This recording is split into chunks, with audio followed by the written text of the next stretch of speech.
Hey truckers, today we're seeing taking the Mafia to the magic world. Let's dive into the video. It was a cold winter night in one of the cities present in the northern hemisphere of the Earth, a relatively impoverished place by world standards. This was a sprawling city, and despite being one of the coldest nights, the city was still bustling with cars and people who could be seen roaming the streets, even in the farthest regions of the city center. However, right at the heart of the city, a chaotic scene unfolded. A few police cars could be seen speeding past, their sirens alerting everyone on the outskirts that something out of the ordinary was happening in the city. Amidst the sirens, there weren't just the police cars that were rushing. In fact, the fire trucks and several ambulances could also be seen racing in the same direction, drawing the attention of those who were on the street to stop and wanting to take a look as to where all the vehicles were rushing. The National Mint, located at the heart of the city, was being robbed by criminals who were armed with military-grade weapons. There, gunfire echoed as the criminals were shooting at the surrounding police officers, engaged in a fierce standoff with them while they used machine guns and even grenades to destroy the nearby vehicles. In the midst of this chaos, people at some distance from that building were able to notice the thick plumes of dark smoke billowing from the besieged building, evidence of the criminals' destructive deeds as they had finished robbing that facility. Quick, time to go! We've got everything we wanted. Kill everyone. Leave no witnesses behind. Haha, it's time to celebrate. Some of the criminals jeered among themselves as they received warnings from some of their comrades over the radio. Meanwhile, as they escaped, the last one among them, who was still in the building, navigated through the wrecked walls, heading towards the various pre-planned escape routes they had developed over the past 5 years.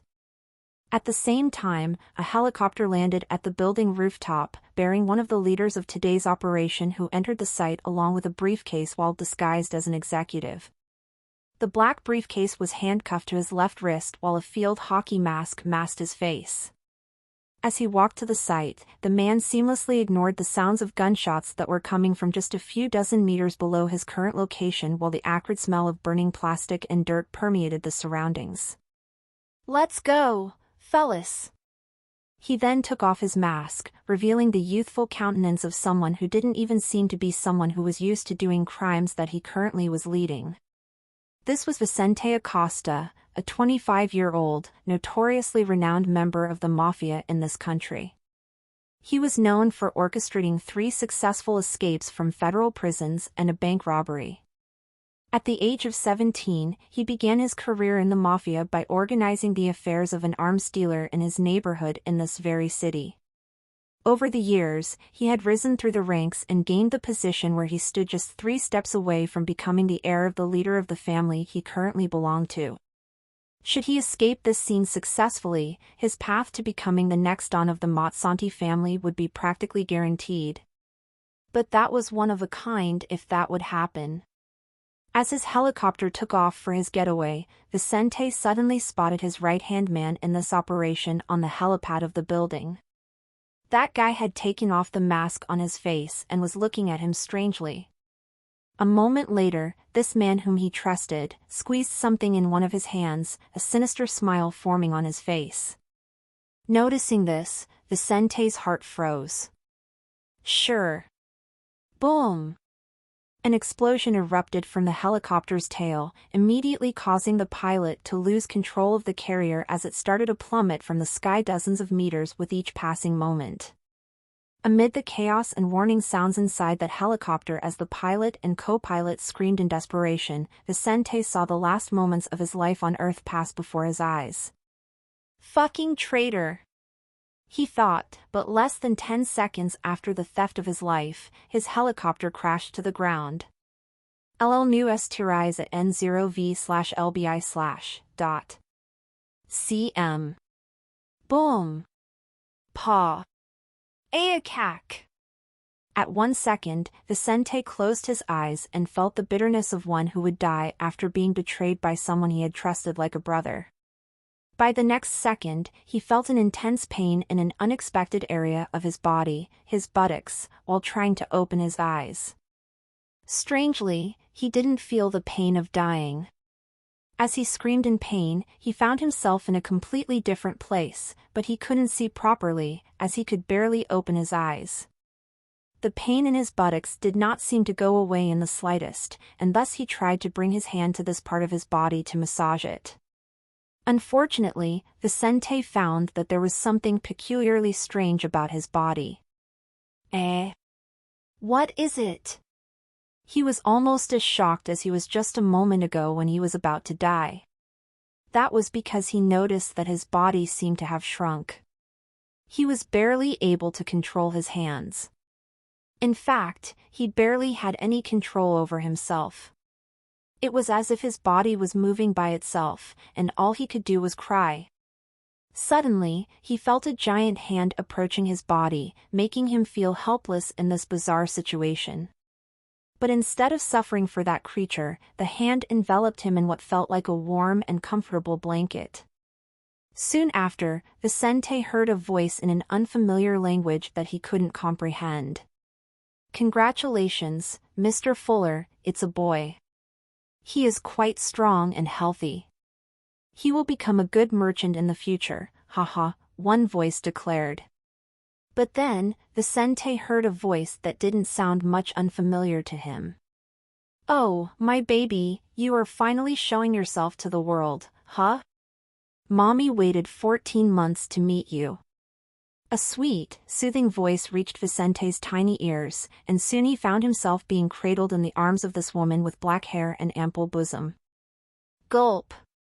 Though Vicente could not understand any of the words spoken by these people, he wasn't dumb to not be able to realize his situation even after observing all these signs. With each passing moment, the situation became increasingly clear to him. "Shit, I've been reincarnated, and now I'm a newborn," he exclaimed in his mind, but to those around him, he was still crying as his mother attempted to calm him down. Vicente's father, filled with joy at the arrival of his firstborn son, couldn't contain his excitement and babbled aloud, "Ha ha ha, my son, my son. He's just like you, Mr. Fuller," one of the doctor's assistants, who had helped deliver Vicente, commented with a smile as she saw the blissful family moment. Bringing new life into the world was always a joyful experience. Vicente's father continued to smile like a fool, watching his wife and son with his teary eyes. During their long journey, his wife unexpectedly started to labor in a remote village. Luckily, the only local doctor in the village was present, sparing them from having the risks of a natural birth without the presence of an appropriate magician. Who knew what might have happened if the village's sole magician who specialized in medicine was not present? As such, the relief in Merchant Fuller's heart was immense. Now he could celebrate the birth of his son without having the worry that his first son would be harmed at the time of birth due to not being attended by a doctor. After a few moments, one of the doctor's assistants, with a golden light emanating from her fingers, placed her hands on Kate Hogan's crotch, Vicente's mother.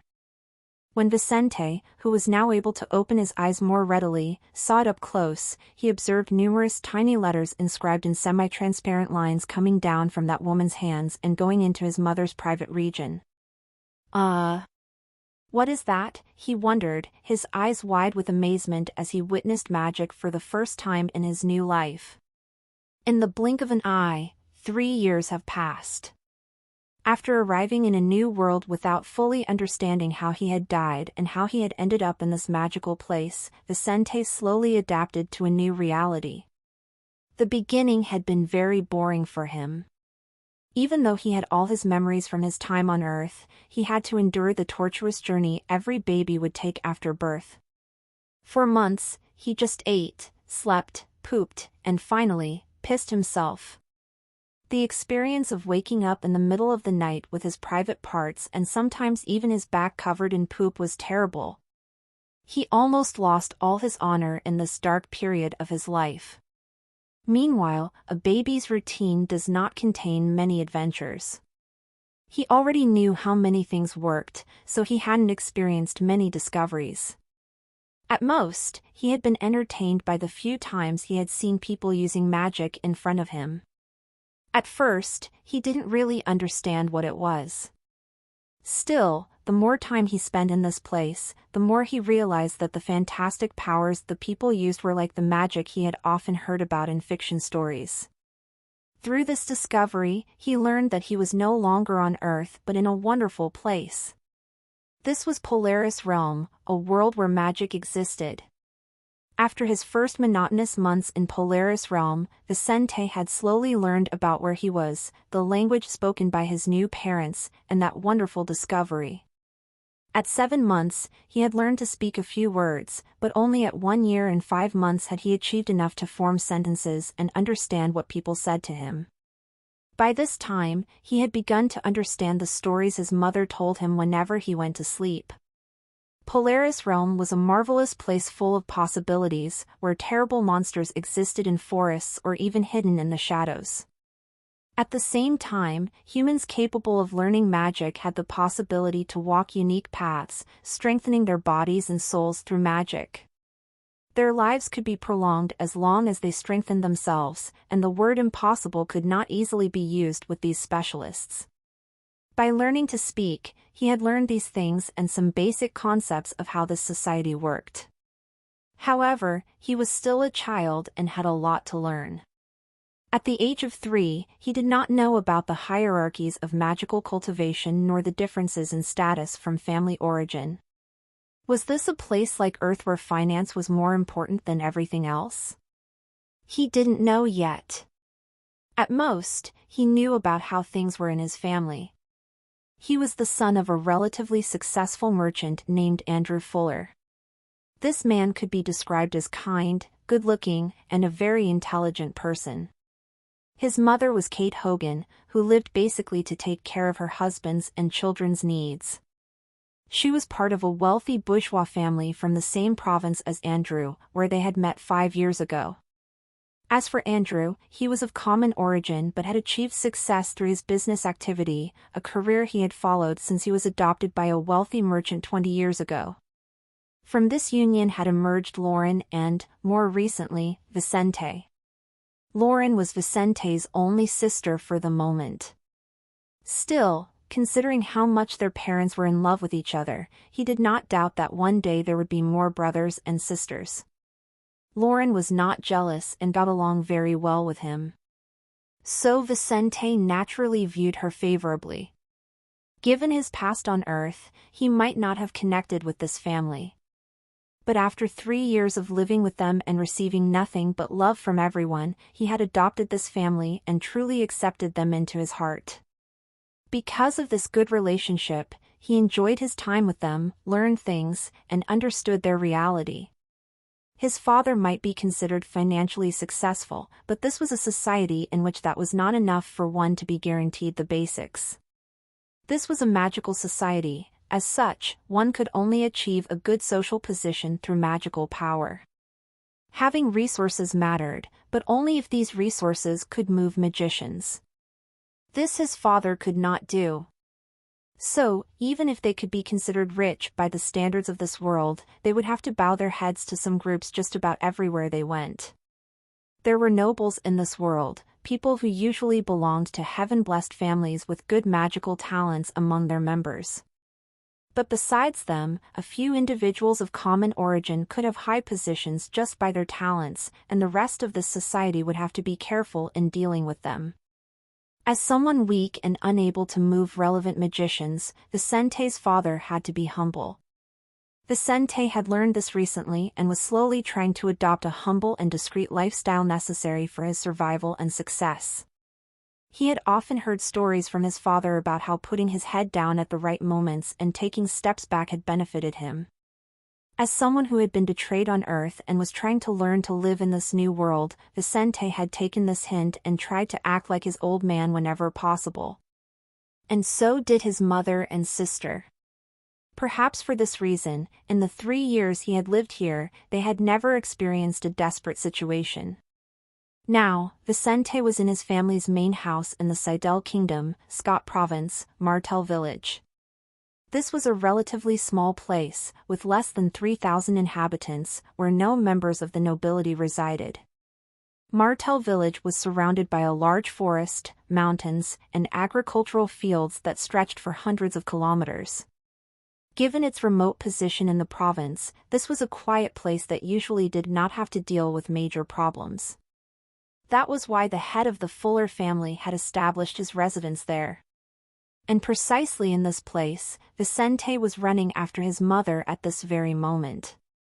"Mama, when will I be able to learn magic?" he asked in a rather childish, swallowing lethargic language, still struggling to speak properly.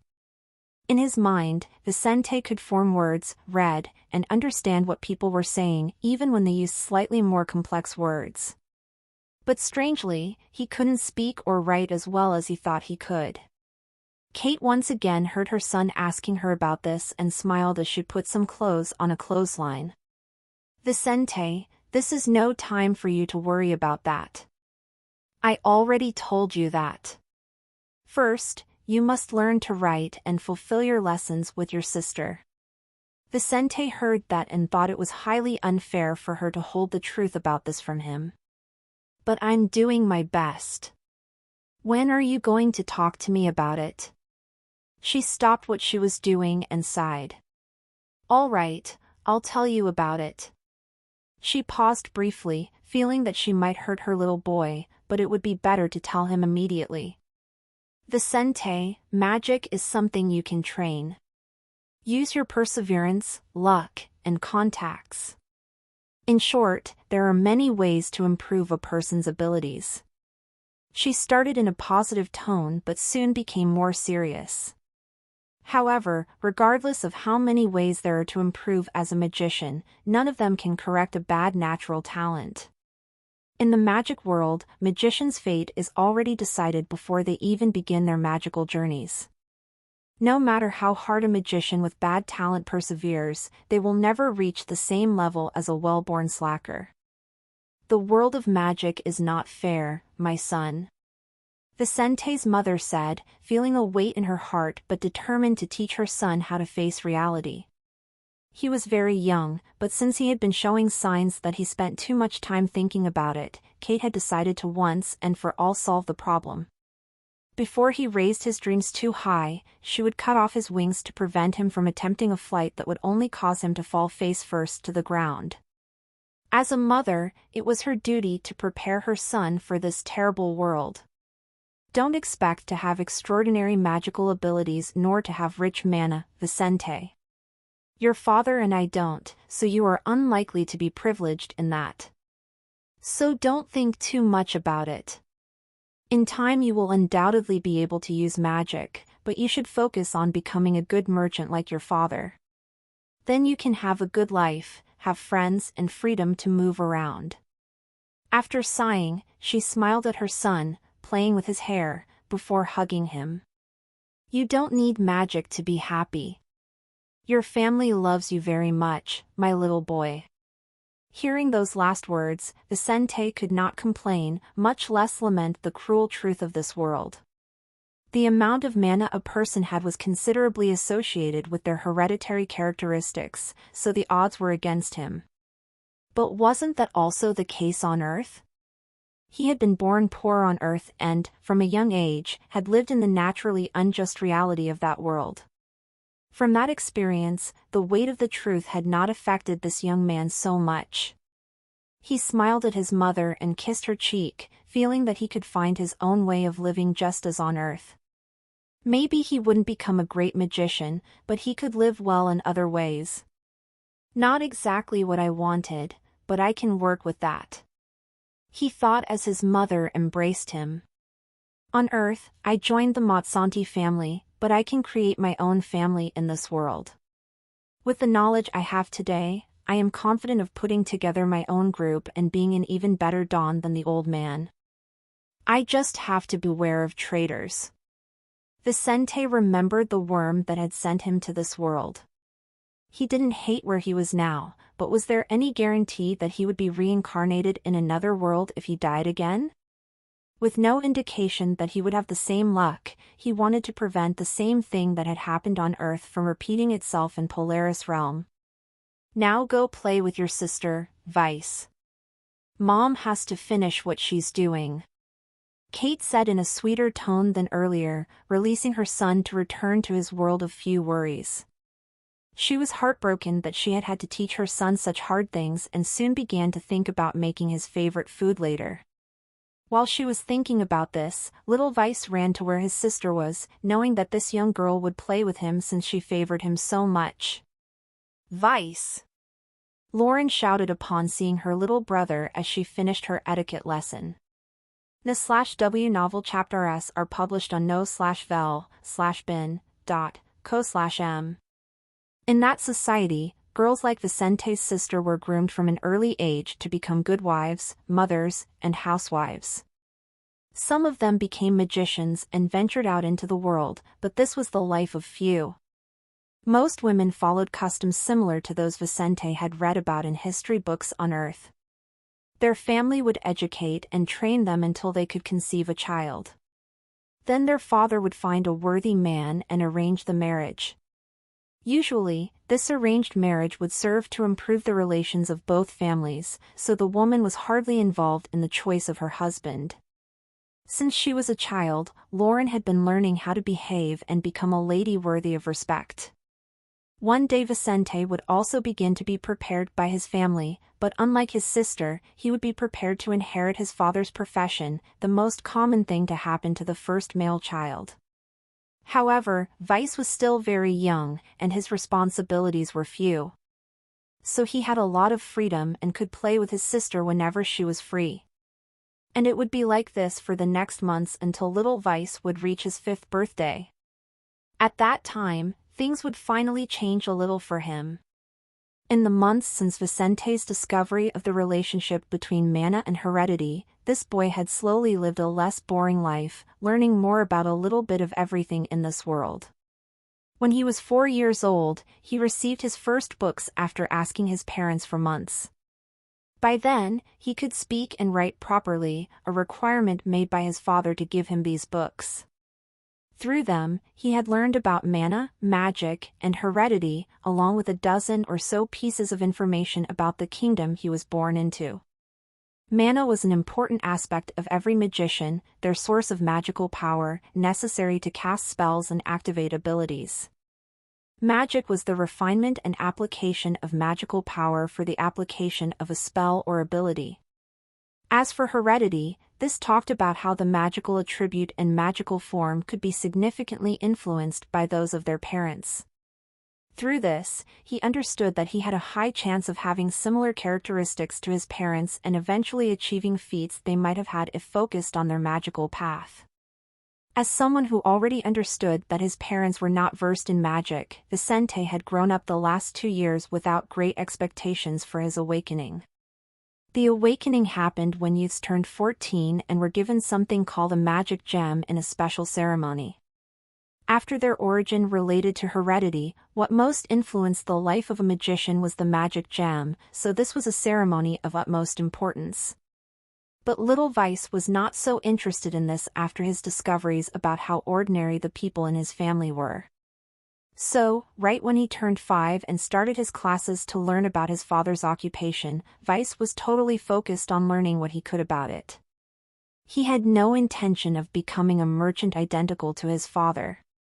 Yet, he wanted to learn Andrew's ways so that he could use them to his advantage when he had the chance to raise his family along Mafia lines. And with that, Vicente Fuller entered the academy at the beginning of the year 867 of the Magical Age. Waking up this morning, Vice hurried to get ready and eat breakfast with his family, looking forward to his first day at the only academy in Martel Village. At the Academy of Stars, he would begin part of his study routine, where he could learn about everything from the basics of the kingdom and the world he was in to a little about magic. He would still continue to learn his father's profession daily by accompanying this man in the afternoons. Still, he would have a whole routine of activities starting today. As someone eager to escape his monotonous life as a child, Vice almost forgot that he had to go with his mother on his first day at the academy. "Where are you going, Vice?" Kate smiled at him as she saw her son running to the exit door of this residence. "Mom, let's go." "I can't wait to go to the academy," he said in his childish tone, but without speaking like he did years ago. Kate smiled and saw Lauren and Andrew looking at her, clearly indicating that she had spoiled him too much. Now it was her responsibility to deal with this hurried young man. Sigh. It's okay. She stood up, revealing her 6-month pregnant belly, where yet another member of this family was growing. And so Vice went to his mother's side for his first day at the academy. After leaving his residence hand in hand with his mother, Vicente walked through some dirt roads until he reached the main street of Martel village, the only one covered with cobblestones. But his house was not far from the center of the village, so he and his mother did not have to worry about the surrounding dust until they reached this area, which was the most beautiful in the whole village. There Vicente saw his favorite spot in this place, the central square where the statue of the founder Martel stood, where there was space for children to play and for adults to chat around a beautiful garden. In the stone-covered surroundings, where there was no mud on rainy days, and on this sunny day, people were walking past among carriages. Some animals which humans occasionally passed by while Vicente watched this place with interest, noticing a little more movement than usual. But naturally, the movement there was greater than usual since today was the beginning of another period at the Academy of Stars, where more than a dozen new children would begin their activities. Get the latest CHDers on n/velben.com. Therefore, several fathers and mothers were bringing their little ones to this place for their first day, while some older students went alone to that building at one end of the triangle-shaped square. The Academy of Stars welcomed children up to the age of 10, after which, if any family wished their children to study further, they would have two options. One would be to get a master for their child, from whom they could learn a trade. Usually, the children's parents did such a thing on their own, but on rare occasions, great professionals and magicians would take disciples, and a few would be lucky enough not to have to do the same as their parents. The second alternative was to send their children between 10 and 13 to one of the royal academies, where they could learn whatever they chose. However, it was not cheap to get into one of the royal academies, and even wealthy people were not guaranteed to be able to get one of their children there. There were fewer vacancies for new students than people willing to pay for their children's education there. But studying at one of these academies would not give much professional advantage to young people like Vice, who could learn from their parents. The main difference between these places and others was that if these young students at the real academies had good magical talents, they would receive opportunities to join the Seidel Magic College once they passed the awakening. The Seidel Magic College was the primary way for young magicians to learn and master their own skills and have chances to rise economically and socially.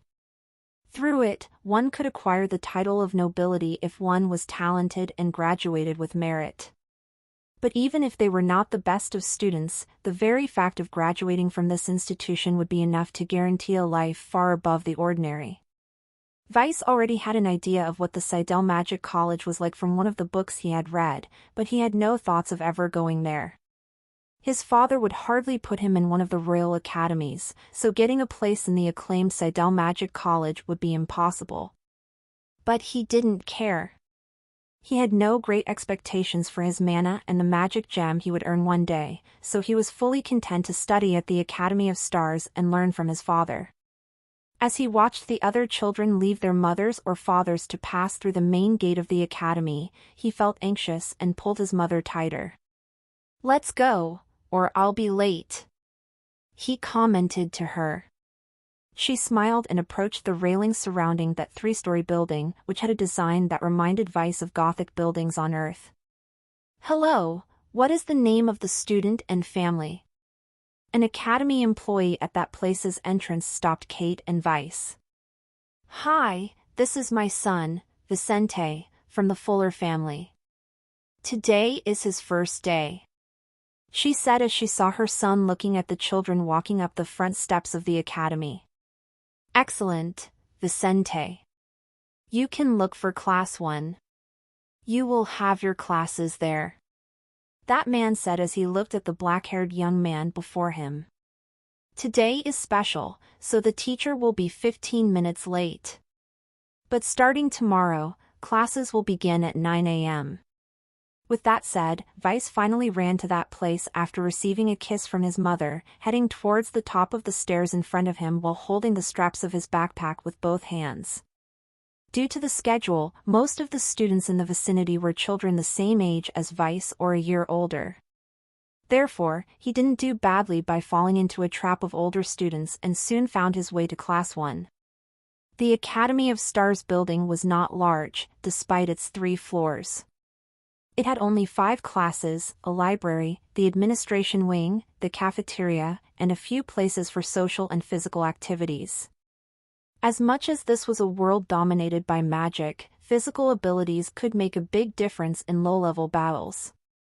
Since most of the people in this world were low-level magicians or simple mortals without the ability to use magic, learning how to fight and handle a weapon had great value. The Academy of Stars had as its main audience people from ordinary backgrounds, so naturally, it taught about the types of weapons and the proper arts used to handle them. Vice already knew the basics of this from his sister and was eager to train his fighting and weapon handling skills. While he had this in mind, he finally arrived in front of Class 1, where a few young people were already on the outskirts and inside. He walked through the door and saw a half-dozen people divided almost equally between genders. "Vice, you really came." A young man with blonde hair said this as he approached Vicente. Upon hearing his nickname, Vicente immediately looked at the brother of his sister's best friend, whom he had met on several occasions. "Ian, we will be colleagues from today on," he said as he smiled and made a greeting gesture that he had taught to that child of the same age as himself. I'm looking forward to martial arts classes. My sister keeps scaring me. I can't wait for the day when I get my revenge." "Good luck with that. But I'm also looking forward to the martial arts classes. Do you want to be my partner?" Vice asked, aware that they would learn in pairs. "Fine." While they were talking, a new student they didn't know arrived and sat down next to them. Ian had an easier time than Vicente at starting conversations, so he did, soon bringing young Rory into their friendship circle. Children really did make friends easily. Everyone, quiet. The class is about to begin. As the children spoke simultaneously, making quite a bit of noise, the voice of the teacher who would guide them from today reached their ears, silencing everyone. The teacher introduced himself without further ado when everyone was quiet and sat. "My name is Julian Roth. I am the teacher who will be in charge of your group for this year. For those of you who have siblings at the Academy of Stars, you may already know how things will be. But I will say this before we start the class for those of you who are not yet aware of our activities. I will teach you some basic subjects, among them the history of Polaris Realm, specifically that of our state, Citadel Kingdom. We will also study our language, Telian, and last but not least, economics. There wasn't much need for 5-year-olds to learn more than that in this society. In economics, they learned the basics of the mathematics developed in this world and about the histories of currencies and trade. In the study of the Telian language, they would finish learning their native language, one of many in Polaris Realm. Later in their journey, they would study other languages. Yet, first, they had to develop their language skills in Telian as much as possible in their first year at the academy. Also, because of the magical talents existing in this world, learning a new language became easier when people reached their 14th birthday and went through awakening. Thus, it was best left to learn other languages besides the essential ones at that time. As for Telian, this was not a difficult language, although it was composed of symbols rather than letters, like some of the Oriental languages on Earth. Finally, in history, these youngsters would learn not only about the past of their kingdom and continent, but they would also see a bit of magic. Since it was not the focus of this academy to teach about magic, they merely lectured about this possibility for the youngsters to learn about the basics. Julian quickly explained this to his students, always speaking in the same tone while looking at them seriously. In the middle of this presentation, Ian said to Rory and Vice, "We were unlucky. Professor Julian is one of the most demanding. I hear he is very strict in his classes. Is that so? Rory asked, worried. Having heard of this man from his sister, Vice already knew this and said, "We'd better not talk too much now, or we'll be the first examples he'll use." Professor Julian continued his presentation. "Finally, you will be taught self-defense and the warrior path. But I will not be the one to teach you, but Professor Lane. You will meet him later, so keep this information for now," he said, walking across the room, his arms behind his back. As he walked between the students' desks, he looked intently at some of these young people, noticing who was talking or paying attention to his words. As he walked through his class, he would merely stop next to those most active in their conversations, making them stop talking. After he finished introducing himself, he climbed the small platform at the front of the room. There he made a few hand seals, and the blackboard in front of those children began to change. When they saw that, even those talking stopped what they were doing to pay attention, seeing the teacher already starting the lesson using magic. "Let's start with the most important. Magic," he said as the blackboard glowed, showing various pictures and words in a way that held the attention of everyone there. As some of you may already know, magic is the refinement and application of magical power. But it doesn't come from nothing. It depends on some crucial elements. They are: 1. Mana, related to your genetic heritage.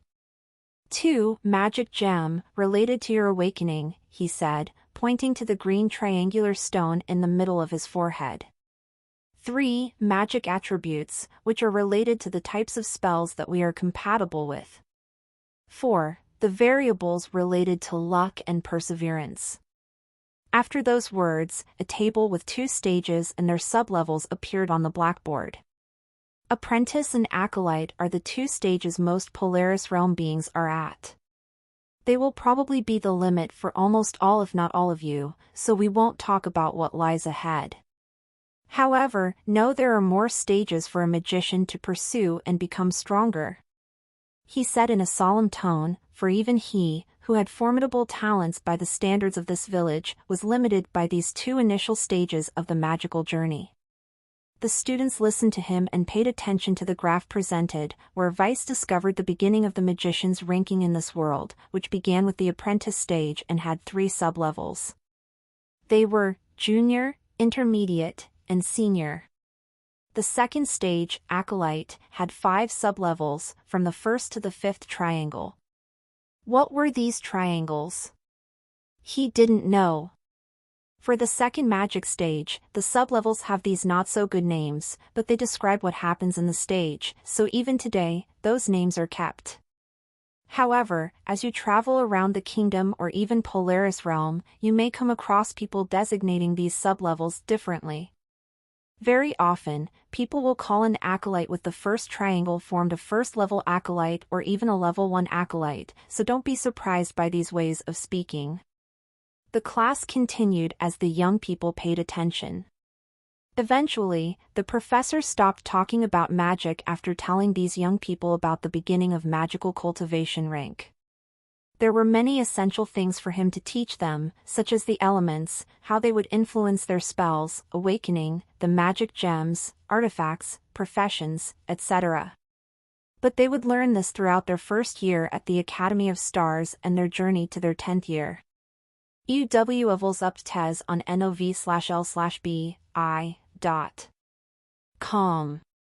Then after a few minutes of talking about magic, he would follow with the beginning of the history class, which would take up much of their study time along with Italian classes. But these youngsters only studied from 9 a.m. until 1 p.m., when they had a break for lunch and then physical practice, where they would learn to fight and handle weapons. Before 3 p.m., their school day would end when most would return to study at home, and some would accompany their parents to start learning their professions. This would be Vicente's routine for the next few months until he reached his 6th birthday and a new school year began a few weeks after his birthday. Like on Earth, there were summer vacations in this world when students could spend more time with their families and friends. These were great opportunities for children to play and build friendships beyond the academy gates. When his vacation began, Vice took the opportunity to further improve some of the relationships he had started within the academy. During the school year, they had little chance to develop their friendships. Still, during the vacations, he would make the most of it to get even closer to Rory and Ian, getting his first friends in Martell Village. But he would also end his first year of studies and vacation with some disaffected classmates whom he had not had good relationships with. And then, on the eve of the beginning of his second year at the Academy of Stars, his second sister was born. Inside the Fuller family residence in Martell Village, the sounds of laughter and congratulations wafted from the surroundings while the smell of snacks reached much of the second floor of the house. There, several friends of the Fuller family were celebrating the birth of Nina, Vice, and Lauren's younger sister. While the adults were chatting and laughing, the women watching the newest member of this family, Vice, and his friends were together in his room. "Now you're going to have a new sister. What a headache.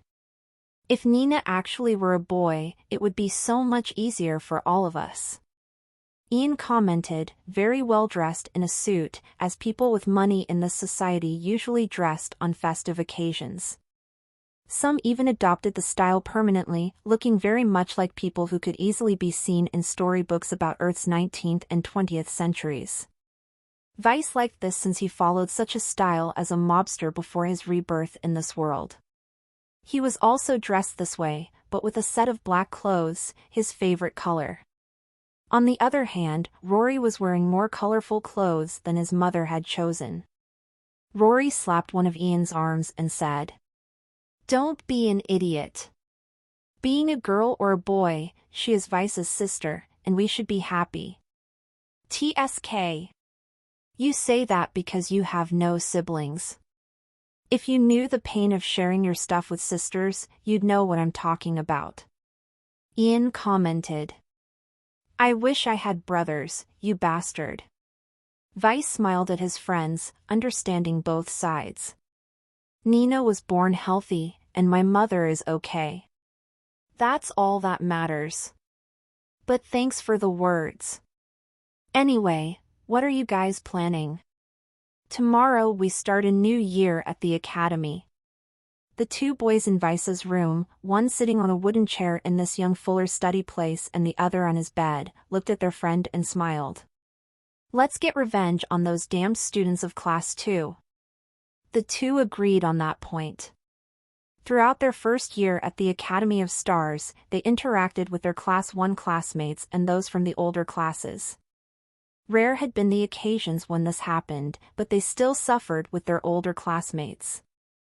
Aside from a few fights in which they had come out losers, they had suffered fisticuffs and losses over the past year in front of some older classmates. Luckily, Vice was well versed in his fighting skills, and their defeats were not so humiliating. But even though Vice had put his Earth combat experience to good use in this place, his body size and weight disadvantage to his opponents was hard to overcome. So even he had suffered a little. Because of this experience, the three had trained hard during their vacation, with Vice occasionally fighting with them. In the last few days, they hadn't seen each other, given a brief trip that two of their three families had taken. However, upon meeting again, they all confirmed they were still training and committed to their revenge. Vice then said, "Very well, let's not look for trouble with them for the moment. But we'll put them in their place once they bother us again." Vicente had not yet started his family with the Mafia customs. He was too young and needed to develop his physical skills and his friendship with these two. At the same time, not just any friendship could stand living in the old Mafia ways, so he was also still watching Ian and Rory. But Vice had been slowly talking about honor, loyalty, and brotherhood with these two things he had learned in the Mazzanti family. A member of the Mafia had to be reliable, loyal to the Don and the family rules, have honor, and be willing to act for their comrades.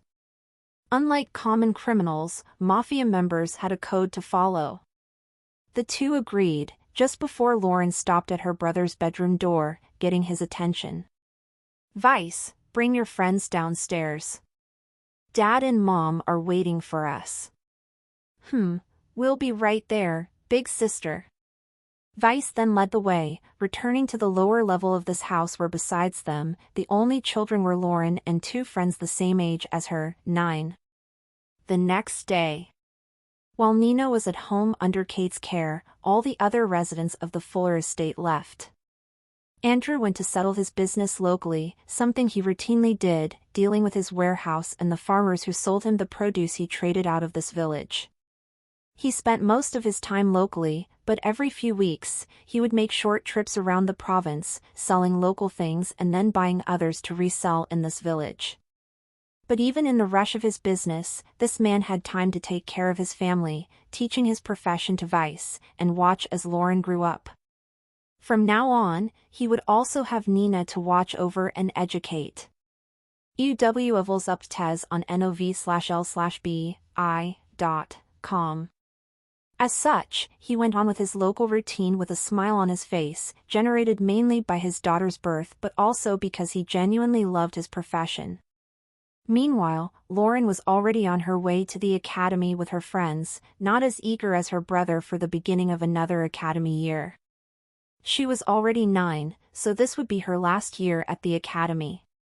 However, as someone who would be in her 5th year studying there, she was not as excited about going to another day of school.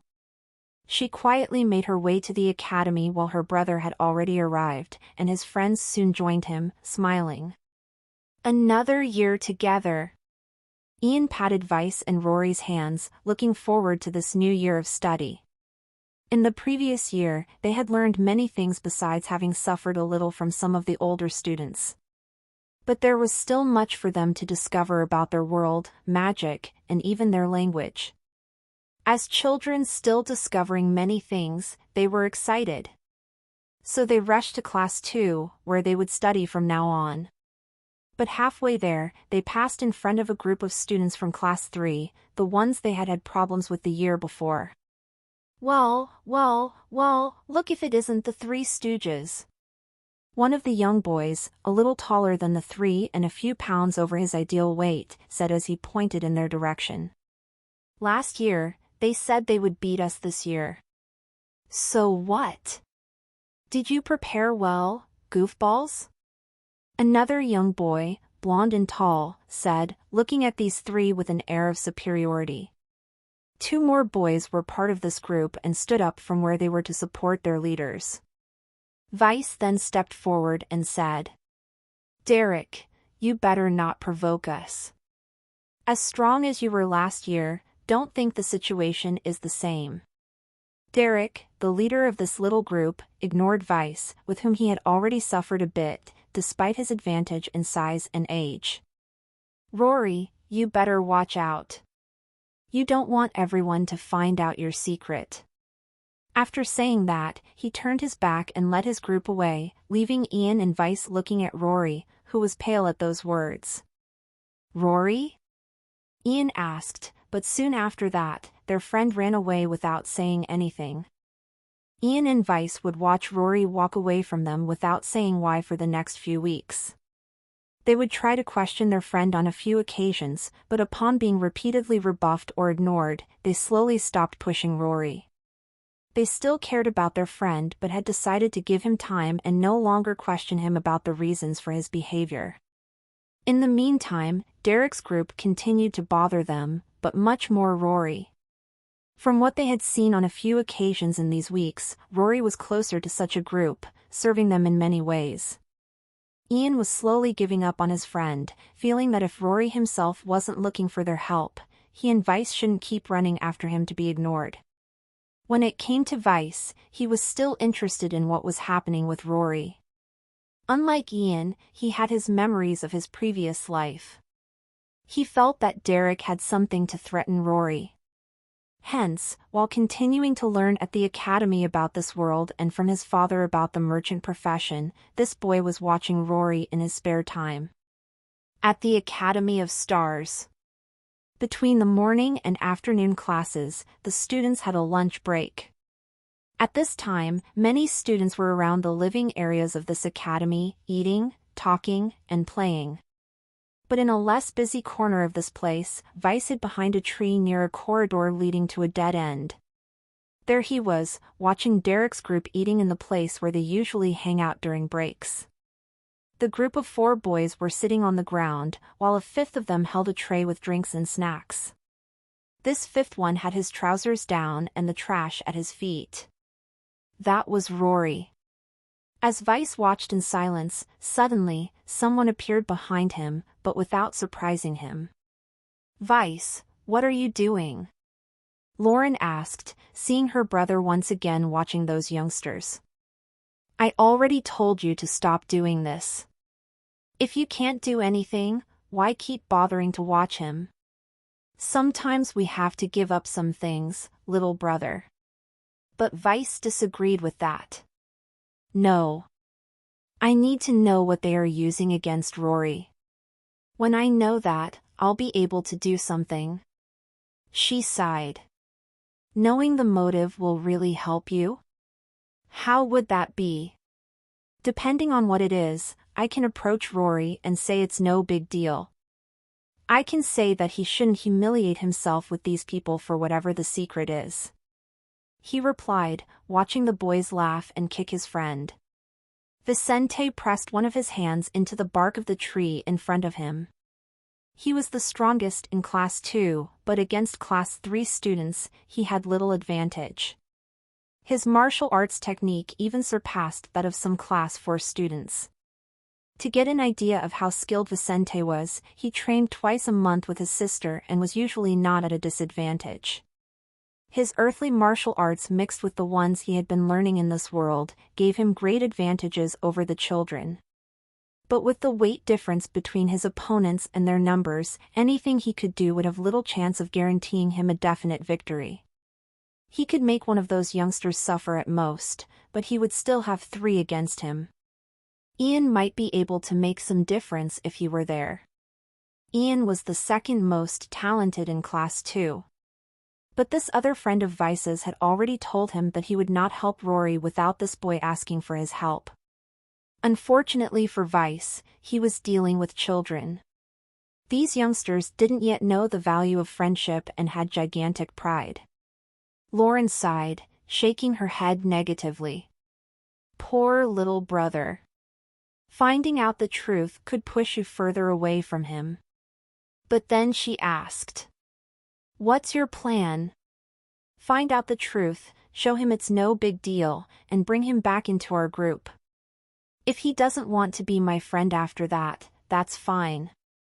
I'd rather he be, but if he doesn't want to after that, I'll be fine as long as he doesn't humiliate himself anymore," he said in a different tone, full of emotion. "I just can't allow that to continue." "Pa." He punched the trunk of that tree. Lauren looked at that clenched hand of Vice, seeing her brother's biggest flaw. Vice couldn't let things go. When he made up his mind to do something, he went all the way, no matter what the consequences. Once, he had taken a situation so far that even though he knew his parents would beat him, he went all the way, and when he was beaten, he didn't shed a single tear. Lauren had seen him demonstrate this behavior in other circumstances, usually related to his friends or family. She knew he was an obsessed person who was hard to convince not to do something. Sigh. "That's fine. But don't overdo it. If you spend every break watching Rory, you'll lose your friend Ian," she warned him while lightly tapping one of his shoulders. She could try to help him, but she felt letting her little brother work it out for himself would be better. That way, he wouldn't regret it. "Big Sister Lauren, can you ask Ian's sister to tell him you are teaching me at break time? I promise to sort it out quickly," he asked. "Okay, I'll do that, but not for long." "Thanks, Big Sister," he said before he saw those youngsters move on, and he returned to Class 2. Today he still wouldn't find out the truth about Rory. However, Vicente did not doubt himself and intended to find that out soon. Amidst this, he would continue to learn about this world, which he had discovered so far lacked technologies such as the internet and electricity. However, other technologies basically replaced these, making possible some things that existed on modern Earth. There were no cars or televisions, but one could communicate with people hundreds of kilometers away, travel through the skies in flying boats, and so on. But while some things like this existed, in many other respects, this society was more like that of middle-aged Europe than the modern Earth that Vincent had left. The customs were more similar, and the way in which those more ordinary to magic was more similar to that of the servants of feudal lords. At the same time, agriculture depended on animal strength and low-level magicians. UW up tes on nov/l/bi.com. In short, if you were poor and lacked magical talent, you would live in Polaris realm as a poor person on middle-aged Earth. If you were talented in magic, you could have access to things as developed or more than those of the place Vice had left. Another option to live well in this world was to have so many resources that one could influence relevant magicians. While he was worried about his friend, Vice was learning about these possibilities and becoming more interested in mastering his father's profession and achieving a good position in the future. His Mafia-style family still needed a lot of work to get out of his plans, but he wanted to use this business model he had learned on Earth to improve his social position in the Seidel Kingdom. With these plans, his routine would be full for 6 months until he finally achieves one of his short-term goals. After the months had passed, Vice had grown a little more and was slowly approaching his 7th birthday. His physical abilities were improving with each passing day, and not even Ian, the only one in Class 2 who could handle fighting him before, could keep up with him recently. However, Vice still didn't consider himself strong enough to solve Rory's problem with his fists, so he was still secretly watching his friend. He didn't always do this in his breaks because, as his sister had told him, doing so would alienate him from Ian, something he didn't want. So for the last few months, Vicente would watch Rory a few times during the week and whenever he had some free time without compromising his friendship with Ian. Ian was no longer talking about Rory and had made new friends in Class 2, with whom Vice had also been interacting recently. Because of this, he was getting space to keep an eye on the actions of the group bullying Rory. But while Rory's enemies had never exposed what they knew and were using against him, Vice would finally discover the truth. Leaving the academy in the middle of the afternoon, Vice decided to follow Rory's steps. Today his father was out of the village, doing business in other parts of the province. So he had time to do whatever he wanted until nightfall. He decided to use this rare occasion and calmly walked behind Rory, keeping a sufficient distance for him not to be noticed. Since Vicente had experience in doing this, something that Rory did not have, he easily deceived this friend, who, without noticing, led someone else to a special place in the middle of the village. Vicente saw Rory entering a property he knew was not for children, where his father had once told him never to enter. What is he doing there? Vice wondered as he approached to check more closely. He wasn't sure what that place was, but he felt it wasn't good, and he worried about his friend. Is it because of those 4? He would try to get closer, but halfway through, Rory would leave the place to move on to his house. At the moment, Vice didn't know that, so he returned to chasing his friend until the end of the day. Returning home without answers, Vice stopped next to the coachman of his family's carriage, a middle-aged man who worked for his father. "Old Carson, can you answer me a question?" He stopped next to the man looking after his family's horses. Animals like that existed in this magical world, although they differed slightly from those found on Earth. The man caring for that yellow-furred animal continued combing its mane and said, "Have you ever made one? What do you want to know, little Vice? What's in that house in the center of the village that my father told me never to enter?" "A house." The old man looked at Vice, trying to identify which place that was. "A place for him to never enter? I can only think." "Yes," Vice said, waiting for an answer. "Why do you want to know that?" I saw my friend going in there today. I followed him but couldn't get close enough to sneeze. He was sincere, startling that coachman. Little Vice, don't do that anymore. That place is where degenerate men go. It's not good for children like you. He dropped the comb in his hand to advise that boy. Carson lowered his face close to Vicente's and said in a low voice, "Don't tell your father I told you this, but that place is where lost women sell pleasure to shameless men. It is the doom of those of weak mind." Gulp. A whorehouse?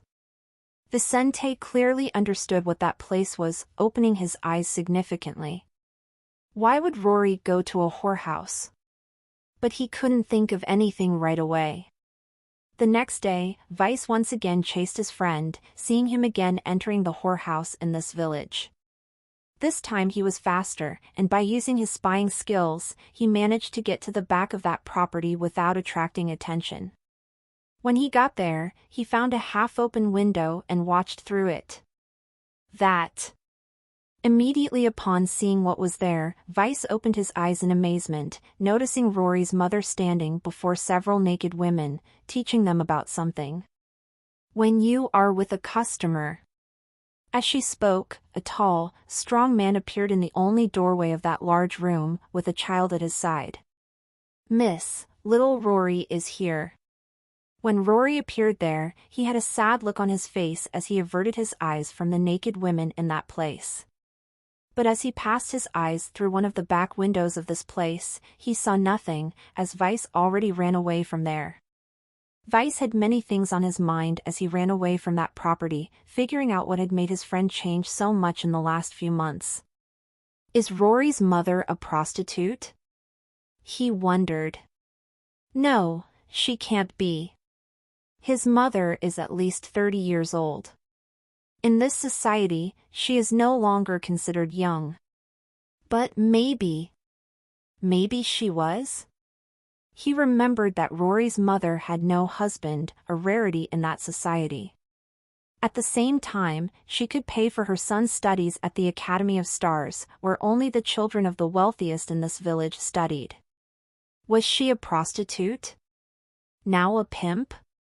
He swallowed his saliva, lamenting Rory's family situation. That's why he's accepting the humiliations of those bastards. In fact, they found out about it and are using such a thing against him. Vicente clenched his fists, and the veins in his neck trembled. He changed his path and decided to go to Rory's house to convince his friend to stop what he was doing. In the late afternoon, Rory returned home alone, as always. However, when he saw that Vice was there waiting for him, he changed the sad expression on his face. "TSK. Didn't I already tell you not to come here?" he asked with a bit of anger, glaring at Vice. "Go away. Do like Ian. Stop bothering me, Vicente." "No, you should stop pretending, Rory. Now I know why you walked away from us to humiliate yourself daily for Derek's group's happiness. But you shouldn't do that. Who cares what your mother is? Fight back against them," he said as he approached his friend. Hearing this, Rory opened his eyes wide, feeling that the whole academy would soon know about this. His face turned red, and he clenched his fists. As Vicente approached him, he punched in the direction of this boy's face, exploding in anger. Pow! Vicente didn't expect this and felt a blow hit his face, bending his head to the side. Meanwhile, Rory was already preparing for the second blow. "Ag!" Vice exclaimed at the pain of that blow and jumped backward. Dodging the kick Rory tried to hit him with soon after, Vice put his fighting stance on, preparing to dance with his friend. "You want to fight? Good, it's been a long time since we danced. But note that I'm not here to threaten you. No matter what your mother is, it doesn't change our friendship at all to me," he said, even as he kept his guard up. "If you don't understand it, I'll teach you a lesson. Maybe you'll stop being such a jerk after this. See check out LTSTVL on novl/bin.cm. Damn it! You don't know what you're talking about. Your family is perfect. With those words, one ran into the other, marking this confrontation that would change everything between them. After the battle between Vicente and Rory, the young Fuller beats his friend, teaching him a lesson. But after Vice finished beating his friend, he heard Rory crying for the first time since he met him. Rory was not crying because of the injuries he had sustained in the fight with Vice, which, by the way, were no ordinary injuries. Although this was a child's fight, mana strengthened the bodies of everyone in this world as they grew up. Rory had cried over his sad reality. He was a son of a bitch. He didn't know his father, and his mother was currently a pimp who managed young prostitutes in Martel Village. Derek's group had found out about this and used the truth about Rory to threaten him. If he didn't do as they ordered, they would tell the whole academy who his mother was. Afraid of being humiliated even more, Rory had turned away from Vice and Ian and had begun to accept all the recent humiliations. When he heard this, Vice naturally became furious and promised to help Rory with it. Rory, believe me. I will help you deal with these three. How? If we do something, it will be worse. Rory said with tears in his eyes. At the end of the day, I can't change my origin. Vice said seriously. We will pretend to be distant from each other. But we won't do that. We will use the next few months to prepare ourselves. When we achieve enough, we will act against Derek and his cronies. Will it make any difference? Rory wiped away the tears in his eyes. You will regain your honor. You'll be able to show the students at the academy that if they mess with you, they'll have to take the consequences. They may make fun of your family background, but will they bear the weight of your fists? Vicente said seriously. There's nothing better than violence to settle this. Otherwise, you will forever be a hostage of people like Derek. Hearing this, Rory clenched his fists. He was a child, but given the hardships he had already been through, he could understand Vice's words. Either he would face his demons, or he would never have peace. All right. Hearing this, Vicente showed one of his hands to Rory and helped him to his feet. After that, they shook hands with a common goal in mind. See check out LTSTVL on novl/bin.cm. 8 months later. Vicente, Ian, and Rory had continued their school life and had advanced to Class 3 in this period, growing a lot in the last months. Ian kept his distance from Rory, thinking this former friend was not talking to Vice either. But whenever they could, those two would secretly meet to fight together. But these fights of theirs were much more intense than normally the other students of the old Class 2 and current Class 3 participated in at the academy. Vice had greatly improved his skills and could no longer expose his full fighting power to boys of the same class. But he was using the most he had against Rory, who was taking the brunt of the injuries he had had to endure these months to get better. Luckily, his mother was rich and could afford the medicines he constantly took to recover his body. So he elevated his strength and improved his abilities beyond normal to be able to more easily handle dancing with Vice. In the meantime, Lauren had graduated from the academy and was slowly forming a body with more advanced feminine features, to the point that she was already attracting the attention of young adults. Her parents had already been starting conversations with local families about Lauren's dowry, but nothing had been decided yet. Usually, the engagement was announced at the age of 15, so they still had time to make a good choice regarding her destiny. Nina was still quite small, so she still spent most of her days at home with her mother. After months of training together in secret, Rory and Vice finally reached the final point in their plans. On this day, when several tests were being held at the Academy of Stars, they met after the end of some tests of their class. As they met in an empty hallway, one looked at the other with determination. Are you ready? Yes, Rory replied, while he couldn't contain the smile on his lips, and his eyes sparkled. All right, let's go over to Derek's group. Class 4 has already finished their tests, and they are in the alley behind the academy. Vicente said, determined to follow his plans no matter what the consequences. But will it be okay? My mom won't punish me, but your father is pretty hard to deal with. Rory knew he could count on Vice, but he wasn't so selfish as to simply not care what this friend would suffer for helping him. Vice's father didn't want him involved in fights and had already warned him not to participate in anything involved, or he would be punished. But Vice was fine with the risks and smiled. Don't worry. Better I get my ass kicked by my father than be unharmed but not be able to do what I wish. Then let's get it over with in one fell swoop, Rory said before starting to run toward his enemies. Vice smiled back, liking the determination his friend had gained. After months of working with Rory, Vice managed to get some of his ideas into this boy's mind and help him overcome his fear of Derek's group. Rory will be a good member of my family in the future, Vice thought as he ran alongside his friend, confident in his feeling. After a few moments, Vice and Rory appeared at the beginning of the alley where the group of 4 children were laughing as they talked. The fat boy among these boys was holding a knife in one of his hands while a chained animal not far from them was trying to fly away. Meanwhile, other knives were on wooden targets around that trapped bird, some with a bit of blood on their blades. The other boys in that group were laughing and drinking something as they watched one of them try to hit that bird.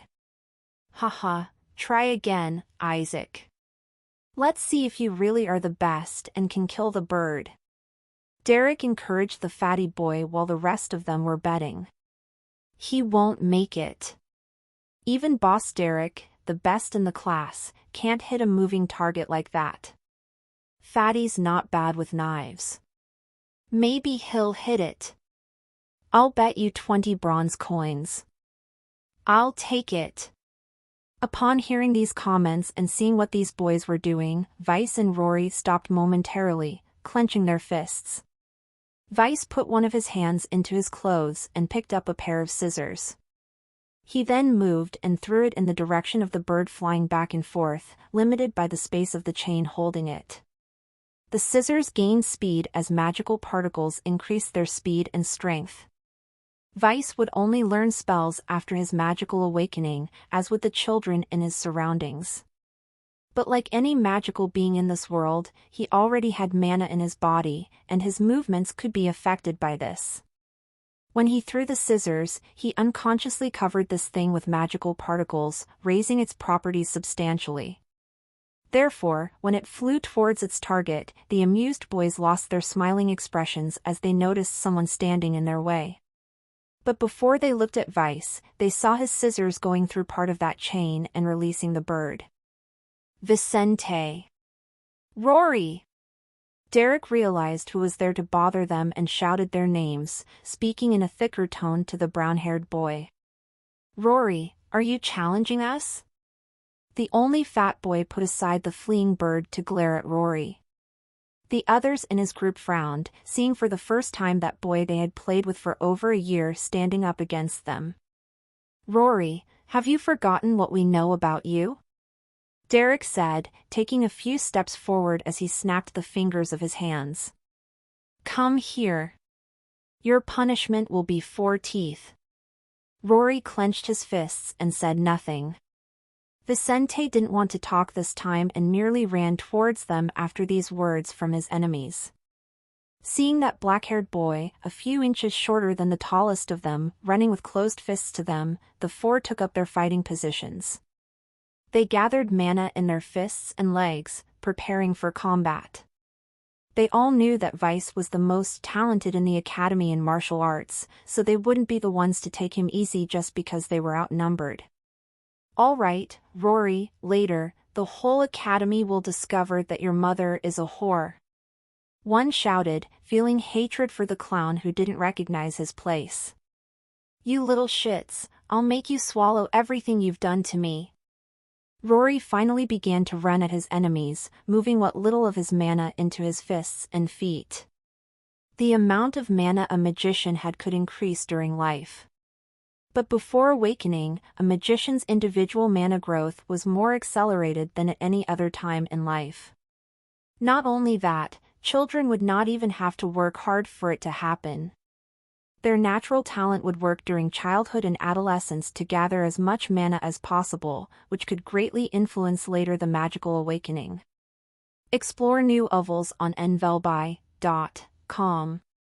Therefore, children had more and more mana as they grew up, and some of that mana could be used. This was not enough for them to conjure spells, yet it could strengthen their bodies, raise their recovery rate, and various other things.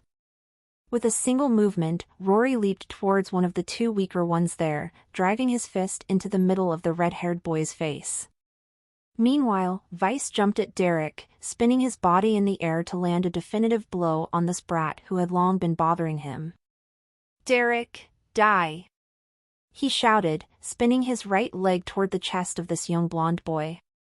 Derek was already moving to attack Vice just the same, doubtful that this boy could withstand his kick.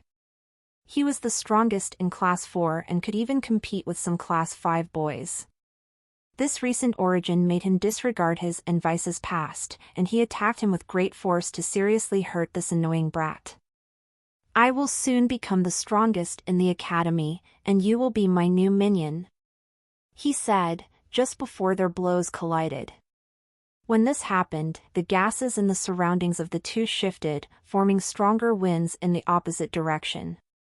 At the same time, a faint pulse spread from the point of collision between their shins, something subtle but capable of causing a disturbance in the free mana in the atmosphere up to a few meters away from them. "Aya!" Then a cry of pain broke from one of the two mouths as they both fell in the direction from which they had jumped. Vice pressed his teeth against each other but emitted no sign of pain, even feeling like he had kicked a wall. But Derek was not strong-minded and bellowed in anger, falling to the ground and limping due to the pain in that leg. "Damn it! Vicente! I will destroy you!" he shouted as the fat boy attacked in the direction of this black-haired boy. Vicente was faster and jumped back, narrowly deflecting the opponent's movement. Then, as the fat boy missed his blow, the body of one of the other two flew towards him after Rory landed a sharp blow on the first of his opponents. "Aff!"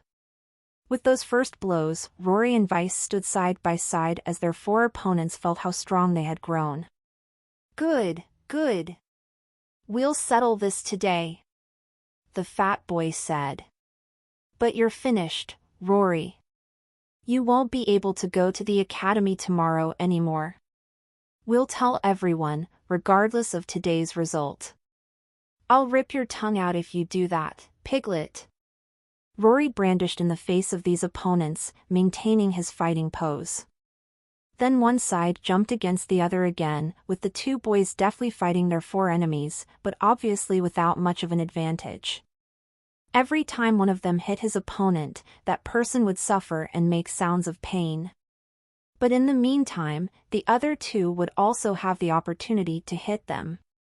At this rate, even though Rory and Vice could give their opponents a hard time and hurt them significantly, they would suffer in this fight. Soon they would both have blood dripping from their noses and some purple marks on different parts of their bodies, very sweaty while breathing heavily. The opposing group would be no better off, and one of them would even pass out before the confrontation was over. "Say what you want about me," Rory said as he looked at the blurred images in front of him. "But know that I will challenge you weekly after that. Even when we graduate, I will continue to pursue you as long as we live in the same village." "Rory! I'll do the same," Vice shouted. "Dare to talk about Rory more than you should, and you will have me as an eternal enemy." That way, their battle wouldn't last much longer when adults realized what was happening and rushed over to stop them from continuing. Children had powers strong enough to get seriously injured, so usually, their parents prevented them from fighting like this. Each side ran when they saw the adults, each side with their own frustrations after the standoff. Later that night. Vicente! A man's thick voice reached the ears of the boy lying in his room. Hearing his father's voice, Vicente immediately came down from his room, going to the first floor of his residence. Vicente! What have you done? I heard a rumor that you were involved in a fight today. Is that true? This man asked, even though he clearly saw the injuries on his son's face. The wounds on Vice's face had already improved dramatically in the last few hours. His mana could speed up the regeneration of his tissues even though he didn't know how to do it. But Andrew could see the wounds on his face and still had asked because he wanted to hear from his son that he had disregarded his orders. I fought to defend a friend, Dad. I had no choice. Vicente got straight to the point as his mother watched him from upstairs with Nina in her arms, and Lauren ran down the stairs. Dad, can't you forgive Vice? He didn't mean any harm. She tried to speak on behalf of her brother, while her feminine face showed a worried expression. Andrew didn't even look at his daughter, focused on Vicente. Very well, your motive is not bad. But I will still punish you. Remember this, Vicente. No matter your intentions, you have to be prepared for the consequences when you break a rule. I understand. Then that nearly 2-meter-tall man took off the belt of his clothes and began to educate his son. For the next 15 minutes, Vice would go through the longest beating of his 2 lives, suffering at the hands of his father. But he would shed no tears nor cry out in pain, enduring all that he had to, aware that there was no alternative. His sisters and mother would avoid observing all this and feel a weight in their hearts. But aware of the responsibility of raising a child that a father had, none interfered with Vice's education. From now on, you will have no more free time. You will go from home to the academy and from the academy to here. The rest of the time, you will accompany me. Do you hear me, boy? Andrew asked, as his son trembled in pain but without voicing a word or sound of complaint. Yes. 1.5 years later. After the legendary beating he had received from his father months ago, Vicente had spent quite some time without getting into trouble. At the same time, he had spent more than a whole year having no free time for fun with his friends and colleagues. He accompanied his father whenever he was not studying at home or at the academy. Because of this, he learned a lot about his old man's profession, gained some negotiation skills, and understood a little more about the economy of this society. There were 3 types of coins in Polaris realm: gold, silver, and bronze, which were normally used daily in all kinds of business. 1 gold coin was worth 100 silver, which in turn was worth 10,000 bronze. One would find these minerals in Polaris realm in this ratio, hence their values. However, other items could be used as coins but were less common given their rarity. Among them were gemstones, high value-added resources, and, most important of all, magic stones. The latter was a special kind of natural resource that magicians could use as support items in their activities or in battle. Anyway, this last option was definitely the most valuable of all, and people usually didn't trade them unless the business values were very high. Vice had not yet seen one of these but had heard about it when he witnessed a deal between his old man and a nobleman from outside this province. In this period, Vice had traveled outside Martel village with his family for the first time, having noticed the magical and marvelous world in which he lived beyond his small village.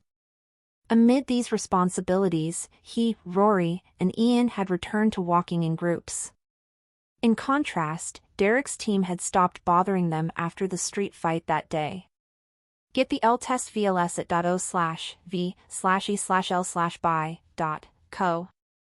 That day 2 of Derek's friends had broken bones and needed medical attention outside the village to fully recover. Because of their need to stay out of the village for a while, Derek's group had been temporarily reduced, forcing the 2 who stayed behind to keep their mouths shut. By the time the two injured by Vice and Rory returned, the group of those two with Ian had reunited, and the three of them could be considered as strong or stronger than those four. Finally, a few months ago, Vice and Rory's group advanced to Class 5, while Derek's group had graduated from the academy. Because of this, they have not seen each other since and, for the time being, had left the previous matter behind. Ian still didn't know the truth about Rory's mother but wasn't looking for answers either.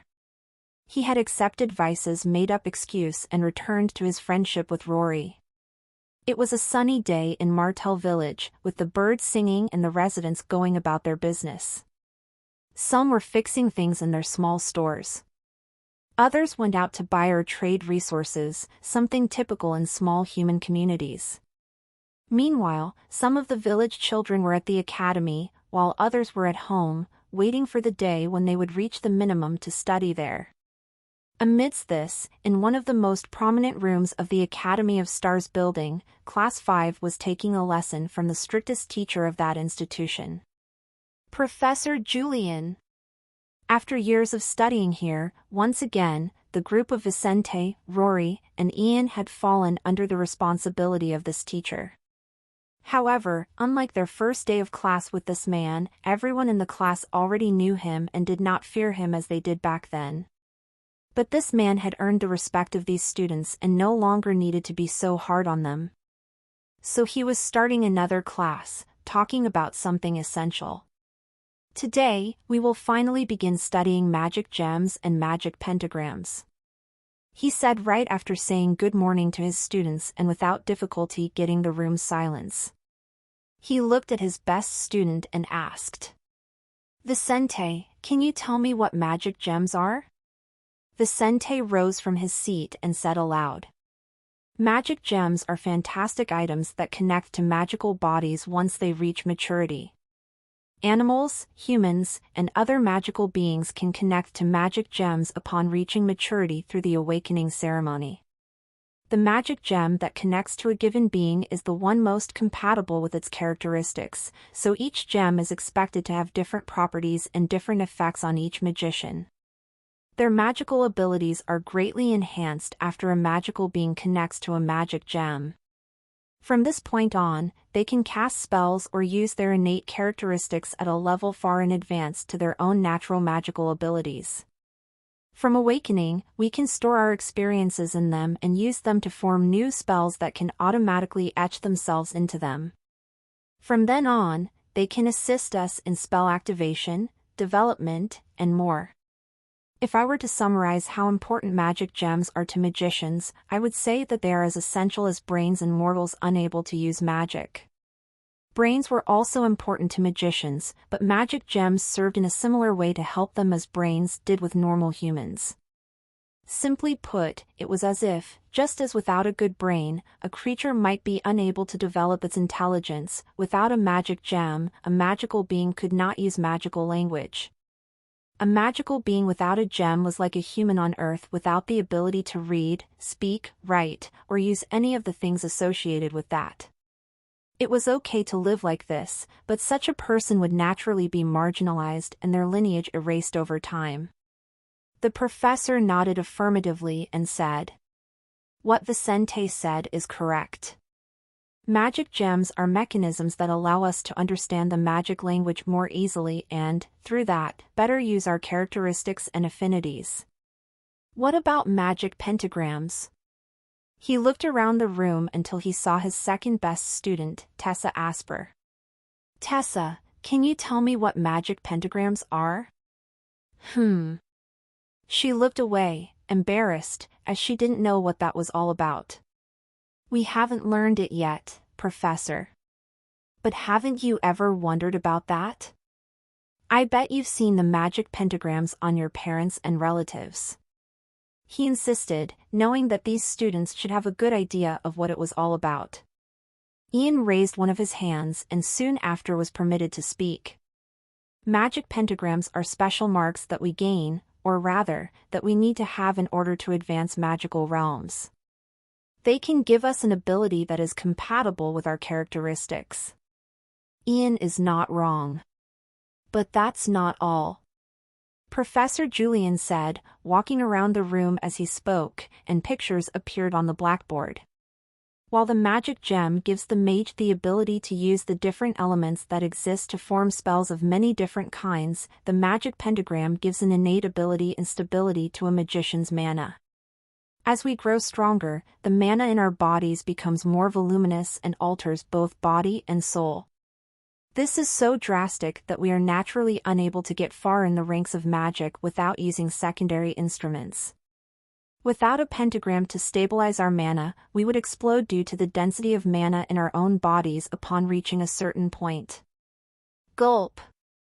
But that's terrible. The children commented on the surroundings. And indeed it is. That's why in the past, most magical beings were low-level and took a long time to figure out how to solve the problem. He said, excited to talk about this bit of magic he could talk with his students. But lucky for us, our ancestors already solved this tens of thousands of years ago. So we know that we need to absorb magic pentagrams every time we advance magical realms to stabilize our mana. Before that, it's risky to keep increasing our amount of natural mana, so not absorbing a magic pentagram is the same as being in a bottleneck. He continued the lesson, explaining the classifications of pentagrams, their origins, how one could absorb one, and some basic details. After returning home after his classes were over, Vicente first saw Nina as he passed through the living room. This little girl was almost 4 years old now. Upon seeing her, Vice took her in his arms, swinging her in the air as she giggled happily with her big brother. "Big brother," Nina said in her thin voice as Kate watched her with Vice, smiling and running one of her hands over her belly. She was pregnant again. Kate and Andrew did not mess around when it came to making children. Under 30 years old, the two were already going into their 4th pregnancy. "How were your classes today?" "Your sister hated class 5. Kate asked, knowing her son was quite different from her older daughter. "It was pretty good. I learned about magic pentagrams," he said, looking at Nina. "Hey, you want to learn something?" "What?" While Vice spoke into one of his sister's ears, a woman, 1.5 meters tall, very much like Kate, entered there accompanied by a young blonde man. "Miss Fuller, I have brought Lauren back as promised." This young man dressed in a suit said this as he looked at the woman he desired as his mother-in-law. Kate smiled sympathetically at him and asked, "Silas, would you like some tea?" "I just boiled some water." "Oh, no. He has something to do, Mom," Lauren said in Silas' place, causing him to look at her differently as he had nothing to do. Meanwhile, Vice glanced out of the corner of his eye at the person he disliked. That was one of Lauren's fiancé candidates, with whom she had recently been interacting as a test. She also often went out for walks and meals with young suitors in search of some affinity with her future husband. She had no choice who she would marry, but she could interact with all of them, as long as it was nothing more than conversation, of course. Silas bitterly smiled and said, "I'll say goodbye now." After he left, only Nina continued to make noise while the 3 family members looked at each other. "I hate every one of them," Lauren said as she clenched her fists, and her expression changed quickly. "Why do I have to prepare for these filth men? They are all perverts." Sigh. "Lauren, maybe you are being hasty." While Kate was trying to talk to her eldest daughter, one of Andrew's men knocked on the front door and said, "Young Vice, the boss is waiting for you in the warehouse at the Price farm." Upon hearing this, Vice left her sister with their mother and left, knowing he had to accompany his old man. "See you later, Mom, Nina, Lauren." Upon arriving at a large warehouse where several wagons were standing around, Vice came across his father standing next to several men loading them. He came to his side and said nothing, ready to observe his old man as he had been doing for the past few months. Normally Weiss watched his father in silence most of the time, asking questions when he saw things that were unusual or that his father had not yet introduced to him or answered his questions. Andrew wished his son was an even better negotiator than he was, so he didn't take it easy on Weiss, just as the man who had taught him hadn't made it easy on him. Weiss, one of the wagons that were supposed to leave from here today for Mosspost is broken. But we must take some resources to this town that needs that wagon.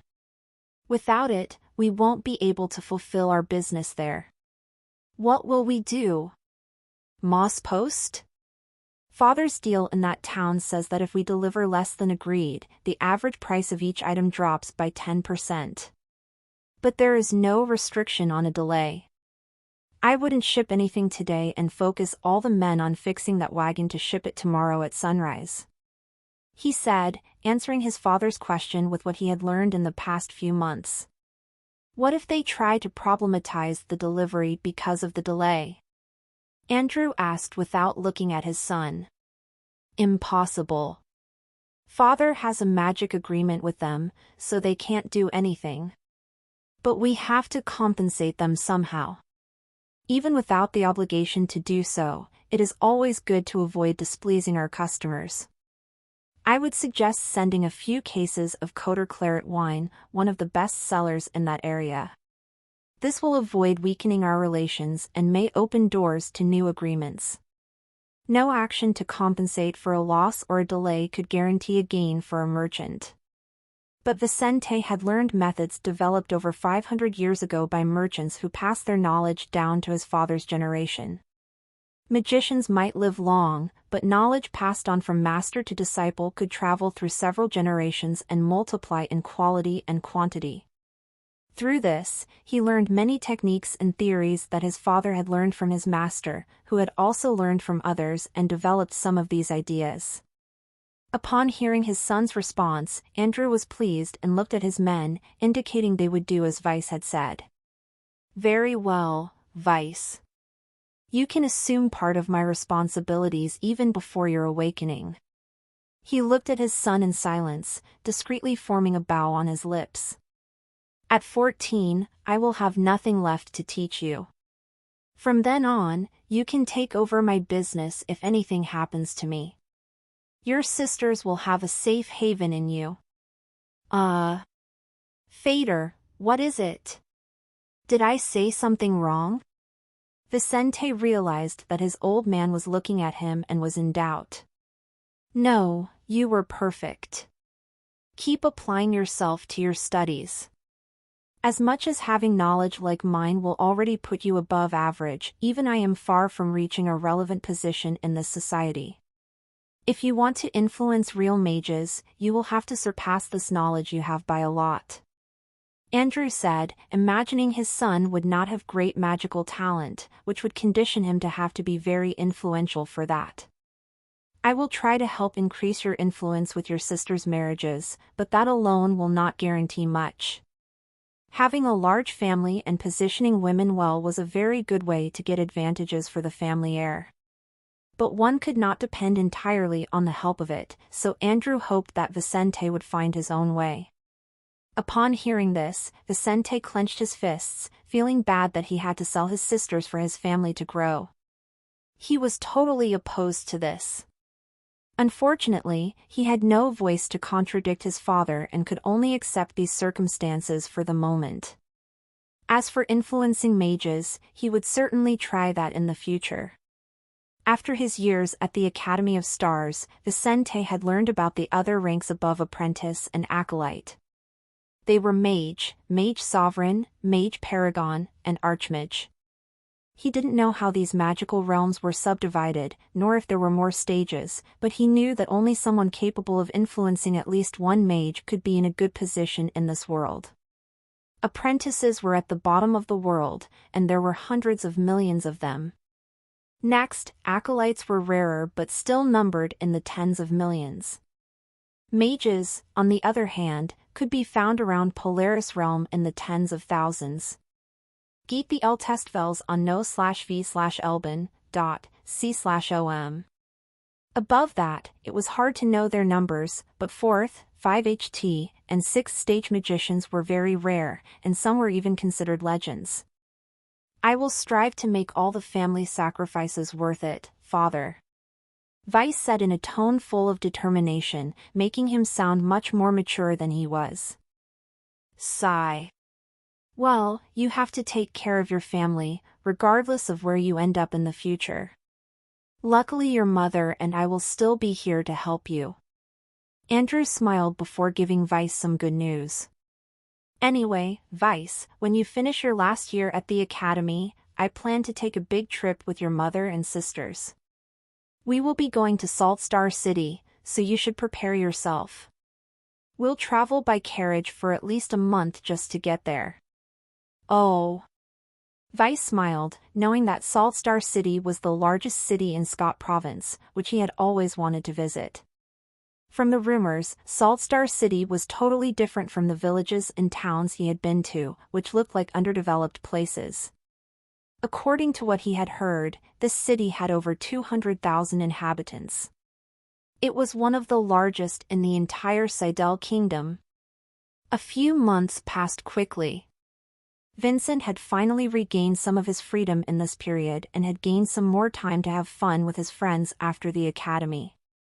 But this was the least that had happened in this time. After years of studying at the Academy of Stars, Weiss, Rory, and Ian had finally reached their last day of school. Weiss, Rory, what will you do from now on? My parents are trying to get me into the Royal Academy in Salt Star City. Ian said to his friends, smiling, hardly able to wait to turn his 10th birthday and travel to that city. Weiss and Rory were walking side by side with Ian, each of them with backpacks on their backs. They had all grown a lot and were slowly approaching adolescence, a period of bodily maturation that takes place between the ages of 10 and 14 in the humans of this world. At 14, they were not only awakening much of their magical abilities, but these humans were also coming of age and were considered adults by local standards. So at almost 10, they were already around 1.4 to 1.5 meters tall, 35 to 45 kilograms in weight. Hair was already growing here and there on their bodies, and their voices slowly became deeper. Each of them was more advanced in one thing or another. Vicente, in particular, was the one with the most striking voice. He then said, I hope to see you there as well. I don't intend to join the Salt Star City Royal Academy, but my father has business to do there that will cause my family to stay there for a few months. We will be traveling in a week, so I will be away from Martel Village for a while. Rory heard this but was not sad that his friends would be away from this village for a while. I will wait for you. I don't have any plans for the moment. I will just wait for Weiss to join his family. Rory said, confident in what his best friend had told him. Vincent had already told Ian and Rory about his dream to start a family and live his own way. Ian had no interest in joining this family, as he wanted to one day enter the Seidel Magic College and get his place in the kingdom, perhaps in a large noble family or even acquiring a title of nobility. But Rory thought differently. After being saved from the clutches of Derek and his group, he had learned many things from Vicente, and without other interests, he had decided to join this thing called the Mafia.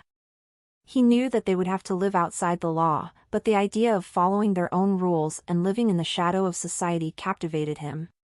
As a son of a bitch, he had no interest in becoming a public figure, much less becoming a nobleman's minion. I should return in 6 months at the most. Weiss once again said this to Rory, planning to start his family along the Mafia lines once he returned. For now, he planned not to expose such a thing to his relatives and would only have Rory by his side. Until he became an adult and gained more freedom, he intended to continue like this.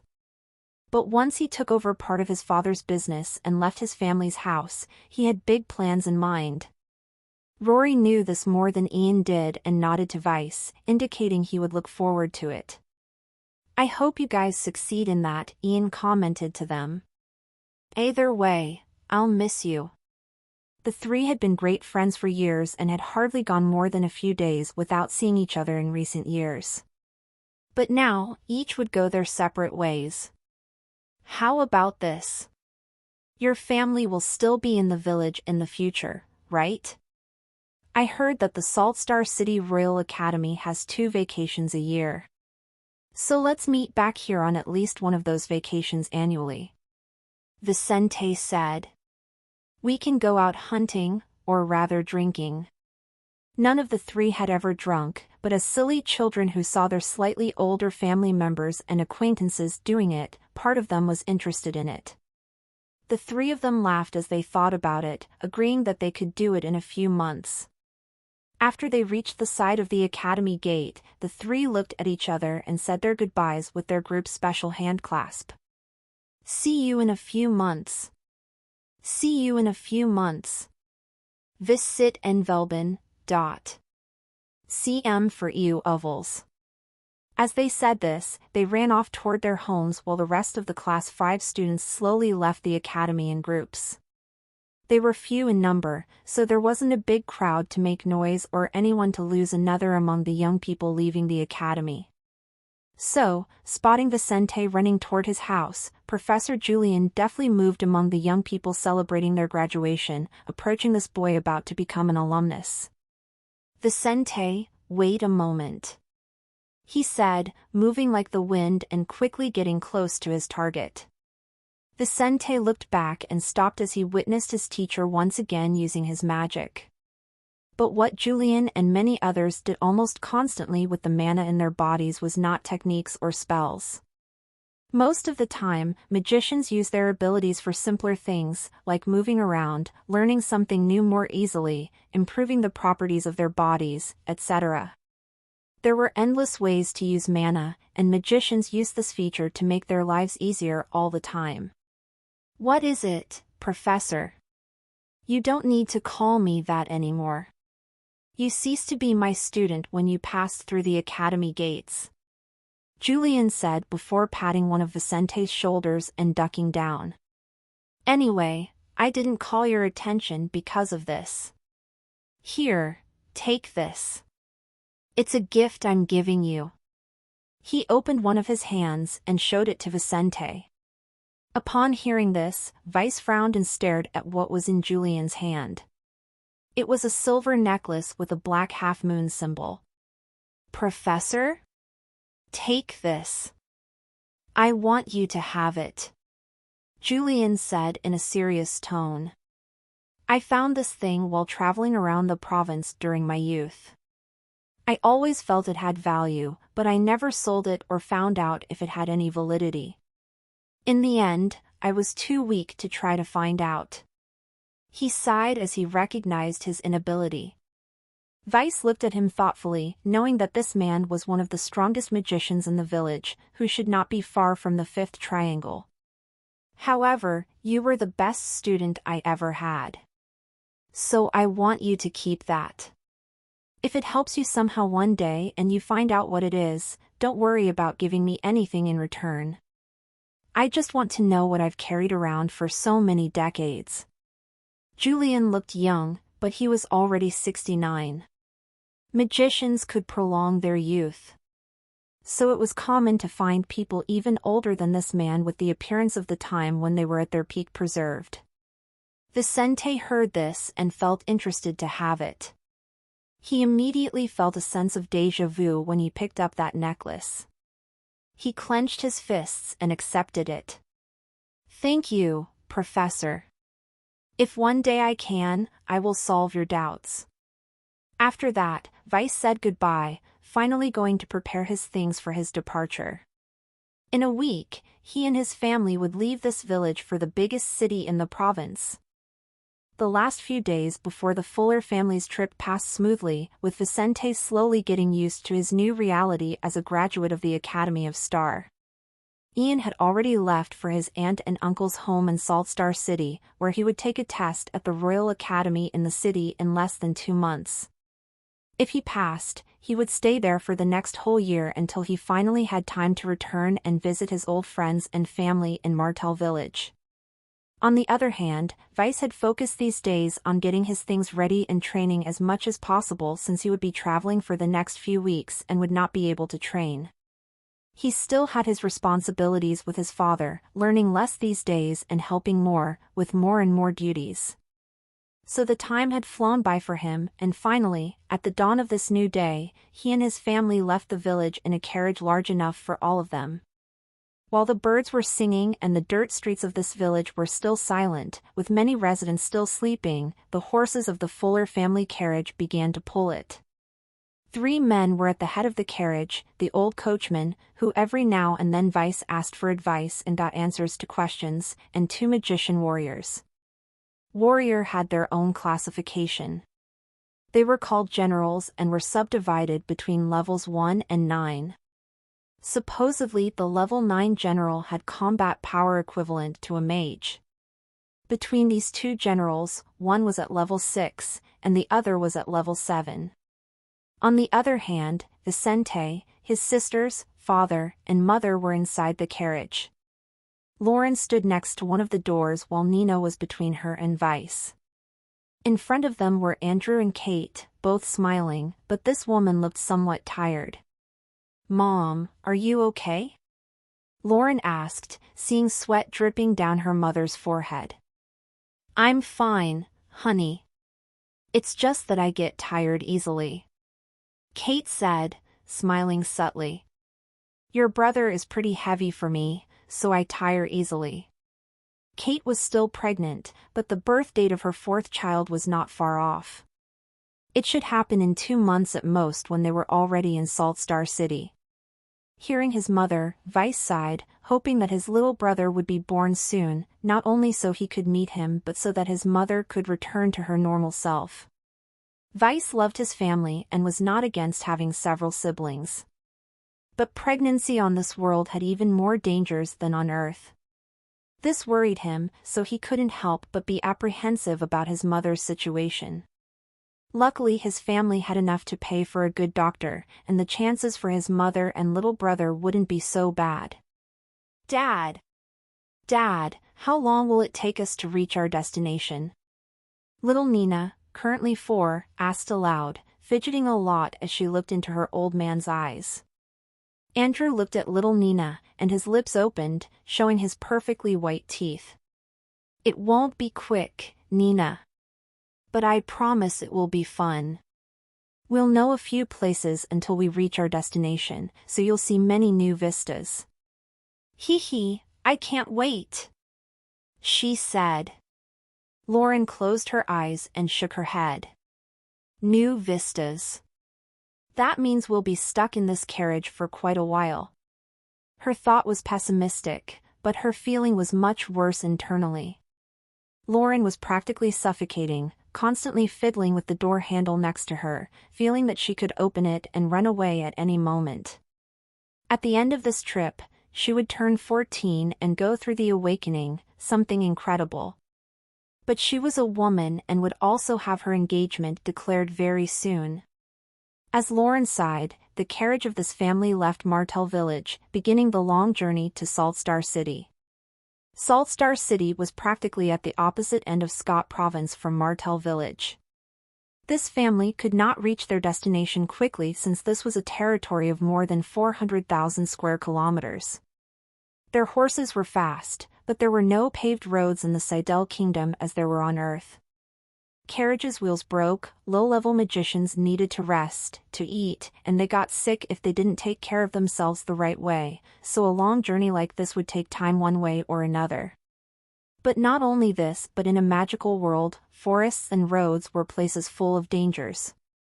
Not only could other humans and animals cause trouble at any time, but even the vegetation could also victimize entire groups.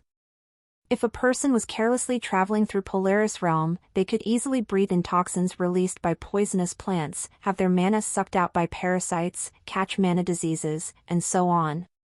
And so, the Fuller family group would travel slowly, giving Nina all the time she would need to experience new landscapes. 2 weeks after leaving Martell Village, the Fuller family group had left the plains of that area where their home was to enter more rugged terrain. The further they moved away from that area, the more extreme the relief, climate, and vegetation. Vicente and Lauren already understood why this was. Still, these days Andrew and Kate had explained to Nina that this was because of the free mana in the atmosphere. The denser the mana in a place, the more extreme the characteristics of an area would be. If a place was naturally cold, it could be freezing if the mana concentration in that area was too high, or just chilling if it was low. The Martel village was located in a relatively mana-poor area, with only enough mana for low-level cultivators, such as humans, at one of the first two magic realms. On the other hand, the further they traveled towards Saltstar City, the closer they came to an area much denser in mana, where more powerful beings could develop. Given this difference, it was natural that the weather and landscapes would change greatly along this group's path. In particular, today, the group had been quite lucky, and the area they were passing through was sunny and with relatively calm winds. The surroundings glowed a vibrant green, and the scent of nature ignored the barriers of this family's carriage until it reached the nostrils of the people traveling there. Vicente had usually been reading quite a bit on his trip. Still, on this day, he took some time out to lie above his family's carriage, soaking up the sun as the horses raced by. "Ah, the day is perfect," he murmured with his eyes closed, feeling the daylight penetrating his skin and warming his body. He didn't know if he still needed to sunbathe to stimulate vitamin D production in his body. However, he still kept this earthly habit, and it felt great to do so. As he relaxed on top of that carriage, he could hear the warriors there to protect his family talking to the coachman while his father and mother slept. Nina and Lauren were eating something, and he could hear the sound of them chewing. All was peaceful in the midst of this region of large green lawns. Most up-to-date NVELs are published on n0velgn.co/m. So Vicente had a big smile on his face, unable to hide his teeth on his lips. But then he felt as if a cloud had appeared above him as he noticed the brightness over that area suddenly diminishing. There was no cloud in the sky just now, he thought before opening his eyes.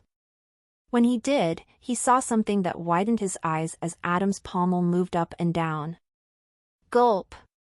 At that instant, two people appeared struggling in the air dozens of meters above where their group was passing. The two people were fighting in the air, floating as if it were the easiest thing to do in the world. They moved through the air like they were stepping on the ground, moving as they attacked each other, dodging, defending, and counterattacking.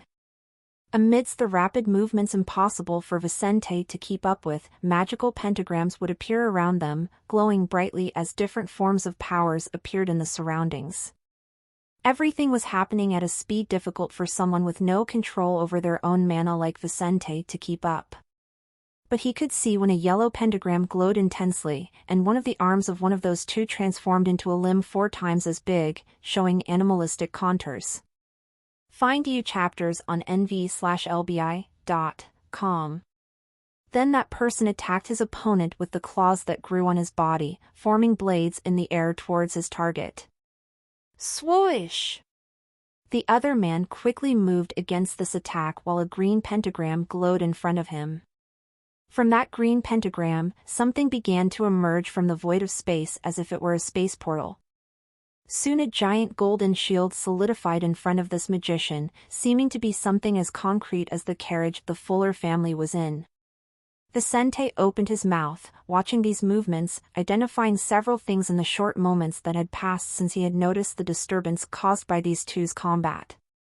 Magic sovereigns! Andrew looked out the window of his carriage and shouted, not believing that right in this place, 2 such powerful magicians had appeared. What? They're magic sovereigns? Vice exclaimed as Lauren stared out the window with her mouth open. Magic sovereigns. Not for less that person has a green magic pentagram. Magical pentagrams had their own classification. They varied in quality according to their origin, ranging from the worst to the best in the following order: red, orange, yellow, green, cyan, indigo, and violet. According to the magic theory Weiss had learned, red magic pentagrams could be found at a ratio of 1 for every 10 natural magical beings. In other words, they were easy to find, and absorbing them should not be difficult, even for beginner magicians.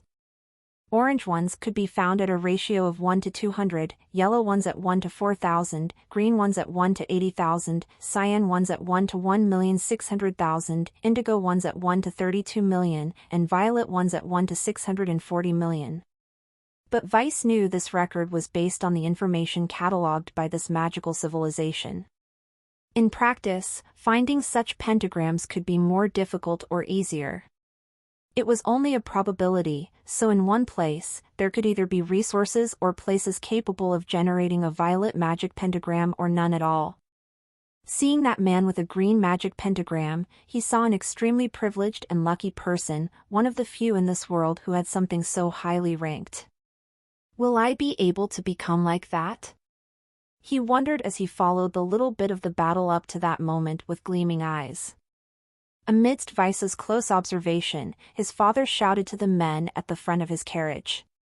"Quickly! Get us out of here as quickly as possible.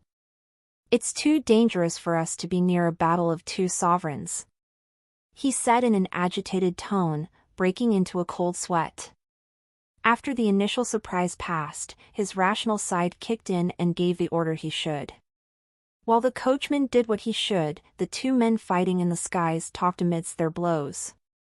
"Today will be your end, old bug," the one with the better set of pentagrams said as another of his pentagrams glowed brightly, showing a yellow this time. "Malik, don't be so confident. As much as I don't have the ideal set of pentagrams, I can fully wipe out your race." Another yellow pentagram glowed at this man's feet while the magic gem on his forehead constantly refined his mana toward his pentagrams. Then a skeleton of a giant bestial creature appeared from space, first revealing one of its claws and then showing itself completely. This skeleton glowed gray, while in place of its eyes, there were two yellow lights. It emitted a deadly sensation, and any creature for miles around would feel goosebumps as it moved its facial bones as it would howl at any moment. Simultaneously, a yellow silhouette appeared behind Malik, its eyes glowing in a way that looked like they would explode at any moment. "Dax! Malik!"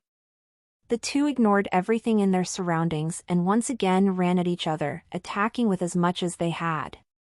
The eyes of the golden silhouette, which looked very much like a woman's body, exploded, and a grandiose yellow bolt of lightning went off toward Dax's body.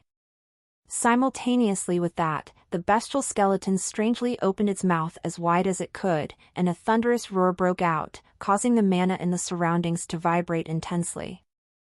"Oh, shit!" At that instant, everyone in the Fuller family carriage raised their hands toward their ears, hearing that shrill sound almost unbearably. This was especially true for the children, who had not yet gone through their awakening and were totally unprotected against it. "Aya!" The Sente screamed in pain as he felt blood draining from his ears, but worrying much more about his sisters, who were screaming even louder than he was. Contrary to what some might think, witnessing a battle of high-level magicians was not a pleasant thing.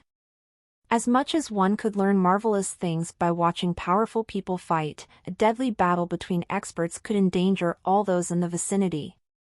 The first time seeing magicians fighting for real, the Sente immediately realized this world was truly much more dangerous than Earth.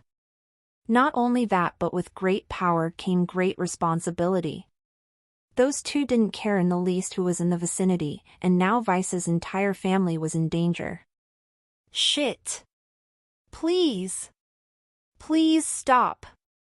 He tried to shout, but his voice did not even reach those in the carriage. Meanwhile, the two attacks collided in the skies, with one diverting the other from its main focus. Lauren looked out the window and saw the light beam from that silhouette's eyes collide with the vibrations of mana generated by the sound waves of its opponent's skill and come toward her carriage. "No!" she shouted as she felt pain in her eyes. A moment later, the light beam deflected by Dax's attack almost hit this family's carriage, melting the side ground where they passed. "Aya! Andrew!" Andrew, we have to escape on foot. If we keep going like this, we'll all die. Kate said to her husband, seeing that he was already trying to help Lauren and Nina. This man was sweating coldly, but he made the difficult decision to try his own luck by running away. "Let's go," he said to his wife, expecting her to go ahead. When they got out of that carriage, he looked at the three men there and said, using his mana to communicate with them, "One of you lead the way, and the other take Vicente. We'll escape on foot." "Okay." Quickly the coachman and another man left the carriage and ran ahead, running a few steps ahead of Kate and the rest of the family. Andrew had his two daughters in his arms, and Vicente was already on one of that general's shoulders. While being carried by that man, Vicente looked again into the sky and saw all the pentagrams of those people. One of them had red, orange, yellow, and green. The ideal combination for someone at his magic stage in Polaris realm. But the other one was missing a bit and had only red, orange, yellow, and yellow. Anyway, all the pentagrams coalesced around their attacks, raising their intensity to the maximum. "Die. That's the end, Dax." The two attacks continued to collide, deflecting some of their power to the surroundings, while little by little, Malik managed to penetrate his rival's sound barrier. When that happened, a gigantic explosion appeared in the skies over that area. Boom! Boom! When Malik's attack overcame the power of Dax's, the laser beam coming from the golden silhouette behind him finally overcame the sound barrier, preventing it from hitting his enemy. When this happened, the great bestial skeleton broke apart, exploding into countless pieces.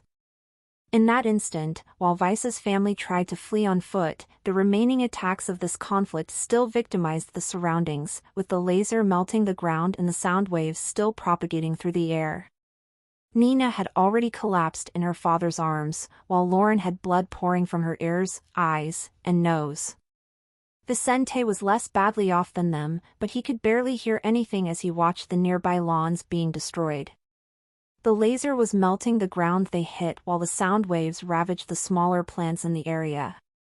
But when the giant skeleton in the air exploded, fragments of it fell from the sky, forming something similar to a meteor shower. When the first pieces of bones fell nearby, earthquakes would spread throughout the surroundings. Read lat stchers on n/v/l/b/i.cm. Pieces of soil would fly through the air while giving way to craters as large as carriages. At the same time, some of the nearby vegetation would begin to catch fire.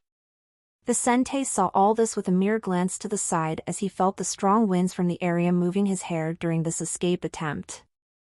Boom!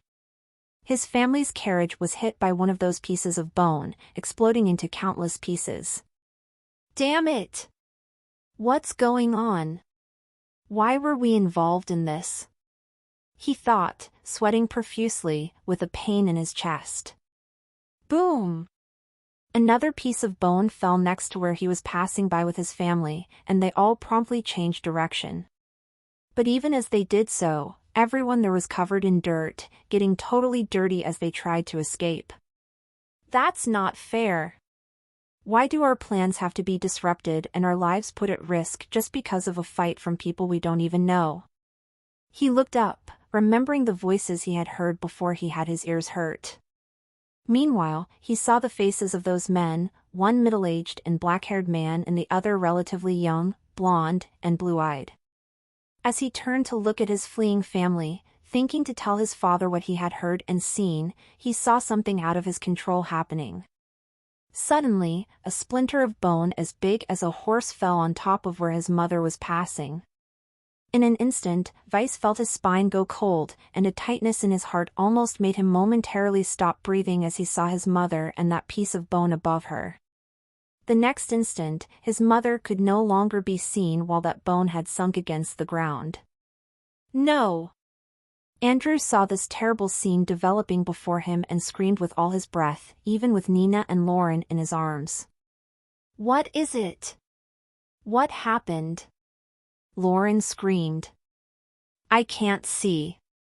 But Andrew was falling to his knees on the floor and couldn't say anything.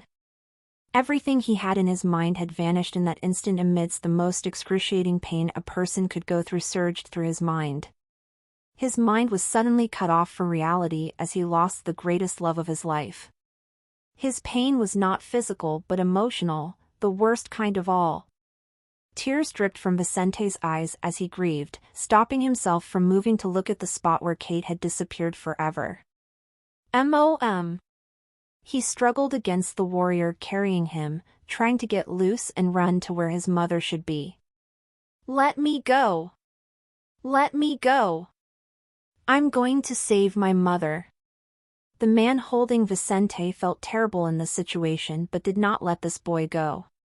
He ignored this child's kicks and punches and kept running, dodging the crater where Vice's mother and the coachman were crushed to death. Wesley, get Mr. Fuller. We can't leave them behind. That warrior shouted to his companion further ahead. That man looked back and quickly turned around, doing his best to catch up with their contractor.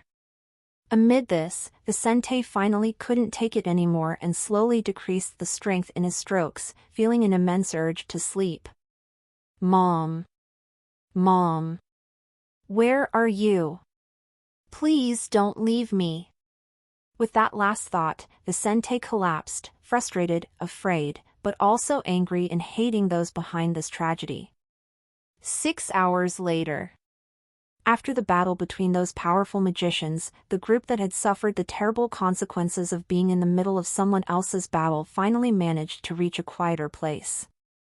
After hours of running on foot, the two warriors managed to bring Vice, his sisters, and his father to the vicinity of a cave where they were now sheltering from the previous phenomena. After that great fight, the mana in the surroundings would be disturbed for the next few hours, so even after the fight was over, the surroundings of the battle were still suffering from the consequences of that confrontation. Hence, the two men were now watching the entrance to that cave, sighing as they remembered what had just passed. Mage sovereigns. I didn't think they were so strong. The weaker of the two generals said, sighing as he saw the gray sky and some lightning on the horizon. A fourth-stage magician is powerful. His boss said. And the clash of sovereigns is not simple. For people like us to survive to tell the tale is already a great achievement. Tell that to this family. Wesley muttered as he looked back, watching in Andrew's direction. This man had lost his pregnant wife right in front of his eyes. How painful shouldn't that be? But somehow, he had found the strength to care for his 3 wounded children and was at this moment caring for the most wounded of them all, Nina. Nina was the smallest, so she had been the hardest hit of the 3. As for Lauren and Vice, Andrew was not sure how serious their situation was since he was not a doctor. But it was a fact that his eldest daughter lost her sight. On the other hand, Vicente was in a deep sleep, and no one there knew whether he was seriously injured. All they could say about him was that he was in pain as he mumbled his mother's name every few moments and shook vigorously. Sigh. That will be a long trip. Soren, the level 7 general, said in a low voice. A few days later. The Fuller family group eventually managed to leave the area affected by the Battle of the Two Sovereigns, making their way back towards Salt Star City. Without horses or a carriage, they had moved these days more slowly through the dangerous roads of the region. Luckily, none of the many dangers had victimized them these days. After passing through 2 villages without doctors, they finally reached a town this morning. Vicente, Lauren, and Nina were even worse off than days ago, with the least fighting between life and death. Upon reaching this place, Andrew immediately ran with those 2 guards to a local doctor's property.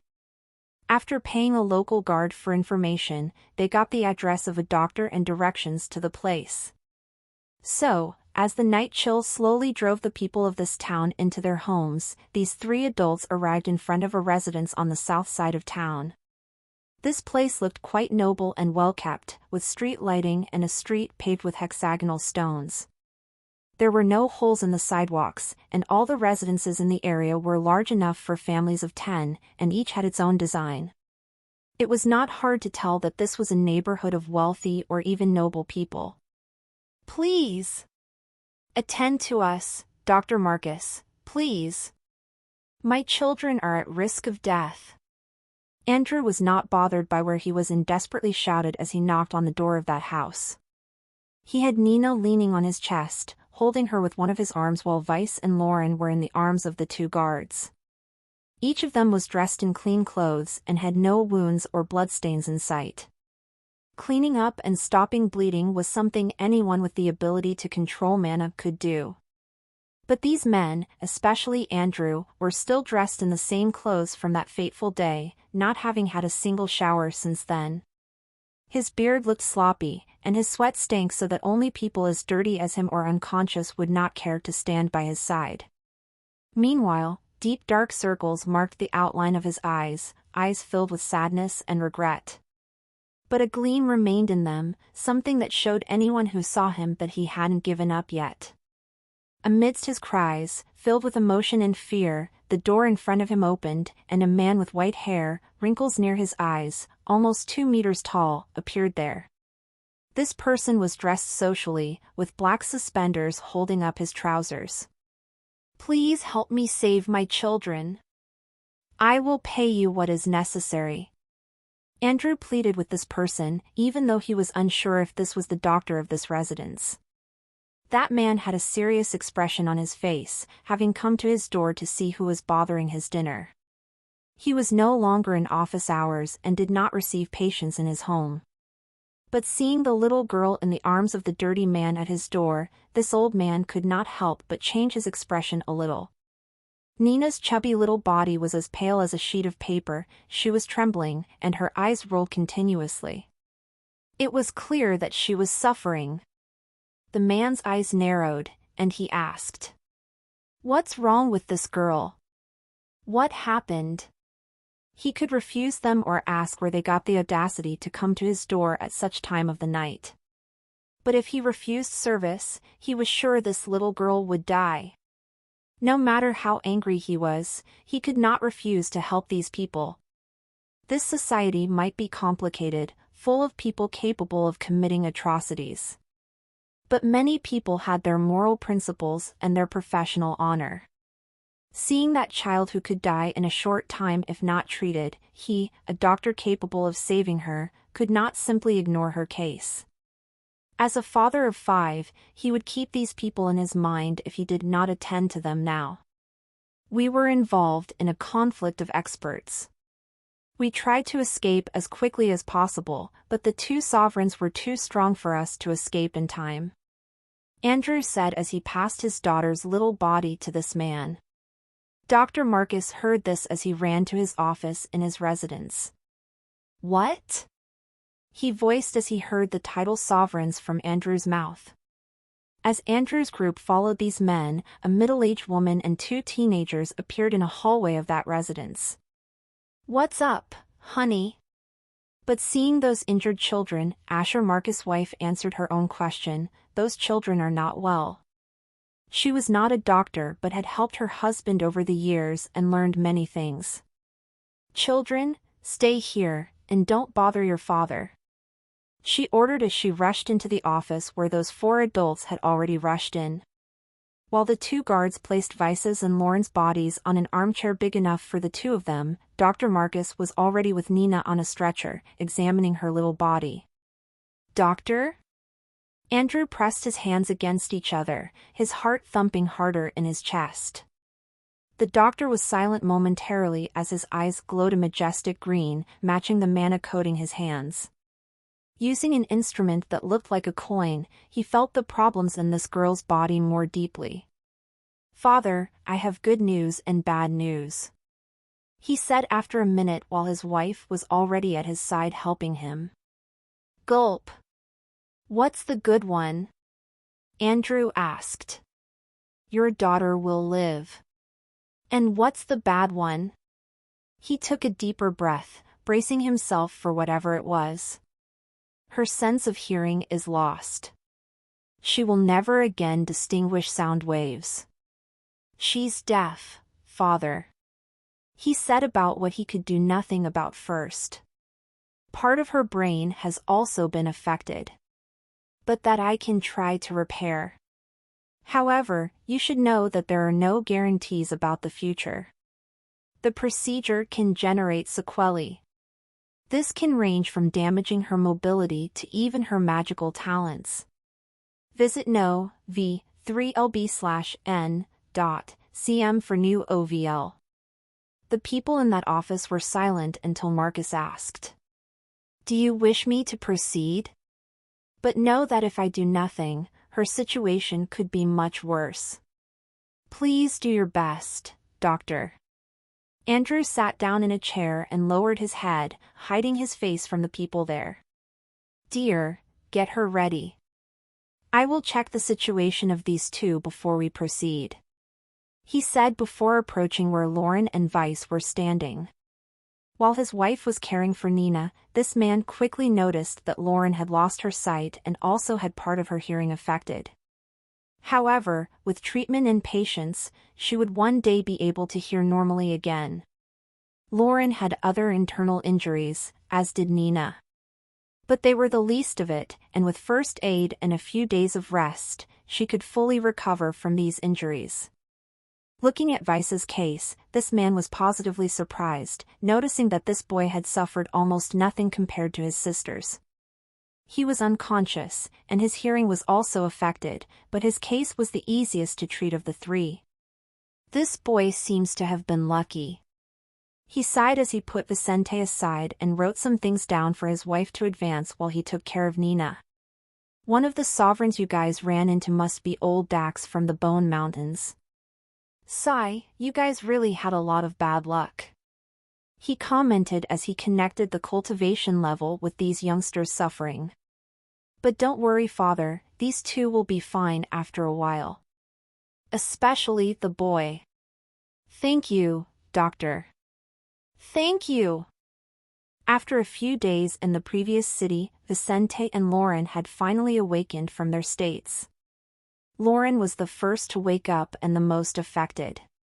Finding out that she would no longer see from that day on, she had locked herself in the bedroom of the house her father had gotten in this town. She barely ate the meals her father served, always very sad. Even sleeping at night was not easy for her. Amid her nightmares, she would wake up in the hopeless darkness of her current life, something challenging to get used to. She had already heard from her father that her mother and the baby in Kate's belly were no longer among them, so she suffered twice as much. Previously she was so sad at having to become engaged to a man she didn't like, but now she couldn't help but realize how foolish she was. She didn't have any problems before. Her life could be considered perfect, but still, she had complained to her parents so many times. Now all she wanted was to have that problem. If only she could trade her lost sight, bring her mother and brother back, for the cost of a marriage. She wouldn't even care if she had to marry a disgusting old man. But her reality was cruel, and her thoughts would not change a thing. Now she was blind, no longer had a mother, and would possibly leave her previous favorable position and stay single even if she didn't want to. But while she was living her depressing situation, Vicente had woken up this morning. Upon awakening, he had not fully recovered his hearing, but he had understood perfectly when his father told him about his mother, Nina, and Lauren. He had seen when a piece of bone had crushed his mother, but he still listened with tears in his eyes to his old man's words. In the previous days, he had been constantly having nightmares about his mother's death, and when he woke up, he couldn't help but pray to the heavens that it was just a bad dream. But hearing everything from Andrew, any hope in Vicente's heart was shattered. After his father finished telling him what had happened, as well as the situation of his sisters and where they were, Vicente found himself alone in the room he was in. He walked with difficulty to the bathroom and turned on the shower, letting the cold water run over his body while his tears continued to run from his eyes. All he could think of was the sweet and gentle Kate in his mind, remembering his last days at his mother's side. But at the thought that he would never see her again and couldn't even say goodbye to her properly, he felt a much worse emptiness, with an indescribable lump in his throat. He wanted to scream and make this whole world feel the pain he was now enduring, but he couldn't. Or rather, he didn't have the ability to do that. Not even having his abilities awakened, Vicente was not much more than an insect compared to the level he needed to reach to affect this reality. He knew this, and it made him feel twice as bad. Unfortunately, he was powerless. Shit. Shit. Shit. He felt a sudden surge of anger and punched the wall before him, ignoring the pain in his fists. Damn you, Dax, Malik! He shouted, remembering the names he had heard during that battle. One day I will find you, no matter what it costs or how long it takes. I won't stop until I return to you what happened to my mother. He continued punching the wall in front of him until the wounds in his fists opened up, and blood flowed out. Up-to-date OVLS on OVL-bin.cm. When he saw dark red drops dripping from his hands, Vicente stopped and looked at them, feeling a unique sensation in his body. Without realizing it, he swore to his own blood to avenge his mother's murder. Either I will avenge myself, or I will die tempted. After these words full of conviction, Vice finished taking his shower and quickly dressed, curling his fingers to hide what he had just done. Leaving his room, he went directly to the room where his father had told him Lauren was. He knew that his sister Lauren had suffered more than him and entered without knocking on the door. Lauren, it's me, Vice. He said as he got close to the bed where his sister was cuddled in a pillow. Vice? Are you awake? She asked as she looked up in a different direction from where Vicente was. Seeing how his sister had not yet gotten used to recognizing the position of people by sound, Vicente felt once again a wave of anger in his heart. I'm sorry, big sister. He said with difficulty. I know I am weak now, but I promise you. One day I will avenge our mother. Lauren didn't believe that her brother would one day be able to avenge his mother or even what had happened to her and Nina. But she knew her brother well and knew he wasn't kidding. Tears flowed down her face again as she said. Vicente, don't worry about it. I'll miss Mother, but that's life. There's nothing we can do. Those people were sovereigns. Even if they were paragons or archmages, it doesn't matter. I will do everything possible and impossible to get at them. He said with conviction. Just believe in me, sister. One day I will bring peace to Mother. Lauren felt a tightening in her heart but said nothing. She knew Vicente. Once he decided to do something, nothing could stop him from continuing with his plans. Vicente. Amidst the despair of the darkness, Lauren felt her heart beating harder, feeling the terrible fate of her family. A few more days passed as the Fuller family group continued on in that town. During this time, Vicente and Lauren had continued their treatment with Dr. Marcus, while Nina had finally awakened after the complicated procedure she had undergone. From what Dr. Marcus had told Andrew, her case was delicate, and he was to accompany his youngest daughter to the doctors every month for the next 6 months. For the moment, she did not seem to have any sequelae other than deafness. But the marks of the operation she had had to undergo could appear at any time.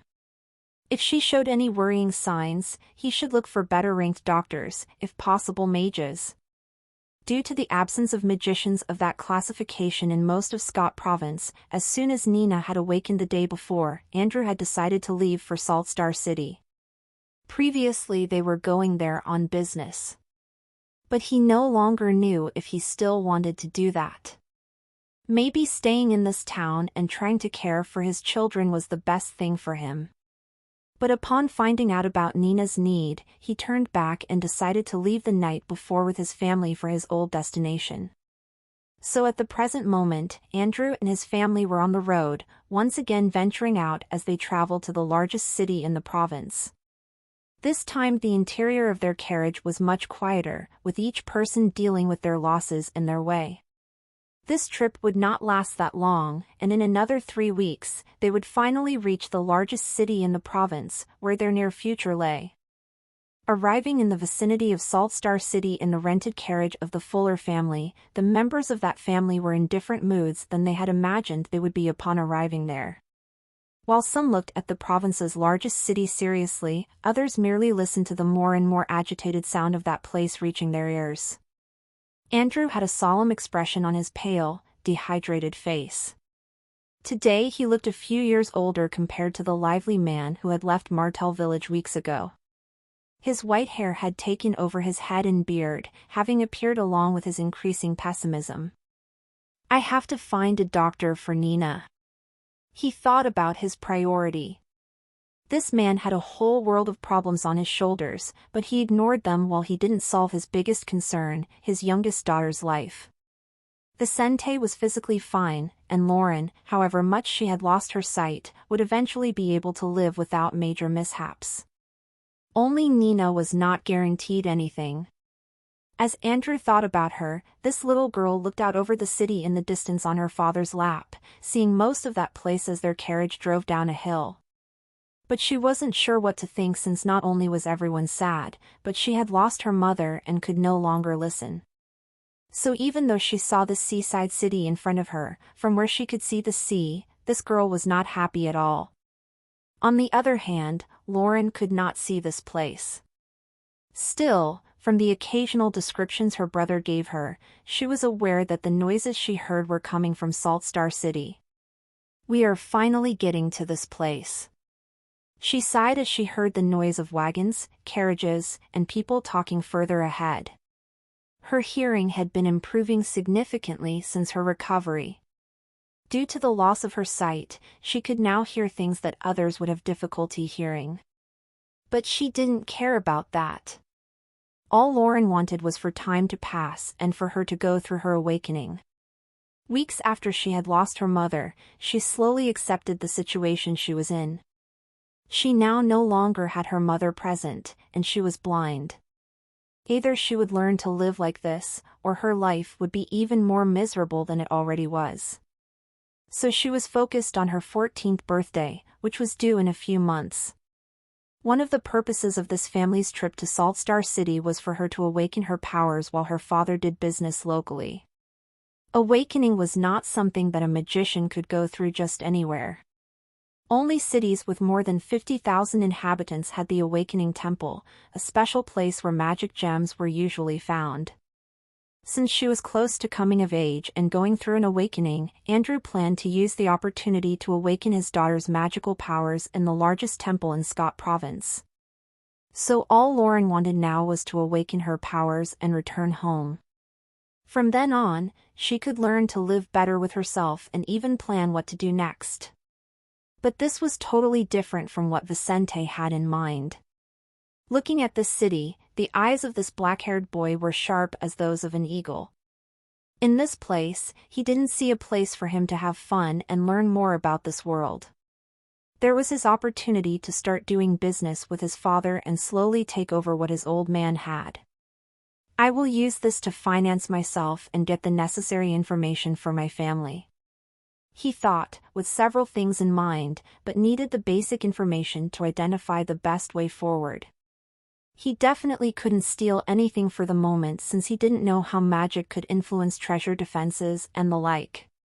But as a bandit in his past life, he had absolutely nothing against stealing what he needed to achieve his goals. For now, he kept this alternative aside and would get contacts and information through his father's business partners. His father had also already promised him 50% of the profit he made when he himself was behind the business, so this would also be Vicente's opportunity to earn coins on his own. "We will stay in this city until Lauren awakens her magical powers. After that, we will return to the village," he thought as he watched his carriage approach the entrance to the city. "At that time, I will join Rory and begin my plans to form my own organization." After his conversation with his older sister, Weiss no longer touched the subject of revenge. He was too weak and poor in comparison to his enemies. As he was no fool, he was putting his purpose of revenge aside to plan his organization's first steps, something he could do. But thoughts of revenge would repeatedly pop up in his mind to irritate him. So, while everyone inside that carriage remained silent, the coachman hired for this trip directed the horses through the entrance of that city. "Where are we going, gentlemen?" This man asked the two guards of the Fuller family group. Soren then said, "Go to a good inn. Nothing too fancy, but not too bad to the point that these children are in danger."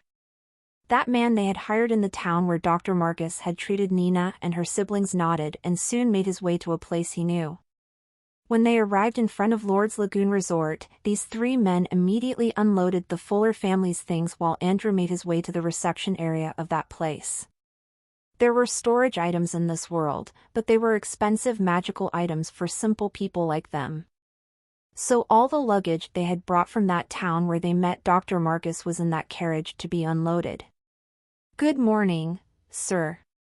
Welcome to Lord's Lagoon Resort. Do you have a reservation?"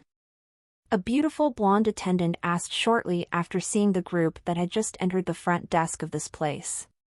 While Andrew was answering her, Vicente and Nina were looking around, from where they could see the beach not far from them.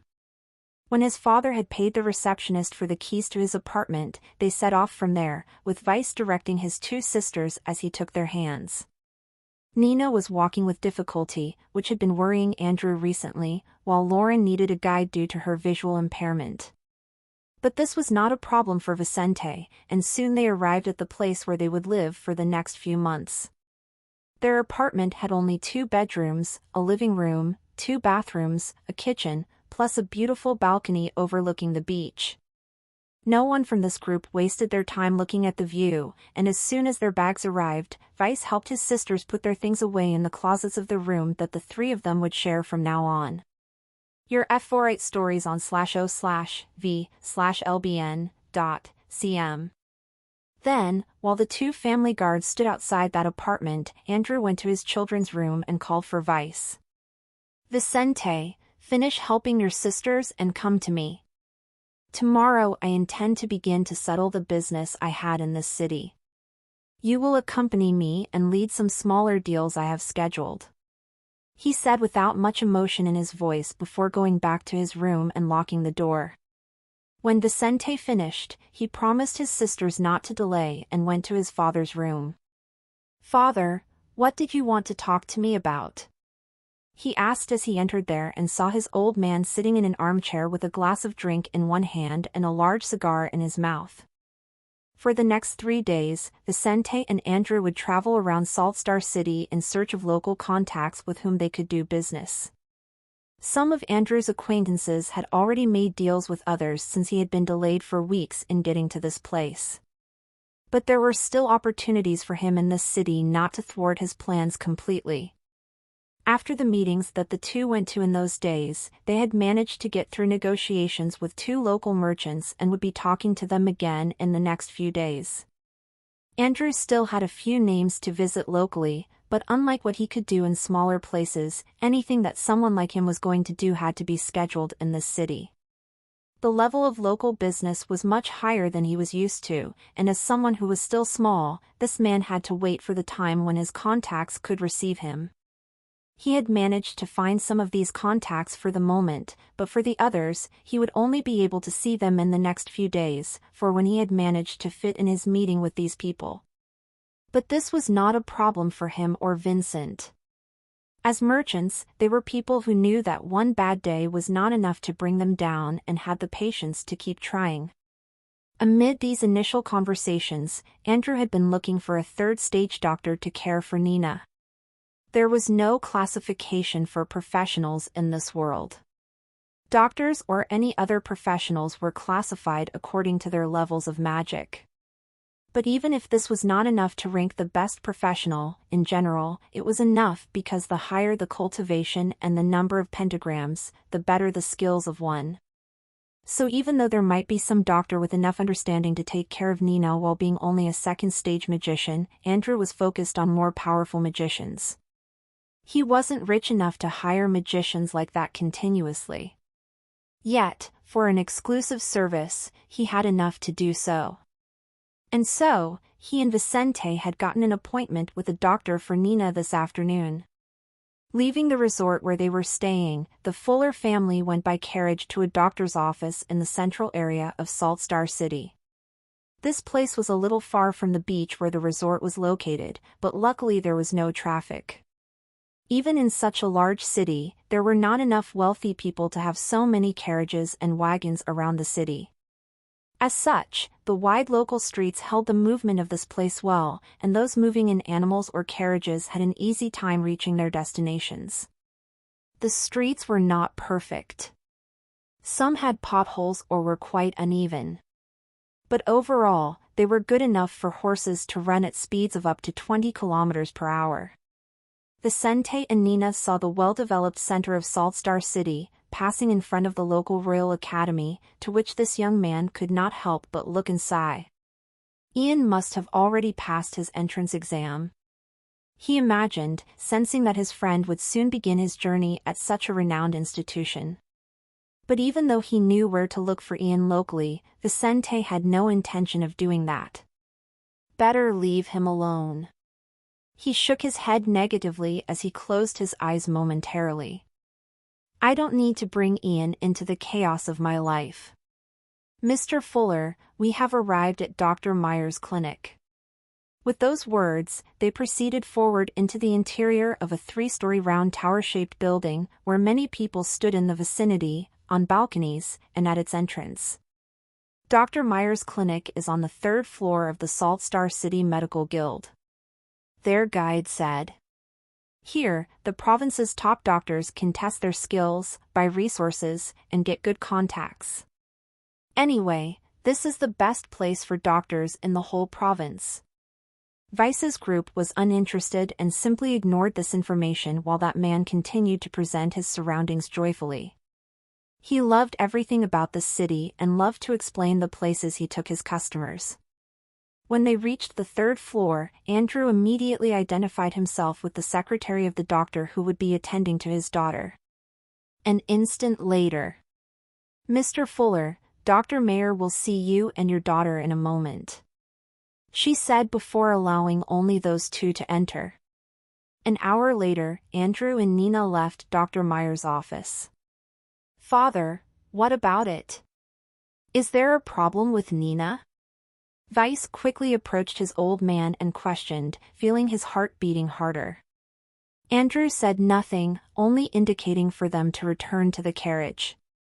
But the sad look on his face could not hide the truth from Vicente. There's a problem.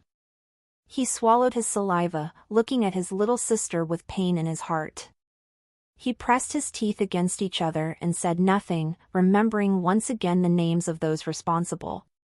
Dax. Malik. Father, what's wrong? What did the doctor say? Lauren couldn't see the expressions of her family members, but the silence carried a lot of information.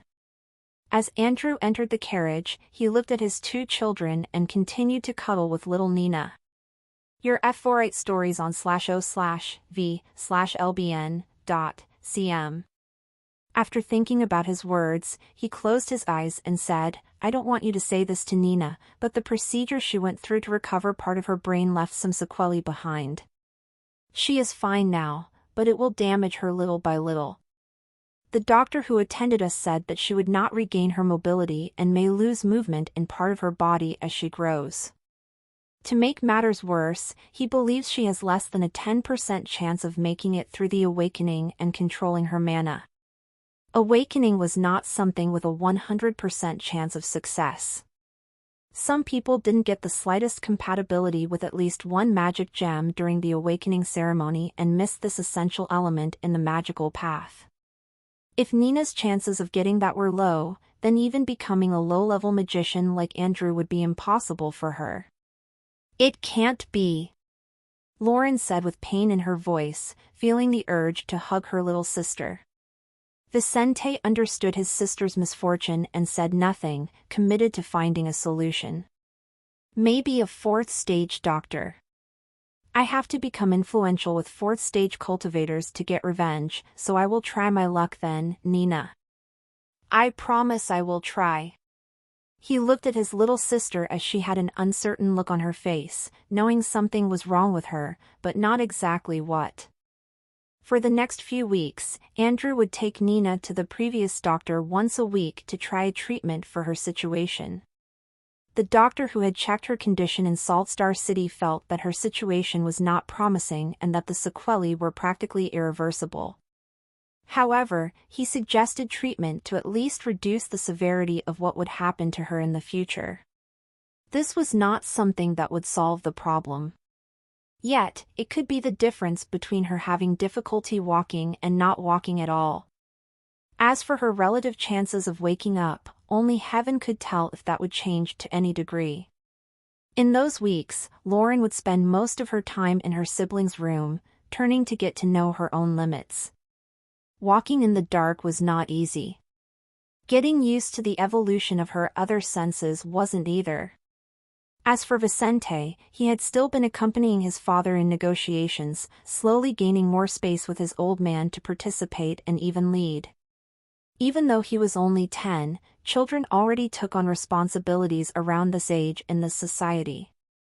Children were learning their parents' functions from the age of 5, and many were working by the time they were 10. It was not strange to see children involved in non-physical work, so Vicente had not encountered any problems. His father and some of this man's acquaintances saw his participation as positive, especially when they noticed that this young man was neither dumb nor slow. "Father, I'm coming," Vincent said before opening the door to his father's room and entering. He smelled something terrible when he entered there but didn't find it strange. Lately, his old man was not so bothered about his own appearance or hygiene. When he found him lying on the bed, Vicente saw the drink bottles on the floor and an ashtray full of ashes beside one of the headboards. Andrew was only in his underwear, lying on his stomach. "Father! Father, wake up!" Vicente tried to wake his old man, as this man made some typical noises of someone waking up from a bad night's sleep. "Hell, Vicente, why are you waking me up?" Andrew asked as he yawned. "We have a meeting now in the morning. Aren't you going?" "What meeting?" "With the Murray family. Won't you come?" "Why don't you represent me, son? I'm sure you can handle this," Andrew said, without even looking at his son, getting ready to go back to sleep. Vicente heard this and sighed. He had no problem taking on his father's responsibilities. What worried him was the psychological situation of this man. "Father is in a very bad way. After we arrived in this city, he had been drinking more and more. It seems he is dealing with his loss by becoming sloppy and drinking." He stood beside his father for a few moments, looking at this room's messy and fetid surroundings. Unfortunately, there was nothing he could do to help. He had already tried to talk to his old man, but life for all of them was pretty depressing. Every day Lauren's blindness and Nina's deafness reminded them of everything that had happened. As much as Vicente disapproved of his father's way of acting, he understood this man's difficulties. Hell, he had gone through the reincarnation experience and had the experience of 2 lives, but still, he was troubled by it all. So imagine what Andrew shouldn't be going through. It was understandable that he had no mind to go out and work, that he was devastated. Vicente disapproved but felt he had to give his old man a break. "It's okay, father. I'll take care of it, so stay here and get some rest," he said before leaving one guard to look after his family and departing alongside the other. A few minutes later, Vicente arrived in front of an estate not far from the resort where his family members were. In front of this place were several palm trees, a silver fence that extended for over 100 meters, and a beautiful lawn. At the back was a large estate, which one could easily say belonged to financially wealthy people. Upon identifying himself at the gate of this property, Vicente quickly got permission to enter and made his way to the front of the property. When he arrived, a man dressed in a black suit was waiting for him in front of the entrance door. "Young Fuller, didn't your father come with you? Is there a problem?" the butler of the Murray family asked while smiling. "Good morning, Butler Mason. My father is not feeling well, so I am here to represent him. I hope Baron Murray doesn't mind having to deal with me," Vicente said politely. "Not at all. Please come with me." That man nodded to Vicente soon after leading the way. La test novls on, n, vel/. Co. The Seidel kingdom had a well-defined hierarchy for nobility. At the bottom of the local hierarchical pyramid, the least prestigious nobles were those members of families with barons as heads. Above them came those with patriarchs as viscounts, then counts, marquises, and finally, the most important, dukes. Dukes were the closest to the king and served as rulers of the provinces. Some of the most important of them were distantly related to the royal family. Barons, on the other hand, as was the case of the person with whom Vicente's father would do business today, were loyal subjects of the king, usually wealthy people. Generally, upon reaching some social requirements, these men exchanged their loyalty in exchange for small territories, the size of farms, to rule over. There was no private property outside the kingdom's cities, towns, and villages, so to administer any land, one had to be part of the nobility. This gave the nobles advantages over all the other wealthy people in the kingdom, which is why many free men had a common interest in becoming nobles. This is why a baron was so rich that he had an estate almost as large as the resort where Vicente and his family were staying and had dozens of people working for them. Vicente noticed this as he walked through the halls of that estate while Butler Mason directed him to Baron Murray's office. "There are so many maids and workers here." He discreetly looked at the surroundings. Vicente knew noble families in the Seidel kingdom were very different from those in fiction stories he had read on Earth. These families did not have hundreds of members, armies, and so on. Usually, the noble families of the kingdom had 2 to 3 generations, parents, children, and grandchildren, that is, only close relatives of the nobleman. Only the leader of the family received the title of nobility, and only the eldest son could inherit it. With this, there were usually not many members in noble families, usually only the sons of the nobleman, his siblings, and parents, as well as the sons of his heirs. Besides that, it was not considered as part of the family, but distant relatives, who naturally did not have any privileges. At the same time, only the royal family could have a personal army, so noble powers in this place did not have military forces with dozens of members or more. At most, high-ranking nobles would have a few guards and small groups to protect their main properties. Hence, everything Vicente saw in this place belonged to a tiny group that couldn't have more than 20 people. This naturally opened his eyes to the difference in wealth from the lowest title of nobility to an ordinary man like his father. "Interesting. Your Grace, Vicente Fuller is here to meet with you." After these words, Butler Mason opened the office door and allowed Vicente to enter there accompanied by his guard.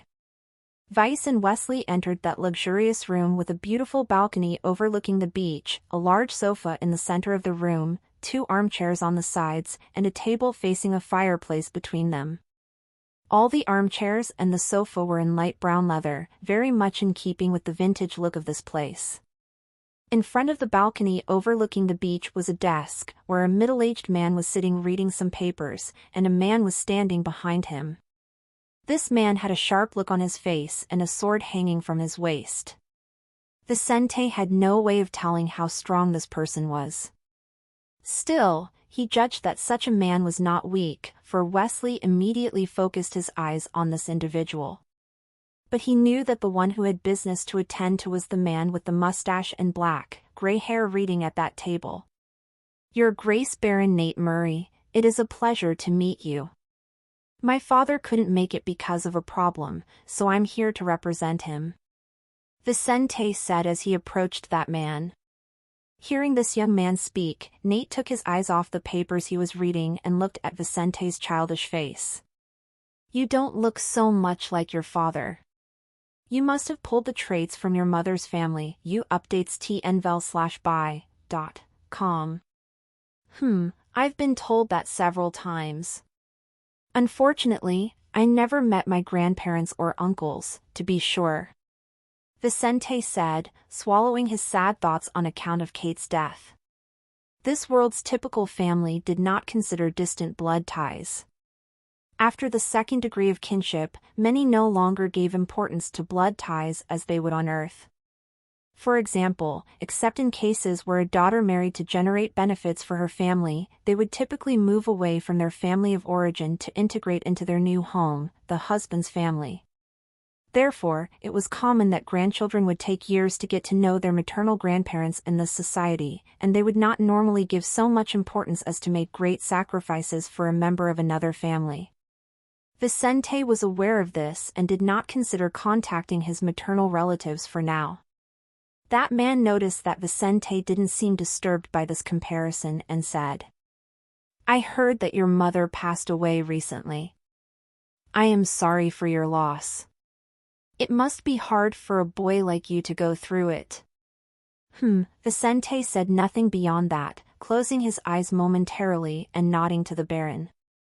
In any case, I hope you won't let this stop you from taking your own journey. Your father has already told me good things about you, Vicente, so I hope you will continue on the good path you have been on. You're going to triumph if you keep it up, kid. My father has told you about me? He asked in surprise. The Baron laughed. Andrew and I come from different backgrounds. But during our youth, we were partners on a journey. At that time, we were still trying to discover our magical ways. He had escaped his master and was away from merchant affairs while I was experiencing time away from the pressure of inheriting my father's position. We kept in touch after that until we started doing trade, and he told me about you on a few occasions talking business in recent years. I see. So you have known each other for a long time. Vicente did not know this since his father had not told him of all his business partners and contacts. Anyway, thanks for the words, Your Grace. I will try my best. Baron Murray then said to the man behind him. Sir River, take that item and give it to Vicente. Vice looked at that man and was surprised. It was not easy to be called sir in this society. There was another title besides those given to nobles that the king conferred. That was the title of knight. This title was usually given to people who entered the royal family army and had merits during their time in such a force.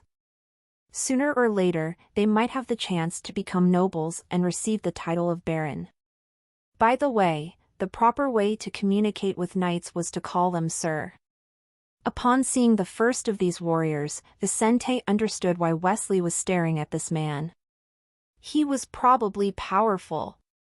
As Vicente looked at that man, he placed a small chest in front of him on that table. Vicente, I want you to give this to your father later. The Baron commented. This is nothing but my condolences for your loss. Anyway, you're here to take care of business, so let's get down to business. How are Andrew's resources? He and I were about to make a deal concerning 10,000 bags of wheat and 5,000 sorghum. Vicente heard that and asked Wesley to hold up the item the Baron gave to his father. He said, We have the required amount, but due to our recent problems, it will take us a little longer to make the shipment. In the meantime, we can lower the price of these resources by 1/10 to compensate for the delay. How about 92 gold coins for the whole amount? We can deliver the resources in a maximum of 5 weeks. 92 gold coins were not a small amount. 50 silver coins, or half a gold coin, would be enough for a family of 5 to live well for a whole month. But with that amount of grains, Baron Murray could feed many animals and people in his family for weeks or even months. With any other contact from Nate, he would have to pay at least 110 gold coins for those amounts, so upon hearing Vicente's proposition, the Baron liked what he heard. But then Vicente said, "But as your grace must know, the price we charge is greatly influenced by the transportation. But if we trigger another 5,000 bags, it wouldn't change our transportation cost much. Why don't we negotiate something more than that? I will certainly keep the discount for your grace." "What other grain do you have?" Nate asked. "We also have barley and rye. For our other crops, unfortunately, we've already made deals recently. So I don't have much else to trade." Vicente was sincere. Very well, then I'll take 2,500 bags of barley and another 2,500 rye." "How much would that cost me?" "Plus 12 gold coins in total." Vicente did the math quickly, figuring a profit margin good enough for his family but without making the product expensive for the customer. "So 104 gold coins." The Baron agreed to that price and showed one of his hands to Vicente, not taking the time to close this deal with this boy. "I will pay a quarter of the amount in the next few days and the rest when you make the delivery." "All right, in the meantime, I'll advance things by sending some letters to my father's men." With that said, Vicente finalized his first utterly solo deal, experiencing the feeling of signing a two-party agreement, the type of guarantee commonly used in Polaris realm. Leaving the Baron's office, Vicente again followed in the footsteps of Butler Mason as he walked alongside his father's guard. As he walked through that property, he looked at the surroundings again, as any curious child would do upon entering such a residence. But what was in Vicente's mind were not childish thoughts. In a place like this, there must be a lot of jewelry and gold bars. He looked in the direction from which he saw a group of women walking. Jewels and gold bars were reserves of value anywhere, whether on Earth or in Polaris realm. One would never have their social and financial position 100% secured, so diversifying their options would always be necessary. A nobleman could lose their title or even be pursued by a powerful enemy. Since financially well-positioned people had no way to ensure they wouldn't face problems, they needed ways to move their wealth around. If one had to flee, it would be challenging to use property and warranties that must be sold through legal methods. Coins could easily become problematic to carry above a certain amount because even though there were magical storage items in this world, normally, even high-level items had small volumes. Hence there was a demand for high-value items such as gold bars on Earth and jewelry in Polaris realm. Vicente knew this was so because of what he had learned from his father and seen in his own family. Whenever Andrew had savings above a particular value, he sought to buy jewelry and precious stones, items that could easily be taken on an escape. Knowing this, he readily thought that a place like this must have countless riches in jewelry, not only for women but for men as well. As a good bandit, he could not ignore the opportunity. In the future, I need to approach some other baron or people with access to their residences, he thought. For the moment, I won't be able to do anything, but the earnings from a theft of property like this could help me significantly. Young Vicente, I hope your sisters improve from their situation. The butler said this as he reached the exit of that estate and said goodbye to this boy. Thank you for your words, Butler Mason. I hope to return with the Baron's grain in a few weeks. After Vicente's previous encounter with the first Baron he had seen, weeks passed, and the time for Lauren's awakening was coming. She would be 14 tomorrow, so today was the eve of her magical awakening, the most important moment in the life of magicians in this world. After months of living as a blind person, she had mastered some of her current senses and gotten used to her life's darkness. During the last few weeks, she had heard about Nina's treatment, something that was supposed to yield results in the future but which, for the moment, had not changed this girl's situation much. On the other hand, her brother worked increasingly, making the agreements he should have and had already fulfilled some of them. U updates tnvel/by.com. Vicente had been spending a lot of time dealing with Andrew's affairs during these months, taking care of the family's economy a little more and easing the burden on his father's shoulders considerably. Perhaps this was why Andrew had sunk even deeper into his new normal, intensified his drinking, and practically stopped leaving his room. In the last month, he had not left his room even once, and his daughters did not see or hear him for days. Only Vicente knew how his old man was doing, but it was out of his control to change what was happening. On the one hand, he had too many responsibilities to deal with. On the other, even though he was someone mature and with possibilities, he could not boss his father around. At the end of the day, Andrew was still an adult, and Vicente was still a child. And so, on the eve of Lauren's awakening, things for the Fuller family had not improved much since the tragedy of months ago. At dusk that day, Vice returned to the apartment at the resort where his family was still staying and sat on a sofa, relaxing his body. He had just returned from his responsibilities, having participated in a delivery earlier, and then converted part of the coins into valuable items. His father was not a nobleman, so he had no land to farm. Andrew was not a salesman but a dealer of items. Not every noble had the ability to negotiate or have good contacts. Therefore, merchants like him existed to mediate between producers and consumers, whether they were family leaders or ordinary kingdom citizens. So only a tiny part of the amount collected by Vicente actually belonged to his father. But for the part that did belong to him, Vicente had readily saved what he deemed necessary to pay for short-term expenses and used the difference to purchase precious items. He didn't know about tomorrow, but he was sure of the risk of carrying coins around.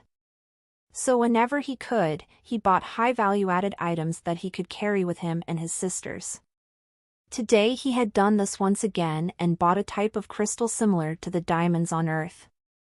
Having spent almost the entire day on his feet, as he settled down on that sofa, he closed his eyes and sighed. From that seat, he could hear Nina playing with some dolls in their room and Lauren walking toward him. He opened his eyes and saw his sister, who, at the moment, looked much more like an adult than a child. Her breasts were not large, but their volume was enough for one to easily notice them. On the other hand, Lauren's best attributes from a man's point of view were her legs and hips, which were relatively large for her height. Vicente saw her and sighed again, knowing he would soon have trouble with her suitors. Even as a blind girl, she would certainly attract many men with her physical attributes. At the same time, her face was like Kate's, with soft white skin, pink and plump lips that were hard to ignore. "Vice, are you back? How was your day?" she asked as she slowly walked towards her brother, with the same apathetic look as always. Since losing her sight and her mother, she had never smiled and almost always had the same expression on her face. Vicente looked into Lauren's closed eyes and said, Same as always. Nothing out of the ordinary. I got a few more coins for the family." "That's good," she said, but without showing any sign of satisfaction in her voice. "What about our father?" Vicente asked as he looked in the direction of his old man's room. She moved her head down and said, "He must be in his room. I didn't hear anyone leaving." Sigh. "Will he go with us tomorrow?" he asked, thinking it would hurt his sister even more if Andrew didn't go. But she wasn't worried about that. "Don't worry, Vice. We will be leaving very soon. I believe he will leave with us tomorrow," she said before turning around and returning to her room. Vicente looked at the door to his father's room and then walked over after a few moments. "Father, I'm coming in." Vicente warned before opening the door to Andrew's room as he always did. As he entered there, he ignored the stench and looked at the man who currently looked more like a human skeleton than a man. Andrew was sitting in an armchair looking out at the dark sea, with a bottle of drink in one hand and shirtless, showing Vicente his ribs. The hair on Andrew's abdomen had grown a lot in the last months, but what was most striking about him was how thin his skin was, a sign of the low fat percentage on his body. But not only that, his muscles had atrophied, and he now looked rather sickly, looking much older than he should be at his age. "What is it, Vicente?"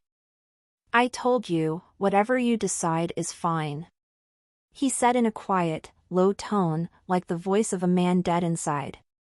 But he was dead. Since he had lost Kate, there was no more joy for him in this world.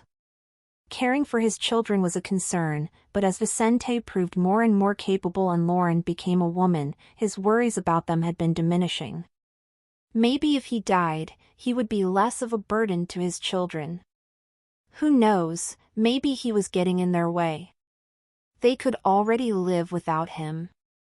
Andrew had noticed this in the last few weeks. These thoughts had been going through his mind recently, so when he saw Vicente approaching him, he couldn't help but wonder what this boy wanted. Vicente said, "Father, tomorrow is Lauren's 14th birthday. Won't you be attending her awakening?" "Birthday?" He looked over and saw how his son had grown over the past few months. Vincent would be 11 years old in a short time and was currently around 1.65 meters tall and 57 kilos. He looked like Kate's father when such a man was younger. Seeing this, Andrew remembered when he first met Kate and closed his eyes. So by tomorrow Lauren will be going through her magical awakening. Time does go by fast. Vicente clenched his fists behind his back but said nothing to his old man. Despite everything, he respected this man a lot and didn't think it was fair to lecture him now when Andrew was at rock bottom. Get your Avrite ovals at no/fee/e/lbn.com. Was it right for a son to raise his voice to his father? Perhaps neglecting his children was terrible, but at least Andrew was not hindering them or causing them harm with his actions. He was only destroying himself. But then Vice saw his father get up and paid attention to what he was doing. "All right, I have to get ready for tomorrow. After Kate wakes up, we'll go back," he said. "Kate?" Vicente heard that, and his eyes narrowed. "Are you just drunk or?" Gulp. "Lauren, father. Lauren's awakening." "Yes, exactly. We'll come home after that. So I'm counting on you to get everything ready, son." Andrew smiled at Vicente and then went into the bathroom. The next day dawned, a foggy day in Salt Star City. Although the current season has warm climates, the skies of this coastal city dawned gray with heavy clouds, with signs of an approaching storm. The sea was rough, and the waves were meters higher than normal. The wind coming from the sea was strong, and the people of this city dawned leaving their houses wrapped in warm clothes, along with the silence of the cold days. Amid this, Vicente left the resort next to his family, carrying Nina in his arms while walking next to Lauren. Andrew stood in front of them, dressed in a nice suit, but one that currently looked odd on him, given the pounds he had lost. On the other hand, even in her normal mood for recent months, Lauren was dressed in a beautiful yellow dress, a gift from her mother when they had left Martel Village. She looked very good in it, with her well-defined curves and practically flawless skin. She didn't want to wear it today, but her brother had convinced her. As much as her mood did not match the warmth of her mother's chosen outfit, Kate had chosen this dress for this moment, and wearing it was a way to honor her. So the group of them got into a carriage, and without delay, they were on their way to the Awakening Temple in the central area of the city. "Older sister, are you ready? Eager to awaken your magical abilities?" Vicente asked Lauren on the way there. "No. I'm looking forward to going home," she dryly said. Lauren knew her parents' talents, so she had no expectations of achieving anything different from them. On the other hand, her magical powers should be similar to her parents, so she would probably get a magic gem that would give her powers over common elements. There was no reason for her to create expectations for this moment. Vicente understood his sister and did not question her. Awakening connects us more deeply to our affinities, gives us an innate ability that comes with the first magic pentagram, and enhances all our senses. But that is in proportion to our talents. Vice closed his eyes. A great talent would attract a better ranked magic gem and naturally lead the magician to a more spectacular fate. The magic pentagram that would form amidst the absorption of the magic gem would be of the best possible quality, and its ability could develop with that of the magician. But this was for a magician of good talent. A poorly talented one would achieve the bare minimum, not enough to generate euphoria in someone like Vicente or Lauren. So when they arrived in front of the Awakening Temple, only Nina was interested in the surroundings, looking curiously to the sides. She saw that building that looked like a large coliseum, 5 stories high, red and black, with various golden symbols here and there. Vicente and his family followed the directions indicated by signs in the surroundings, joining a group of a few dozen people there also for the awakening of their relatives. Only the person undergoing the awakening could enter the awakening platform. Still, family members, friends, and even onlookers could follow this moment from the temple galleries. The awakening was very special, so everyone around seemed happy, the only exception being Vicente's group. When they arrived at the temple entrance, there were 2 ways to enter. One was the entrance for the young people who would undergo the awakening, and the other was the entrance to the galleries. Some men stood in front of the entrance indicating where people should go. Who in your group is going to awaken the magical abilities? One of them asked the group in front of Vicente's. My son, Senior. A middle-aged man said, grinning from ear to ear. Has he already turned 14, or will he be later? That same man asked. For some reason, the awakening happened in the middle of the day. But only young people with their full 14 years could go through the awakening. So young people born after 12 o'clock had to awaken their abilities the next day. Only those born before that could awaken on this day. Yes, he is a full 14 years old. That man stated. Very well, he can follow that direction. The temple man indicated with his fingers, showing the path where that young man would run soon after. Then it was the turn of Vicente's group. My daughter is the one who will awaken her abilities, Andrew said. And she's already a full 14 years old. Then she can come this way. One of the men there said that, but then Vicente asked. Senior, my sister is blind. Can I accompany her? I promise not to walk away at the appropriate time, he said, drawing attention from the people in the surrounding area. Blind? A blind girl will go through the awakening? That's a new one. I've never heard of blind people using magic, haha. But some disabled people use magic. None of them can fight, let alone a blind one. What difference does it make to have magical abilities and not be able to use them? Several people murmured in the vicinity of the entrance to the Awakening Temple while Lauren heard all that. But in the darkness of her life, there was no way she could care about the sharp comments of mere strangers. What difference did it make to her that these people spoke of her like that? Hell, she had lost her mother and her sight at the same time. To bring her down, one would have to do much more than just comment on her blindness. But Vicente didn't like some of those comments. He pressed his teeth together and glanced out of the corner of his eye at some of those people in line to enter the Awakening Temple. The man in front of them frowned and looked intently at the girl with her eyes closed. Using his mana, he could tell that it wasn't a lie. There is no mana circulating through her eyes. This girl has totally lost her sight. He thought, imagining that it would really be difficult for her to move around the temple without help. No temple official was allowed to treat young people who came daily to awaken their powers any differently, so they couldn't help Lauren. However, there was a way for him to authorize Vicente. As long as you don't stay near her at the time of awakening, it's okay for you to take her there and then pick her up. This person said, not caring whether or not it was useless for Lauren to go through the awakening. If asked, he would say that this young lady would not go far, even if she had good talents.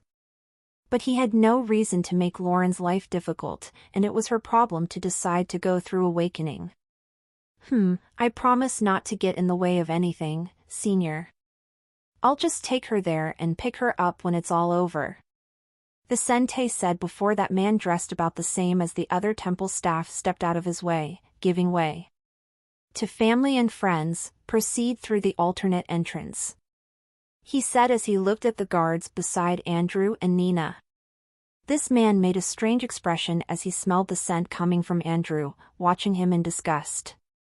A woman next to this man, also dressed in some sort of black cloak with a half-moon symbol, looked back, seeing Andrew and his people entering that building. Poor children, she muttered. They look fine to me. Another man said this, also dressed in the cloak of temple officials. Better to have an alcoholic father than nothing. They at least seem to have coins. Some people have a lot less. After entering the awakening temple, Vicente directed Lauren through the wide corridors of this place, where there were directions that made it easy for anyone for the first time there. On his way, he saw several pictures and images on the walls of these well-lit corridors. Some pictures were more challenging to understand, with representations of things that Vicente did not understand what they were about. But several others had images of magic gems.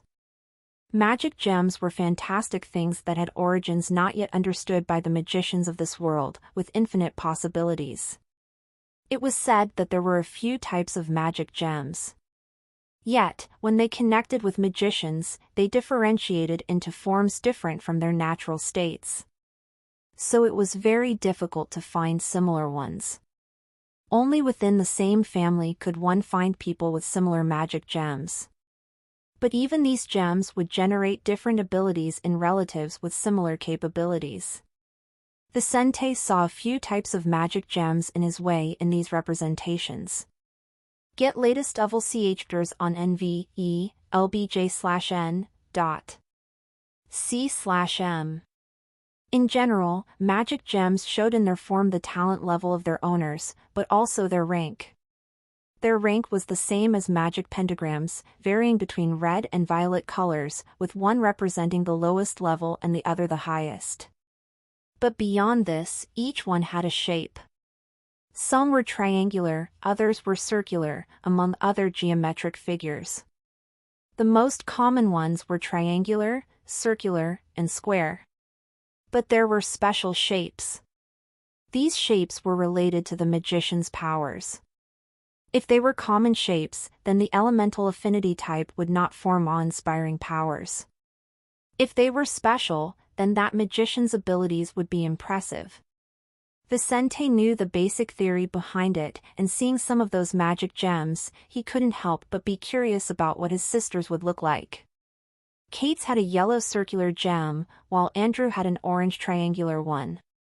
He didn't know any of his other close relatives besides his parents, so he thought Lauren's would be similar to one of these two types. With this in mind, he reached the end of the last corridor, where a flight of stairs led to a very well-lit area. As he climbed that, Vicente continued describing the surroundings to Lauren until they reached the platform in the middle of that coliseum. Vicente? Lauren asked in a low voice as she realized her brother had stopped talking. But Vicente couldn't help but open his mouth and say nothing for a moment, looking at this place's surroundings. This looked like an ordinary fighting platform, surrounded by the Colosseum galleries, where the public could follow the daily awakenings. But this Colosseum was completely covered. On the ceiling was a constellation of precious stones the size of grapes, each as bright as stars in the night sky. Some were brighter than others, but in general, they looked very similar. The black ceiling favored the circumstances, making the ceiling look like a piece of sky. Meanwhile, in the center of that platform was what appeared to be a black obelisk, but not quite to the point where there seemed to be nothing there. Vicente looked at that and immediately realized that this was no ordinary construction. Vicente? Lauren asked again, looking in the direction of her brother's face. That. Cough, we are at the place where you will go through the awakening along with the others. It's amazing, big sister. If you could see it, you'd be impressed. He commented, still looking at the surroundings, noticing that there were already about 30 young people of the same age as Lauren around. Some of them were looking in his direction. After all, he looked too young to be there. But no one approached him or tried to question him. Everyone was looking forward to their awakening, so it mattered little what this child's situation was. Is that so? Then it is a shame. Lauren said, but she really didn't care if this place looked fantastic. Then one of the few staff members at the Awakening Temple approached Vicente and Lauren. Hey, how did you get in here, kid? Vicente saw that tall, perfectly shaped woman with a black cloak hiding part of her beauty, but which obviously was unable to do so. He looked into the red eyes of this redhead and said politely, "Senior, my sister is blind. I have been authorized by someone else to bring her here." Oh. That woman looked at Lauren and felt a bit of pity. But soon, she turned her attention back to Vicente. What's her name? Lauren. That redhead looked at the young black-haired girl next to Vicente and said, Lauren, you are already at the awakening site. Just stay where you are. You won't need to move from now on. Okay. She said. As for you, little lad, come with me. She said as she grabbed Vicente's shirt and practically dragged him out of there. Hey, let go of me. I can walk by myself. Vicente yelled at this woman, but she just smiled at him. As she stepped off that platform, she stopped dragging him. You will accompany your sister's awakening by my side. During the awakening, no one but children who are 14 years old and without a magic gem may be on the platform. A younger child or an adult with a magic gem could suffer drastic consequences if they were in there during the awakening. Is that so? Vice straightened his clothes and asked, looking at this beautiful woman. Has it ever happened that someone outside those parameters stayed there during awakening? Several times. So we know about the danger of doing that. She said, observing the surroundings. Many have tragically died doing that. Gulp. Vicente looked into that woman's eyes with a solemn expression. Is that why we can't have more than one magic gem? Given how amazing it was to have only one magic gem, many had already considered the possibility of having two of them simultaneously. Unfortunately or fortunately, this was impossible, as gems connected to souls. To have two of them, one would have to have two souls. Without a space to add a second magic gem, the person who went through a second awakening would suffer a mental and physical collapse, with chances of more than 80% of their soul being obliterated. If one were very talented, even if one didn't die, that person would still be crippled in every imaginable way. She didn't see a problem in answering this child's questions. As a member of the Awakening Temple, it was part of her duties to pursue knowledge regarding the magic gems and pentagrams, and she loved to talk about the subject. Vicente didn't know her but could see it in her countenance. Even as she taught him while observing the surroundings, this woman had satisfaction in her voice. Time would quickly pass, and soon more than 50 14-year-olds would be on the Awakening platform, waiting for the clock on one of the side walls there to strike the middle of the day. There were only a few minutes left, so the chatter of family, friends, and onlookers was slowly diminishing as this special moment arrived. But while Vicente was watching his sister, feeling his hands sweating, Andrew and Nina stood in front of the glass wall that overlooked the waking platform. Andrew was looking at his daughter, waiting to see if she would inherit his or Kate's characteristics. In this world, you couldn't be sure of that until the day of the awakening, so he was focused on watching her, waiting for that sign. He wished she would inherit Kate's characteristics since she was more talented than him. If that was the case, then he could finally be reassured about his children's future. Kate did not have great magical talent, but she had at least reached the end of the second stage. If Lauren was like Kate, even blind, she could help Nina and Vicente somehow. Kate, oh, Kate, if only I had been the one to die, our children would have a better life. He lamented as he closed his eyes. Unlike Kate, he had no living relatives. It was just him and his children. Thus, Vicente and his sisters had no one to rely on since their grandparents were unlikely to help them, which is different from what happened with paternal grandparents in this world. While Andrew was lamenting, Nina was not paying attention to her old man. All she had on her mind was this fantastic place and the desire to awaken her magical talents one day. One day I will come here just like Big Sister and finally help her and Big Brother, she thought, more excited than her family members. Get your Avrite Ovals at no/v/e/lbn.com. Luckily small children overcame losses faster, and even though she was deaf and motherless, Nina could already smile and imagine a better future. She had trouble walking and was deaf. But so what?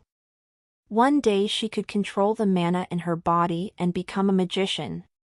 This was the thought of this little girl. Finally, the central clock in that area struck noon, and bells rang from a large bell on the top of the 5th floor of the Awakening Temple. In that instant, everyone in the surrounding area came to a complete stop with any remaining conversations or even vague thoughts. The platform where the 14-year-olds stood began to transform as the dark obelisk in the center of the zone changed color, becoming extremely bright, so white that no one could look directly at it. Mana condensed in the surroundings, forming something similar in appearance to water but much less physical, as if it were a mirage. Those seeing it for the first time opened their eyes wide, suddenly noticing the energy they felt in their bodies. As Vicente paid attention to this, noticing the stars on the ceiling trembling, a voice said, "Young people, welcome to my temple for the awakening ceremony. I wish you all the best. I hope everyone here today to awaken their skills will reach their peak and win in their journeys. Go on, seek your desires, become magicians, and bring the world your uniqueness. I look forward to meeting the next Archmage of Polaris Realm. Will they appear here? I sincerely hope so. Get your magic gems." The voice said as the children and teenagers took deeper breaths, extremely touched by these words. Archmage. What was an Archmage? That was the title of the strongest magician known to millions around this continent. But as they tried to identify where this powerful voice came from, the obelisk in the center of that area shot up a special energy along with the last words of the master of this temple. Then, several of the gems stuck in the ceiling of this place, glowing brightly in the same color as the obelisk, shot up from the ceiling, flying in complicated trajectories. But quickly, several of them took their way, choosing their owners, those most compatible with them in the area under analysis. Some of the young people on that platform felt a little afraid at the sight of these gems flying at top speed toward them, but even the most uncertain ones didn't move. In the blink of an eye, these gems quickly approached their owners, crashing into their foreheads like a revolver bullet. Vicente saw one of these shiny things hitting the area between his sister's eyes and couldn't help but feel his heart leap faster in his chest. But he knew that this was normal procedure and that it would not hurt his sister. Even someone who failed to connect to a magic gem had very little chance of being injured during the awakening. And so Lauren felt something warm penetrating her forehead, noting that her awakening was already happening. What will I get? Sigh. Unfortunately, I won't even be able to see what the shape of my magic gem looks like. Will it be as beautiful as my mother's? Wow! A yellow magic gem. Not only that, that gem has a different shape. Look, it looks like a pentagon. Voices boomed in the galleries of the Awakening Temple as the first young people on the Awakening platform had their gems take shape. Most of the people in that place were forming ordinary magic gems, in triangular, square, and circular shapes, usually in red color. But some formed slightly different gems, and one of these young people even got a yellow gem.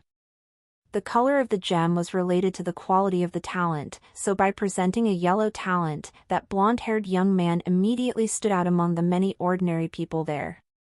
People with yellow magic gems had good potential compared to most people in this world. If they were lucky and worked hard, it wouldn't be impossible for them to become mages. As for the pentagonal shape, this was a gem variant not as common as those three shapes. As such, when that young man won it, everyone started talking about him. The shape of the gem was not related to talent, but talent could be enhanced by some powers.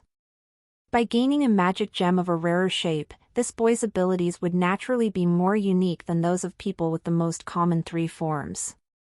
Through this, he could more easily reach the third stage. Incredible! The youngster over there is not bad at all. Someone on the top floor of this building said this while watching from his exclusive room the awakening of this group. Indeed, we can recruit him later. A red-haired man said this while standing behind the other person sitting in an armchair. The awakening was not only a time for children to level up and gain mastery over their mana. It was also a time for regional forces to recruit talent. In general, people with magic gems in the three most common formats in the colors red, orange, and yellow did not have much potential, and their limit would probably be the fifth acolyte triangle. However, youngsters with gems in other formats and of yellow color or higher had the potential to exceed this limit. With the potential to become mages, that young man was interesting to draw into local forces. For these forces, people with lower potential did not attract their attention, so they did not recruit such people. But mages could be considered experts in this society. So there would always be observers in temples like this one to do the work that these people there were interested in doing after the awakening ceremony was over. The sensei looked momentarily at that young man who was already grinning from ear to ear, noticing how this person's magic gem had formed something relatively unusual. But he didn't think much of that person and turned his attention back to Lauren. "What's taking so long?" he muttered to himself. The woman next to him heard this and said, "The awakening usually lasts less than a minute. But it can vary greatly from person to person. Some will awaken after only a few seconds. Others will take the whole minute. Usually, this is associated with two things. 1. The talent and magical form. Those with promising talents and more refined magical forms usually need more time to finish their awakening. The other case." She paused for a moment, looking at Lauren uncertainly. The other case is associated with the inability to finish the awakening. Attracting a magic gem is not enough to finish or say the awakening was successful. One has to display the shape and color of his gem to be considered awakened. So there is a possibility that someone who has drawn a gem fails and cannot awaken their abilities. As she finished saying this, the sensei clenched his fists and took a deeper breath, fearing that this was the case for his sister. Considering all that had happened and his family's endless bad luck, he didn't think that possibility was behind the delay in the formation of Lauren's magic gem.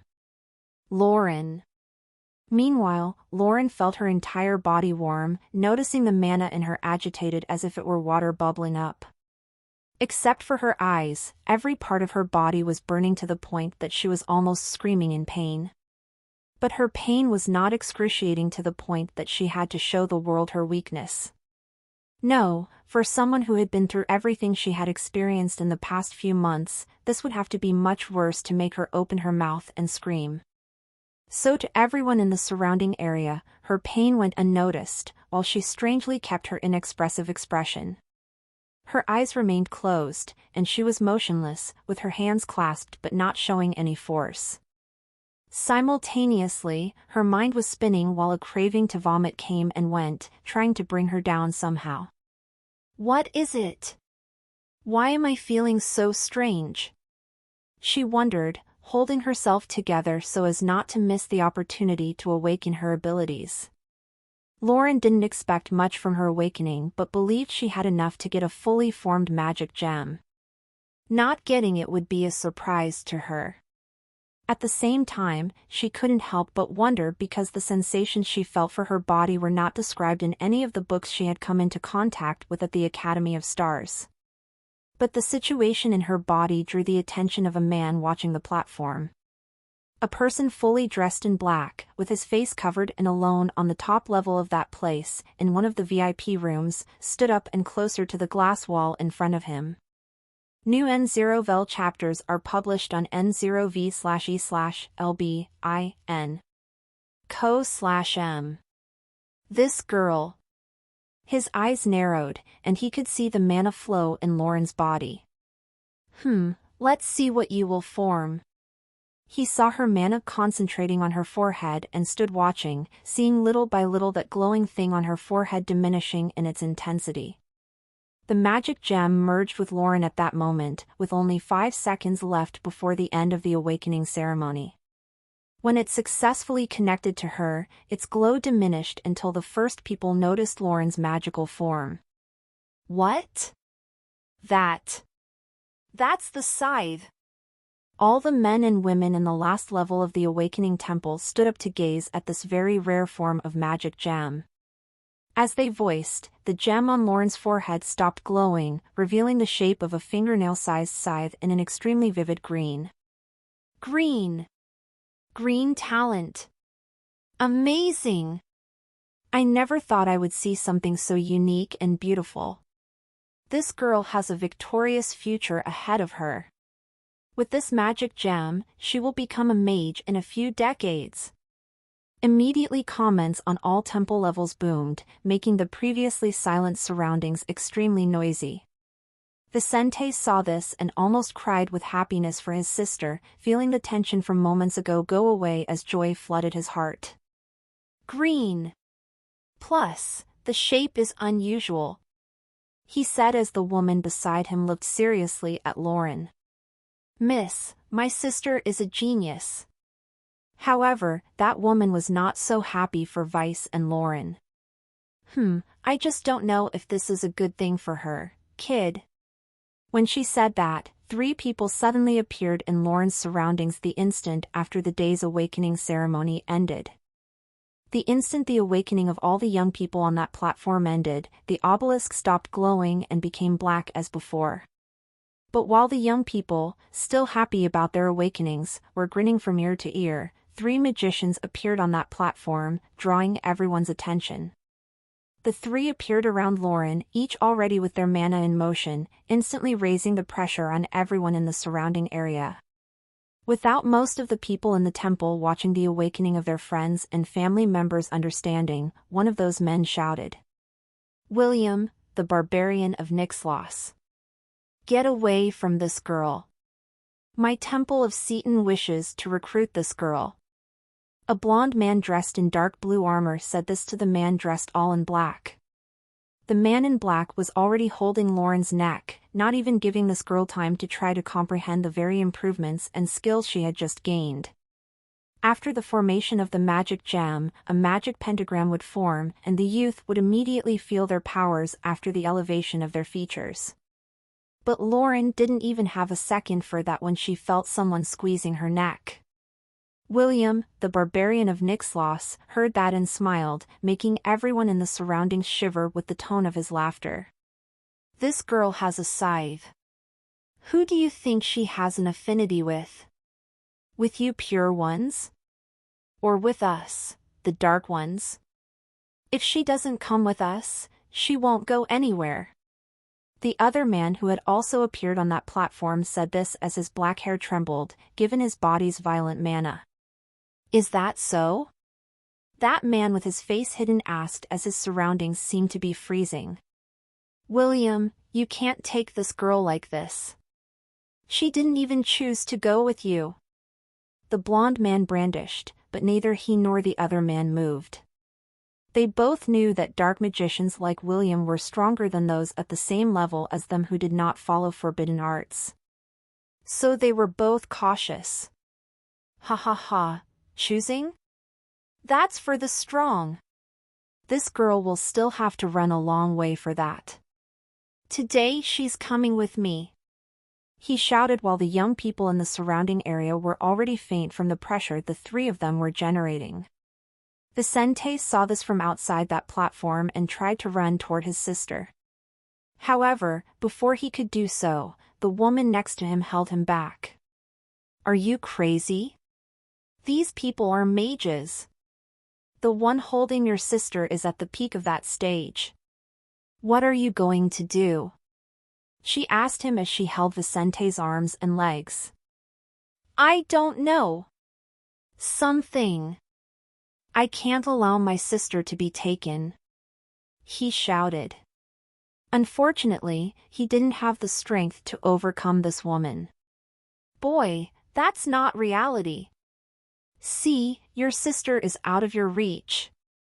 I told you that was not a good thing for her. Someone without a good background but with a good talent will naturally suffer. That's her reality. It can't be helped. For Vice and his family, that was the reality. Being talented was definitely positive.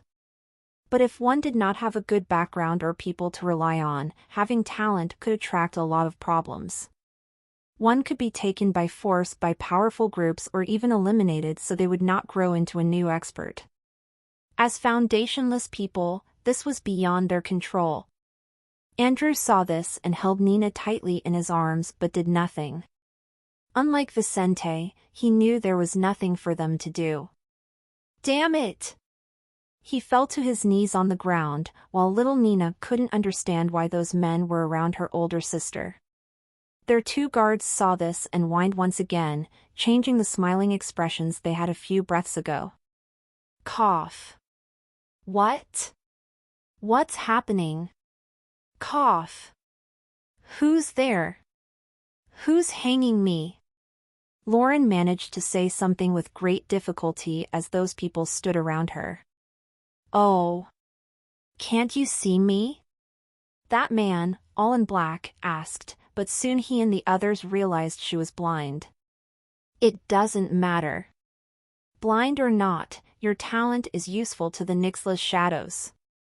He said before a huge pentagram appeared beside one of his arms, glowing in a yellow hue. Damn it! The fucking bastard is really going to fight. Find up Tedovals on n/v/elbin.co/m. Let's fight together temporarily. Those two men said to each other. However, as they prepared to fight, bat wings as big as that man's body appeared from his back. See you next time, ha ha ha ha ha. With those words, he flew out of there with Lauren, leaving those two men behind, waiting for the attack. Shit! Don't let him get away. We have to stop him.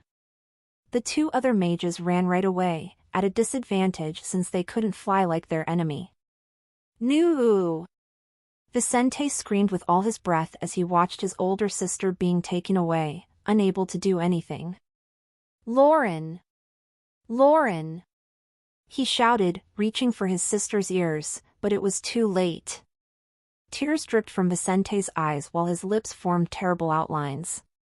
The woman holding him released him, feeling sorry for this boy. Poor things. And she had to be taken right away by that person. She looked at the place where those mages had left and sighed.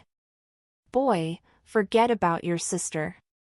She has a good talent, but for the place she is being taken, there is no hope of her escaping. She will eventually become one of them or die. Regardless of the cases, you will never see her the same way you did before. What does that mean? Who was that person? He asked amid his despair. Never mind about that. It won't do you any good to know, she said, feeling that it would be better to hide the truth so that this child would have a chance to live in a normal way. It will be better if you consider that she died. It will be better for everyone to consider that. After those words, she took one of Vicente's shoulders and squeezed it gently. Vicente wanted to scream at her, but as he felt that squeeze, his sight darkened, and he lost control over his own body. Before he fell to the ground unconscious, this woman picked him up by his clothes and ordered someone to take him to his family. Later that day, news of what had happened at the Awakening Temple was already circulating in Salt Star City. Amid this, Vicente had been delivered to his family, and his group had returned to the resort where they were staying. There he lay in his room, still unconscious, going over and over what had happened to his sister. Once again, someone important had been taken from him. Amidst his nightmares, he slowly recovered from the earlier knockout, opening his eyes to face reality. Lauren! Lauren! He shouted as he opened his eyes and raised his upper body. When he awoke from his unconscious state, Vicente looked at his surroundings a little agitated, soon identifying that he was back in the room where he and his sisters had been living for the past few months. He saw Nina lying beside him, sleeping while the marks of her crying could still be seen on her face. Realizing what had happened, Vicente felt himself again in a passive position, losing yet another important person but unable to do anything about it. Damn it! What do I do? The older sister has been taken. He shouted to himself, furious. The contours on his face looked more distinct at the moment, while his look that seemed to no longer contain any childish naivety would make more sentimental people moved by his situation. Vicente was not even 11 years old, but he had already experienced tragedies that few adults ever had. This world was chaotic, and dangers were lurking in every corner. But still, most people did not have to see their mother dying brutally, nor their sister being taken away by strangers. Death eventually caught up with everyone, but many people at least lost their loved ones in less extreme ways. The burden on Vicente was not small. He got up from his bed and almost exploded with anger. Still, in the presence of his little sister, he did not show his violent side by attacking things in his surroundings. Big brother? Nina asked. She was deaf but could already speak when she lost her hearing. Nina had avoided speaking since then, as she felt pretty uncomfortable. But she was fully capable of doing so. Upon hearing Nina's sweet voice, Vice stopped trembling with anger but did not look back, as the look on his face would definitely scare his younger sister. Big brother, what shall we do? Big sister has been taken away, she said in a crying tone, as her little eyes watered. Vicente closed his eyes and tried not to show his pain to Nina. He turned to Nina and smiled, taking her in his arms and hugging her. He was learning sign language, but Nina was still a long way from communicating with it, so all Vicente could do was write to her. It will be all right. Big sister is talented and will one day find her way back to us. He wrote to her, showing confidence. Nina was easy to fool, so she soon accepted her brother's lie, believing that they would just have to wait for Lauren and one day she would return. Thinking how much better this was compared to the situation of her mother, who would never return, she felt quite relieved. Vicente left his little sister in her room and put on a shirt before going in search of his father. As he came out of his room, he ran into one of the 2 guards hired by Andrew. That man had a terrible expression on his face while the other guard was facing the door to Andrew's room, where some people Vicente didn't know were. Soren, what's wrong?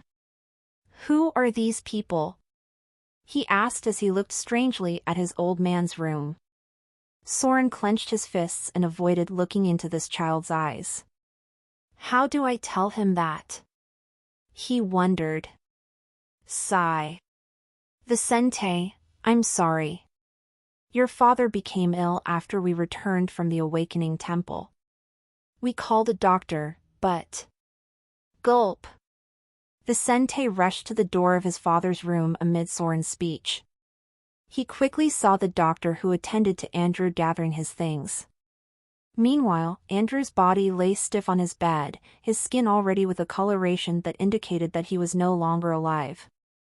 Andrew had died. But he couldn't take it. I'm sorry, but your father is already dead. Soren finished saying, feeling sorry for this boy and the girl in that room. Vicente's eyes fluttered as he understood what had happened, and he fell to his knees on the floor, not understanding how this was possible. The doctor saw the son of that man and said, "Boy, I am sorry for your loss. Your father was very weakened and could not withstand the heart attack he had. Unfortunately, his will to live was no longer there, and he didn't try to fight." With those words, this man stopped in front of Vicente and massaged this young man's head, wishing him good luck before he left. When everyone had left, only Andrew's guards and Vicente, besides Nina, remained inside that apartment. Get your Avrite Ovals at no/v/e/lbn.com. What do we do now? Wesley asked in a low voice to Soren. Soren stood up from where he was and walked over to where Vicente was still kneeling in silence. Vicente, your father paid us to take you back to Martel village. So you need to decide what you will do from now on.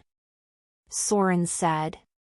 We will abide by what was agreed to with Andrew if you want, but we can do something else too. It's up to you.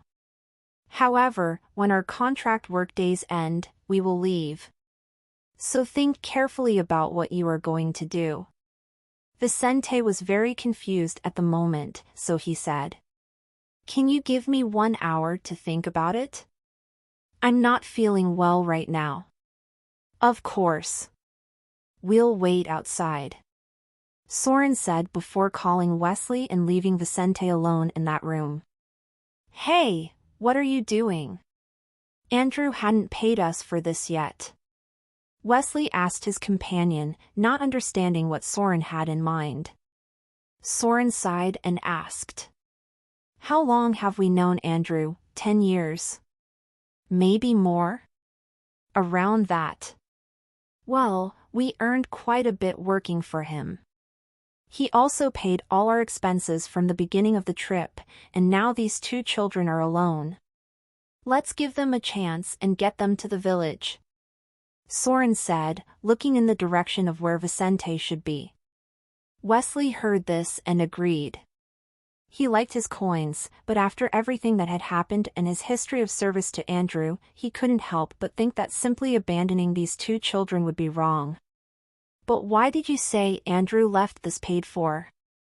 We could just tell the boy that we were going to return to the village anyway and bring them with us. Soren expressed. I don't want him to think he owes us anything. Let's just give it to them without informing them, and then we'll leave. What happens from then on will have no bearing on us. If he gets over this difficult time, who knows what might happen? We will avoid too much closeness with him by pretending to do one last service while keeping doors open for future business with him. If everything goes wrong, he won't see us as a friend who can take trouble. But if everything goes well, he might hire us knowing we keep our agreements. Oh. That makes sense. Wesley agreed. Soon Vicente would make up his mind and call the 2. All right, I've given it enough thought.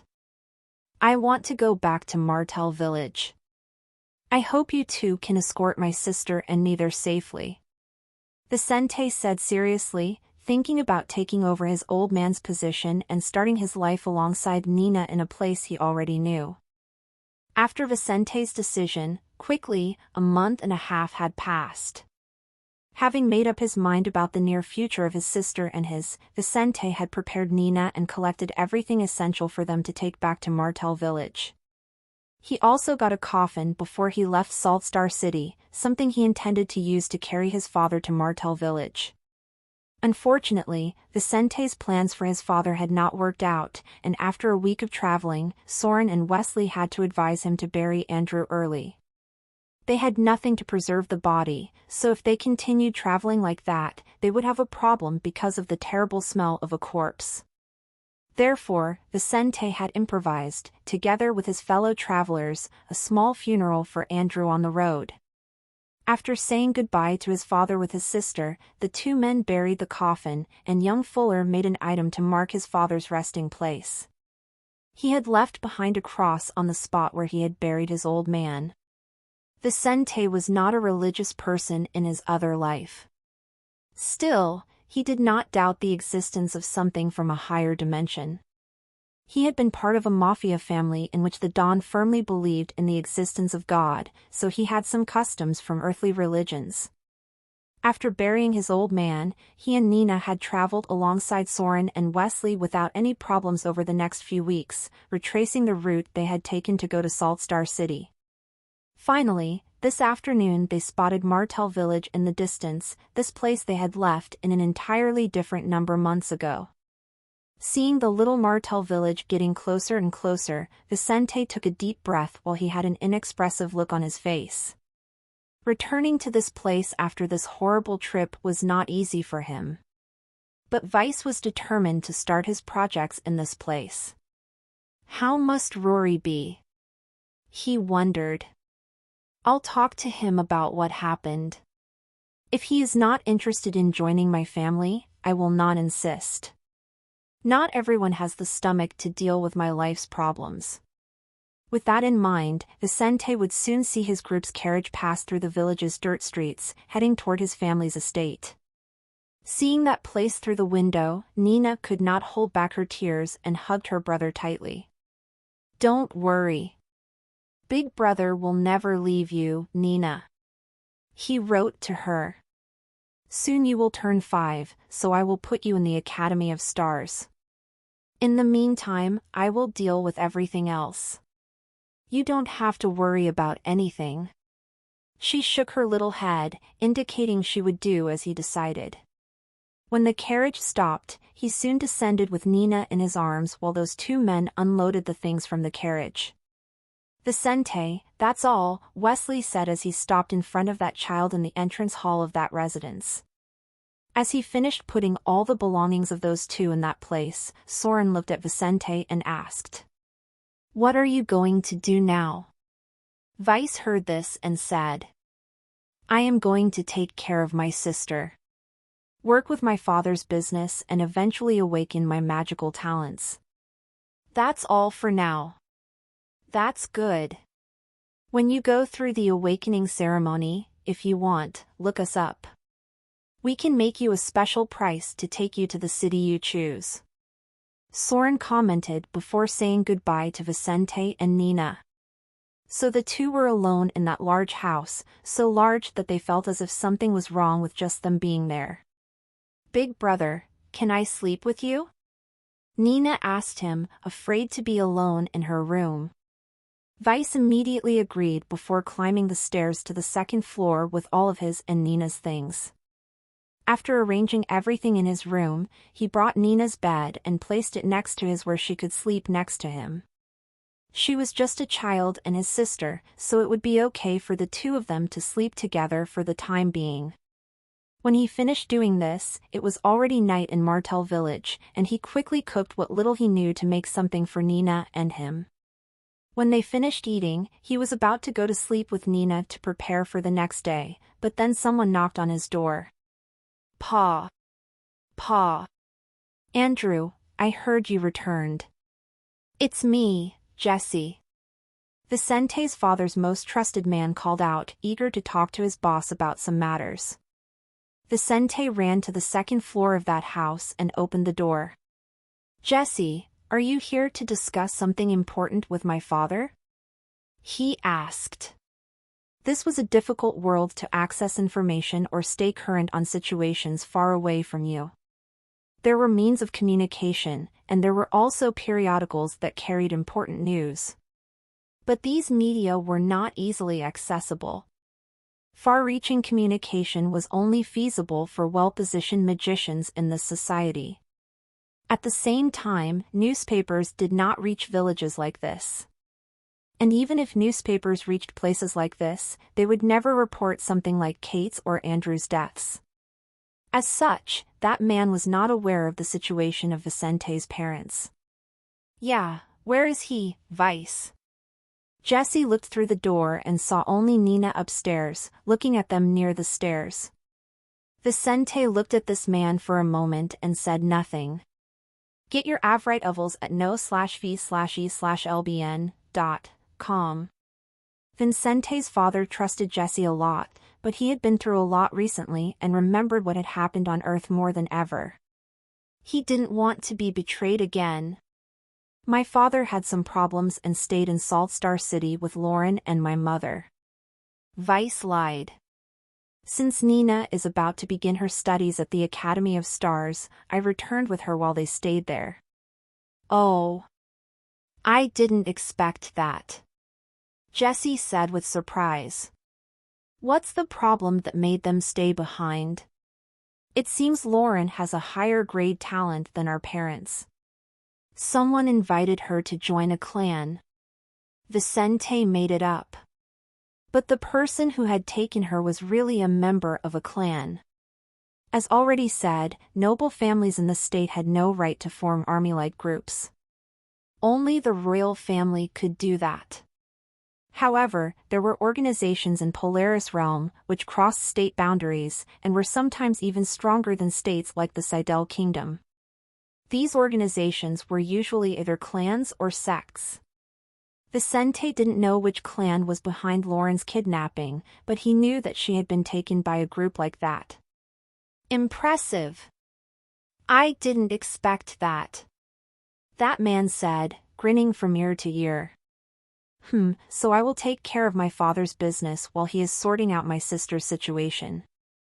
I hope you will help me, he said, looking into that man's eyes. Certainly. I'll be going then, Vice. I don't want to disturb your and your sister's rest. Jesse left. When he closed the door, Vicente stood behind it for a few moments. I have to move all the people who were part of my father's group. They know all of my father's contacts, and if they want to rebel against me, they have the potential to succeed in taking or even destroying part of my father's arrangements. That would be terrible for Nina and me. He looked at her, determined about what he should do. Innocent or not, I must eliminate them to protect my sister. The next morning. Before doing anything, Vicente went with his sister to the Academy of Stars, intending to register her for the following year. The current year would end in 2 more months, and after the vacations, it would be time for a new period to begin. He could not leave his little sister with anyone, as he did not trust the people who worked for his father. So he could only register Nina at the academy and wait for the class period to begin. So Vicente spent the early morning hours registering his sister at the academy desk, where he had been a few times in the last 6 years. He reviewed some of his teachers there but didn't spend much time talking to anyone other than the staff responsible for registering new students. Okay, Nina Fuller is registered. You must pay the annual fee 1 week before her classes start to confirm her enrollment. A middle-aged woman said this to Vicente after believing the lie he had told to justify his parents' absence. After being warned about this, Vicente thanked that woman and left, promising to return a week before the start of classes for the next period. Where are we going now, big brother? Nina asked. Vicente quickly wrote what he wanted on a piece of paper and showed it to her. We are going to visit a friend. But Nina, don't forget what I told you last night. Don't talk about our situation to anyone. Then tell me again, what should you say when people talk about our parents? She read that and looked at her brother's face. They are away taking care of big sister Lauren. Vice smiled at her and continued carrying her in his arms. After a few minutes of walking, he reached Rory's house. Pa. Pa. Rory, it's me, Vicente. He shouted, hoping that his old friend was still around. Rory was the person he trusted most, the only one he had talked to about his plans for the future. As such, before he began to deal with matters concerning his father's group, Vicente wanted to hear from this person what his intentions were. Vicente? A slightly childish but much thicker voice than the one from months ago came from inside that house with a touch of surprise and joy. Man, I thought you had given up. Rory said as he had a smile on his face as he opened the front door of his house. Never, Vicente said, noticing Rory's gaze on the little black-haired girl in his arms. I'll explain what's up, but before I do, can I come in? Sure. I was just about to invite you in for something to eat. He took a step back and made way for these two. By the way, are you alone? Vicente asked. My mother leaves really early. You know how she is. Rory commented as he directed these two to the kitchen. Upon arriving, Rory's breakfast was served in several different dishes, with many options for just one child. Rory's mother was a former prostitute who tried to reward her son for his origin in several different ways. Among them, she never punished him for his actions, always prepared bountiful meals, and constantly allowed him to choose what to do. Nina saw this and licked her lips, hungry because her brother was not such a good cook. Vicente smiled, put his sister down on a chair, and let her eat whatever she wanted, even without asking Rory. He looked at Rory and became more serious. A lot of things have happened. So as much as I still plan to go ahead with those things I already told you about, others will change, and maybe that won't interest you. It doesn't matter. I am with you. We're brothers, Vice. Rory said, eager to get to work alongside his friend. But before that, you need to know what you'll be getting into. Okay. What happened? Vicente didn't intend to tell that to many people at the moment, so his advice to Nina. However, that was different about Rory. Vice closed his eyes and said, My mother and father died. Upon hearing that, the expression on Rory's face changed considerably, leaving the interest of moments ago to expressing something that children should not show. Get your Avrite ovals at no/v/e/lbn.com. What? He exclaimed as he stood up, shocked to hear that. Vice, I'm so sorry. What happened? When we were traveling, my family was involved without our choosing in an expert battle. One of the attacks by those experts caused the death of my mother. He said, looking into Rory's eyes, showing all his hatred of those people. I saw my mother get smashed by that, Rory. Rory clenched his fists and pressed his teeth into each other, feeling angry. He was not close to Kate, but as Vice's mother, he respected her greatly. Vicente loved his mother deeply, and Rory knew this. Knowing how he had seen his own mother being killed, this boy couldn't help but feel bad for his friend. His eyes narrowed, and his voice became much deeper. Is that how Mr. Andrew died too? No, my father survived along with my sisters and me. However, Lauren lost her sight, and Nina went deaf after that battle. Vicente looked at his sister, who was eating while smiling. Eating was very good for a glutton like Nina. At that moment, she could even forget some of the darkness of life she had been having for the past few months. Rory also looked at that little girl while frowning his eyebrows. It can't be. Nina, Lauren. But our misfortune didn't end there, Rory. When my sister awakened her magical powers, she was taken by strange people who I don't know. Her ability was above average. I suppose that's why she was taken. Then my father died on the same day as Lauren's abduction. Vicente finished his unlucky story, calm despite the apparent hatred in his eyes. That's horrible. I didn't expect something like this could happen to you, man. Rory looked at Vicente and felt something indescribable, not knowing what he would do in his place. Rory had no father and no siblings. It was just him and his mother. But even if he felt ashamed of her, he loved her, and if he lost his mother, he would feel terrible.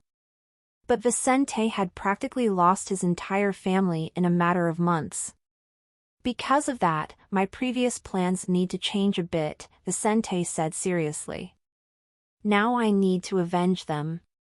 What happened to my parents and my sister cannot stay like this. I will bring justice to them even if I have to die for it. Rory heard this and understood why Vice wanted to talk to him first. So, you must make up your mind.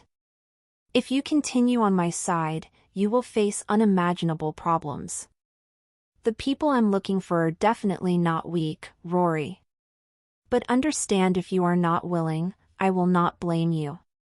What I ask is really very heavy. I don't want you to feel obligated to join me just because of the previous promise. Rory closed his eyes and said, Vice, there is nothing to rethink. Now more than ever I want to join your family. The bastards who did this to your parents and sisters deserve to die. As he said this, he showed one of his hands to Vicente. The two shook hands with each other, determined on this path ahead of them.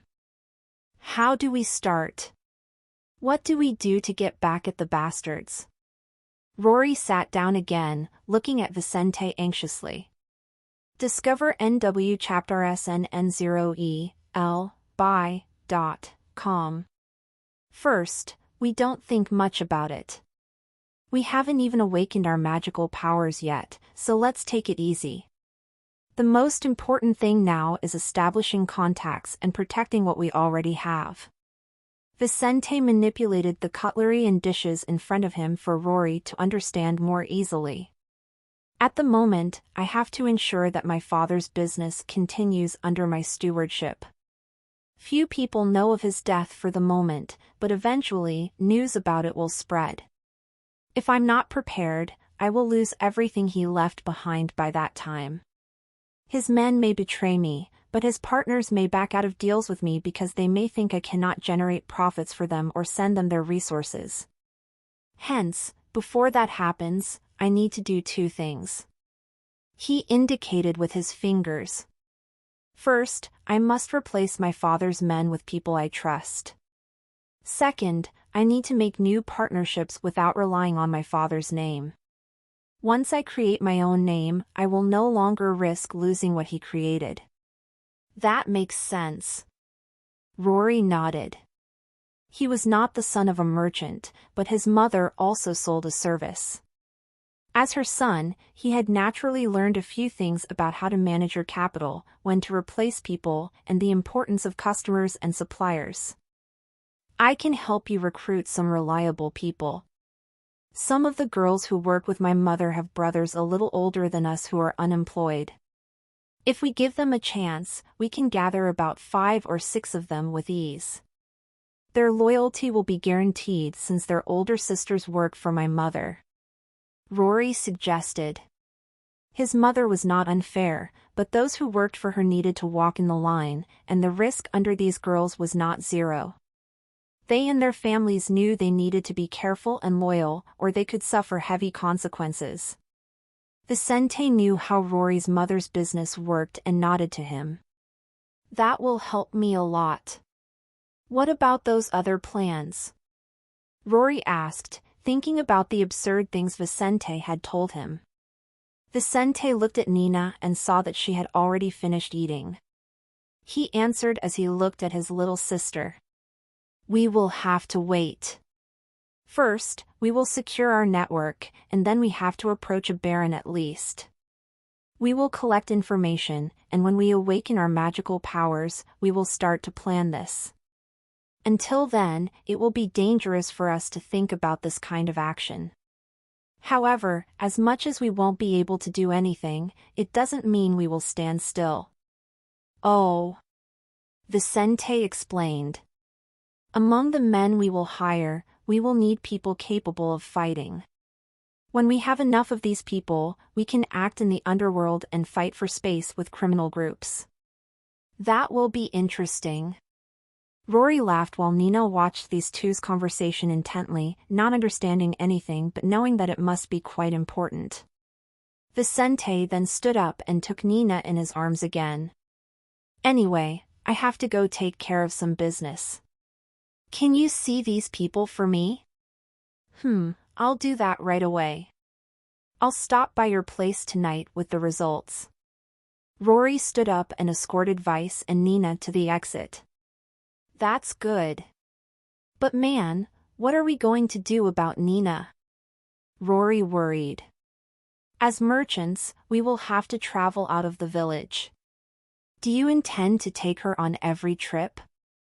About that, I intend to get someone reliable to watch her. But I intend to get to know that person well, so we will have to deal with Nina being at our side for the next few months. Won't that be dangerous? Vicente looked at Nina and said, No. I will avoid risking traveling during that period. Besides, it would be more risky for her to stay with someone dangerous and who wouldn't do everything in their power to protect her. That makes sense. The two said their goodbyes, going in different directions in this village. While Rory searched for the relatives of his mother's workers, Vice went to his father's warehouse at one end of the village. After a half-hour's walk, he arrived at a place on the soil floor where several silos, a large barn, and a corral were on this property that belonged to his family. A dozen men were working around, some tending the horses, others fixing the wagons at their disposal. As Vicente arrived there with Nina, those people who had already been warned by Jesse earlier about their situation did not find it strange that he appeared there. Vicente greeted some old acquaintances on the way to Jesse's office, where he wanted to start dealing with the renovation of this place. Vicente, I didn't expect you to be here so soon already. This man left his office when he saw that this boy had just walked in there. I have some urgent business to attend to, so I want to start immediately. He said as he looked at this man and entered that office. Urgent business? What's that all about? I can take care of that for you. You can focus on caring for little Nina, and I'll do the rest. He said, looking at Vicente and indicating for this child to go take care of child matters and leave the rest to him. I'm afraid it would be tricky for you to handle that for me, Jesse. Vicente smiled. My father has not only left me the duties of this place. He wants me to start leading his business on his behalf. As you may already know, my father wishes me to replace him when I become an adult. That man nodded as he tried to understand what this was all about. But he could say nothing against Vicente's first words, for Andrew had indeed indicated that intention. As much as he didn't like taking orders from a child, who, yes, was talented but was still a child, he would have no choice. Vice said, Since I will be replacing him, I want to make some changes to make our operations more compatible with my profile. So a change in personnel will be necessary. Do you want to hire new workers? I can help you with that. Jesse smiled. Yes, but not only that. Vice looked into that person's eyes, speaking as an equal. Unlike my father, I can run this place by myself. So I thank you for what you have done to date. Your services will not be forgotten, but I'm afraid we'll have to go our separate ways. What? Jesse realized he was being fired and stood up from his chair, not believing that this kid was sending him away. He had been working for Andrew longer than Vicente existed. How would he be the first to be fired in a staff renewal? Vicente, I don't understand. Is Mr. Andrew unhappy with me? Why am I being fired? He said in a slightly altered tone. But as a person of low talent, this man would not dare try to hurt Vicente. The one who paid the wages of those men in the surrounding area was Andrew, so if he did what he shouldn't, he could be brutally beaten. Vicente knew this, which is precisely why he would not fire these people before Jesse. First, he had to remove the problem from the person who knew most about his father's schemes. "You've got it wrong, Jesse. That's not my father. That's me. I will run this place from now on, so you are no longer needed." After Vicente's words, Jesse stood with his mouth open, not believing that a brat who didn't even have facial hair was telling him off. "Vicente, Mr. Andrew won't accept this. You'll be sorry if you continue down this path," he said in his final attempt to maintain his position. Working for Andrew was very comfortable and convenient for him. Jesse was paid well and rarely had to travel, as Andrew liked to do business personally with his suppliers and customers. Losing this position would put him in a difficult situation where he would either have to start his own business or work for someone who would not give him the same opportunities Andrew had given him. Read latest chapters at no.bin/c/o/m only. So he had to insist on changing this child's mind. "I'm willing to take the risk," Vice said before standing up and opening the door. "Thank you for your services all these years. But from now on, I will take over your duties." Vicente no longer looked into the eyes of that man while he had his sister in his arms, looking at the situation without understanding. Jesse angrily looked at Vicente, but after a moment of silence, he stomped his feet hard and walked out of there as he grabbed his things. "Have a good time. I hope you don't come looking for me ashamed." Vicente ignored this man's sharp words soon after leaving that office and watching Jesse leave. When this man could no longer be seen around, he looked at the people in the surrounding area looking strangely at where Jesse had left. He said aloud, "Jesse is no longer part of this group. From now on, you will be under my administration. So any questions you have, come to me," he said, looking at the many surprised faces in the surroundings. But these people already expected Vicente to become more involved with them as he grew older, so nobody suspected anything for the time being. After hearing a few things from the workers in the area, Vicente would spend some time on this property to familiarize himself with some documents he still needed to go through. He knew most of his father's agreements and the activities these people were currently doing. After all, he had been leading them on Andrew's behalf directly from Salt Star City for months. They were following agreements that Vicente himself had created, so there wasn't much for him to catch up on. After a few hours there, he left aware of the essentials and went to lunch with his sister at a local tavern. While Vicente went on with his plans, Jesse searched for the guards who had protected the Fuller family on the trip to Salt Star City. "Let's see what happened. It's very strange that Brad is taking me out of my position," Jesse thought to himself as he looked at one of the most important buildings in this village. Martel Village had no nobles present, but several noble families of the kingdom owned the surroundings of this place, so there was a pores of the Duke family there. There were no descendants of the Duke or any powerful people in this place. But some guards from the Duke's family were there to support the people behind the families with properties nearby. Several farmers and workers from barons' families lived in Martel Village to care for their bosses' lands. The Duke's family post was there to maintain a small local guard to protect the village and maintain the kingdom's bureaucratic services. These workers and subordinates needed to record their activities to ensure the belongings and agreements of their leaders. Precisely because there was such a place in the village, people who sold their services, mercenaries, usually displayed their advertisements in buildings like this one.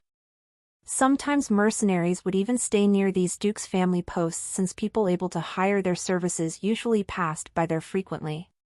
Thinking about how Soren should be there, Jesse quickly approached this building on the opposite side of the Academy of Stars. Maybe Mr. Andrew doesn't have the same intentions as this brat. If that is the case, I will do something, he thought as he entered that place.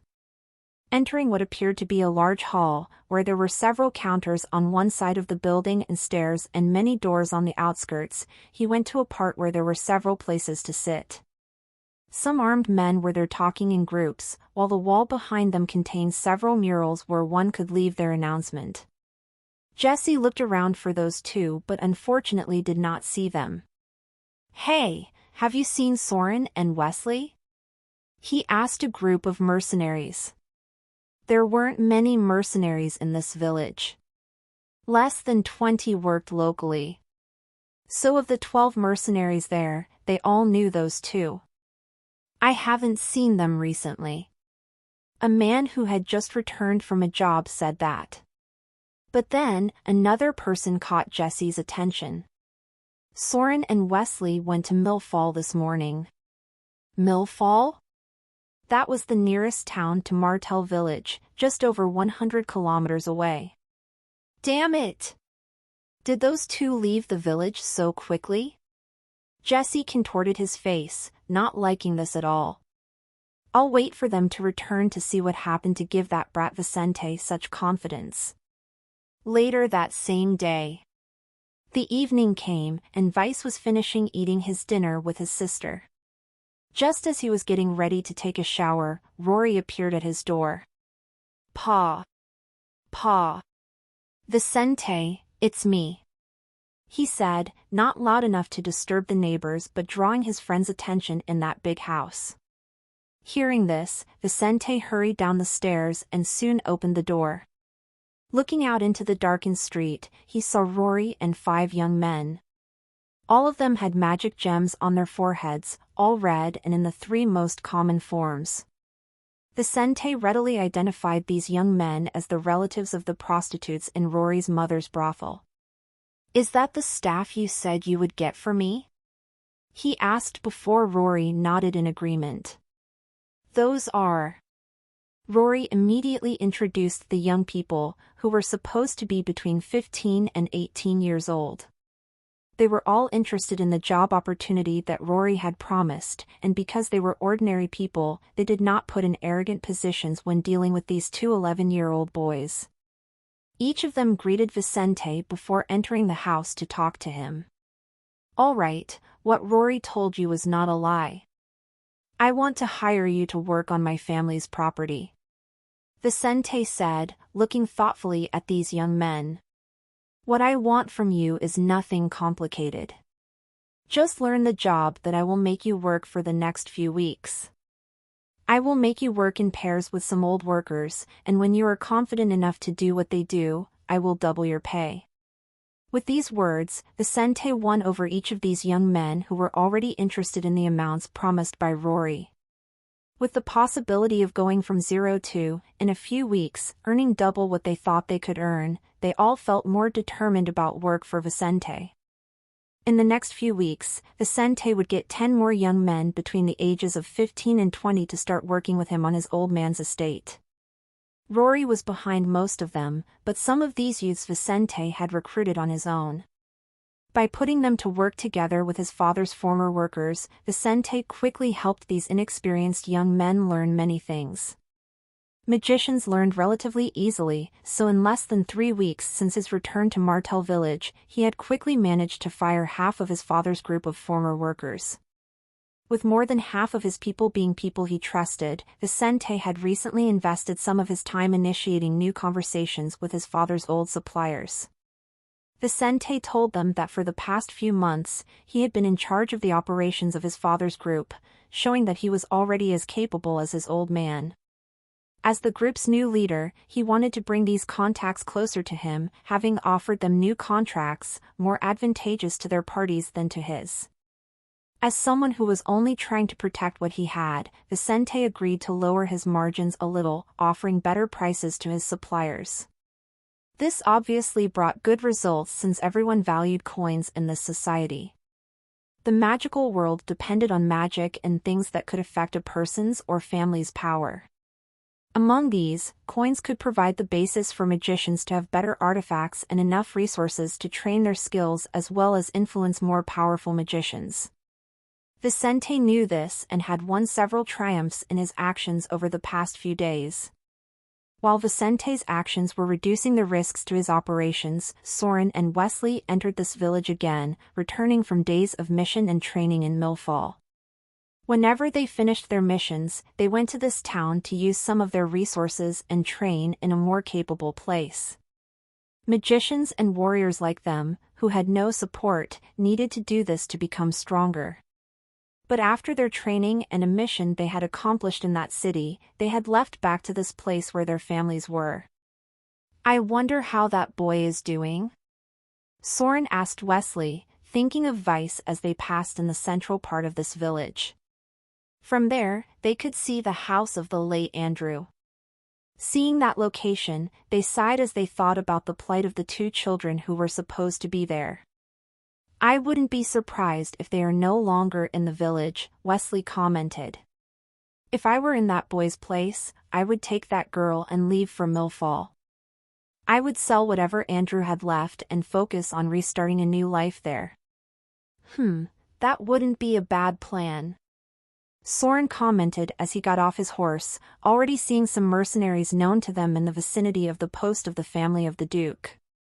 "Soren, Wesley, your services must be really excellent. You guys barely have time to rest, and more services come to you," a strong man said as he approached them with a smile. "What are you talking about?" Wesley asked.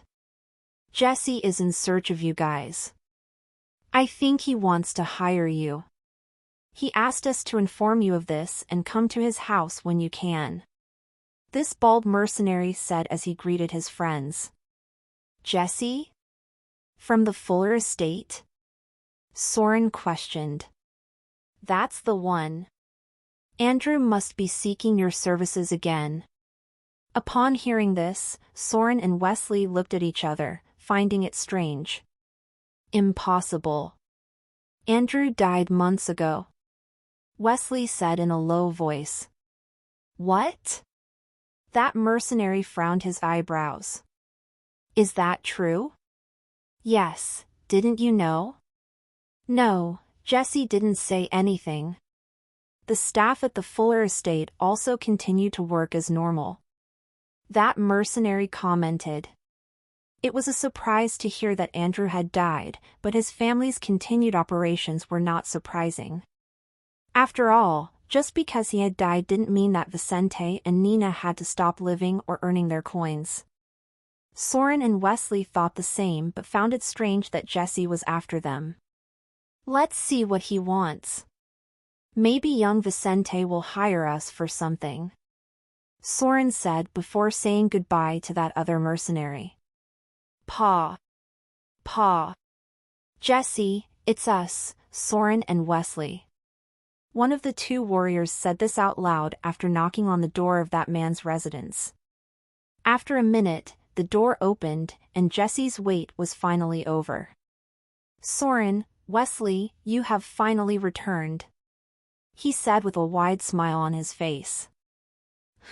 We were just taking care of some business. Anyway, what do you want with us, Jesse?" Soren asked.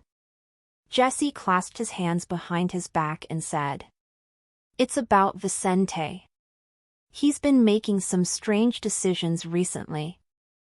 I don't know. I doubt Andrew would approve. So I want to know what happened to him before he returns from his trip. Without knowing more, I won't be able to help him." "Is that so?" The two looked at each other, feeling that it made sense. "He didn't tell you anything?" Wesley asked. "No. I think he wants to avoid talking about it. But I know there's a problem," Jesse said, trying to hide his negative intentions about Vicente. "But I wish I knew. I wish I could help this boy in some way." Sigh. "It won't be easy for you to do that."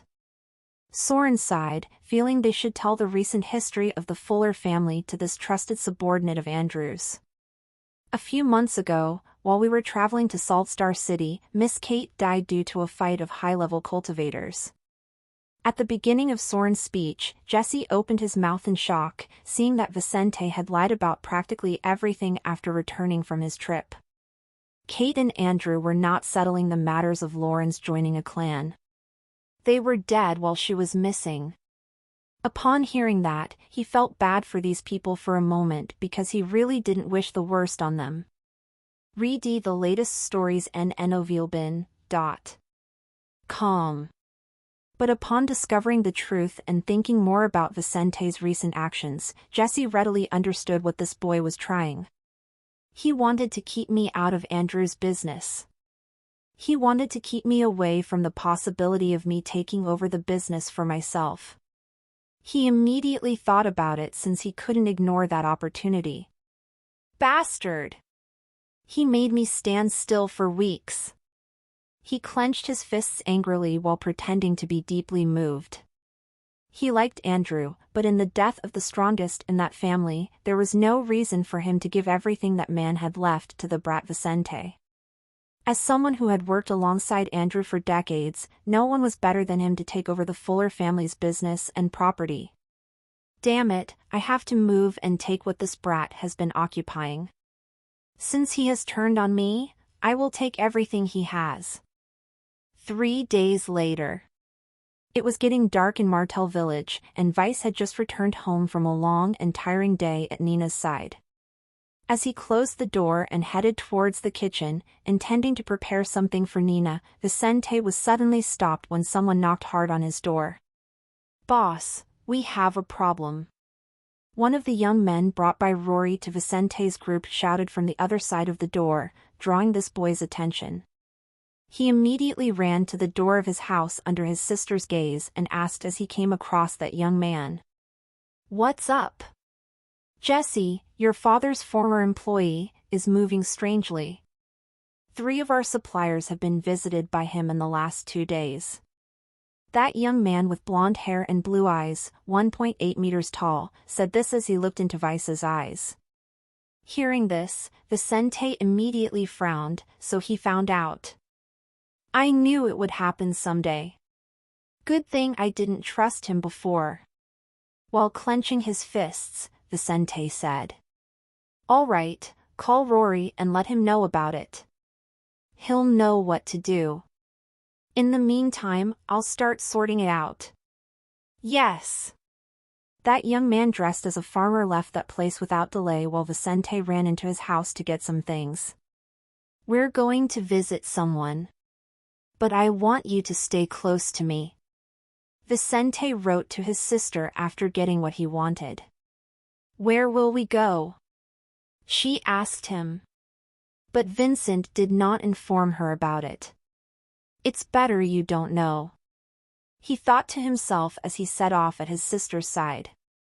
He quickly made his way to Jesse's house, a much more humble property than his own, one that was at one end of the village. Upon arriving there with Nina in his arms, Vicente indicated her to be silent while they were hidden in the surroundings. "Since you have decided to act this way, Jesse, don't blame me for what I will do," he thought as he waited for the right moment to act. Vicente had not acted violently against any of his father's old workers for 2 reasons. The first was that even if he wanted to, he couldn't act since he lacked the support to do so. All those men had their magic gems, so he could only achieve what was necessary to silence them by hiring mercenaries. However, mercenaries in Polaris Realm were not necessarily unscrupulous men who would do anything for coins. Most were just people trying to sell their services and pay their families' daily expenses. Most of them were not assassins and did not accept assassination missions. Those who accepted such missions were usually professional assassins, a type of person who, as far as Vicente knew, did not offer services in Martel Village. As such, even if he had coins to waste on assassinations, he couldn't hire people capable of handling his father's former employees. The second reason Vicente hadn't tried to act violently against them was that most of them had accepted their situations without a problem. And some of them were still working for him, so Vice preferred to avoid acting against those he had fired. However, he had his ways if he wanted to. Vicente looked at the surroundings of that property and saw that Jesse didn't seem to be around. He then finished covering his body with black clothes and cautiously approached one of that property's open windows. Nina was in his arms and did not understand what her brother was doing. But she found it amusing and continued to watch him silently. Vicente placed a strange instrument on the wall of that house and then connected his ears with what looked like two matching metals. Read the latest stories en novilbin.com. Good. He is not at home. Just his wife and their son. Vicente heard the noises coming from that place and walked away after a few moments. Then 5 minutes passed, and Rory arrived at that place accompanied by two of their strongest trusted young men. Vice, what are we going to do? Jesse trying to steal your business is bad for us. Vicente nodded and said, if he is targeting my business, I will target his most valuable things. Rory, take care of my sister. I will break into the house and kidnap Jesse's son. Gulp. You. Kidnap the boy? Rory and the two young men beside him asked in low voices, not believing Vicente would do such a thing. Don't look at me like that. I won't hurt him. I will only use him to lure his father away. Low-level magicians were not so different from normal humans. They were stronger, their senses were faster, and they could use magic powers. However, it was possible for ordinary people to act against one of them. The difference between ordinary people and magicians grew along the magic rank, but just as an exponential function grew slower at the beginning, so was it for magic. Vicente was fully aware of this, and even though he didn't even have a magic gem, he wasn't afraid of Jesse or this man's wife. But Vicente looked at Rory and said in a deep tone, looking into his friend's eyes, make no mistake, Rory, this is the kind of thing I would do for the sake of my family. But I am willing to do much more. You should know that. I know. I'm sorry, I won't talk about it anymore. But can you do this? Rory knew that some of Vicente's plans would have far worse consequences than kidnapping a child, and he quickly controlled his anxiety about already starting to act against an innocent. Don't worry about it. I know what I'm about to do. Vicente said in a low voice before running to that place. Upon reaching the side of the previous window, he quickly moved into that house, moving like a thief going toward his target. Already inside the house he had been in when Jesse's son was born, he immediately moved to the boy's room, which was on the house's second floor. Vicente noticed that Jesse's wife was there, but she didn't notice him. When he entered Jesse's son's room, she passed in front of the place and looked in through the open door. Seeing no one and hearing her son walking up the stairs, she walked down toward the kitchen. Peter, go take your bath. The food will be ready in no time, and your father should be here soon. Jesse's wife's voice sounded as Vicente looked through the gaps in that boy's bedroom door. All right, Mom. Peter quickly made his way to his room to get his clothes. As he walked through the door and turned on the magic lamp, he suddenly ran into someone who shouldn't be there. Go to sleep. Vice grabbed that boy's neck and squeezed, blocking the passage of blood to Peter's brain. In just 10 seconds, Peter lost consciousness, and his body softened. Sensing this, Vicente held him and put the 6-year-old boy inside the closet. He then carefully moved out of the room, checking to see where Peter's mother was. Noticing that she was busy in the kitchen, he quickly moved to the only bathroom on that floor and opened the shower. Time to go. He hurried back to Peter's room. A noise of a door closing came from the second floor, and Vicente could hear the voice of a traitor. Honey, I'm home. But he didn't stay behind and quickly hid a letter in Peter's room before leaving from there as easily as he had entered. How did you do that? One of the young men with Rory asked as he saw Vicente with Peter. It had all happened very quickly. In less than 5 minutes, Vicente had broken in and left that property. As much as there were no defenses in that house and Jesse's wife was weak, magicians could notice disturbances in the mana in the surroundings with relative ease. Vicente smiled and said, "Let's move first. If you guys want, I can teach you some tricks later." Vicente's mana control was not high, but he could control it to do numerous things, including combining such a thing with his earthling abilities. Since he was a little boy, Vicente had trained not only in the martial arts of this world. He trained even more what he had brought back in his memories of Earth, from fighting forms to ways of acting. The equipment he had used earlier he had made himself, while his invasion technique relied on a breathing and movement style developed by assassins from the Monsanti family. Combining this with mana, he could move without disturbing the free mana in the air while keeping his strength within his body. That way, he had entered such a house as easily as a harmless insect could do. "Are you really going to do that?" one of those young men asked as they ran away from that place. But you will have to earn it first. At most, I will teach you the basics. To learn everything, you will have to earn merit." Rory ignored that and asked, "Where will we go now?"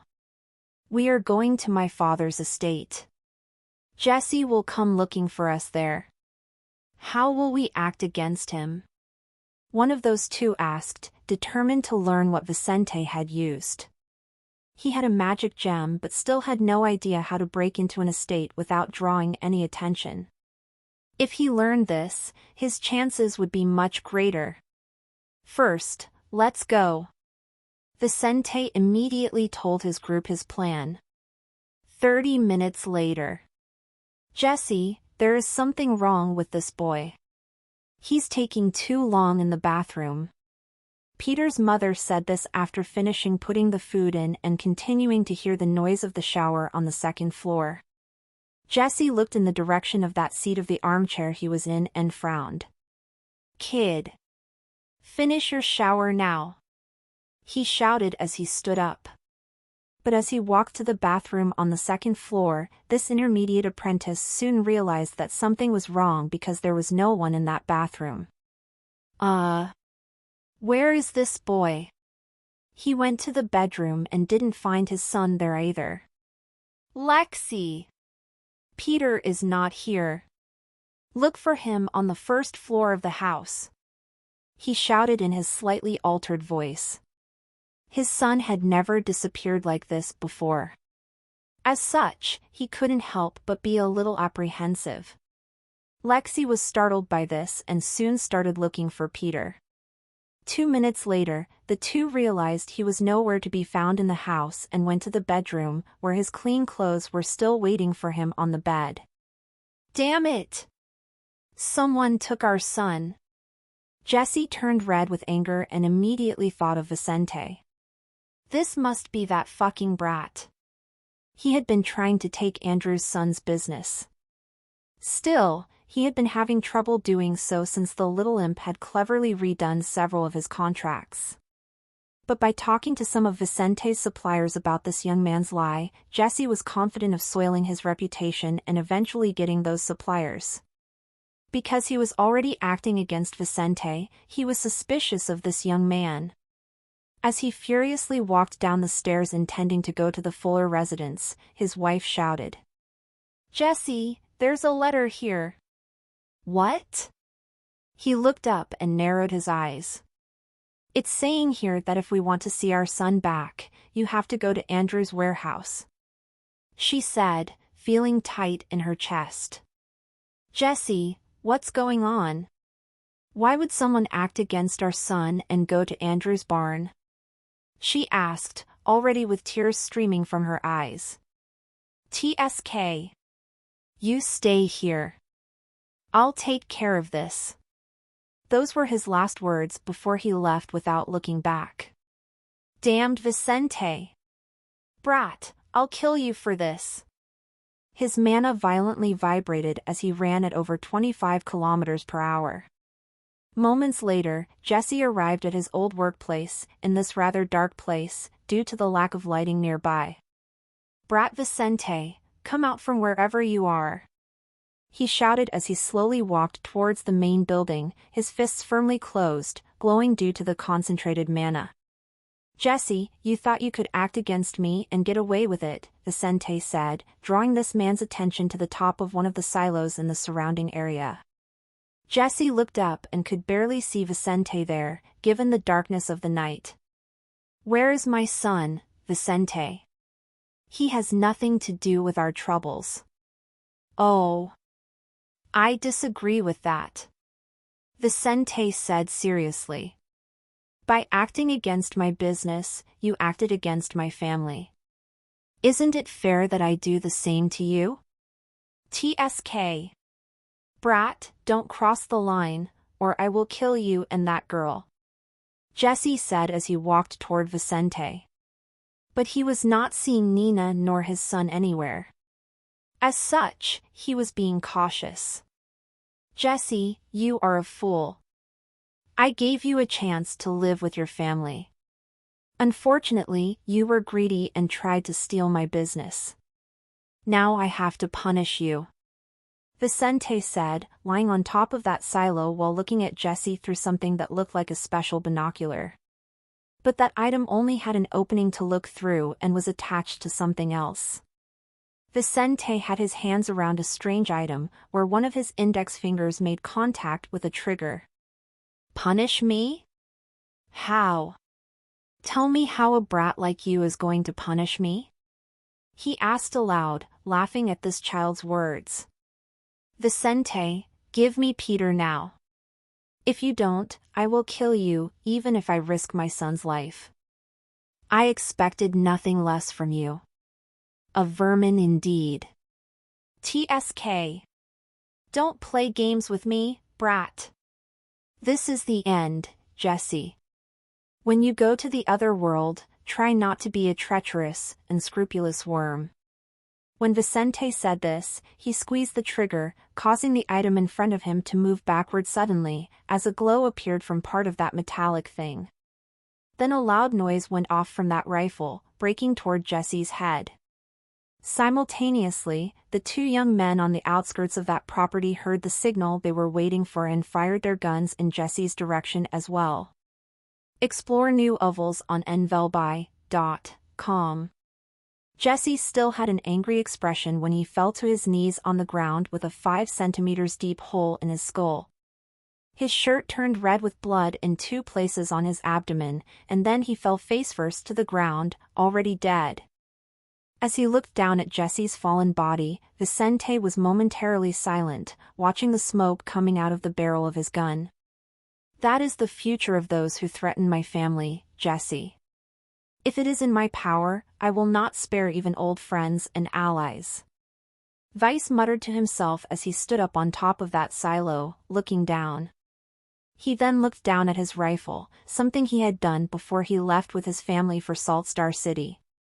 Vicente knew how to construct weapons even with his eyes closed in his time on Earth.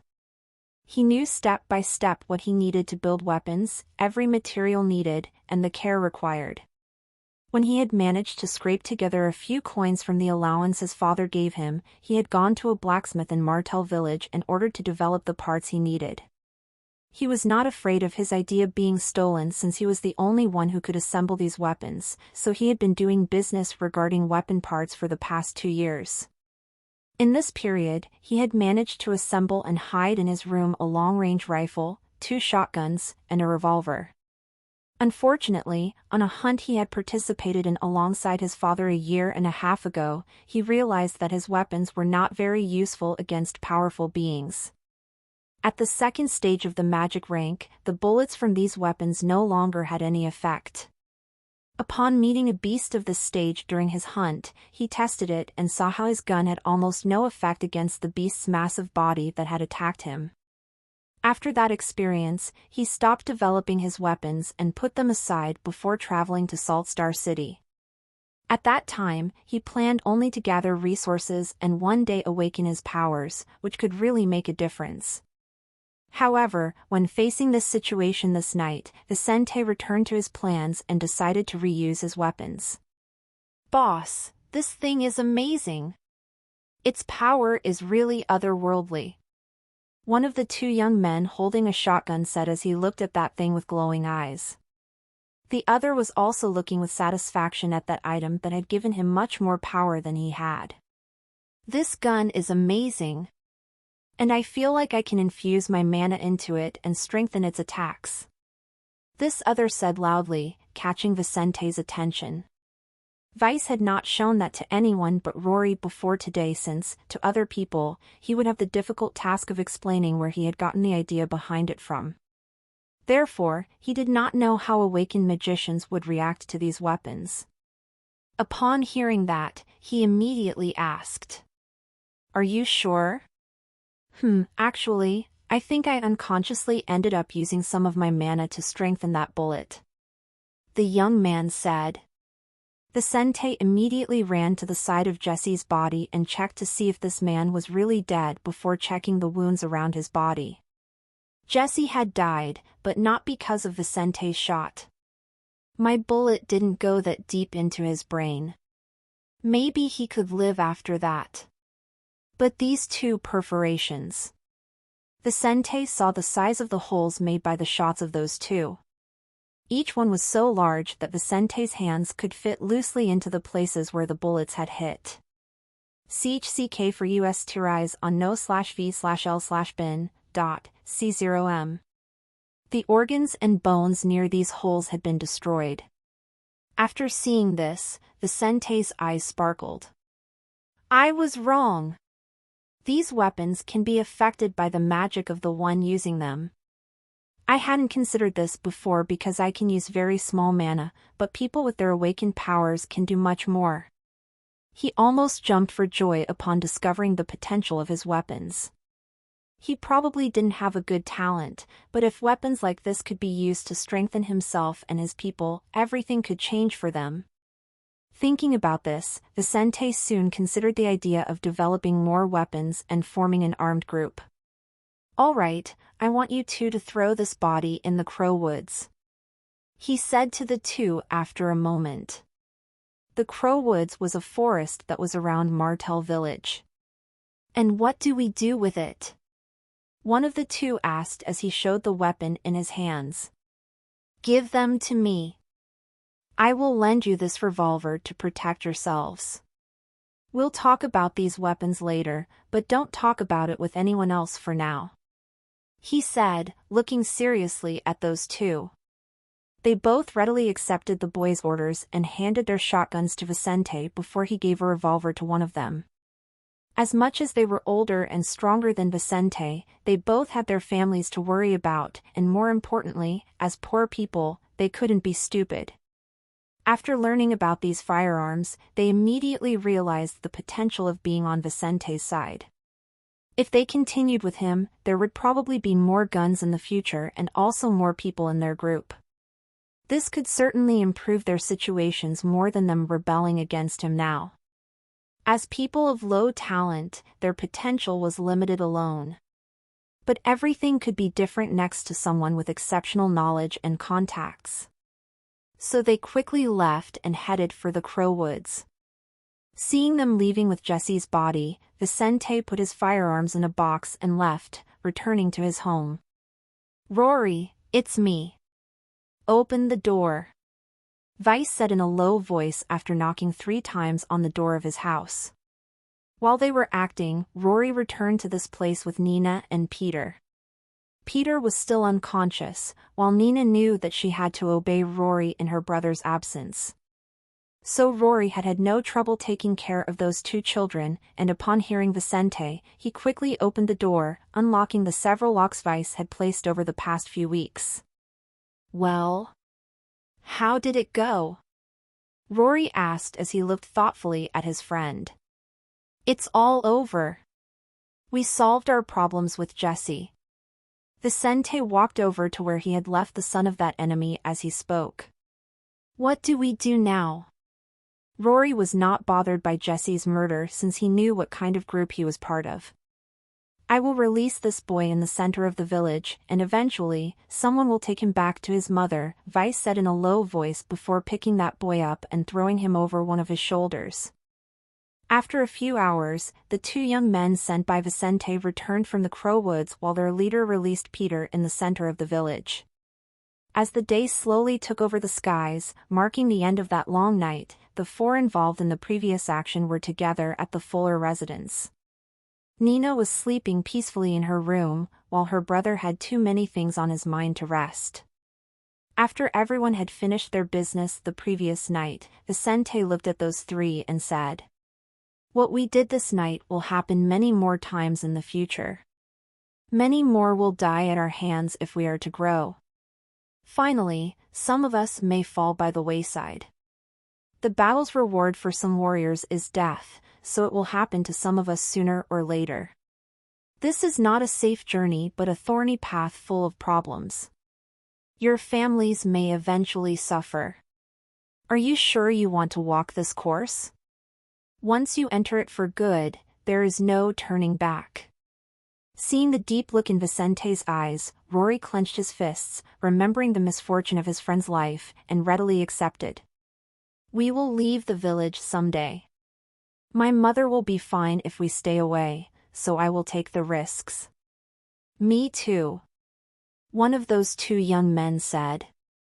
"Better to live at 1,000 for 10 years than to live at 10 for 1,000 years. The other nodded in agreement without saying much. "Very well, fellows, I welcome you to my family. As your Don, I will provide you with resources and opportunities, but mostly protection." Vicente smiled. "In return, I want your loyalty and strength. Today it is just us, but we will be much more. Do you trust me?" "Yes. Starting tomorrow, we will deal with building this family. For now, we will secure our agreements with local suppliers and develop more firearms. With the help of you two, I want to discover the limits of these weapons." They both nodded, eager to help Vicente with that. "For the rest, don't talk about the weapons or our group with anyone else. Just watch for people with the potential to join us. When we have more reliable people, we will invite them to our group." "Okay." After Jesse's death, 3 months would pass in the blink of an eye. Peter would return to his mother at that time, and searches throughout the village would ensue.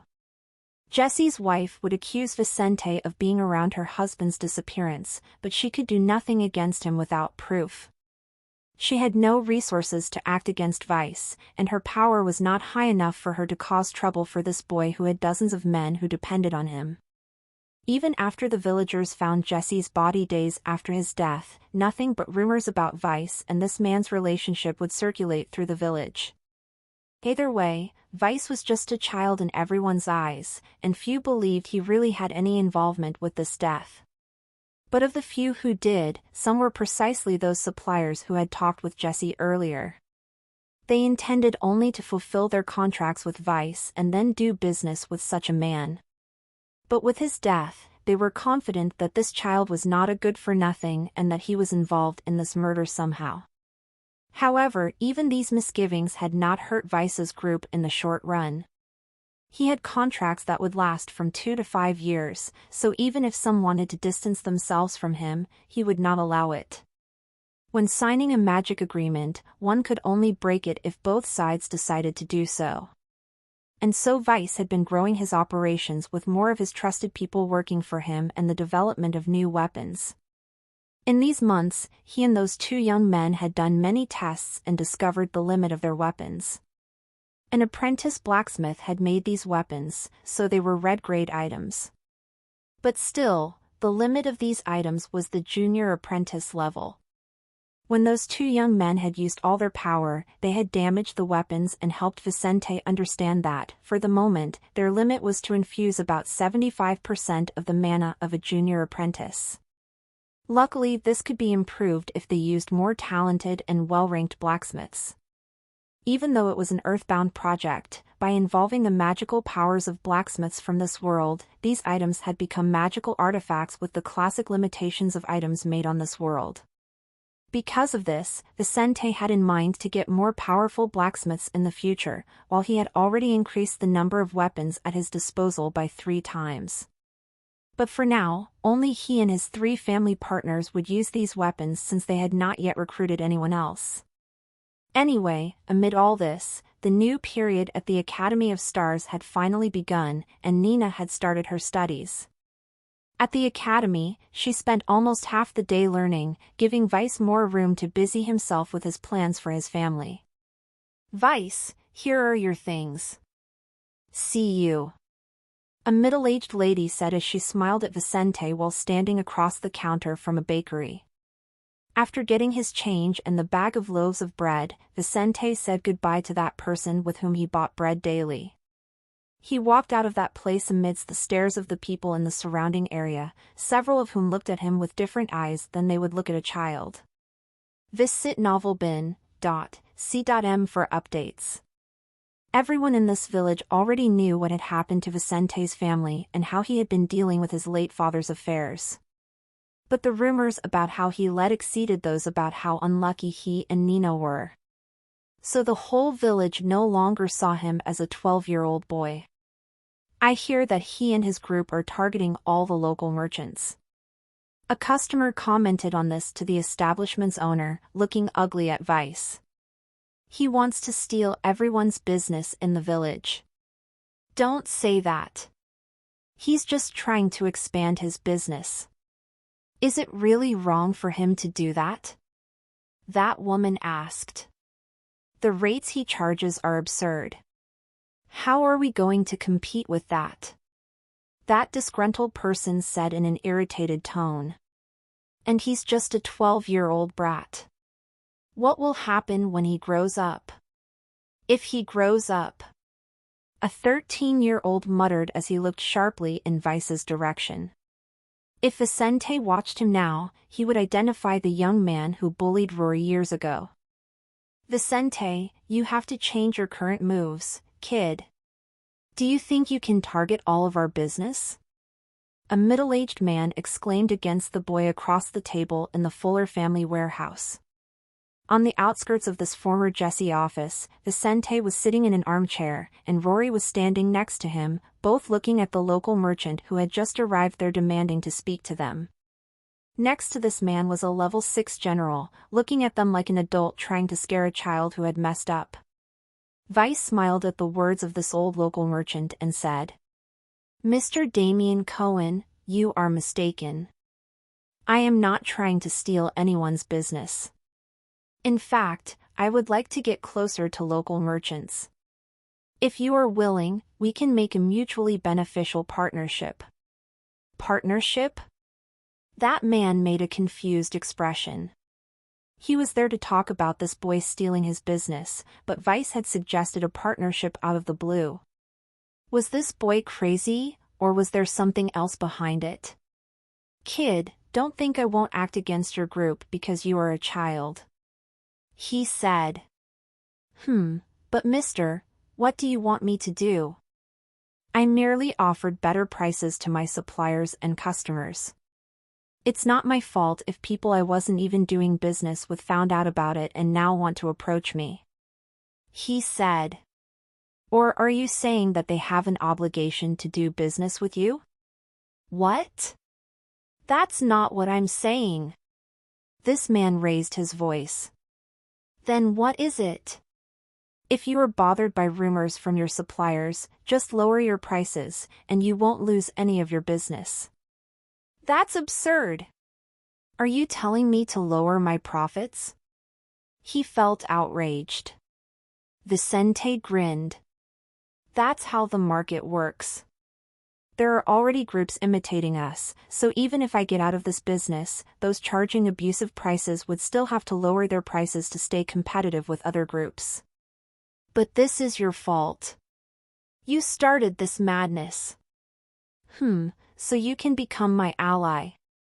You won't get the same returns you had before, but you can profit greatly from me." Vicente spoke, negotiating more support for his group. Up.dfrm no/v/e/lb I n.co/m. He had been lowering some costs that groups like his typically had in trading the products of their suppliers. For example, normally, groups of merchants traveling with their products had to hire warriors to protect these resources.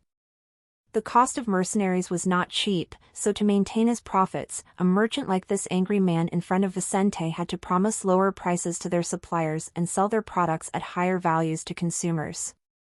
However, Vicente had firearms on his side and people willing to take their chances with these weapons.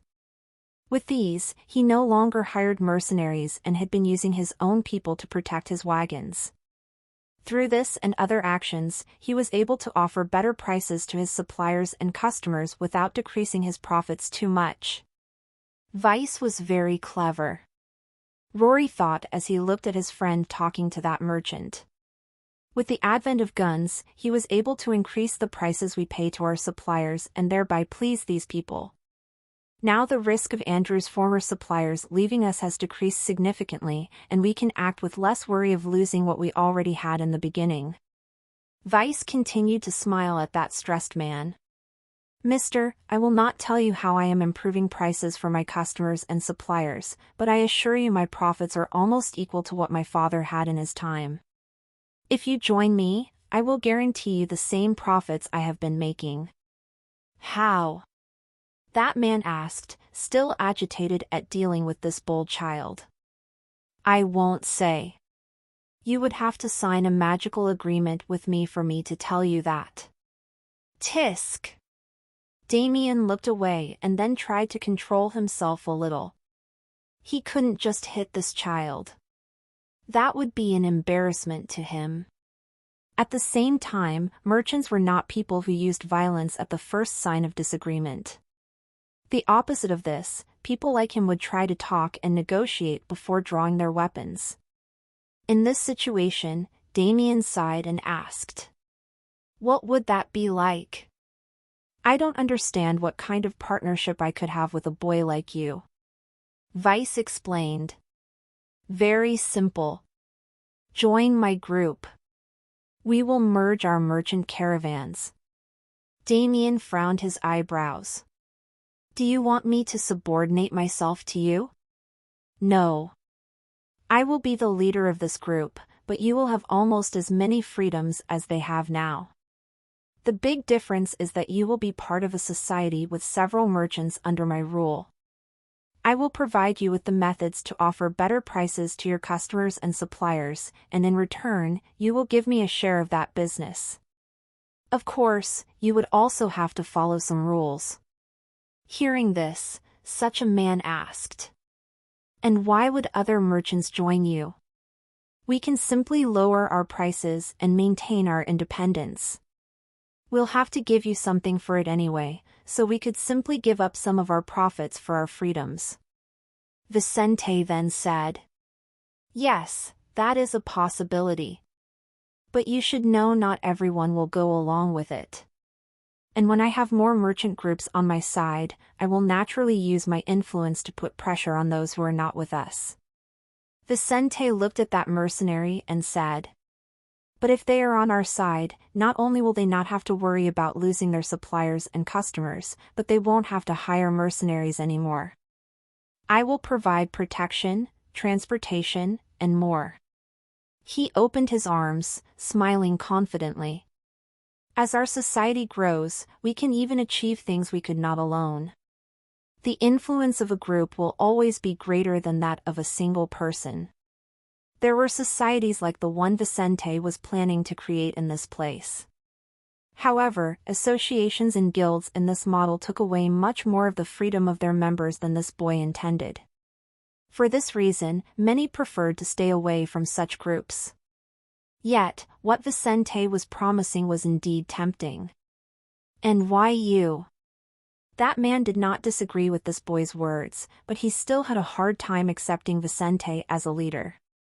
"Why wouldn't we unite under the command of someone more capable?" Vicente said at once, "Because only I have the ability to lead you. Besides being the only one with the method to lower your costs, I already have 37% of the suppliers in the area.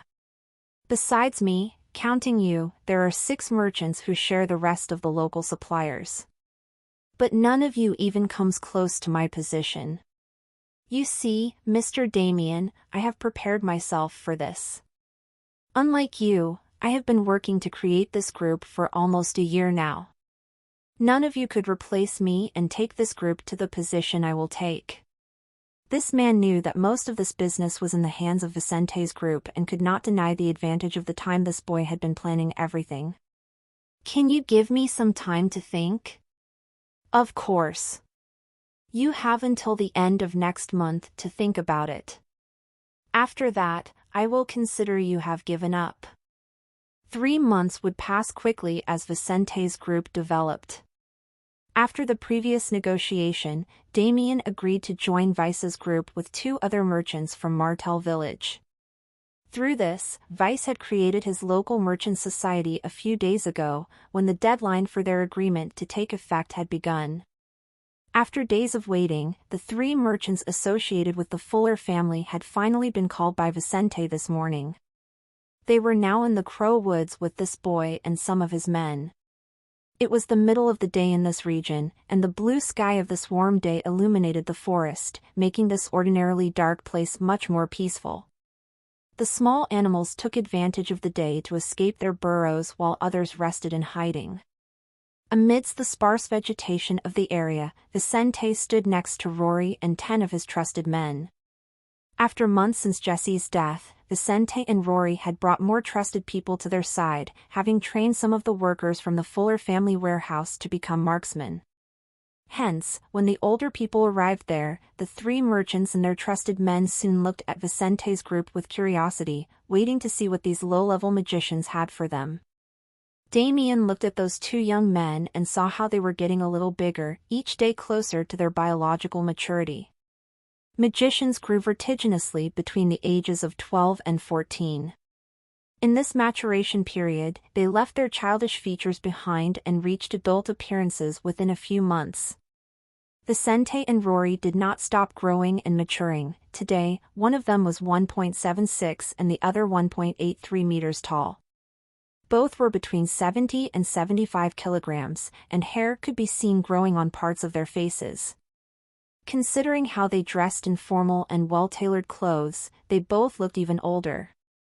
Seeing his guests arriving, Vicente smiled and said, "My associates, all of you have already promised not to talk about what we have here, so it is time to introduce you to my armed group.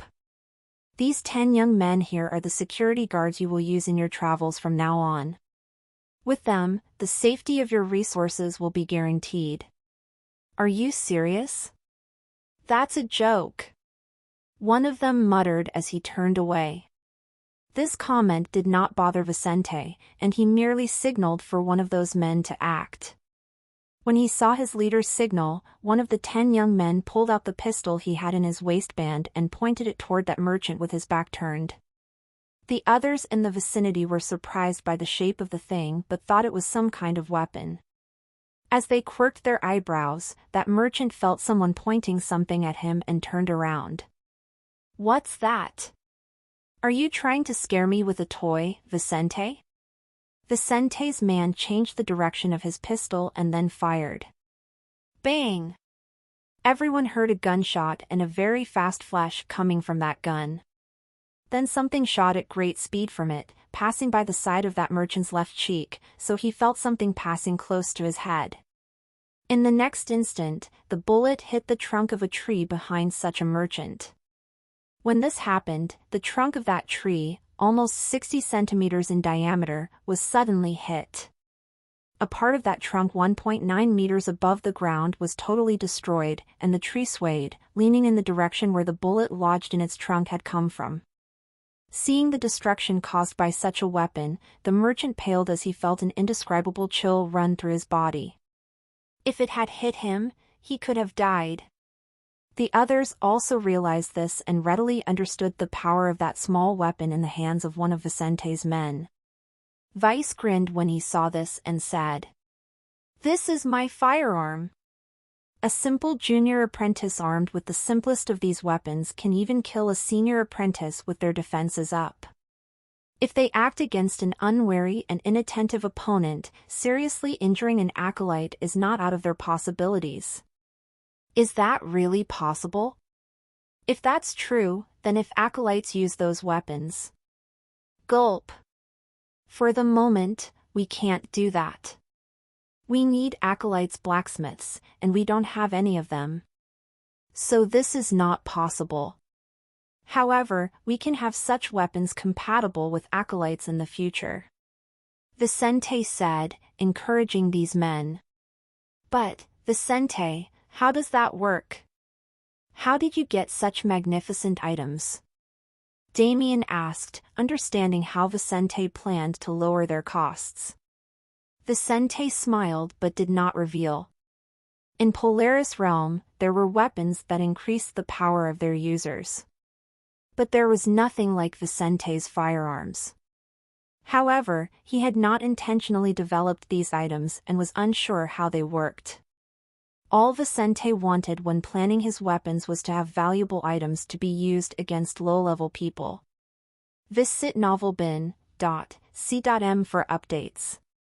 Ordinary weapons on Earth could kill even animals weighing hundreds of kilograms, so he thought they might have a positive effect for the beginning of his journey in Polaris Realm. But the weapons he had assembled there differed from those on Earth and could do much more damage. He then said, "Don't worry about the how.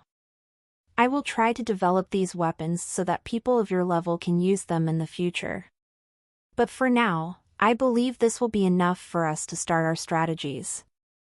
They agreed, but soon one of them raised a crucial question. "But Vicente, how do we deal with these men? The royal family forbids group formations like the one you have here. According to the royal laws of Seidel, ordinary people could have a maximum of 3 magicians or warriors working as guards. Above that, such groups would be considered unauthorized military organizations and would be targeted by the forces of the kingdom.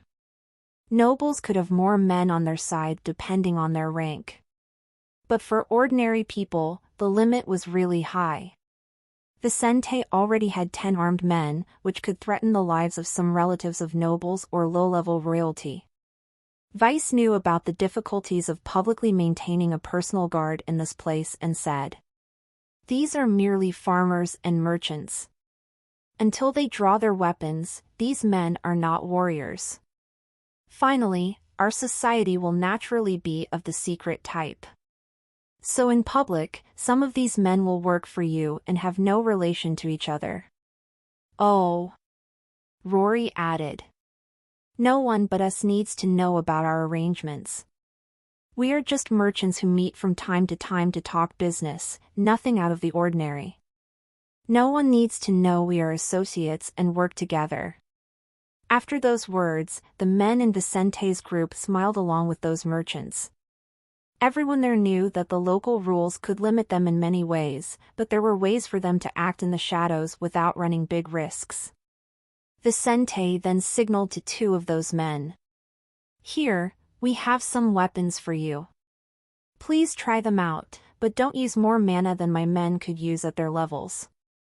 After trying Vicente's guns for a few minutes, all 3 merchants and their partners in that forest felt the power of having firearms in their hands. Having a gun in your hand was something that gave you power, courage, and a feeling that was hard to describe. This was stronger on Earth, where there were no superhumans, no magic. But even in this world where magic existed and could make a difference in people's lives, guns still had their unique shine. When holding one of these items, those men felt more powerful. This was not the same as having good pentagrams, a unique power coming from a magic gem, or even a high-level artifact. But with these weapons, they could spend less of their energy and still cause great damage to unarmed opponents. For now, it would make the most difference in the hands of young apprentices. However, if Vice really developed these for acolytes, the difference for them would become significant. All these businessmen knew the importance of investing in things for the future. After returning these weapons to Vicente, they were much more confident in his strategy. Even the man who had had one of those guns pointed at his head had forgotten what had happened. "What do we do now?" one of the three merchants asked Vice. "Get your Avrite ovals at no/v/e/lbn.com. Rory saw Vicente looking at him and explained instead of his friend, "Now we will divide our people among your groups. From now on, hire fewer mercenaries and take our men with you on trips. They will be with our weapons and will participate in your guard. In addition, we will give each of you a revolver." As Rory spoke, one young man opened a briefcase, revealing several identical silver revolvers. Vicente then said, "We will give each of you a revolver as a gift for partnering with us. But to get more and also get the ammunition, we will have to make deals on that." Those men picked up their guns as they smiled, agreeing that they would have to pay for these little beauties. "How much does a gun like that cost?" one of the three asked. "The cheapest model costs 4 gold coins for the gun and 2 bronze coins per unit of ammunition," Vicente said before pointing towards a rifle. "That one over there is the most expensive one we have, and each costs 25 gold coins and 10 bronze coins for the bullet." Upon hearing his words, the three merchants naturally found the figures absurd. They made 50 to 100 gold coins a year, rarely more than that. A single weapon like that could take a lot of their funds. But this was the price Vicente thought was fair. He was not in it for charity. He intends to have a significant profit margin on such a business. He had no intention of arming those who were not part of his group. As he would sell few of these weapons, he intended to get all his profit from his allies. "It's a bit salty," the person who asked the price said in a low voice, putting the idea of arming his whole family aside. Vicente smiled. "Very well, let's split up. From now on, you should go about your business and avoid contacting us. We will meet once every 3 months, but never simultaneously. Each month I will only be able to meet with one of you.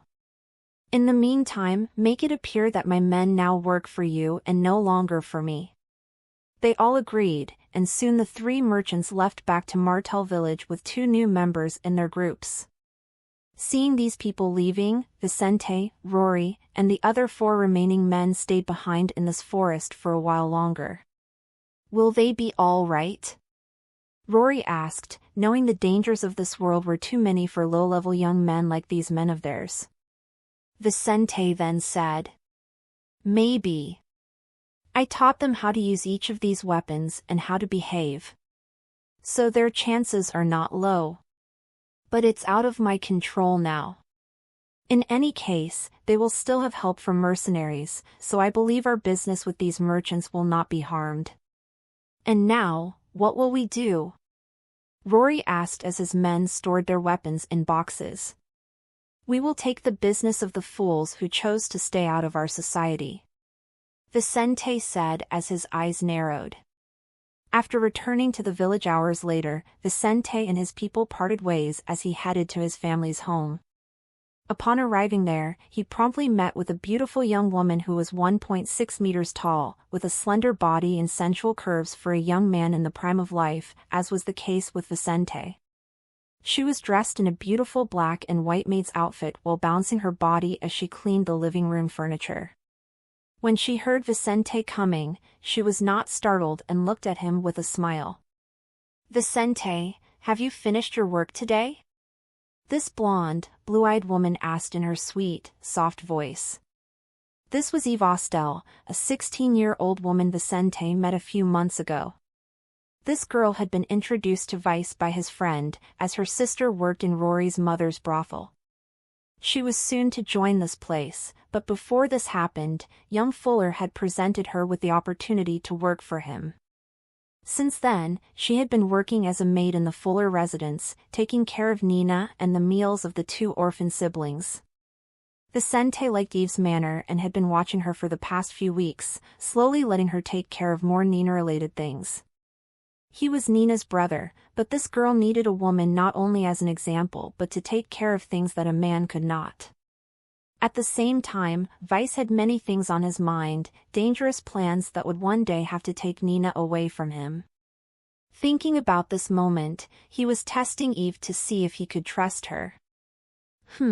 For the moment, yes. But problems can arise at any time. Vicente commented to her as he sat on one of the couches in his living room.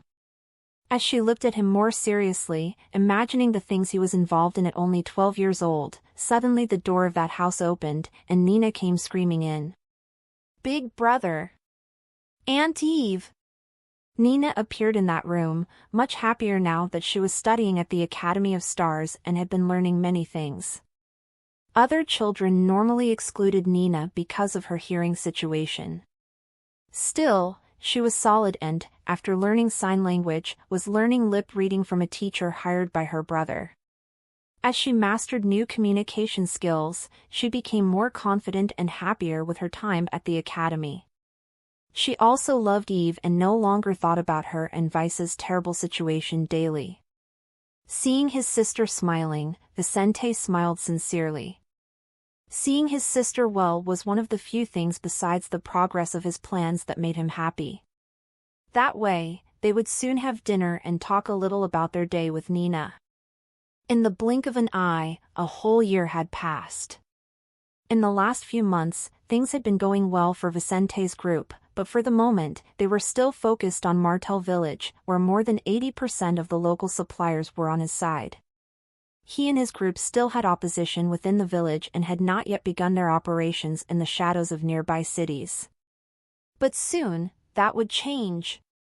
Upon waking up in the morning, Vicente was soon eating breakfast next to Nina and Eve, something he had been doing almost every day since his agreement with 3 local merchants more than a year ago.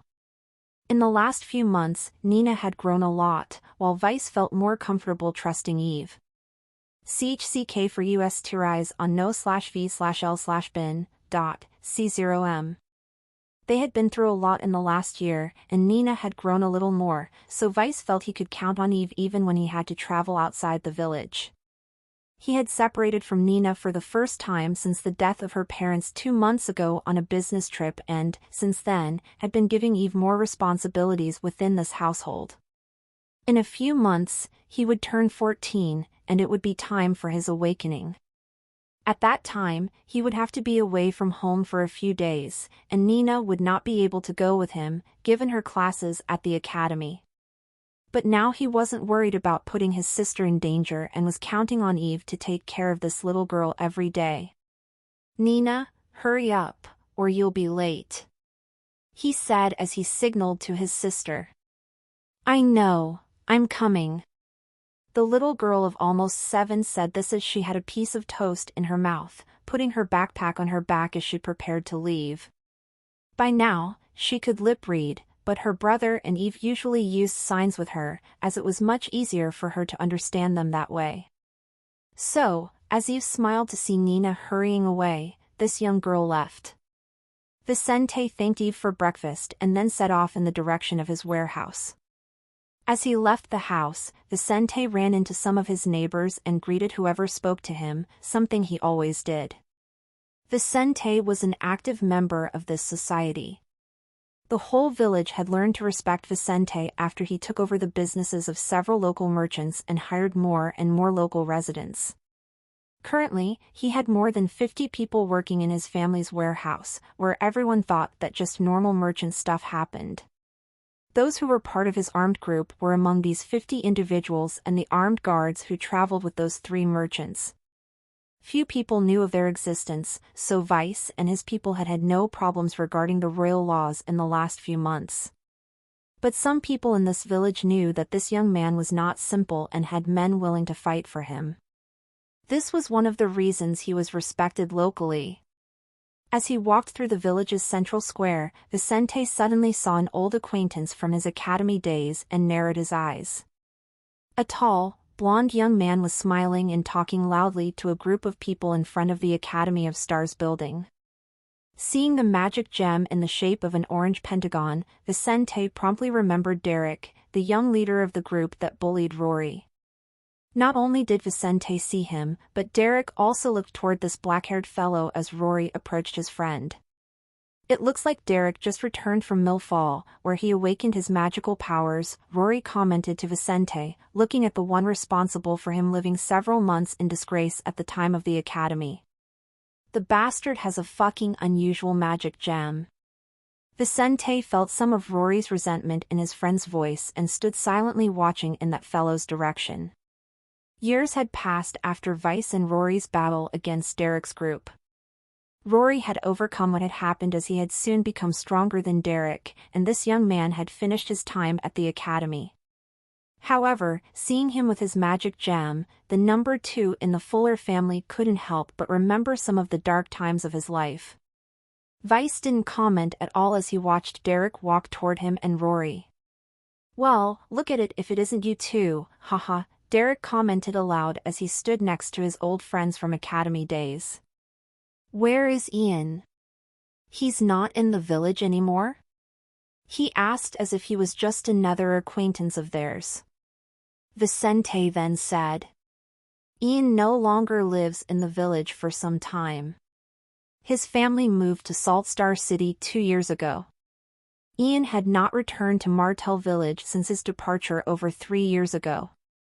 Less than a year after he began his studies at the Royal Academy of Saltstar City, his family had left this village with no intention of returning.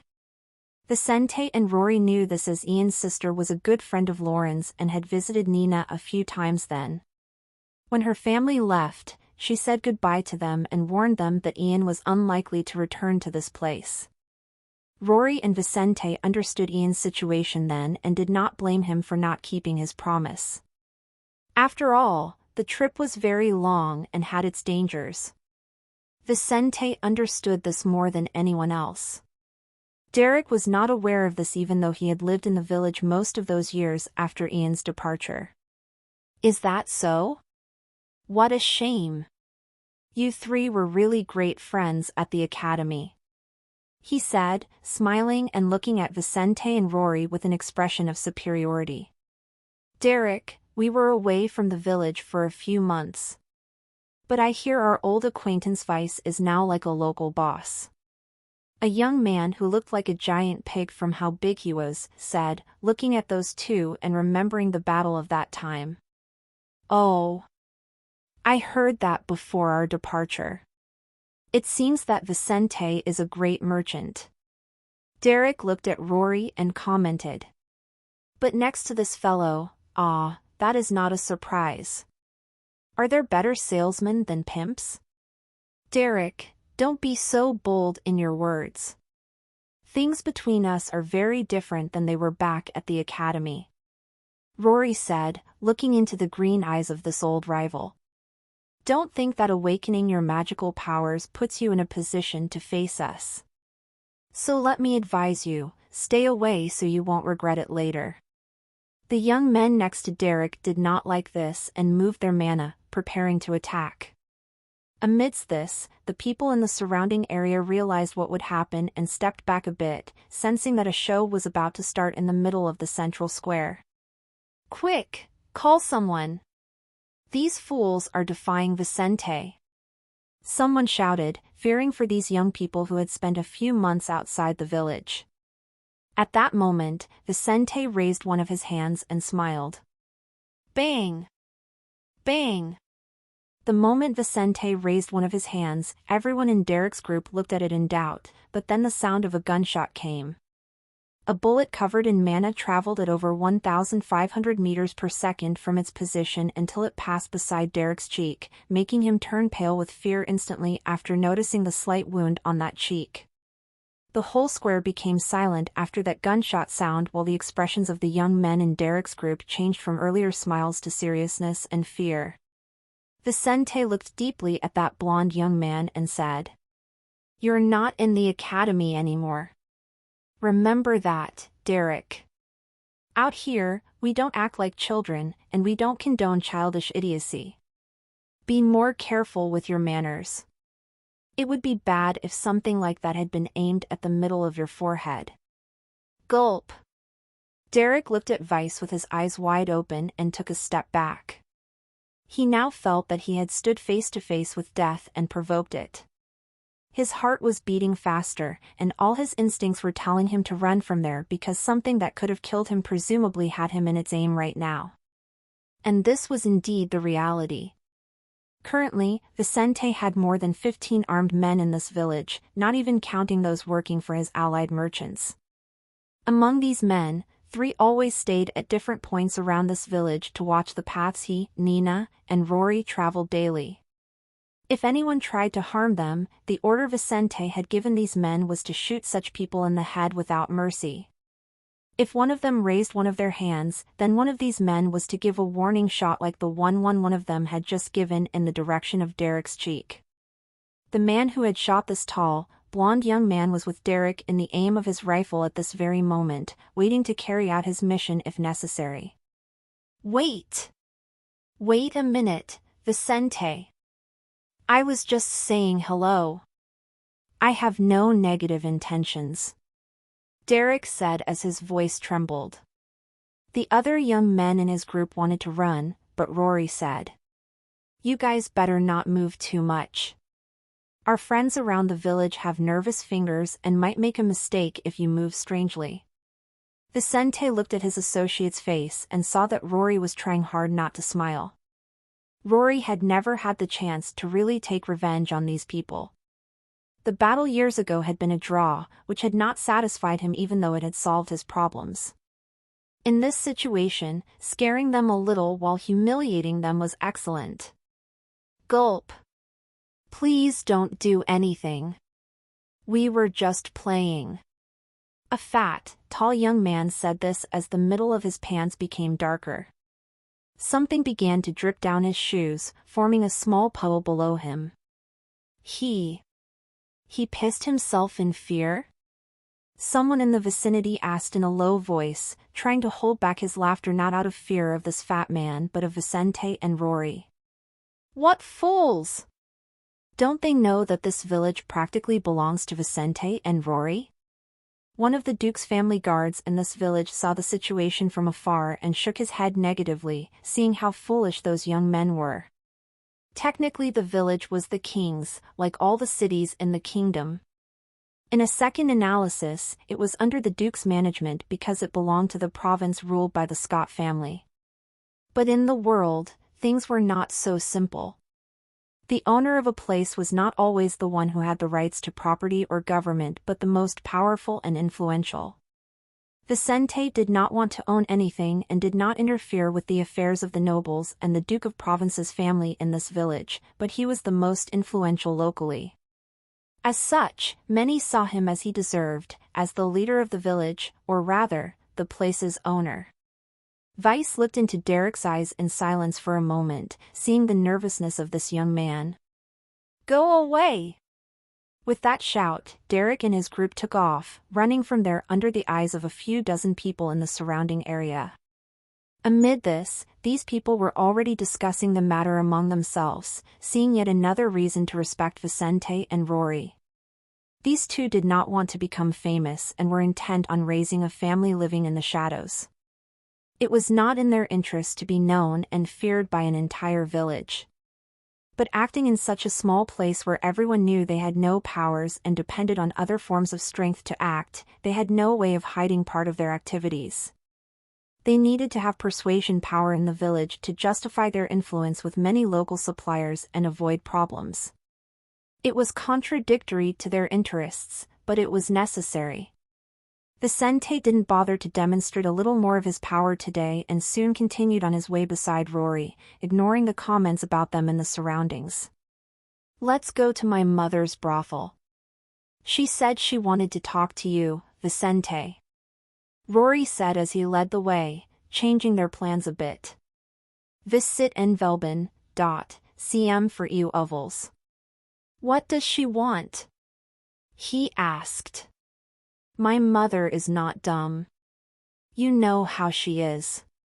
Rory said, indicating that it wasn't his fault. She's already figured out what we intend to do. That's why she wants to talk to you. What are we going to do? What, in specific, does she think she knows? Vicente looked at his friend in front of him. She thinks we will soon leave the village and expand our operations. In particular, she thinks we will get involved with the criminal underworld. It seems that her hunches are really quite good. What can I say? My mother lived her whole life relating to people from the underworld. Prostitutes and their workplaces catered to all kinds of people in this society. From the marginalized scum to even the high nobility. As someone with magnificent beauty in her youth, Rory's mother had gone off the deep end and met every type of client. This enriched her but also gave her profound knowledge about how prostitution existed in this society. Usually, brothels were closely related to criminal groups. As such, a good place to understand crime in this society was in places like this. Vicente knew this and sighed. She'd probably realized this from our actions. It will be good for us to leave the village and not relate so closely to people with her knowledge. That will avoid problems. All right, let's see what Miss Point has to say, Vice said before entering Rory's mother's brothel, following in that young man's footsteps. Upon entering Rory's mother's brothel, Vicente ignored the girls clearing the tables around the entrance hall, where customers usually drank and chatted before choosing their company. No half-naked girls were around at the moment, so neither of these young men saw anything children should not see. Both looked more like adults than children, but by local regulations, they were still juveniles and would be better off avoiding profane places like this. But even if they saw something there, neither of them would mind. Ariad updated stirise at n/vel/bin.com. Rory had grown up seeing breasts and asses, while Vicente had his memories of the time when he was on Earth and was a criminal. Vice, Rory, please, sit here. A beautiful red-headed woman said this as she saw these two arriving in front of her office. Seeing Rory's mother, Vicente greeted her and avoided looking at this woman's beautiful cleavage. Although she was no longer in her prime, Heidi Point had a very nice body with bountiful dimensions, as a good MILF should have. So, Miss Point, Rory told me you wanted to talk to me. He said, looking into that woman's brown eyes. She looked at Rory and then at Vice. Not just to you. With both of you, actually. I know that you and Rory have been very close since you were little and have been through a lot, he told me. So now that you guys are growing up and getting close to becoming adults, I think we need to talk. In Polaris Realm, children didn't have as many rights until they turned 10. At that time, they would start working if they couldn't study in special academies and gain a little more freedom. But only after the magical awakening would they gain full independence from their families and have rights and freedoms. From the age of 14, one could join sects or clans, leave their family and start another, try to subordinate themselves to a higher power, etc. Parents could not stop a young person of that age from doing whatever they wanted, so Rory's mother worried about her son and Vice, for they would soon reach such an age.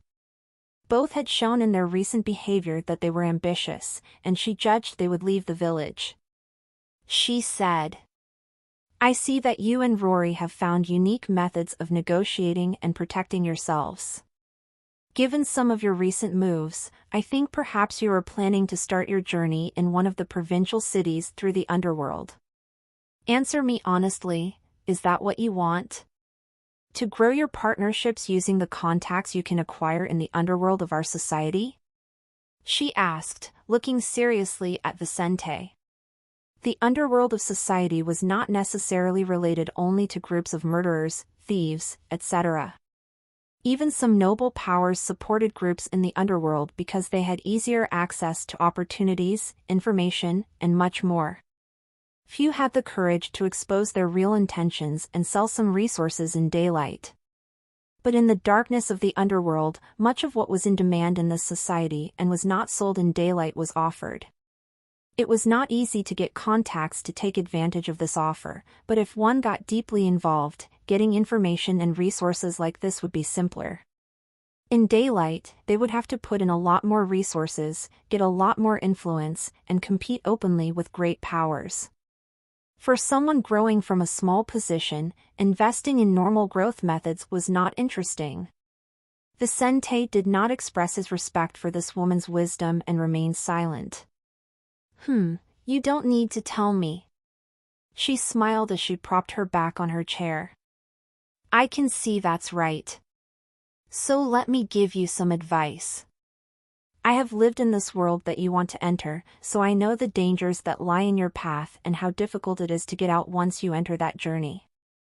I honestly would prefer that both of you stay here in the village, but both of you have a determination that I don't understand. So if you're going to take that narrow, dark path, at least do it the right way.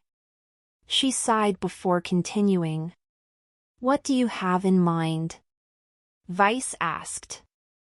She looked at him and said, I believe you guys are going to start with Millfall, right? If that is the case, look for someone named Aaron Wilson in the Broken Vial. That is a magic item store in that town, and he is an old friend. Say Sweet Cheeks sent you. Aaron? Sweet Cheeks? The two asked. Even Rory had never heard his mother speak of her past by specific names. Whenever she told him anything, it was rather vague, always hiding many of the details that really needed to be hidden. She nodded positively to both of them. Aaron owes me a favor and will help you. But make it clear to him that this will not involve me. He will only have to help you, and I personally do not want to be contacted. That will end the debt he owes me. Who exactly is Aaron? Vicente asked. In the light of day, he works as a salesman in this magic store. But he's a local dealer, someone who has contacts and can introduce you to the right people, steer you away from some mistakes, but also harm you. So don't step on the ball with him. Be honest with him and don't try to pull the wool over his eyes. He's not the type to forget, whether for good or bad. She said this, looking at them seriously. Seeing the two of them looking at each other, she closed her eyes briefly and then finished. When you start your activities, be careful with whom you meet. Take a good look at who or what is behind the business you will be involved in.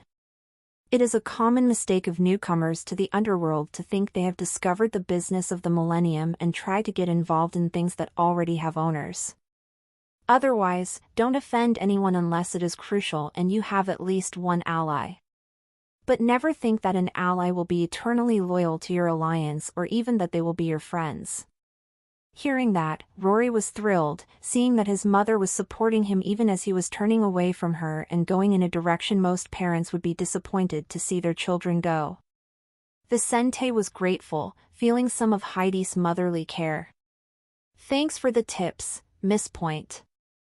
After my mother, you are the person who cared about me the most. I won't forget that. He stood up and kissed one of Heidi's hands. As long as you take care of Rory, there is no need for you to worry about me. She said before asking Vice to leave for her to speak to her son alone. After Vicente left that office, Heidi looked at her son and said in a resolute tone. Rory, when you leave with Vicente, support him, but know that you do not always have to support him by standing by his side. At some points in his journey, you will have to support him from afar and not get involved in the same problems as him. I say this for your sake but also that of your friend. In the underworld, the worst thing for people involved with what they shouldn't be is their vulnerabilities. If you are always with him, one will be the other's vulnerability. Then there will come a day when someone will use this against you. Be willing to take the risk, or you will lose yourselves at that point. I understand, he said in a low voice before leaving to go to a meeting with Vicente. After Vicente dealt with the merchants of the Martel village, a few weeks passed.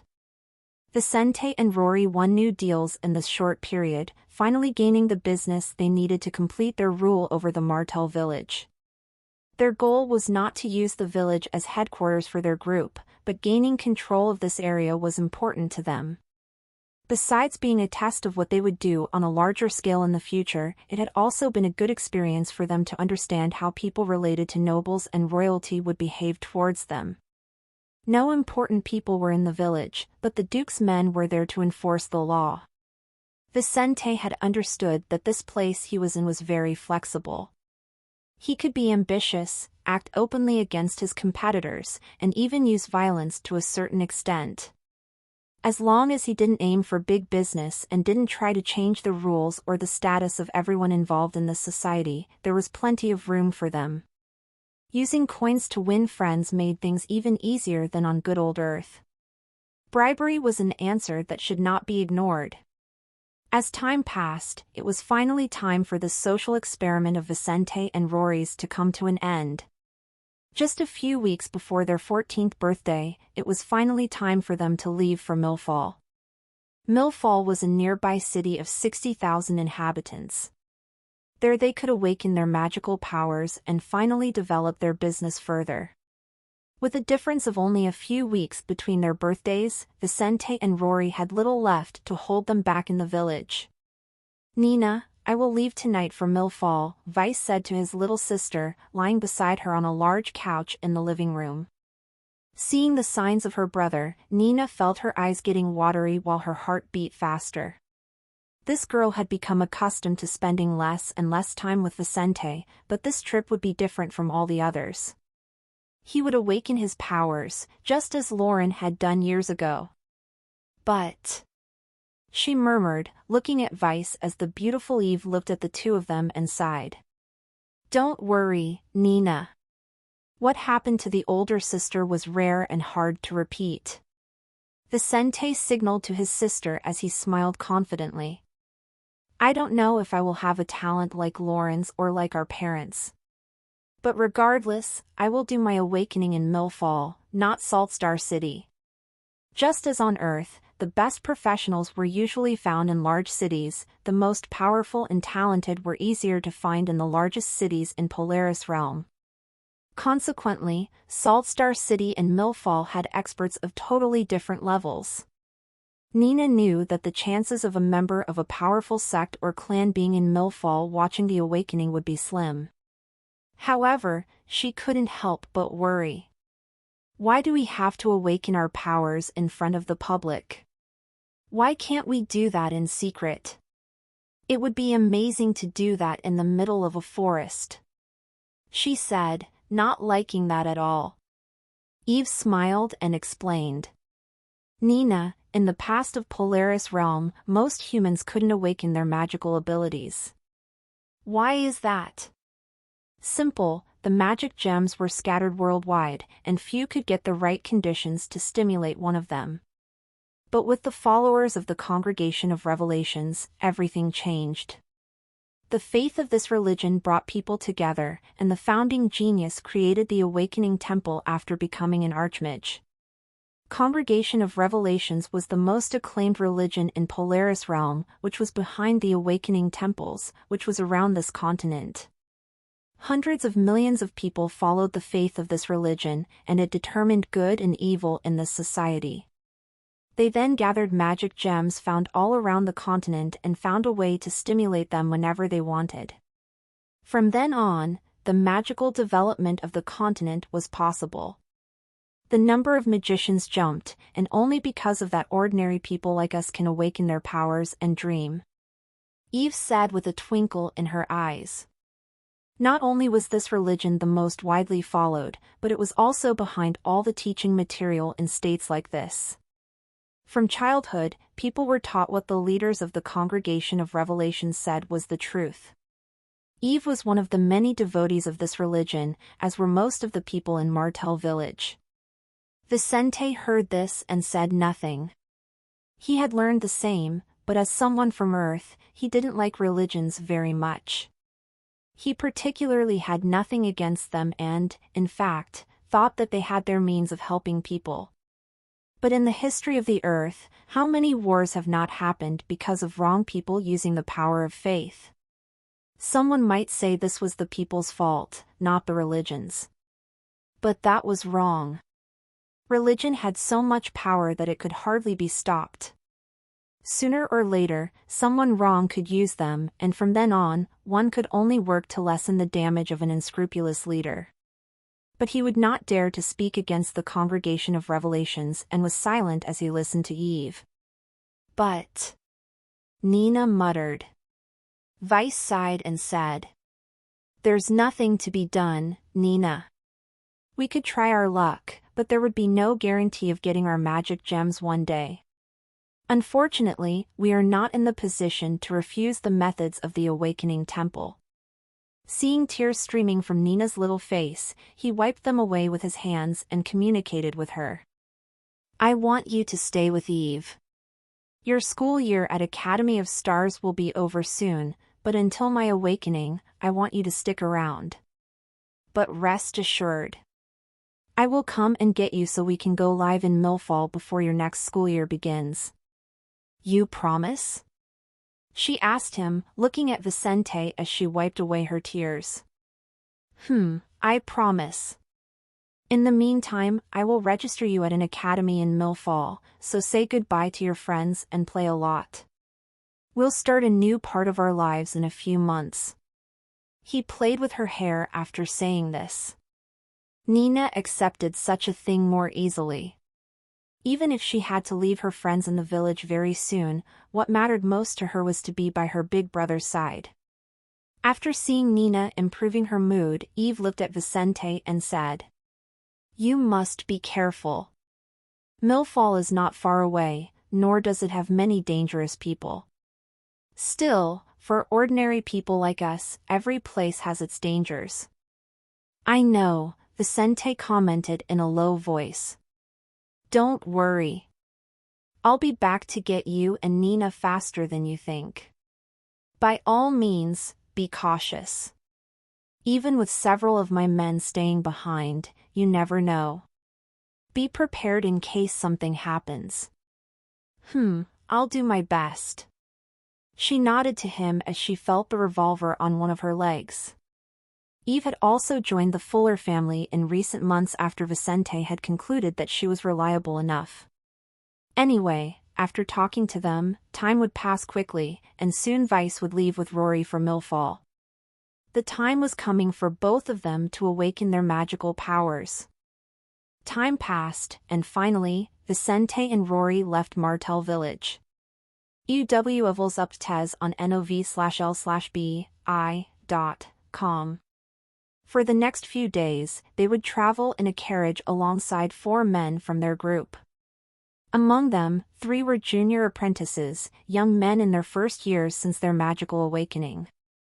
Like many Martel Village residents, low-talented people would need to strive their entire lives to reach the acolyte stage.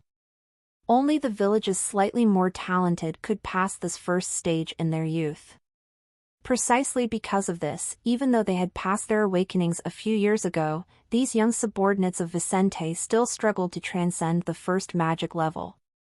Meanwhile, next to them was an older man, the only one of Andrew's group that Vice had brought into his family so far. This tall, strong man with tan skin and an aggressive appearance, a typical field worker, was a senior apprentice not far from becoming an acolyte. One way or another, they were all properly armed, with enough ammunition to attack a headquarters. Vicente had not decided to take them on this trip to protect himself from high-level threats, such as the one that had victimized his family. No weapon would make a difference against such high-level opponents. What motivated him was the everyday dangers of the roads, such as petty theft, encounters with wild animals, and so on.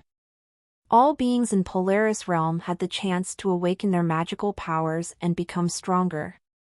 This was true for humans but also for animals, plants, minerals, etc. Everything was possible in this world. Magical beings existed in heaps, and one had to be careful when traveling on roads, even in weak places like the vicinity of Martel Village.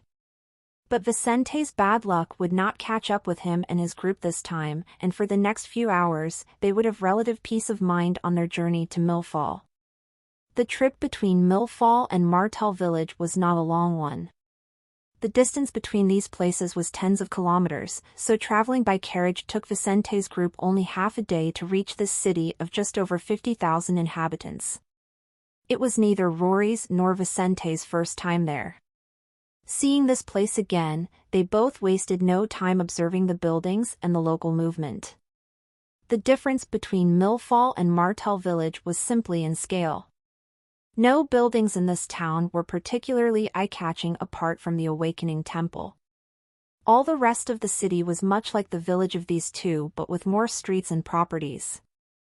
The movement in the center of the city was quite distinct from the movement in the center of the village, but only there were things like that. In any other neighborhood, one could experience living in a place with almost the same tranquility as the Martel village. The big difference was that if one needed some slightly more qualified service, one would only have to walk a few blocks in this town. In Martel Village, one would have to travel the roads of Scott Province. Vice watched the people walking in the streets and observed an area further out of town where there were several vacant lots and abandoned houses. Should I buy or build a house? He asked himself. There were advantages and disadvantages to each option. On the one hand, he could get a property more quickly and spend less by buying a derelict site. But on the other, he could build something his way and build what he would actually use. But before deciding, he needed to check a few things locally. Let's leave to talk to the person your mother mentioned after we have settled some matters locally, Vicente said to Rory. Wouldn't it be better to already start with what information we can get from this contact? Rory asked as he looked into Vicente's eyes. Vicente shook his head negatively. Let's not get involved with anyone for now. All I want is a place to bring the family from the village here. This place will not be used for our purposes. It will be the house where Nina and I will live. Oh. We will choose our location in a second moment after we talk to him. We will buy a property located near our objectives locally. Rory frowned his eyebrows. You want to be close to our future enemies? We don't trust them, so nothing better than to watch them closely. It will be easier, despite the danger. Vice nodded. What else will we do before we talk to Aaron? We'll settle some business. After we finish taking the suppliers from our rivals in Martel Village, we need to secure some contracts but also seek information. Vicente became more serious. We will awaken our magical powers in a short time. We have to prepare for that and start planning our next actions. Unfortunately, our contracts will not give us the profits we need to produce better and more numerous weapons. We need alternative sources of income. Rory immediately understood what Vicente's interest was. Who are we going to rob? He asked in a lower tone. Vicente smiled and muttered. Someone the town despises. Someone who is dirty and has obtained riches they shouldn't have, who won't receive support in their moment of weakness. They didn't have a name yet, but they were sure there were people like that in the city. Unlike the village, in Millfall, there were nobles, several families of barons, and even a viscount. Vicente believed the local nobles here were as corrupt, if not more corrupt, than those in Middle-Age Europe. If this was the case, one of these nobles had to have a dirty record. This was the person Vicente planned to act against. Rory had been training in assault techniques, breath control, and weapon handling for several months, and he couldn't help but look forward to finally putting some of his skills into practice. I'm looking forward to it. Vicente smiled at his friend and said. We'll look into it and create a plan. We'll reevaluate what we decide after our awakening. That's good. When the two agreed on what to do, their carriage stopped in front of an inn near the center of town. The men from Vice's group, all dressed in black suits with hats on their heads, opened the carriage doors and followed alongside the two. Each of them watched their surroundings carefully, using the security technique that Vice had taught them to keep alert in unfamiliar places. They made their way to the reception desk of the inn and soon got their rooms. Vicente had no coins to waste, so they got a standard place where they could rest without unnecessary luxuries. It was still morning when they settled into this inn, so after 2 hours of rest from their journey, they headed for lunch and business. It didn't take long for Vicente's group to move on to find property in this town after they rested and ate. Following the information they had gotten from the inn where they had stayed, they drove halfway across town to a house farther from the center. This zone looked like a piece of a residential neighborhood where the main businesses in the surrounding area were located. There were stores selling food, restaurants, and taverns, but also stores selling clothes, shoes, and things like that. Although this was a world very much like the medieval Europe, the services and businesses were much more developed. Because of the wealth of those able to manipulate mana in their bodies, the services in this society had developed faster than certain aspects. Education in this society was not universal, but any fool knew that the skills of mortals unable to manipulate mana could provide them with opportunities for social advancement. Cooks, shoemakers, sewists, and many other ordinary professionals worked hard, and some had their stores in places like this one. This society needed all these and many other businesses, so even streets far from the center of cities the size of Millfall had commerce in their main avenues. In the middle of this trading place in the middle of a residential neighborhood, Vicente and his group got off their carriage, looking at one of the houses on this avenue. This place seemed ordinary at first sight, just another residence, the ignorant would say. But Vicente and his people knew that there was one of the few people in this city who was allowed to sell local property. This underdeveloped society had its rules.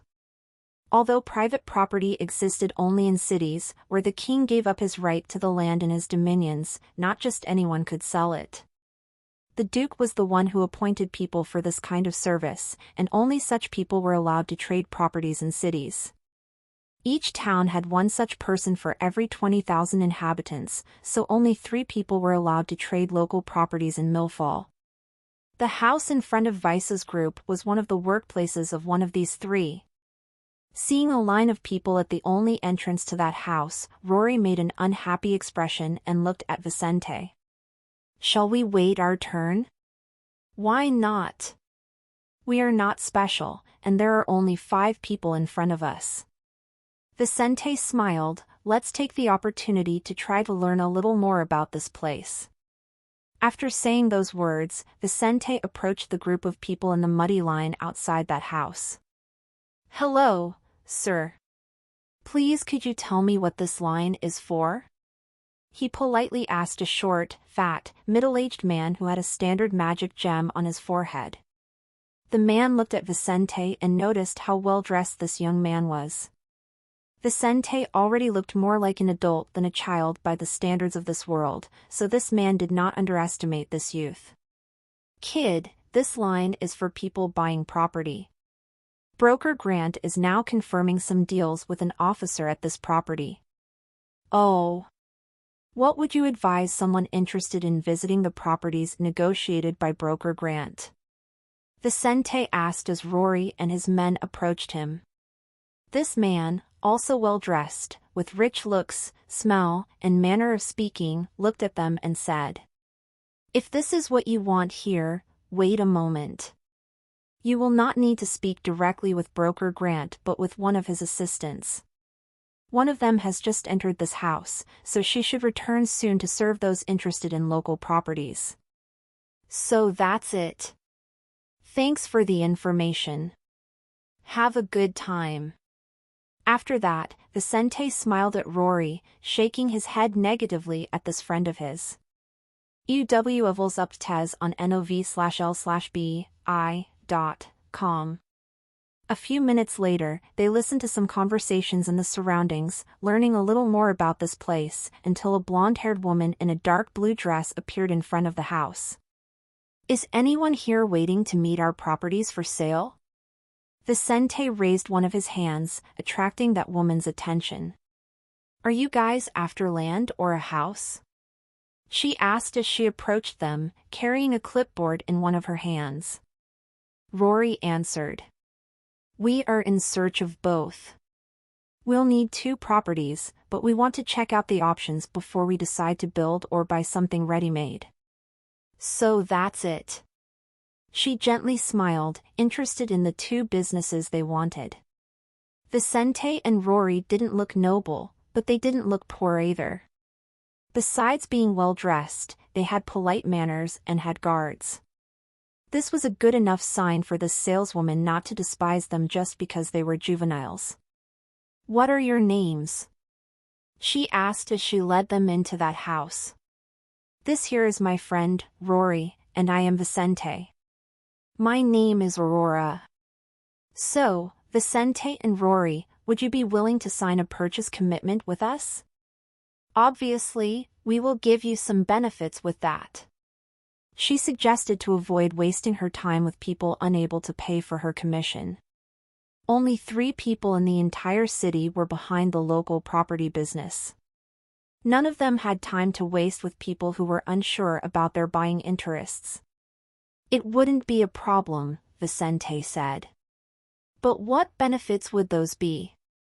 She welcomed them into her small office and said, "With a purchase commitment, I will meet you any time of day, take you to visit each of our locations, and broker grant guarantees 10 years of tax-free for you."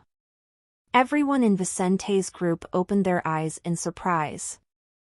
This guarantee was pretty good. In the Seidel Kingdom, there was no income tax.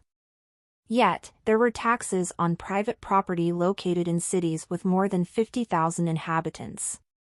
The amount was not low, 5% of the property value. However, they did not know that anyone buying property in Millfall would already receive this discount for 10 years. "Well, I guess we can sign that agreement," Rory agreed with Vice. With those sweet words, they soon signed such a commitment, and the beautiful Aurora told them, "Very well, we currently have 6 houses and 10 plots of land at our disposal. Only one of the plots of land is in the central part of town. Millfall has grown a lot in recent years, so if I were you, I would take advantage of the opportunity. There won't be any others after that." As she spoke, she opened a book with a map of the town, showing the locations of the houses and land to Vicente and Rory. After looking at it for almost 30 minutes, the 2 decided which locations they wanted to see first. Without further ado, they set off to visit these properties. 2 days later, Vicente and Rory had seen all the properties available in Millfall and were at this moment standing in front of the one they had decided to buy. They had not yet decided on the second place they would buy because they would meet Aaron another day. But the place where Nina would live with Vicente would be the one in front of them, a nice 3-bedroom property in a residential neighborhood near the center of Millfall. "It's not bad. From this place, Nina will be able to walk to the local academy," Vicente commented to Rory, satisfied with this choice. Looking at the property, a little smaller than his house in Martel Village, Vicente wondered what Nina would think of the place and smiled, considering the 30 gold coins worth of this house.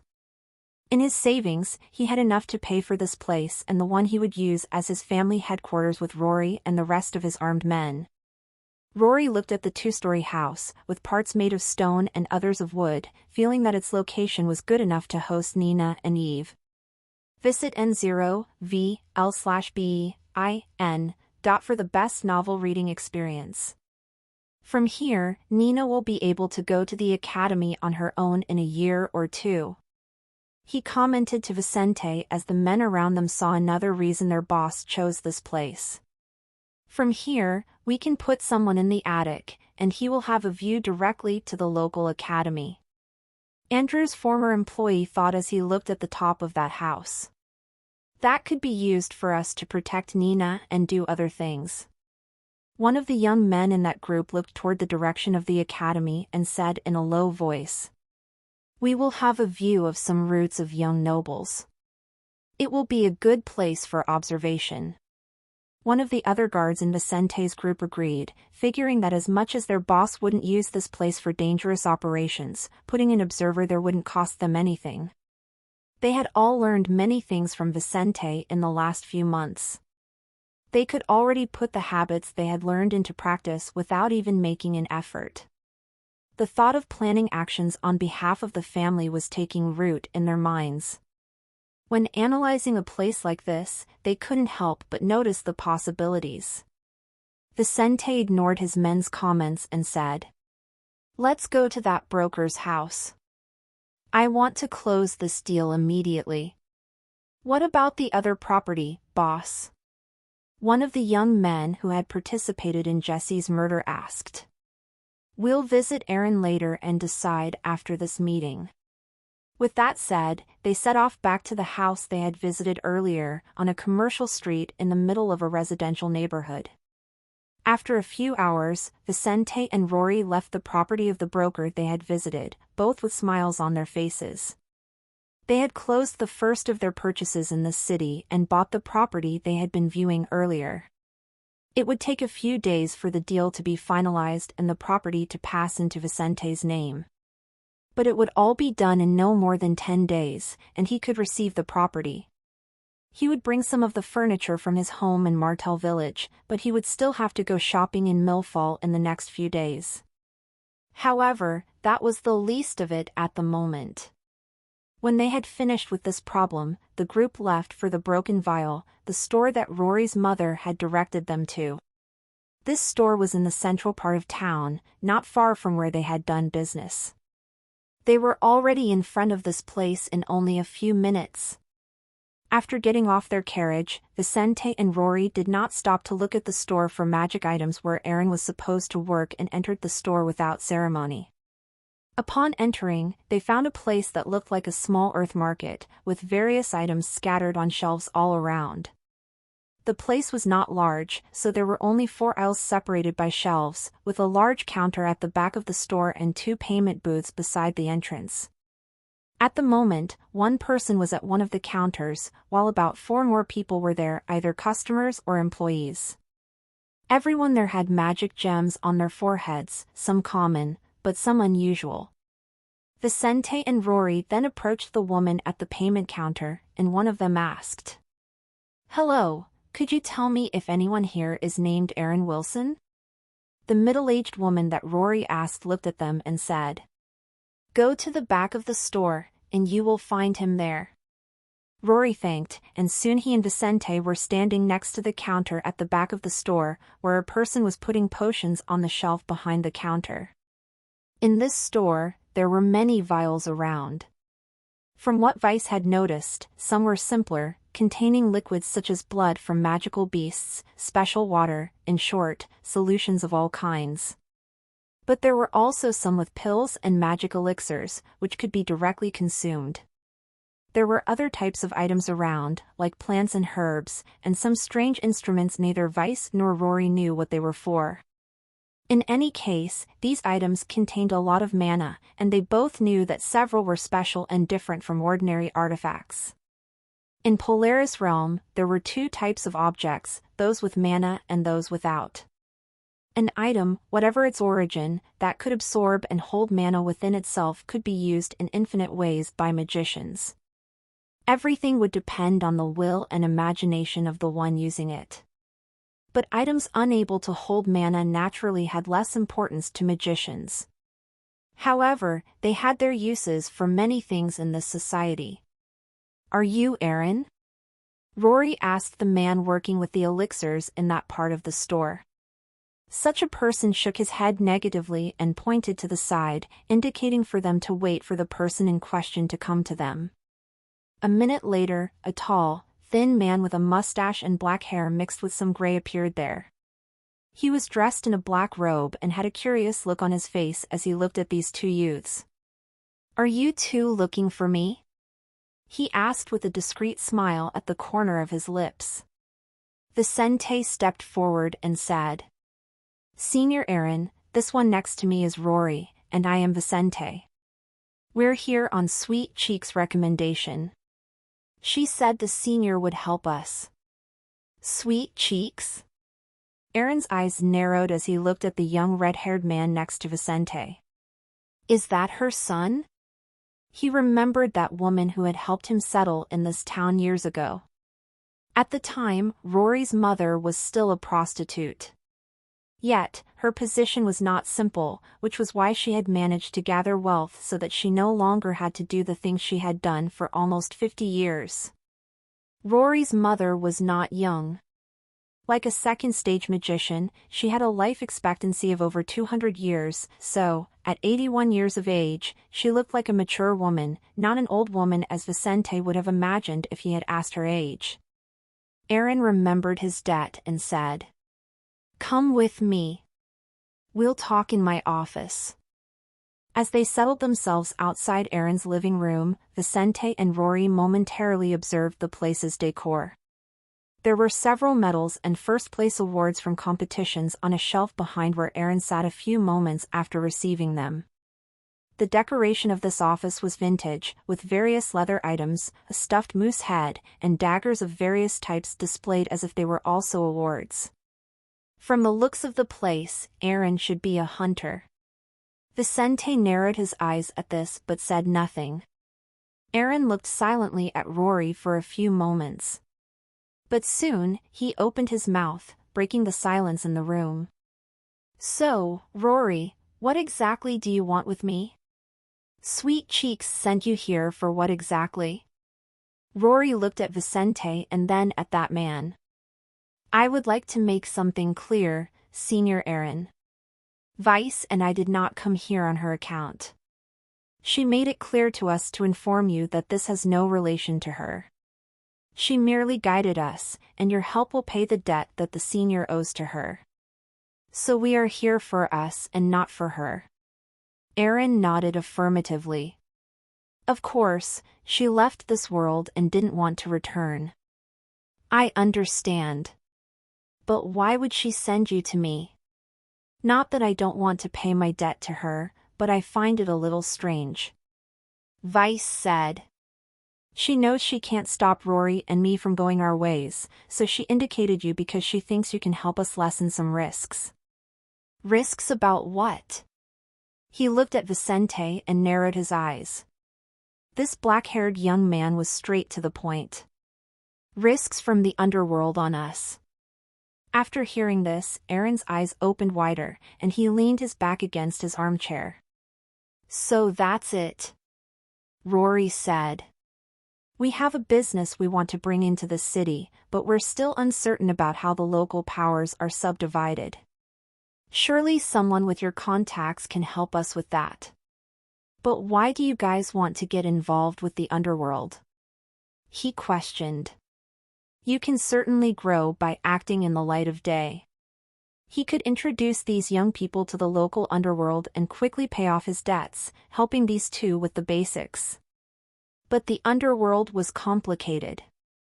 Every action had its implications, and he preferred to get involved in something that could potentially hit him in the future without even knowing the motivations of the people he associated with.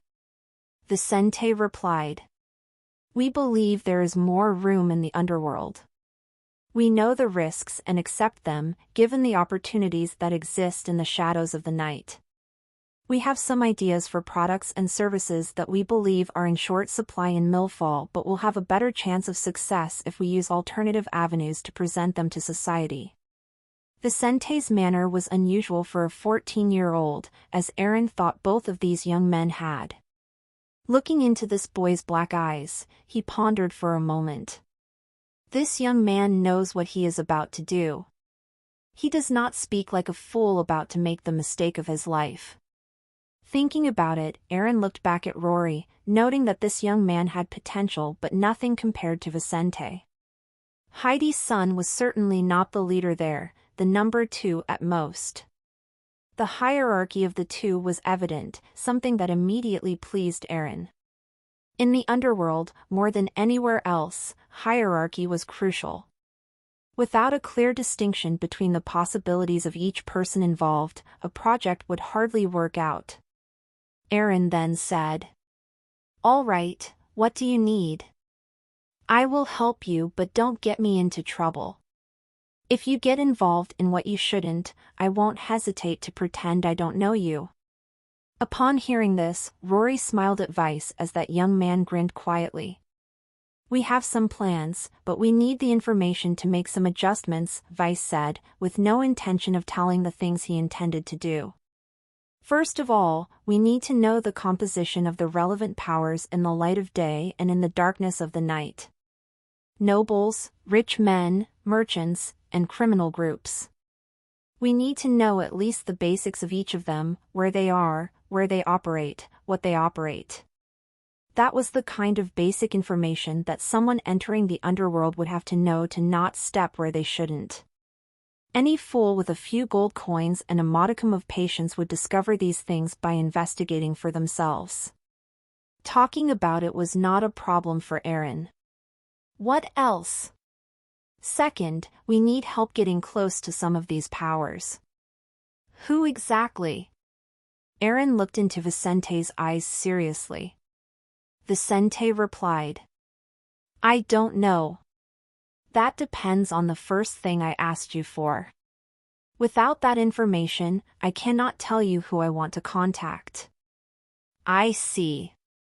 Third, I want to know about good suppliers of local minerals and also blacksmiths. Blacksmiths? Do you intend to produce something for sale? Sort of, Rory replied. With that said, they talked for a few moments, with Vicente and Rory making it clear what they needed, which was not at all excessive for Aaron. When they were done talking, Aaron promised to tell them who was in the local power game for them in a few days. Unfortunately for the two of them, he had an appointment in a few minutes and would be out of Millfall for the next week. In the meantime, a subordinate of his would find them by the following days to pass them a document about Millfall's invisible division. This city had its own map with the areas of influence of the faction groups that someone like Vicente or Rory would need to watch out for. For the assurance of both parties, they signed a magical agreement with Aaron, guaranteeing that this man no longer owed Heidi anything, as well as their agreement would end once they received all the information and help they agreed upon that day. All right, boys, good luck in your future endeavors, Aaron said as he stood up, indicating the exit to Vice and Rory. If your business is promising, you can look me up. I'll be interested in doing business with you. But if not, let us stay away, Rory said with a smile on his face. Exactly. After shaking hands with the two, Aaron watched them leave, soon after going his own way. After meeting Aaron, Vicente, and Rory spent 2 days preparing for their next steps in the city, fighting daily and training their combat skills. The men in their group continued their training whenever they had time, sometimes even receiving tips from Vice and Rory. As much as Rory didn't have Vicente's experiences, Vice had taught him since childhood, so he had a much more excellent proficiency in many things than these men. And so, before they received contact from one of Aaron's men, the time had finally come for Rory's awakening. Rory was older than Vicente by a few weeks, so he would go through the awakening ceremony the next day. Vicente and Rory awoke early the next day, quickly making their first meal for this glorious day. Today Rory would awaken his powers. Not only was Vicente happy that his friend had reached this point in his journey, but he was also looking forward to seeing the powers that Rory would get. No one knew who Rory's father was, so his powers were very likely to be a surprise to all of them. But none of them were raising expectations about Rory's talent, but rather what ability he would have. No one believed his talent would escape the ordinary and probably be between orange and yellow. But in this world, the magic gem was not only associated with the magical form of its owner but how their powers might develop along their journey. One could develop unique powers by connecting a magic gem to one or more magic pentagrams. For example, someone with an elemental affinity for water, without any pentagrams, could more easily use their mana to manipulate that element. But by adding pentagrams, the greater affinity for water could evolve and form water-based attack forms. Along their journey, one could, for example, form a water avatar, creating a form of power that would be hard to find similar in the world, like a unique power form. Some could form weapons, other special powers capable of predicting the future, controlling objects, etc. There were no limits to this, and it all depended on how far one could go.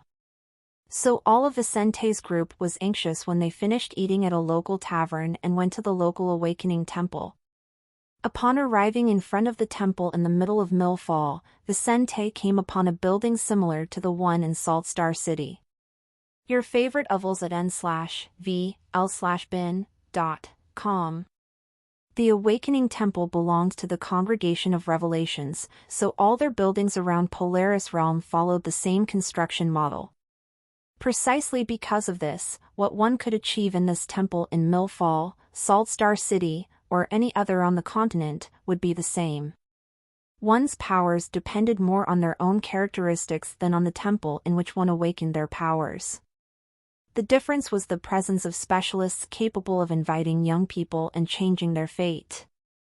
As such, for people who did not want to be chosen by influential organizations, regardless of their talents, smaller towns like Millfall were somewhat interesting. Rory intended to stay by Vicente's side and was okay with awakening his powers in Millfall. Seeing the Colosseum-shaped temple in front of him, he felt nervous, full of curiosity as to what he would get there. "Shall we go there?"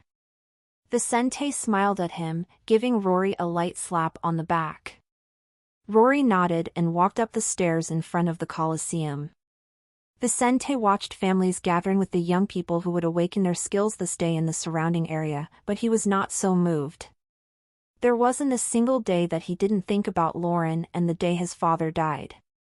But he didn't see this place as a weakness or a problem that would make him feel bad there. What had happened to Lauren could have happened anywhere else. After all, magic gems were always visible on the foreheads of magicians, so sooner or later, those interested in his sister's powers could take her. He walked up the stairs in front of the Awakening Temple with Rory without bothering about what had happened about 3 years ago. He soon saw the temple members guiding the people there. "Who among you will awaken your powers today?" A woman dressed in the temple uniform asked their group after a few minutes of them standing there. Rory raised his right hand and smiled. "I will. I turned 14 last night." "Okay, follow." She quickly pointed him in the way Rory should go. After that, she directed Vicente and his men to proceed to the spectators' area. "Boss, are you anxious? It will soon be your day to follow the path that Rory is taking today." One of the young men following Vicente asked. The older man among these Vicente warriors looked at the son of his former boss with a little apprehension, knowing that although it was a critical moment for his group, it was also a delicate matter for Vice. But Vicente replied softly, with sincerity in his words, "Yes, indeed I am. I look forward to the day when I will know my limits to adjust my plans. My talents are probably not great, but I believe that with my weapons, I can go further than many imagine." "The same goes for you." Seeing their boss looking at them, these men nodded to Vicente, feeling good that their leader cared about them and gave them a chance to challenge their destinies. As they smiled, they soon reached the second level of the Colosseum. There they got one of the galleries with a good view of where Rory was standing. Rory was already standing on the awakening platform with more than a dozen other youths, all looking around anxiously. This was particularly true for Rory, for unlike Vicente, he had never seen any awakenings before. But his nervousness would soon subside as time passed. When the middle of the day came, the same voice Vicente had heard in Salt Star City sounded in that place, starting the ceremony. That voice. I heard it when I was in the Awakening Temple in Salt Star City. Vicente commented while frowning his eyebrows. Someone near Vicente heard this and commented in a humorous tone. That's natural. That is the voice of the temple master of our Seidel kingdom. All temples around the kingdom are activated by him daily in the middle of the day. Vicente and his men looked at the young blonde man with an unusual magic gem on his forehead. I didn't know that, Vice said. Thanks for the information. It's nothing, haha. That blonde young man smiled. Is anyone from your group awakening today? My little sister is here for her awakening. I'm looking forward to seeing her great powers show themselves. I hope she succeeds, Vicente stated. My friend is going to awaken his powers in this group. I am also looking forward to it. By the way, my name is Vicente. Pleasure to meet you, Vicente. My name is Lucas. That young man moved his hat, greeting this young man who did not look simple, although accompanied by ordinary people. Are you far from your awakening? No, I'll be down there soon, Vice said, looking at the awakening platform. Good for you. If fate brings us together again, I'll be eager to find out your results. After saying that blonde young man turned his attention to the platform where the awakening ceremony was initiated at this moment. When the gems encrusted in the temple ceiling broke out of their positions, in the blink of an eye, they began to tremble while emitting invisible pulses that only the strongest out there could feel. The main point of awakening a person's magical powers would already be within them even before the awakening and the magic gem fused to their structures. But there were a finite number of different types of magic gems, in a sense, types of elemental variations that gave rise to different powers. During awakening, the most compatible gems would be attracted to each person. But one gem with the configuration X could, theoretically, suit two different people. However, the powers each would have would be different, as their talents might differ, and their future journeys would also be unique. But at the time of awakening, there were a finite number of gems, and to choose who they would merge with, these gems would emit pulses and sense back the most compatible ones in the area. Some would have very little compatibility with all the young people going through the awakening ceremony, so they wouldn't even move. But others would find compatible hosts and move to them. When one of these gems felt the response of its pulse coming from Rory's body, which absorbed it completely without denial, it stopped vibrating for an instant and then flew towards him. Seeing something approaching him at great speed, Rory clenched his fists in animation, seeing that a gem had chosen him.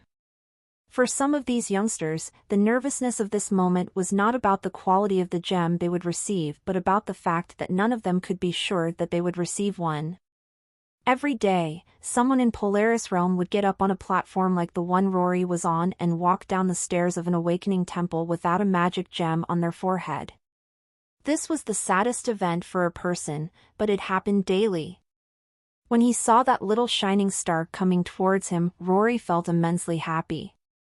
It hit him a moment later, slapping him on the underside of his forehead with a force similar to that of a slap from another child of similar strength to himself. His eyes closed, and he moved his arms for fear he would lose balance and fall. Then, as he felt a warm sensation on his forehead, Rory felt as if someone had suddenly flipped the circuit breaker and turned on the light bulb of his world. He was in darkness but suddenly realized the vibrant world around him. Rory felt every fraction of mana in his body and strength so impressive that he barely recognized himself. Suddenly, he had gone from being the boy of moments ago to becoming a junior apprentice. Amid this special moment, as he smiled, he felt as if someone was marking his body with something warm, but as he opened his eyes and looked around, he couldn't see anything. But the feeling was clear, and he soon felt his first magic pentagram connecting to his being. The first magic pentagram formed upon awakening after the successful absorption of a magic gem. It was the form of power most compatible with the characteristics of each magician, said to be the indicator of the path to be taken by each person in this world. It was naturally of the highest quality one could handle, so Rory soon felt the power of his first pentagram, not needing to see it to know that it was red, as was the case for 99.9% of the people of Polaris Realm. Feeling it amidst his smile, he noticed the small bright star on his forehead stop glowing and take the shape that would forever define his limits. While this was happening, Vice and his men were gazing at Rory's forehead, anxious. However, their expressions immediately changed when that magic gem took its true form, and they could see it. The men who thought Rory would get something normal began to form smiles on their faces while Vicente's eyes opened more significantly. The hearts of all of them began to beat faster as they saw a beautiful green color on Rory's forehead. This was a magnificent talent. First came red, then orange, then came yellow, and only then was it green. In other words, Rory's talent was grade 4, above average by Scott province standards. As for its shape, it was a dodecahedron. Some gems took on 3D shapes, featuring different shades and sharp lines. That was the case with Rory's gem, one of the unusual kind. Rory's talent and magical form are above average. It seems his father was no ordinary customer. Vicente immediately connected the dots and understood that his friend had some special origin. He was probably the bastard of some important man. When two people of the same talents and equal magical forms reproduced, their children had almost a 100% chance of carrying their talents and magical forms. However, the possibilities multiplied when there was a mixture of magical forms and talents. One could either inherit the characteristics of the mother or the characteristics only of the father. However, there could be a mixture of the two, and the child inherits the magical form of one and the talent of the other. But not only that, but the fusion of two different forms and talents could also give rise to something new. As such, there was the possibility that a couple could generate someone similar to them but also less talented or more talented. In Rory's case, it did not mean that his magical form and talent were the same as his father's. His biological father could be more or less talented than this bastard child. Knowing the basics about this, Vicente had no intention of trying to compare the characteristics of Rory's gem with anyone else's.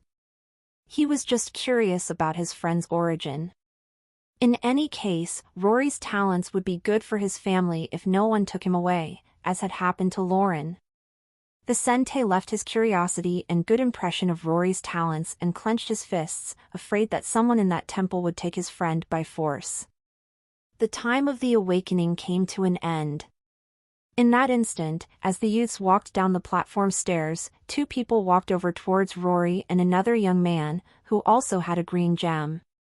Get the latest CHers on n/velbin.com. Boys, we are from the royal family of Seidel. You have above-average talents. Congratulations. Would you like to join the royal army? A woman dressed in military armor asked this while her colleague smiled at these two. No one else was in this place to observe today's ceremony, so Vicente did not watch someone important to him being kidnapped this time. The other young man with green talent immediately accepted the invitation. Yes. Yes. That's my dream. But Rory turned down both royal army observers. I admire the Seidel family and the royal forces. But I do not wish to live as a soldier, so I must reject.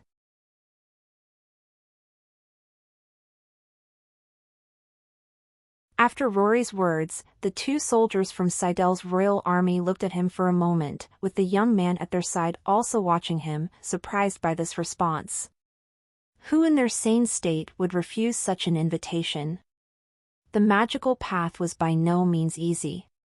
Having talent was good, but developing one's potential became a hard and painful mission without resources and opportunities. Obviously, one couldn't tell someone's fate for sure just by choice. But Rory's path would be more difficult, at least for now. This every one of these people was sure of. While the young man next to Rory would soon have resources and people to help him, this red-headed boy would have none of it. Are you sure about that, kid? The soldier asked seriously, looking into this young man's brown eyes. This is a very important decision for your life. You should think before you decide. The woman then said. Perhaps you are thinking of joining a sect from outside the kingdom, but don't be so hasty. In Millfall, there are no people from sects or clans, and to reach one of them, you would have to go through many risks. Moreover, the royal family does not prevent its more talented members from coveting higher positions in other organizations. We know some talented people can be better nurtured in sects or clans, so even if you join us, you wouldn't be precluded from doing so. Seidel's royal family would try to keep its members within the army. But the more talented ones had two possible destinations. EAD new chapter S on no/v/e/ln.com. One was to become nobles, which could give them access to far more resources than a person alone could get.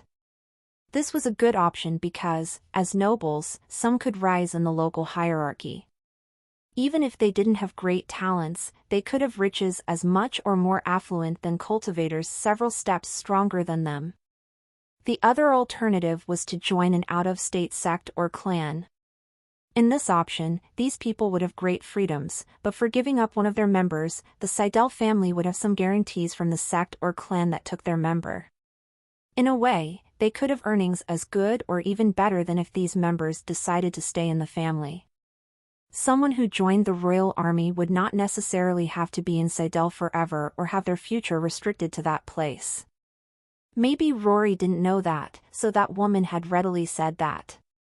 Rory smiled and said, "I am aware, seniors.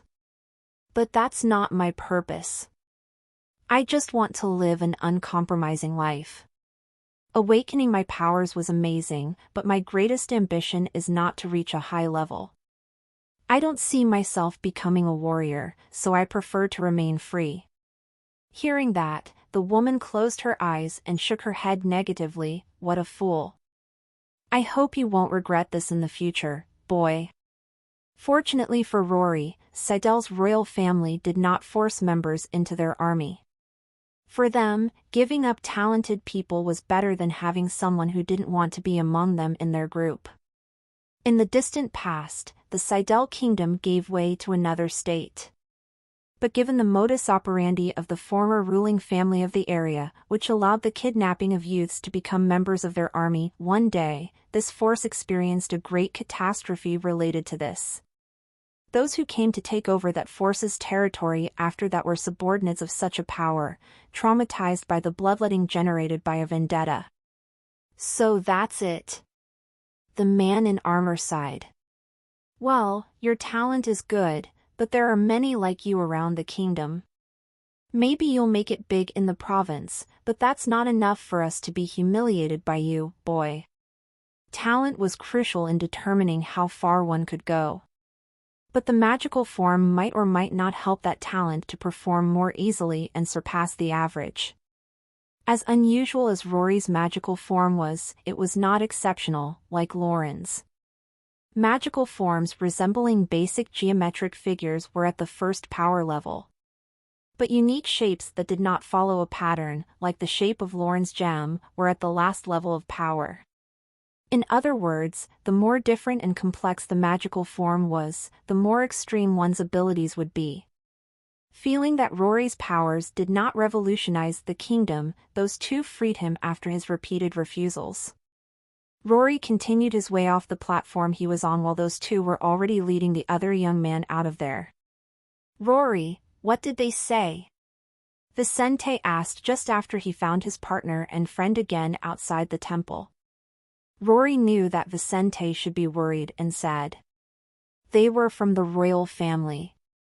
Luckily my magical form isn't as shocking, so they didn't insist so much. I think we'll be fine." "Really?" Vice sighed upon hearing that. Recruiting young people with green talents was normal, and young people around the kingdom didn't always accept offers. Usually, these talents came from people who already belonged to good families and had higher ambitions.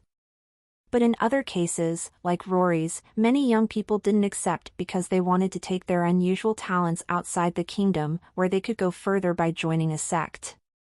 Not everyone had the opportunity to be observed by sect and clan envoys. Still, several knew about the existence of competitions inside and outside the kingdom with entrances for these organizations. Many of those who preferred not to join any organization when discovering their talents did so for their ambitions. As long as their powers were not too extreme, hardly anyone would act against them just for the sake of it. At the end of the day, a promising talent has its potential and danger, but it would still be unknown. Would it be rational for a grown man to fear a child who might one day grow up and steal his wife? The answer was an obvious no. But there were cases like this in the world, and in an analogous way, talents could grow up and cause changes in the ruling powers in society. But between one point and the other, there was a long road, one that was tortuous and full of dangers. Unless a talent were extreme, no people would persecute others, force them into their sects, or the like in these areas. Vicente knew this and felt relieved to think about what Rory had said, realizing he had worried for nothing. Well, congratulations on your talent and magical form, Rory. You'll have a good future if you persevere and have a little luck, he said after a moment, walking with his group back to their carriage. We will, Rory commented as he tapped one of his friend's shoulders.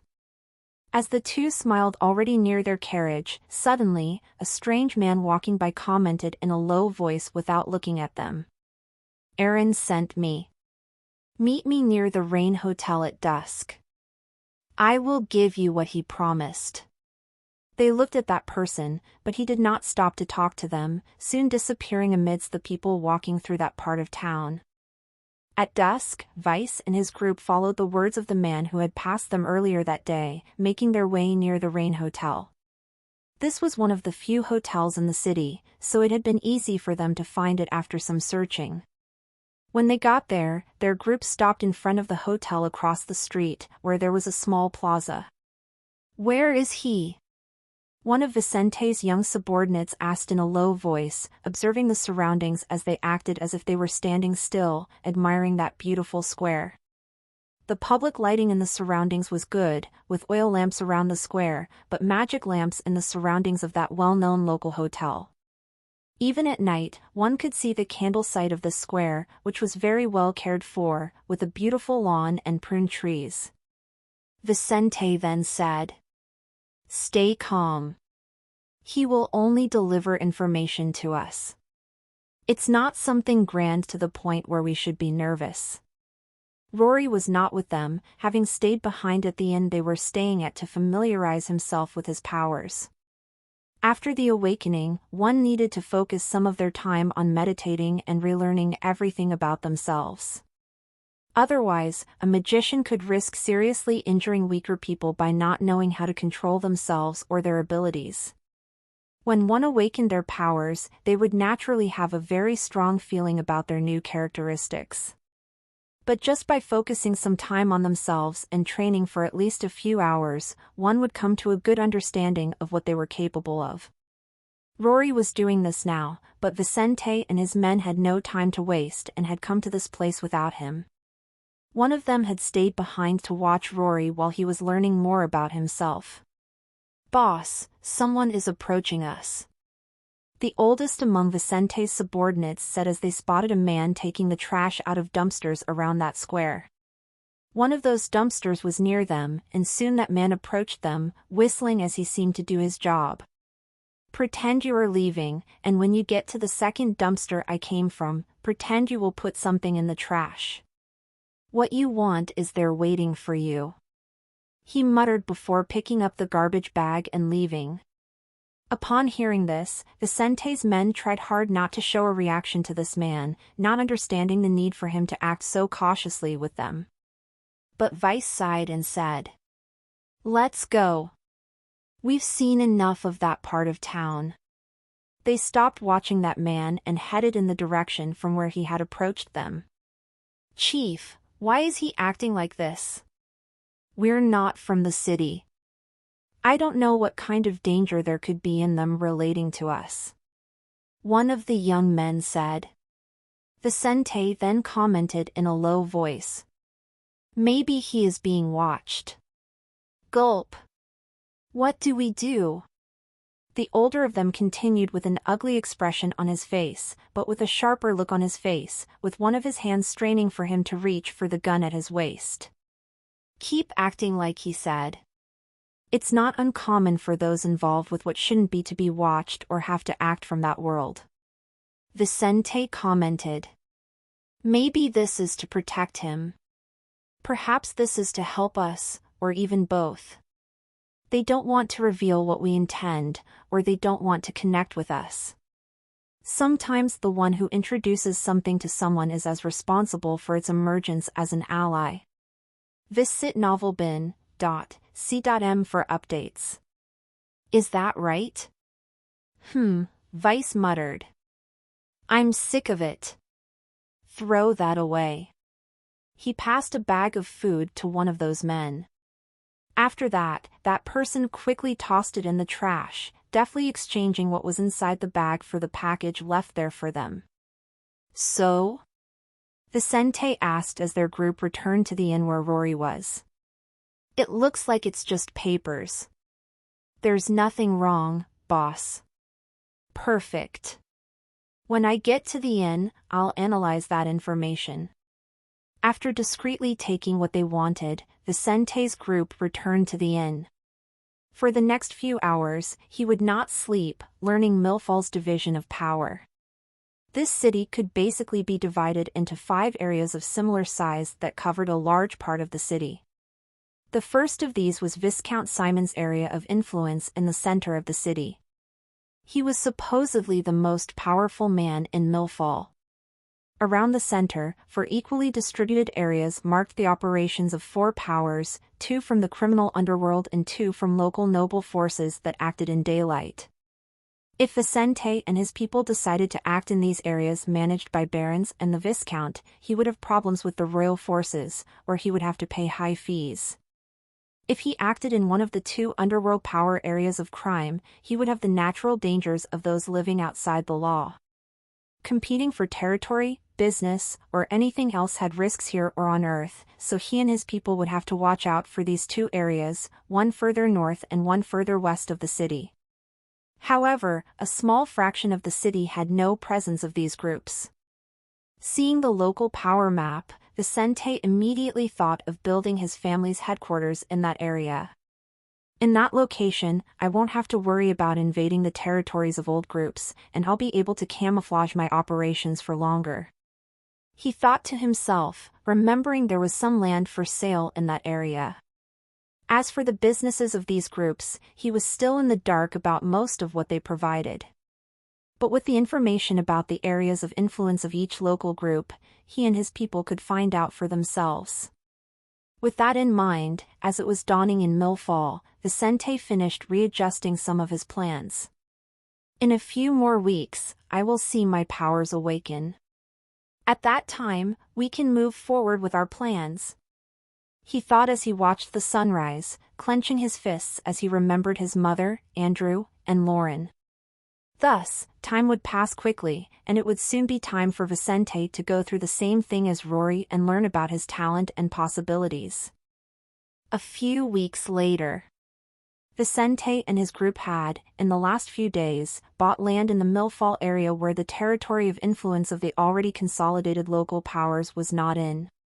A few days after they received the house where Vicente intended to bring Nina soon, they received the contracts for the land in question and soon after hired a family of local builders to develop their project. Now the site was under construction.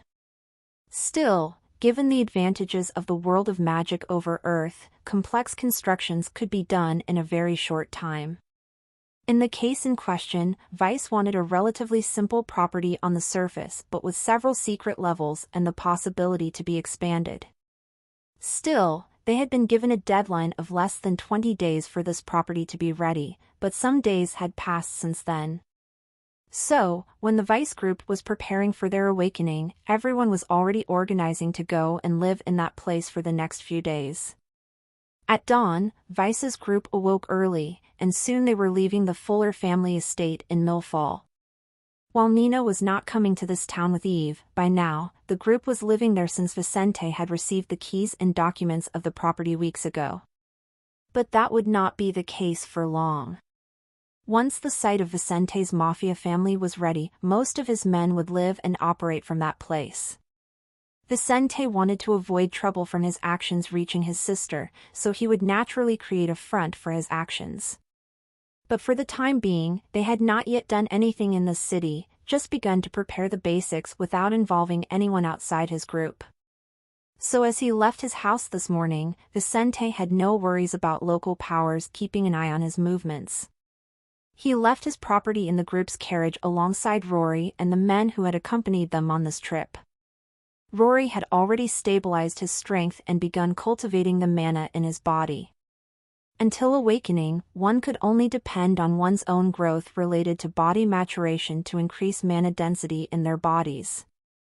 But after that decisive moment, in possession of a magic gem, magicians could cultivate the mana in nature and merge it with that in their body and soul.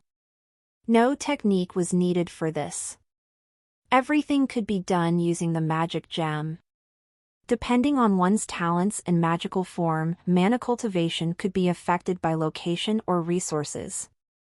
For example, a magician with a water elemental affinity would find it easier to improve their level by cultivating in an area where the water element was denser, such as a river or the sea. But they would have more difficulty doing so in a place where this element was scarcer, such as a desert or volcanic region. Resources affected these magicians in the same way. Something close to the water element would cause benefits, and something close to the flame element would cause harm to the magician under analysis. In short, there were many variables involving one's magical growth, but Rory had been cultivating with ease for the moment. He hadn't changed his level since his awakening, but he was improving faster than the men in their group, so he wouldn't need much cultivation time to reach the acolyte stage. But even though he had been doing well recently, he was focused on Vice's awakening. "Vice, I believe I'm even more anxious than you are, man," Rory said on the way to the awakening temple.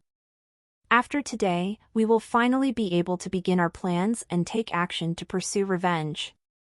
Vicente's revenge against his mother's killers or Lauren's rescue was far from happening. But the beginning of it was precisely his awakening and the beginning of his group operations. Now that they had already talked to Aaron over the last few days about the local leadership and found out who were the people they had to be most careful of and who were the dirtiest in this town, they would soon begin their operations. The thing missing was Vicente to awakening and the rest of the Fuller family to move to Millfall. But both of these things could be done in the next few days, and soon, their plans would leave the minds of those involved to take shape in the real world. Vicente already had a target he would be approaching soon, so as he listened to Rory, he smiled. "Once we have a result in our actions, we will look for the blacksmith indicated by Aaron to get better weapons. At that time, we will quickly change our situation." The average power of the dominant powers in Millfall was the second magic stage. There were only a few mages locally. Thinking about this, Vice believed that if he had weapons for acolytes, his group could grow somewhat easily in this town. Rory agreed. "With coins, even those of low talent in our group will be able to go further." There were limits that low-talented people could not cross. But to reach one of them, one would have to use many resources and naturally reach a relevant level on this continent. The major difference between someone talented and someone of low talent was not the level of mana one could reach but rather the efficiency in growing through natural cultivation and resources. Someone of high talent, like Rory, concerning those guards in their group, could use an item X and achieve much greater greatness than them if they used the same resource. But using X, even if they took longer to absorb it and achieved a less significant improvement than Rory's, those men would still improve. Obviously, the resource couldn't be too potent to the point that their bodies couldn't handle it, nor too weak that it wouldn't stimulate them. With resources, they could get stronger. In the middle of this conversation, the group arrived again in front of the Colosseum-shaped building, where several children were already gathered with their families and friends, slowly entering the place. Vicente followed the walk he had taken with Rory a few days before and was soon in line. When he identified himself to one of the temple staff, Vice was directed to the inside of that zone and followed a similar path to the one he had taken with Lauren years ago. Rory and the rest of the group went to the observation galleries, where without delay, they found a spot from which they had a good view of Vice. See check out LTSTVL on novl/bin.cm. On that awakening platform, Vicente observed the surroundings momentarily. Then he closed his eyes, coming to this day after hard years of work and waiting. Finally! I am finally here. He felt his heart beating faster while his eyes ached in a special way. But he wouldn't shed any tears there and clenched his fists tightly, feeling the determination to awaken his powers. Come on! Give me what I need to fulfill my purpose. I will use this gem wisely and push it to its limit, no matter how ordinary it may be. He shouted in his mind, swearing an oath to himself. As he finished saying this to himself, the voice of the temple master of Seidel sounded, marking the beginning of another awakening ceremony. When the ancient and powerful voice of the temple master stopped sounding, the obelisk in the middle of the awakening platform shone brightly and shot up against the ceiling. At that moment, everyone on that platform felt the mana in the surroundings becoming more agitated, as if they had suddenly entered a pot with bubbling water. Their bodies gave off different sensations, some feeling chills, others muscle spasms. All the mana in their bodies at that instant seemed out of their control, and they felt unable to enhance their bodies with this natural essence. Vicente kept his eyes closed during this initial moment, trying to feel as much as possible about this unique Polaris realm experience. Meanwhile, he felt a heat rising from his forehead as pulses coursed through his body. For those outside the awakening platform, it was impossible to feel what was happening inside. Only those going through the experience could feel every sensation generated by the ceremony. Therefore, Vicente was not familiar with these sensations, even though he had already witnessed Lauren and Rory's awakenings. But he was not lost to these pulses that passed through his body. Vice remained focused on himself, ignoring these external sensations to look inside himself, checking his own existence. In doing so, he felt something hit the middle of his forehead, and all the mana in his body began to change. A smile formed on his face as he imagined the powers he would achieve. Whether they were good or not, they would be better than what he had without a magic gem. Crack! But as he smiled in anticipation, he felt like a great crack had appeared inside his being. Immediately he lost the smile on his face and thought that the gem about to merge with him was breaking apart, something totally out of the ordinary. But that was not what was behind this sound. After a few seconds of dreading, suddenly, Vicente felt the mana in his body split into two totally unequal parts. More than 80% of the mana went to one side, and less than 20% portion went to the other. At the same time, he could almost see in his mind a diagram with his body's shape, illustrating what was happening. What's wrong? He wondered, looking at this diagram in his imagination. Then a large shadow loomed over Vicente and his diagram, turning the surroundings of his imagination into absolute darkness. As everything in that space seemed to turn black, only a tiny light source remained beside Vicente and his diagram, which was now divided between a 99% portion and a 1% portion. Then, an enormous gaze opened within the darkness and looked at Vicente. Don't look for me until your fifth pentagram. Now go! Vicente's eyes suddenly opened after he thought of this thing telling him that and looked down at himself, feeling his clothes soaked, his hair wet, and his breathing agitated. He shivered and looked down at his hands, not realizing that everyone in the surrounding area was watching him as the gem on his forehead finally took shape. Did he make it in the last following? No, if I'm not mistaken, he formed his pentagram after the obelisk's glow ended. You must be wrong. That would be impossible. Murmurs arose throughout the galleries of the temple as people looked at Vicente, seeing this young man's unusual situation. Was he so nervous? A member of the awakening temple wondered as he looked at Vicente. Meanwhile, everyone was looking at what had appeared on Vice's forehead. An irregularly shaped magic gem was wedged between his eyebrows with a rather strange shape.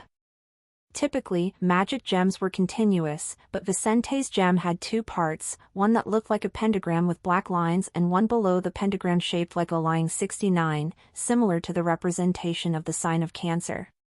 Both parts of this magic gem were of a yellow color similar to the color of gold. Rory and the men from Vicente were celebrating for him, but this young man did not care about any of the people watching him. Whether they were happy for him, curious, or making negative comments, he wasn't listening or seeing anything. In the present instant, he was gradually losing his fright of moments ago and was noticing the strangeness in his body. That's 2 magic pentagrams. He shouted in his mind as he felt 2 pentagrams, not just one, as it should be. The first pentagram is red. But what about this yellow one? He swallowed his saliva, feeling in his body a pentagram much stronger than his body should be able to handle. As he thought about this, little by little, he began to feel all his characteristics at a much higher level, as well as his control over his mana. He still needed to test his new qualities, but he could already feel that he was faster, stronger, more flexible, and more agile. In short, everything about himself had improved. Even the speed of his thoughts had changed, as had his ability to learn. Best of all was his mana, which had practically doubled in intensity. With a bit of training, he could have total control over it. Because of these changes, while people were still watching him, he understood what had just happened and what his first powers were. His eyes fluttered, and he thought of the only possible explanation, remembering a conversation from years ago. Without a space to add a second magic gem, the person who went through a second awakening would suffer a mental and physical collapse. He remembered the woman who had held him outside the awakening platform of the Saltstar City Temple during the ceremony where Lauren had awakened her magical powers. Gulp. I have 2 souls. Do I have 2 magic gems? He wondered, feeling that this alone could explain his situation. After all, it was impossible to have 2 pentagrams and only be in the first stage, as was his case. But how? Didn't I just absorb 1 magic gem? He wondered, but the feeling in his body was too strong for him to think he only had 1 magic gem. I have 2 gems. He finally smiled, imagining that the fact that he had transmigrated to this world would explain the 2 souls. And indeed, Vicente had not reincarnated in Polaris Realm after dying on Earth. He had transmigrated to this world and occupied the body of Kate and Andrew's stillborn child. Read latest OVLS at nv/e/l/by.com. He had a soul fragment of the one who was supposed to be the son of those 2, but also his soul. Amid his discovery, Vicente did not disregard his family ties and was happy to have 2 powers. He did not know where this would lead him, but through these abilities that he would build from this day forward, he would seek his revenge and justice to the names of Andrew and Kate, but also rescue Lauren. One day I will solve all of this. He muttered to himself before looking at his surroundings and deciding to leave from there. Vicente's magic gem was extremely strange. But everything existed in this world, and no one watching this awakening considered his future as promising as that of young people who had green gems. As he left, Vicente was just watched from afar by the representatives of the royal family as they went towards the young people with green-grade talent that had appeared today. Young people with green talent didn't always appear at awakenings, but eventually, one or another throughout the year would. Today had been a lucky day for these observers, and they soon acquired another future member of their forces. Amidst the celebration of some of the youths in the area, especially the one selected by the royal army, Vice departed the temple and met his group outside the building. Congratulations on awakening your magical powers, Vice. Rory said to him, smiling but quite curious about his friend's magical form. The others congratulated Vicente on his awakening but asked nothing about his accomplishments. One's magical form was very particular, and not everyone was comfortable talking about it. But Vicente did not see it that way. He was willing to talk with his companions about one of his magical forms, the one in the shape of a pentagram that he knew was associated with his red magic pentagram. Let's go to the carriage. I'll talk about my powers on the way home," he said, eager to focus the next few days on learning about his own abilities. He had a vague sense of what they were related to. Still, he would only have full mastery and knowledge of them after the adaptation time. As for his magical form associated with the symbol of 69-foot lying down, he would not talk about it with anyone. Vicente was not suspicious of his companions. But as an Earth criminal, he knew that sometimes to deceive enemies, one had first to deceive their allies. Getting into his carriage with Rory, he said, "My magical form must be associated with two elements, lightning and earth." I would say my powers will be associated with magnetism. In Polaris realm, few elements existed in nature or even in living beings. But intelligent magical organisms could be born capable of manipulating more than one element. Thereby, they could fuse their elements, creating something new. In Vicente's case, he was very attracted to the elements of lightning and earth, so he could use these two elements and the fusion of the two, which he believed could generate something related to magnetism. But this was something special for Vicente.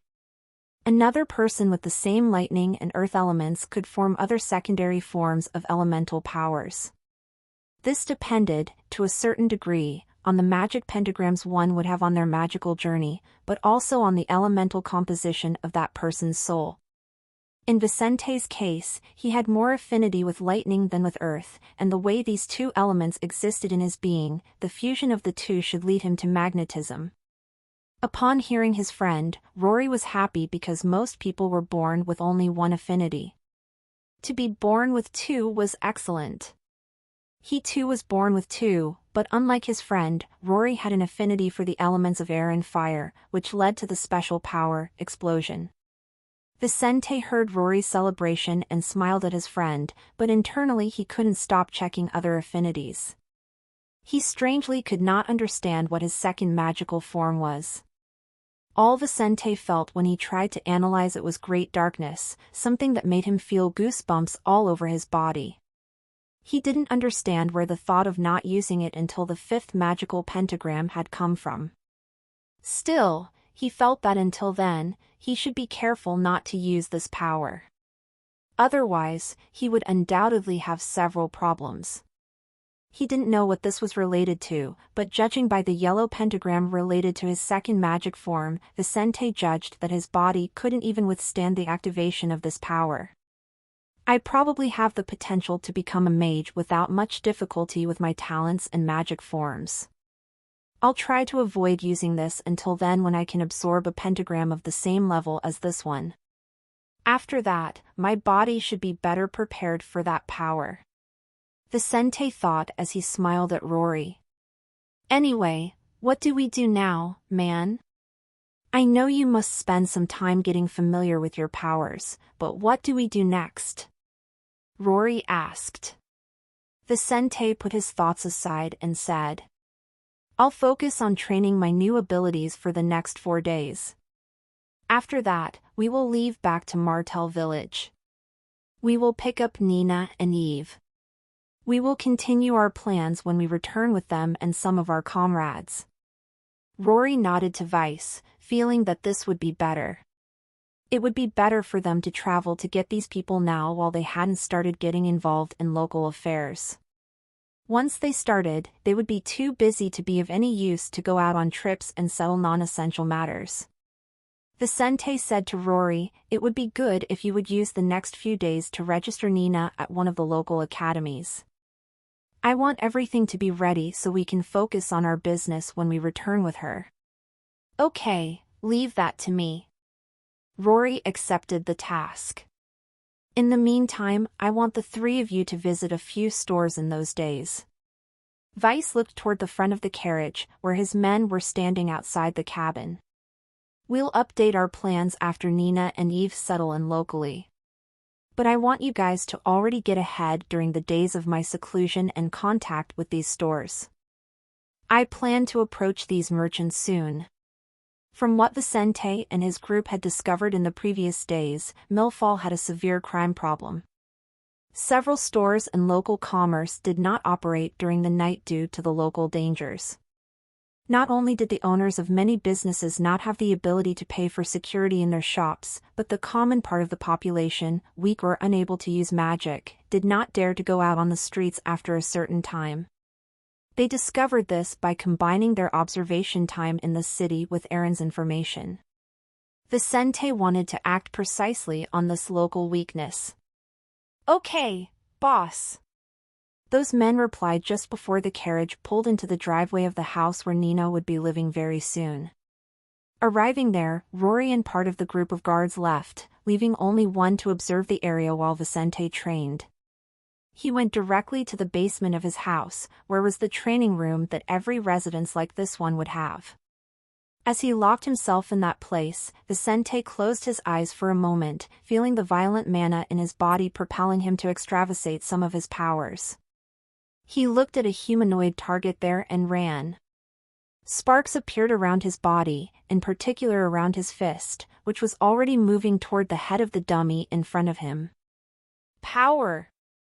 A second after punching that training dummy in the head, Vicente saw a hole the size of his fist appearing in that wooden object. Upon seeing this, he opened his mouth in amazement, for until yesterday, he had never managed to damage that dummy. Impressive! And I didn't even try to use much of my strength. He exclaimed in his mind, understanding why newly awakened magicians needed to go through seclusion. Without a moment to understand one's own characteristics, one would end up endangering those in their surroundings and even themselves.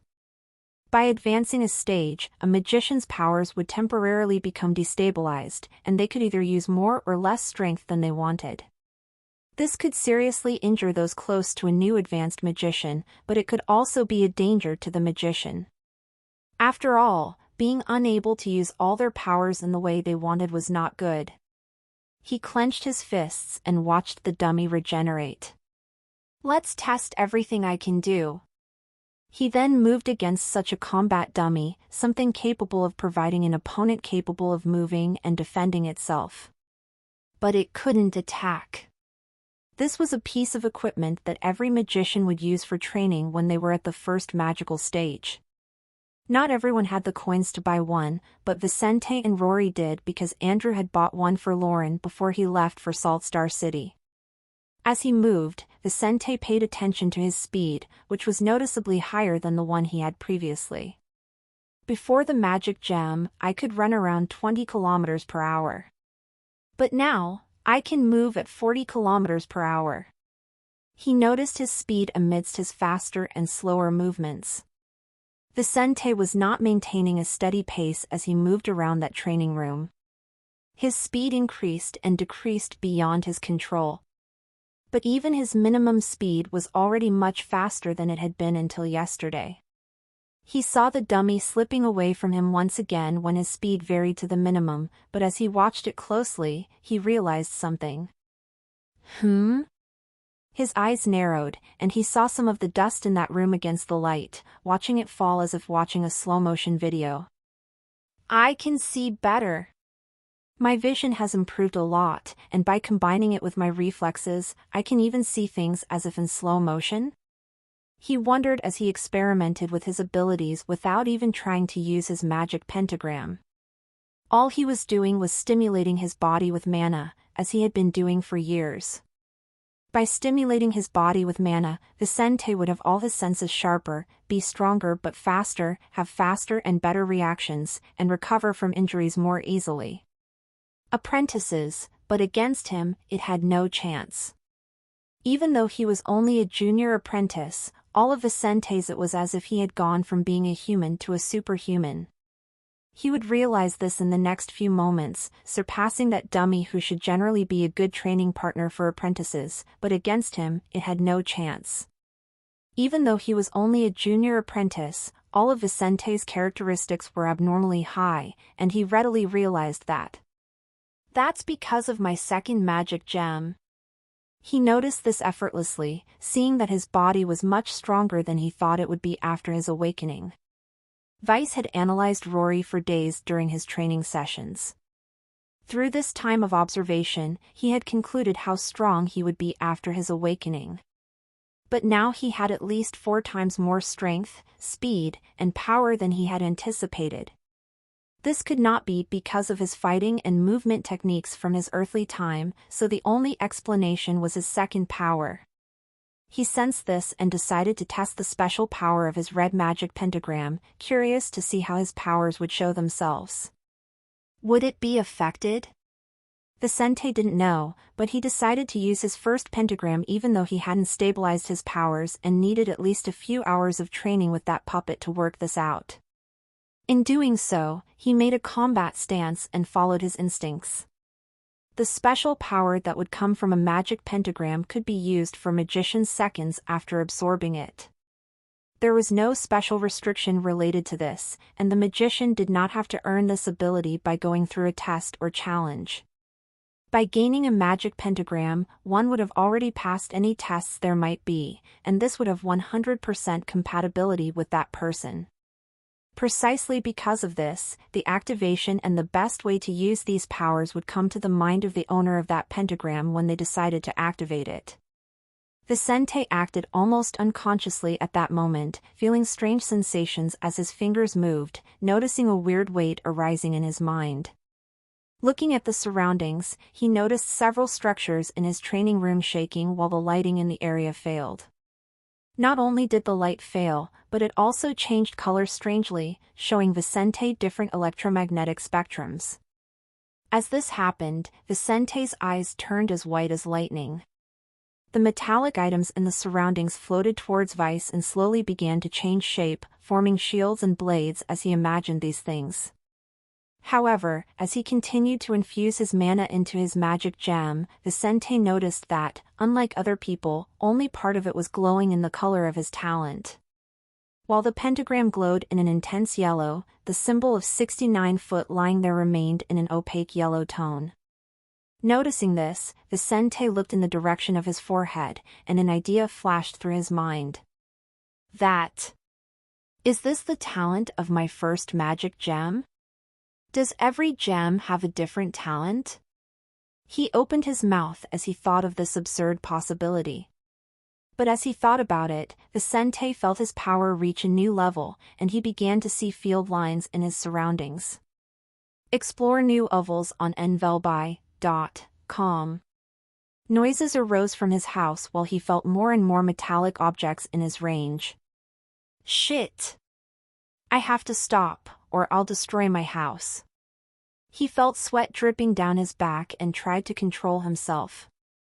Unfortunately for Vicente's neighbors, his little test had already caused havoc in the surrounding area, damaging several magic tools in those residences. Many tools and items used in daily life in these residences depended on metallic minerals that immediately suffered from Vicente's test. Having no control over himself, he naturally demonstrated far more powers than he would have if he had the choice. Vice didn't know it, but that afternoon his neighbors would spread a rumor in this town, talking about a strange phenomenon capable of ruining low-level magical equipment. Luckily, he had only kept his ability activated for a few moments, and no one had noticed him at the time of activation.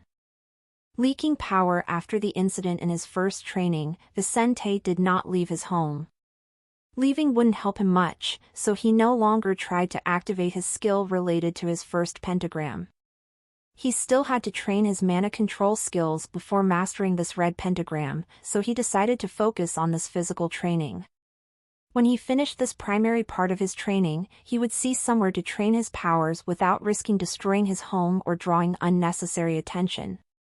So he continued to fight the wooden dummy until nightfall, hardly stopping to rest.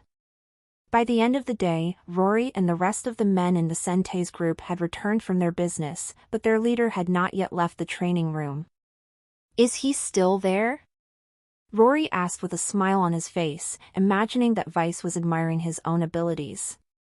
Awakening one's magical powers was terrific. It was much better than using an addictive substance, so the feeling of activating their abilities was highly pleasurable. One would spend hours using their powers on the first day after awakening to get to know themselves amidst the pleasant feeling of empowerment. Not everyone in this society aimed to become the strongest or the richest, much less to dominate the world.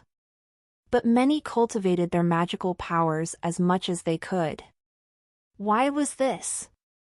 Simple, because it felt good to get stronger, not only for the benefits of being stronger, such as living longer and better, but for the very feeling of having richer and denser mana. So it was absolutely normal for a young man who had just awakened his powers to train until he was exhausted.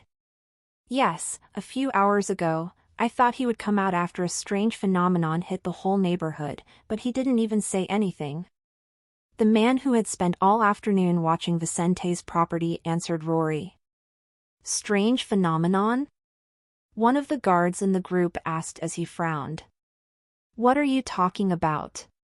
Did something happen in our absence? Rory became more serious. But I don't know what exactly is behind it. While the boss was training, several magic items, mainly lamps, stopped working.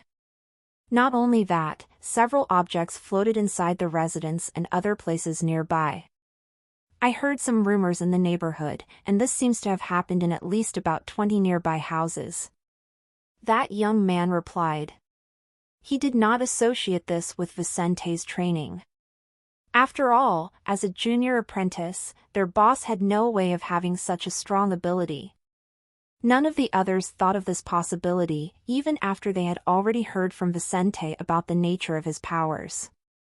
A phenomenon like the one described could only be caused by someone a few levels stronger than junior apprentices. How strange. We'll talk about it with Vicente later. Rory commented before leaving for the kitchen. For now, eat something. Maybe he'll take more time in his training. Vice is smarter than us, so this isn't just about training the body for him. All right. After a few more hours, the silence was already spreading through the streets of Millfall when the door to the training room of the Fuller family home opened.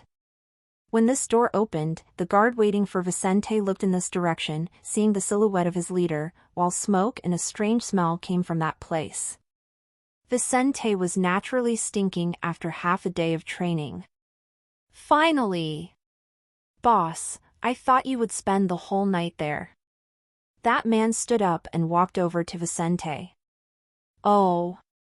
What time is it? I guess I lost track of time. Vicente felt his stomach rumbling and didn't wait for that man's answer, going into the kitchen. 2 o'clock in the morning. What? All that? Vicente looked at that young man as he picked up fruit from the pantry. Rory and the rest of the group must be sleeping now. They didn't think you would leave before dawn and went to rest. Your F48 stories on /o/v/lbn.cm. I see. Vicente closed his eyes as he tasted those fruits and felt his mana being stimulated. He was hungry and exhausted. Anything with mana that he ate now would become fuel to restore his energy. It looks like I was right in my theories. He thought quietly. I have different talents for my magic gems. And even though I don't use my second power, it affects me as a whole. They are both part of the same body. So even though they have different origins, one affects the other. Vicente had already realized that the powers he must have inherited from Andrew and Kate's mixed bloodlines were much more potent than they should have been. His magic pentagram associated with his pentagram-shaped gem could not alone explain the abilities he had demonstrated earlier. Considering that his first pentagram of his second gem was a yellow, that is, 2 levels above what apprentices should be able to endure, he had concluded that somehow the quality of the better gem and pentagram were leaking into the lower ones. All in all, he was stronger than he should have been based on his normal knowledge. His mana reserve lasted longer, and his physical characteristics were more refined. In short, everything about him seemed better than what one would see in a junior apprentice. Thinking about how he had trained for several hours longer than Rory, Vicente had concluded his thoughts that he had had during those hours of training. We need to find a place for me to train. I won't be able to do that here for a long time, Vicente said to that man. That guard thought it was strange, but it was not his place to question his leader. All right, when the day begins, I will look into this with the rest of the staff. But boss, I have things to tell you about what happened during your training today. What? Something wrong? Vicente asked, still eating. Rory and the staff completed some of their orders this afternoon. But the most important thing I have to report is about a phenomenon that Paul reported witnessing earlier. This guard was picking up the night shift, so he had been one of the men who had heard Paul's strange report from earlier. Several magic tools from a bunch of houses in the vicinity stopped working after strange reactions in the middle of the afternoon. We don't know if this was something natural or if someone is behind it, but it's a fact that we have to worry about it, or we'll have a lot of damage. This fellow said, making Vicente look him in the eye and feel sweat dripping down his back. Really? That happened? Vicente promptly realized he was to blame for this phenomenon, noting that he had reached far beyond his home. I must quickly get such a power under control. Extra chapters. After discovering what his powers could do, Vicente trained his physical abilities for another full day, reaching the point where he was confident in using his mana to strengthen his body to whatever extent he preferred. Before this training, he had sometimes damaged parts of his house, denting the locks and taps but also breaking several glasses and plates. In other moments before these hours of training, he also felt excessive weakness, something related to the instability of the mana in his body. But after extravasating much of his strength and training for hours in his training room, he managed to master his own abilities well enough to control his mana very well. Now if he wanted to have only the strength of an average person to shake hands or even eat without destroying plates, cups, and cutlery, he could and would have the ability to use more of his strength to destroy doors if he so desired. However, Vice still lacked the ability to master the powers of his magical form and better understand his red pentagram. So, at dawn on the second day after Vicente's awakening, he and Rory set off toward a training site in Millfall. Millfall had a range of services capable of serving low-level magicians with excellence. This town had professionals of the most varied types, from doctors to blacksmiths and even musicians. One's magical form determines one's profession. In this society, there was no possibility of a person doing that which went against their characteristics. If one was not born to be a doctor, there were not many possibilities other than medicine for this person. Their abilities would grow related to the activities of doctors, and it would be almost impossible for such a person to become, for example, a blacksmith. But this was not a problem in Polaris Realm. Usually, people born with certain affinities had such a vocation for these areas that they would hardly not want to follow that path. Millfall had all kinds of professionals but also services and resources for all these different kinds of magicians. Even though there were endless paths to growth, magicians generally needed some common ground, regardless of their specialization. Magicians needed resources to develop their bodies and souls, artifacts useful not only in combat but in training, as well as safe places to develop their skills. Not everyone could afford a good training room in their home, but many needed such a place, especially after advancing and adding new pentagrams. Follow the latest novels n/velbin.com. In the same way as after awakening, after advancing from one stage, one would need to undergo a period of adaptation. Hence, to meet the demand for training places, there were places in every city, like Millfall, where one could pay to train in special rooms. There were rooms of various levels and with different purposes in such places. Some could be used for alchemists to use their magic refining skills, while the most common were those for training combat skills since most of the magicians in Polaris Realm were of the warrior type. Knowing all of Millfall and where the Archdemon Arena was, Rory and Vicente quickly arrived in front of one of the largest buildings locally. The Archdemon Arena was a place with special training rooms and a large stadium where weekly battles were held to entertain the population. There were monthly and weekly competitions in the arena. In these, prizes were given to the winning competitors in their categories, but the spectators were the ones who won the most, having the chance to see battles that were hard to witness in cities. When they arrived at this place, Vicente and Rory ignored the many people there to buy tickets, place bets or simply chat in the surroundings and went to the reception in the entrance hall. They didn't have to wait long there, and soon an attendant welcomed them at the counter. "Good morning, how can I help you?" "Hello, I would like a level 2 training room," Rory said, but was interrupted by Vicente. "A level 3 room will be better." Vice squeezed one of his friend's shoulders and said, smiling at that beautiful woman in a uniform that had a pattern similar to that of Earth stewardesses. "Level 3? But that's the kind of room used by senior apprentice. Why does Vice want a room like this?" Rory narrowed his eyes but didn't ask anything immediately. They could even ask for a level 6 room, the most advanced one in the Archdemon Arena. But paying for something useful to acolytes would be a waste of resources. For their level, a level 2 room should be more than enough for them not to damage anything. However, Vicente seemed to have something else in mind. "Okay, it's 2 silver coins per hour. How long will you be staying?" That attendant smiled, seeing that these were 2 fancy young men. "What do they think they will do in a level 3 room? Are they trying to get my attention?" She thought internally, sensing the level of the two. "But if you guys want to give your coins to the arena, so be it." Let's stay for 6 hours." Vicente put 12 silver coins in front of that woman before getting the key to one private room. If they had come to this place later, they might have had to wait for a room to become vacant. But early in the day, there were more vacant rooms to be rented. After getting his key, Vice went with Rory to the room assigned to them, following the instructions of that attendant. Their guards were not by their side at the moment. One of them was watching the Fuller property, while the others were either waiting for Vice and Rory or taking care of things ordered by their leader.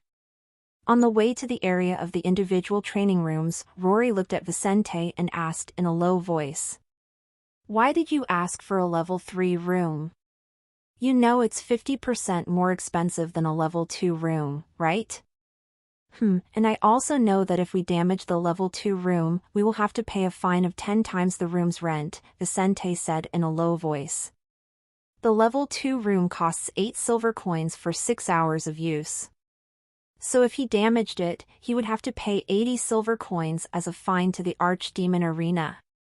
Vice didn't have coins to spend like that, but he thought he had the power to damage a place like that. What? And why would that be a concern? Rory did not understand as he had not yet seen or felt his friend's abilities. "You will understand in a few moments. For some reason, my first ability is pretty powerful." Vicente smiled at Rory, pretending not to know where this mysterious power came from. With these words, they arrived in front of room number 39, the same as the key in Vicente's hands. Demonstration of power. Upon entering the level 3 training room, Vicente and Rory were faced with a place similar in appearance to the training area they had at the Fuller family home. However, everything there was at higher levels of quality than the stuff they had at home, with stronger side structures, a sturdier combat dummy, etc. Vicente quickly closed the door, turning the key in the lock twice, before walking over to the cabinets. As he put that metal key away, he smiled and looked at his friend, who was watching him curiously. "Are you trying to trap me in here or something?" Rory asked as he arched his eyebrows. "Why keep the keys to the room in the closet?" I think we'd be in danger of damaging it if I didn't do that," Vicente said, making his friend frown. "Okay, I look forward to seeing what you can do, Vice." Hearing that, Vicente indicated to Rory. "Are you wearing any metallic items on your body? If you are, I advise you to take it off and store it in the closet." "Oh." Rory looked down and immediately began to take off the necklace he had around his neck, soon after taking off one of his rings, the only one he was wearing at the moment. After taking off half a dozen metallic items and holding them in hand, Rory approached one of the walls of this room, making room for Vicente. "Go ahead." Hearing that, Vicente smiled, seeing that his friends still doubted him. But he was not disappointed. Rory demonstrating this behavior was entirely natural. Even friends, there were things that if Vicente said to Rory or vice versa, one would not believe the other until he saw or felt the truthfulness of his friend's words. Follow you stories at n/VELB/in.com. This black-haired young man, dressed like a businessman, quickly took off the top of his suit and folded up the sleeves of his shirt. Placing a combat stance, Vice circulated his mana through his magic gem, through it activating the red pentagram. The yellow of the pentagram on his forehead glowed brightly, and soon after, a red pentagram appeared in his surroundings. Along with the appearance of the ability's power source about to take effect, the light in the surroundings changed as Rory felt the items in his hands trying to fly in Vicente's direction. "What?" he shouted as he felt the objectives in his hands slipping out of his control and feeling a bad sensation in his own body. Like humans on Earth, in Polaris Realm, people also had metallic elements in their blood to carry breathing gases. Obviously, the amount of these metals was meager, and Vicente would not be able to remove these small amounts of metals from Rory's body. But the magnetic attraction caused by his first ability was enough for this young redhead to feel the terror of Vice's ability. As Rory looked awkwardly at his groupmate, Vicente smiled as he saw some of the metallic items he had brought with him and left on the outskirts of the room to come to his vicinity. The rest of the room didn't even shake with his power, resisting his magnetic pull well, unlike his house, which had nearly cracked in half that other day. What was inside the room's cabinets remained inside those items, but all the other metallic items went to him, quickly losing their shapes and turning into different things. Rory looked with widened eyes at this, seeing his items changing shape to form a small dagger. "Damn it, Vicente! You didn't do that!" he shouted as he lost some of his valuables. Rory was very fond of rings, bracelets, and necklaces. So seeing several of them being destroyed by Vicente, such a young man couldn't help but put aside how impressive Vice's ability was to get angry. "Haha, my bad, Rory, but you should have kept them in the closet like I did with mine." Vice laughed out loud as several metallic blades floated in their surroundings. Then, with a single thought, they all moved towards the wooden dummy, causing it to immediately start moving. This was not a puppet like the one in Vicente's house. It was much better and better prepared than that beginner item. As such, at the sight of Vicente's first attack, the dummy dodged the attacks coming from different directions. However, Vicente's first ability was not simple. Not only could he change shape, attract and repel metallic items, Vicente could also interfere with the elements earth and lightning while using the fusion of the two. Lightning had little potential to damage wood. Only if the difference in power levels between the two elements was too great in favor of the lightning could such an element destroy wood. But that was not the same for earth. As the blades flew around the dummy, shrinking its space of action, the ground of the combat platform shifted subtly, increasing the viscosity of the surface. At that instant, the dummy temporarily lost some of its mobility, and one of Vicente's blades went through its body. Swoosh! What? Rory saw that and exclaimed, knowing that the difficulty of hitting it should be the same as hitting a senior apprentice. Moreover, unlike this dummy that could regenerate, a magician would be temporarily injured by a cut like that. "Can you do all that?" Rory could no longer bear the doubts in his heart and questioned. "How is that possible? Your pentagram is just red. That makes no sense at all, man." Vice smiled and said, "I don't understand it either, but I inherited a power quite out of the ordinary. Anyway, I finally had some luck in life." "Lucky?"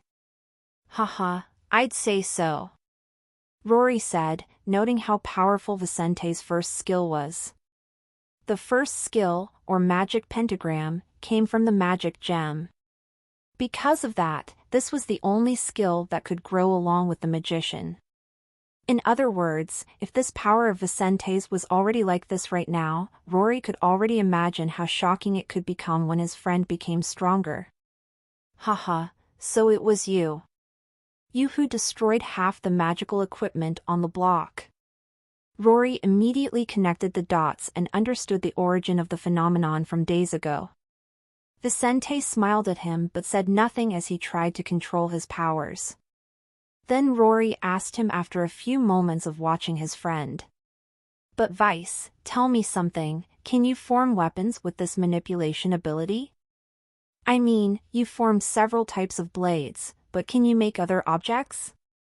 Hearing that, Vicente immediately tried to change how he manipulated those metal items. Extra chapters. Vicente knew every step of building a weapon, whether he started with the parts already made or even before the components were produced. He knew how to get gunpowder, extract the ores needed to produce the weapon's body, and also how to mallet each part of it. He had learned and produced many types of weapons in his time on Earth. This was a kind of hobby for him. Even if he didn't have the same materials and machinery as on Earth, he would know how to guide a blacksmith, just as he had done when he paid someone to make the components of his first weapons. So thinking about Rory's words, he immediately tried to manipulate the metals by striking the wooden dummy to form a weapon. Vice managed at first to change the shape of these metals to form something outwardly resembling a weapon. However, he soon frowned as he realized his accuracy in forming complex items was not high. For example, the rifle-shaped barrel of the gun lacked a rifle barrel, something necessary for the accuracy of firing, especially thinking about long-range shots. Several other internal components necessary for the functioning of this weapon were missing, so when trying to fire it, Vicente failed. F0 low new hapters at nov/el/bin/.com. I probably have to improve my control over the power of this magic pentagram. He looked at his surroundings, feeling the power of the red pentagram radiating in his body and the space near him. He then commented to Rory. No, I can't. I don't know if it's because of my lack of control over my current powers or a lack of understanding. If it's the second, I feel I'll have to become stronger to accomplish that. That makes sense. Either way, you shouldn't be far from accomplishing that. Rory said, figuring that was the case judging by the appearance of the rifle created by Vicente. But Vice, tell me something, these items that you change the shape of, do they stay that way after you stop using your powers? Rory asked as he watched his friend moving, attacking, and trying to master his magical abilities on a deeper level. I believe so. As much as I'm manipulating these metal components with magic, once they're in a new state, they tend to stay that way. In short, with or without magic, things tended to stay in the state of least less energy change. Something in motion tended to stay in motion, and something standing still tended to stay still. In the case of the items altered by Vicente, magic had changed their forms. Yet, to return to their previous forms, magic would have to be used to make the second change. In a way, if these items were to return to their forms prior to Vicente's manipulation, it would be like phosphorus returning to its form from the ashes and smoke resulting from its burning. Vicente realized what was on his friend's mind and narrowed his eyes. I see. Are you thinking of me producing weapons for our people? Not just weapons, my friend. Rory laughed. If you can manipulate metal items, you have an affinity for forging. You can become a good blacksmith. Vicente hadn't thought of that, but when considering such a thing, what Rory had just said made total sense. That's true. Vicente's eyes twitched. The powers of his first magical gem should be associated with magnetism. In particular, his first power, coming from the red pentagram, should be matter manipulation, which gave him the power to alter mostly metals. On a smaller scale, he could affect the blood flow of living beings, but his main ability would be shape-shifting metals, as he could presently. Knowing that his magnetic abilities would grow along his journey as a magician, with the addition of more pentagrams in this magical gem, Vicente could notice its compatibility with the profession of people who basically manipulated metals. Blacksmiths also made use of other minerals, sometimes non-metallic minerals, sometimes even organic components. But the focus of the profession was metals. With that in mind, Vicente saw a new path ahead of him. By becoming a blacksmith, he would no longer need to pay for such professionals to develop his weapons, but he could also protect his project by producing his own weapons. At the same time, if he could manipulate his weapons, maybe there was a way he could program them so they could never turn on him. That would be just perfect. As he felt the satisfaction of seeing a new door opening before him, Vicente smiled and moved more aggressively, without realizing it, taking his combat prowess to a new level. He used some of the metal items in the surroundings to form spheres and then created electromagnetic poles, making some spheres become positively charged and others negatively charged. Then, kaboom! A loud bang broke between the spheres, causing Rory to momentarily startle, seeing a flash of light shoot out quickly and then noticing the wooden dummy disappear. What? What the fuck was that, Vicente? He exclaimed while having both of his hands on his ears. Vicente clenched his fists, understanding his powers better and feeling more compatible with them. I have a great affinity with the lightning element, don't I? Isn't it natural that I can blend the fusion of my elements with the independent use of one of them? Is that possible? Rory opened his mouth, not knowing one could do that. It seems so, haha. With those words, Vicente stopped manipulating his powers, and everything floating in the surroundings fell to the ground. Rory felt relief in his body after Vicente stopped using his ability, breathing more deeply. But neither he nor Vicente was worried about the end of that wooden dummy.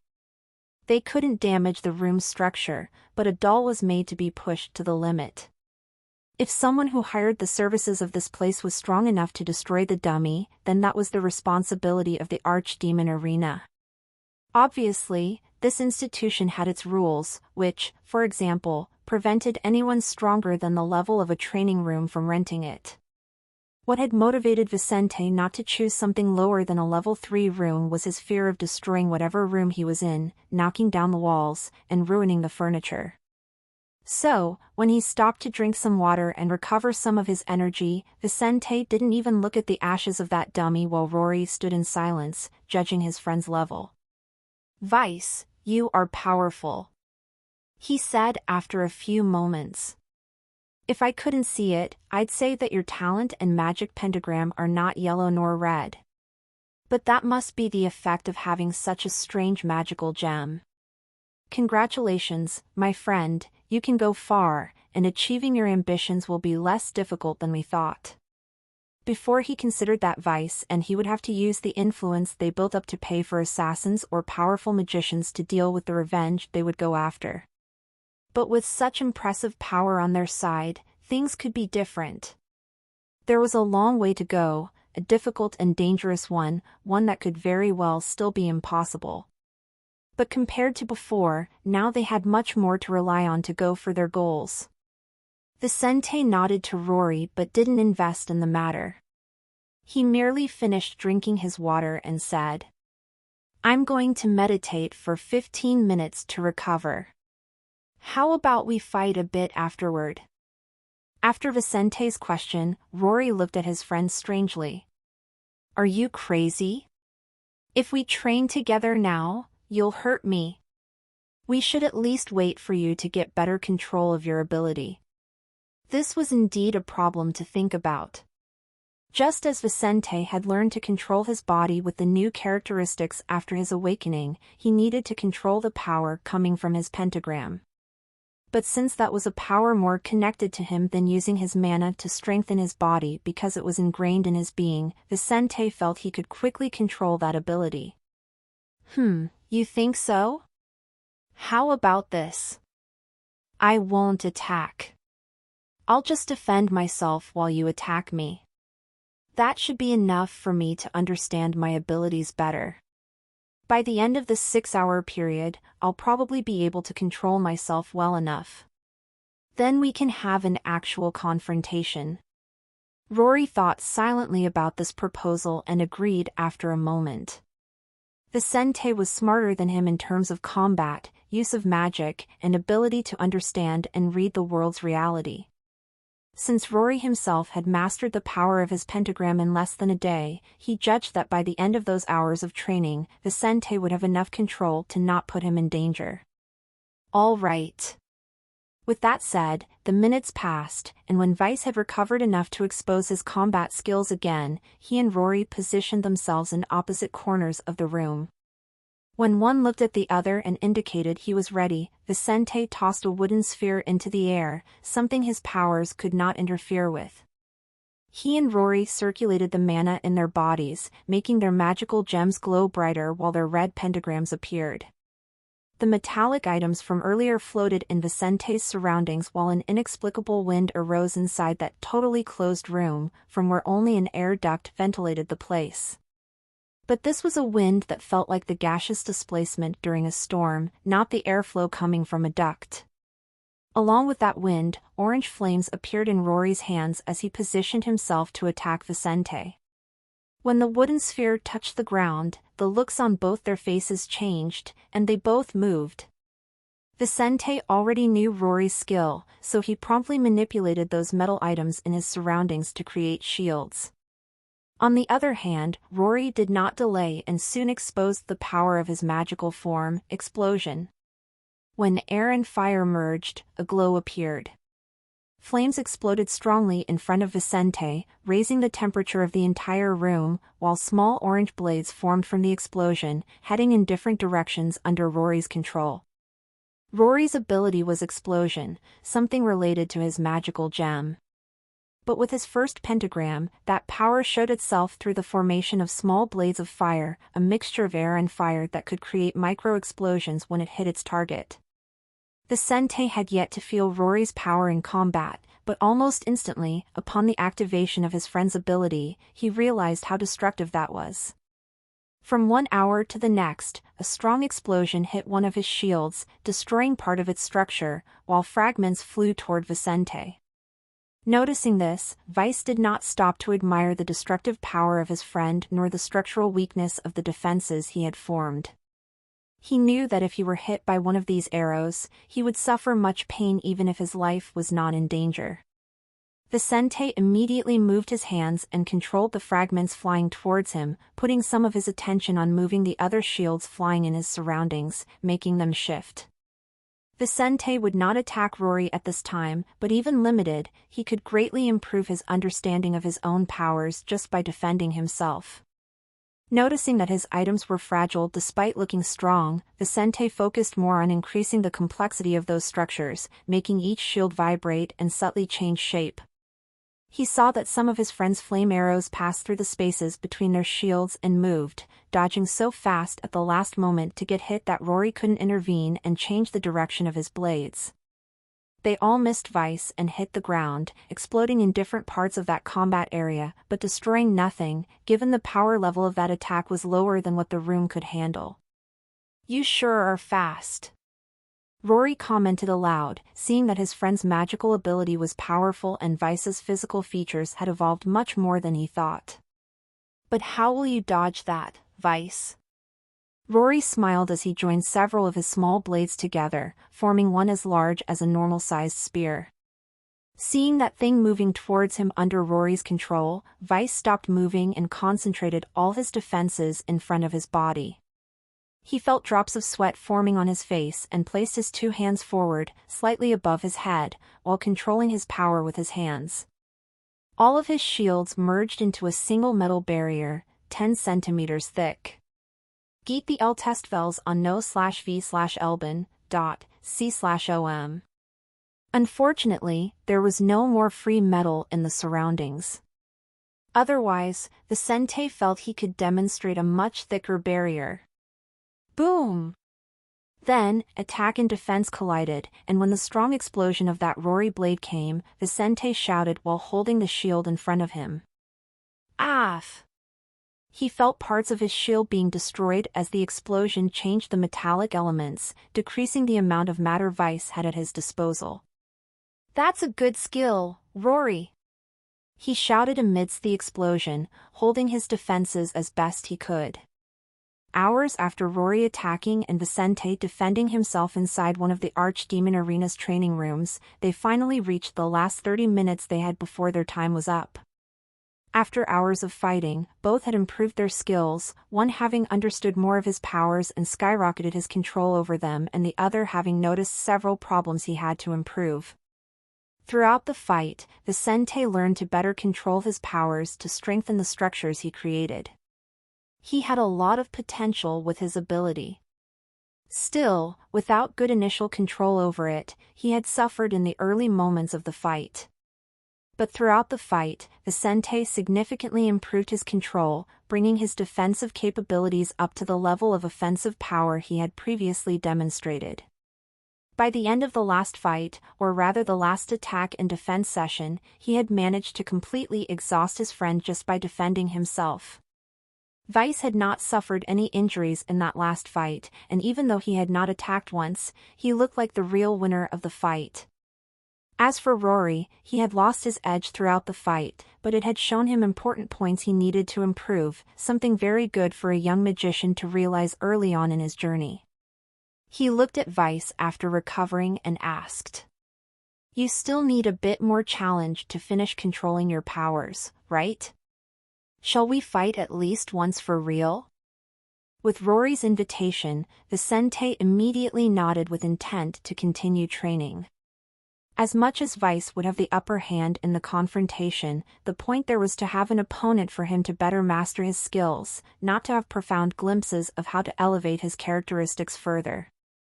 To train his control over his abilities, Vicente could even do it alone. But in combat against an opponent would always be better than training alone when the strengths of the two were in the same realm. A weaker opponent was still an opponent who acted independently and could create surprises, which would never happen in one-on-one training. With both 100% recovered from the last fight, Vicente and Rory activated their powers again, this time with one setting off towards the other the moment a wooden sphere hit the ground. Directing the surrounding air at Vicente, infusing his flames into the wind current, Rory tried to push his opponent away. Simultaneously, Vicente already knew that Rory would try to disrupt him with his explosive abilities, so he quickly created several lightning bolts on the outskirts of the training room, targeting his friend's feet. Vicente didn't want to hit Rory and hurt him. But he also didn't want to leave this guy quiet enough to sustain the magic pentagram providing power to his attacks. In this magical world, one did not need to cast spells to activate the abilities coming from their magic pentagrams. But to keep that ability in use, one had to consciously maintain the flow of mana through the gem and pentagram that was in use. If anything disturbed the order of these steps, one would lose control over their ability, and it would naturally fade after a few seconds. Thinking of forcing his friend to lose by not being able to maintain his attacks, Vicente promptly began to pressure Rory with blasts of lightning capable of making even magicians stronger than this young redhead shiver. Shit! Rory moved a few steps backward, dodging Vicente's attacks. As he did so, he noticed the floor becoming more slimy and frowned. Earth is really annoying to counter. He lowered his hands as orange flames sprang up in them, touching the ground and conjuring a spell. Then the ground in the vicinity of up to 1.5 meters away from Rory combusted, countering Vice's spell.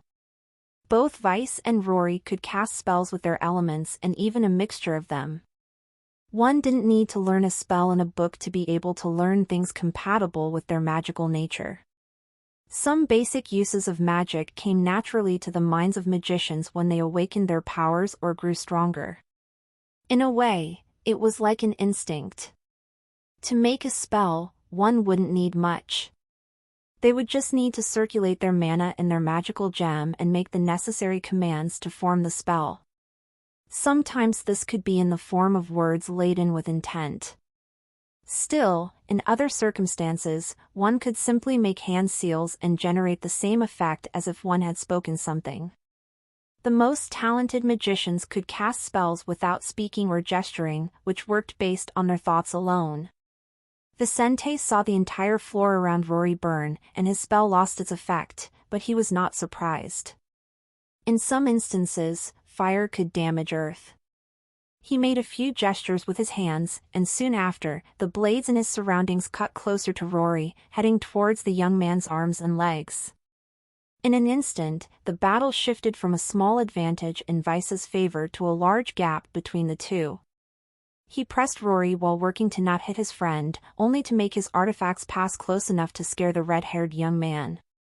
Rory managed to get a dozen explosions to disrupt Vicente's plans, but after 5 minutes of fighting pretty much on the defensive, he couldn't bear to continue much longer and decided to make an attack. Having already realized that Vicente strangely had a lot more energy to fight than he did, Rory made his last move, attacking for the first time in this last training match. Orange flames covered all of Rory's surroundings, causing Vicente to momentarily have to cover his eyes. Instantly after this strong explosion, a column of fire followed Vicente's body, giving him no time to react. Vice's eyes were covered, but he felt the mana shift in the surroundings with his senses, noticing that he would be hit. He put his 2 arms in front of his face and radiated most of his mana into them. Boom! Aakak! Rory's attack exploded over Vicente's arms, burning some of the black-haired young man's clothes and making smoke in the surroundings. Geet the L testfels on no/v/elben.c/om. A second later, the large explosion around Rory cast aside the previous luminosity, revealing the situation of the exhausted red-haired young man, now surrounded by blades targeting different parts of his body. Even screaming in pain, Vicente kept his blades focused on Rory, each floating near the red-haired man's vital points, who was sweating and breathing heavily. I lost. Rory grinned as he couldn't take it anymore and fell to the ground. Vicente pulled his arms away from him, ignoring the burns on them, smiling as he, too, felt exhausted. Vice wasn't happy about the victory, but with this training, he thought he would no longer expose as much of his powers as he had done when activating his red pentagram for the first time. He could now use his abilities at a much lower level, to the level that he could even face someone of Rory's power without threatening such a person's life. As for the wound on his arms, that was nothing to him. As much as it hurt, he had only had first-stage burns, the kind that, with his mana boosting his regeneration, he would no longer have the burn marks the next day. Vicente was actually a lot stronger than Rory, and he hadn't shown his full potential in that brief match with his best friend. He sighed and sat down on the floor, unconsciously waving at his water bottle and moving it to his hands. Vicente looked at that bottle that had very little metal in its constitution and smiled. I had forgotten about that. It seems that I unconsciously only pushed away what was most obviously affected by me. Even at my level, I can choose what I manipulate with my ability.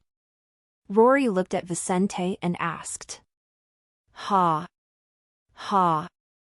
What do we do now? Taking a deep breath, Vicente soon said to Rory.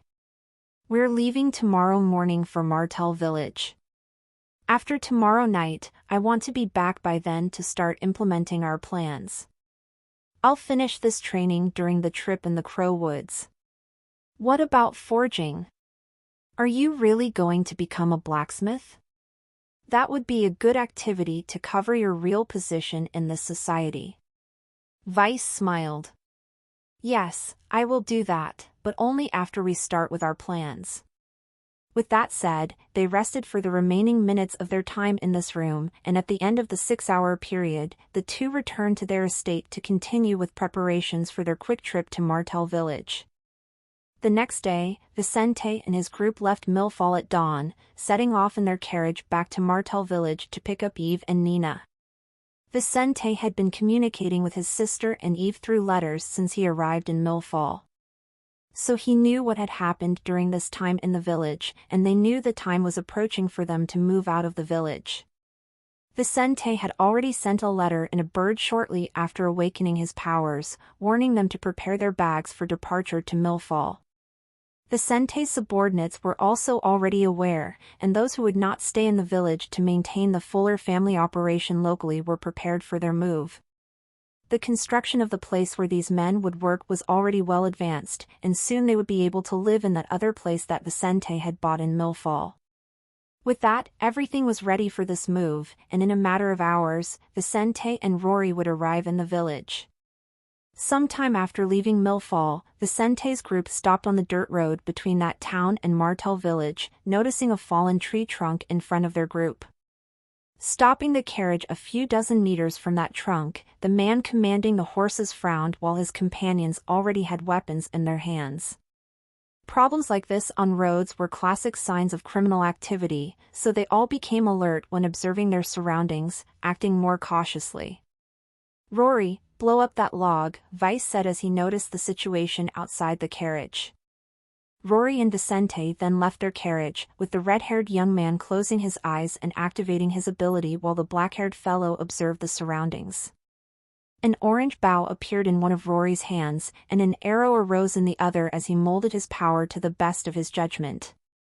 A skill could be used in n different ways. It all depended on its owner's ability to manipulate it and their creativity in thinking of alternative ways to use their powers. Rory then fired that explosive arrow, making that orange glow move as fast as an ordinary arrow, hitting the middle of that trunk in the blink of an eye. Then, as it collided with that long piece of wood, which didn't have much mana in it, given the poverty of mana in the area, it exploded, turning it into countless wood fragments. The wood fragments flew in endless directions, heading for the outskirts of the forest but also for the position of Vicente's carriage. Visit novelbin.c.m for updates. The yellow pentagram on Vice's forehead shone brightly, and lightning appeared over the group, covering them like a cage of lightning. All the fragments heading toward the group were destroyed until only dust was left behind. In contrast, the group's personnel remained prepared to act either with their weapons or magical abilities. Then, animalistic grunts arose from the surroundings of that area, indicating how many beings were around, probably trying to ambush Vicente's group. This sound. Magical creatures? The most experienced one there exclaimed as Vicente and Rory realized that they would face this kind of creature for the first time. There were several types of magical creatures in Polaris Realm. There were the simpler ones, animals capable of using mana, usually called beasts. But there were also other types of beings, such as trolls, elves, dwarves, fairies, and giants. The list of beings was long. In this area of Polaris Realm, the most common were beasts. Still, there were relative sightings of other types of magical beings. Each race had its own characteristics depending on its origin, with some simply being very strong physically, while others had incredible magical abilities. This was the case with elves and fairies, beings blessed by mana. Conversely, giants were extremely powerful physically but had no control over mana to form spells. Vicente frowned as he heard the sounds of the beings in the surroundings and prepared himself. A second later, a group of green creatures with humanoid bodies and strange faces, all of them with big noses and huge mouths that showed their sharp teeth. Several of them had blood trails on their long arms, showing the signs of the previous log explosion. They grunted some things to Vicente's group, but there was no way one side could understand the other. Magical creatures had their ways of communicating with different beings, but for that, one of the two sides had to reach at least the third stage. Mages could alter their words by infusing mana into them, something that transformed them into a kind of sound understandable to beings of other races. But with no one there at such a magical stage, neither side could dialogue with the other. Goblins? Those creatures are scarce in this region. Rory exclaimed as he held his position on guard. Besides, several of them are intermediate apprentices. Vicente said, looking at the surroundings, counting 15 opponents, 6 of them at that level and 9 at the same level as Rory. "What do we do, boss?" The oldest of Vicente's men asked, holding his rifle and aiming at the head of one of these creatures. What can we do besides kill them all? Vicente said. They are in our way, so kill them. With his authorization, those men no longer held back and finally squeezed the triggers of their guns, fulfilling the desire each of them had to kill someone that way. Having weapons was a fantastic thing, but after the initial training, someone with such a powerful artifact in hand, like these men, could sometimes feel a certain desire to kill. As strong-minded magicians, they would not go out, causing unnecessary massacres. But if a problem came their way and called for the use of these weapons, they would use them with a smile on their faces. In this situation, they all demonstrated this by pressing the triggers of their weapons and firing at the strongest goblins. Bang! 4 bangs sounded, and 4 bodies fell on the outskirts of that narrow passage, where the group of goblins practically surrounded Vicente's carriage. But even before these green creatures, armed with different kinds of weapons and some even with small armor, tried to escape, Vicente and Rory acted. As the most talented ones there, who had recently awakened their powers and wished to unleash some of their skills against real enemies, there was no way these two would use their weapons in place of their powers. Promptly upon hearing his friend, Rory utilized his powers and targeted the weakest enemies, directing several small orange arrows in their direction. Simultaneously, Vicente felt the attraction of the metallic objects on some of the goblins and smiled, clenching one of his hands as a red pentagram appeared around him, and one of those beings began to scream in agony. Unexpectedly, that goblin dressed in metal armor felt his whole body being clutched by the item around his torso, arms, and legs. A second later, as the bodies of some of that goblin's companions fell to the ground with punctures in their heads, his face turned extremely red and then exploded. Boom! Blood and flesh exploded from inside the head of that intermediate apprentice goblin, scaring not only the other green creatures still standing but even the people in Vicente's group. Gulp! What? Seeing Vicente crush a large part of the body of that goblin, one of the strongest in the surroundings, the eldest of their group opened his mouth in shock, exclaiming loudly. What?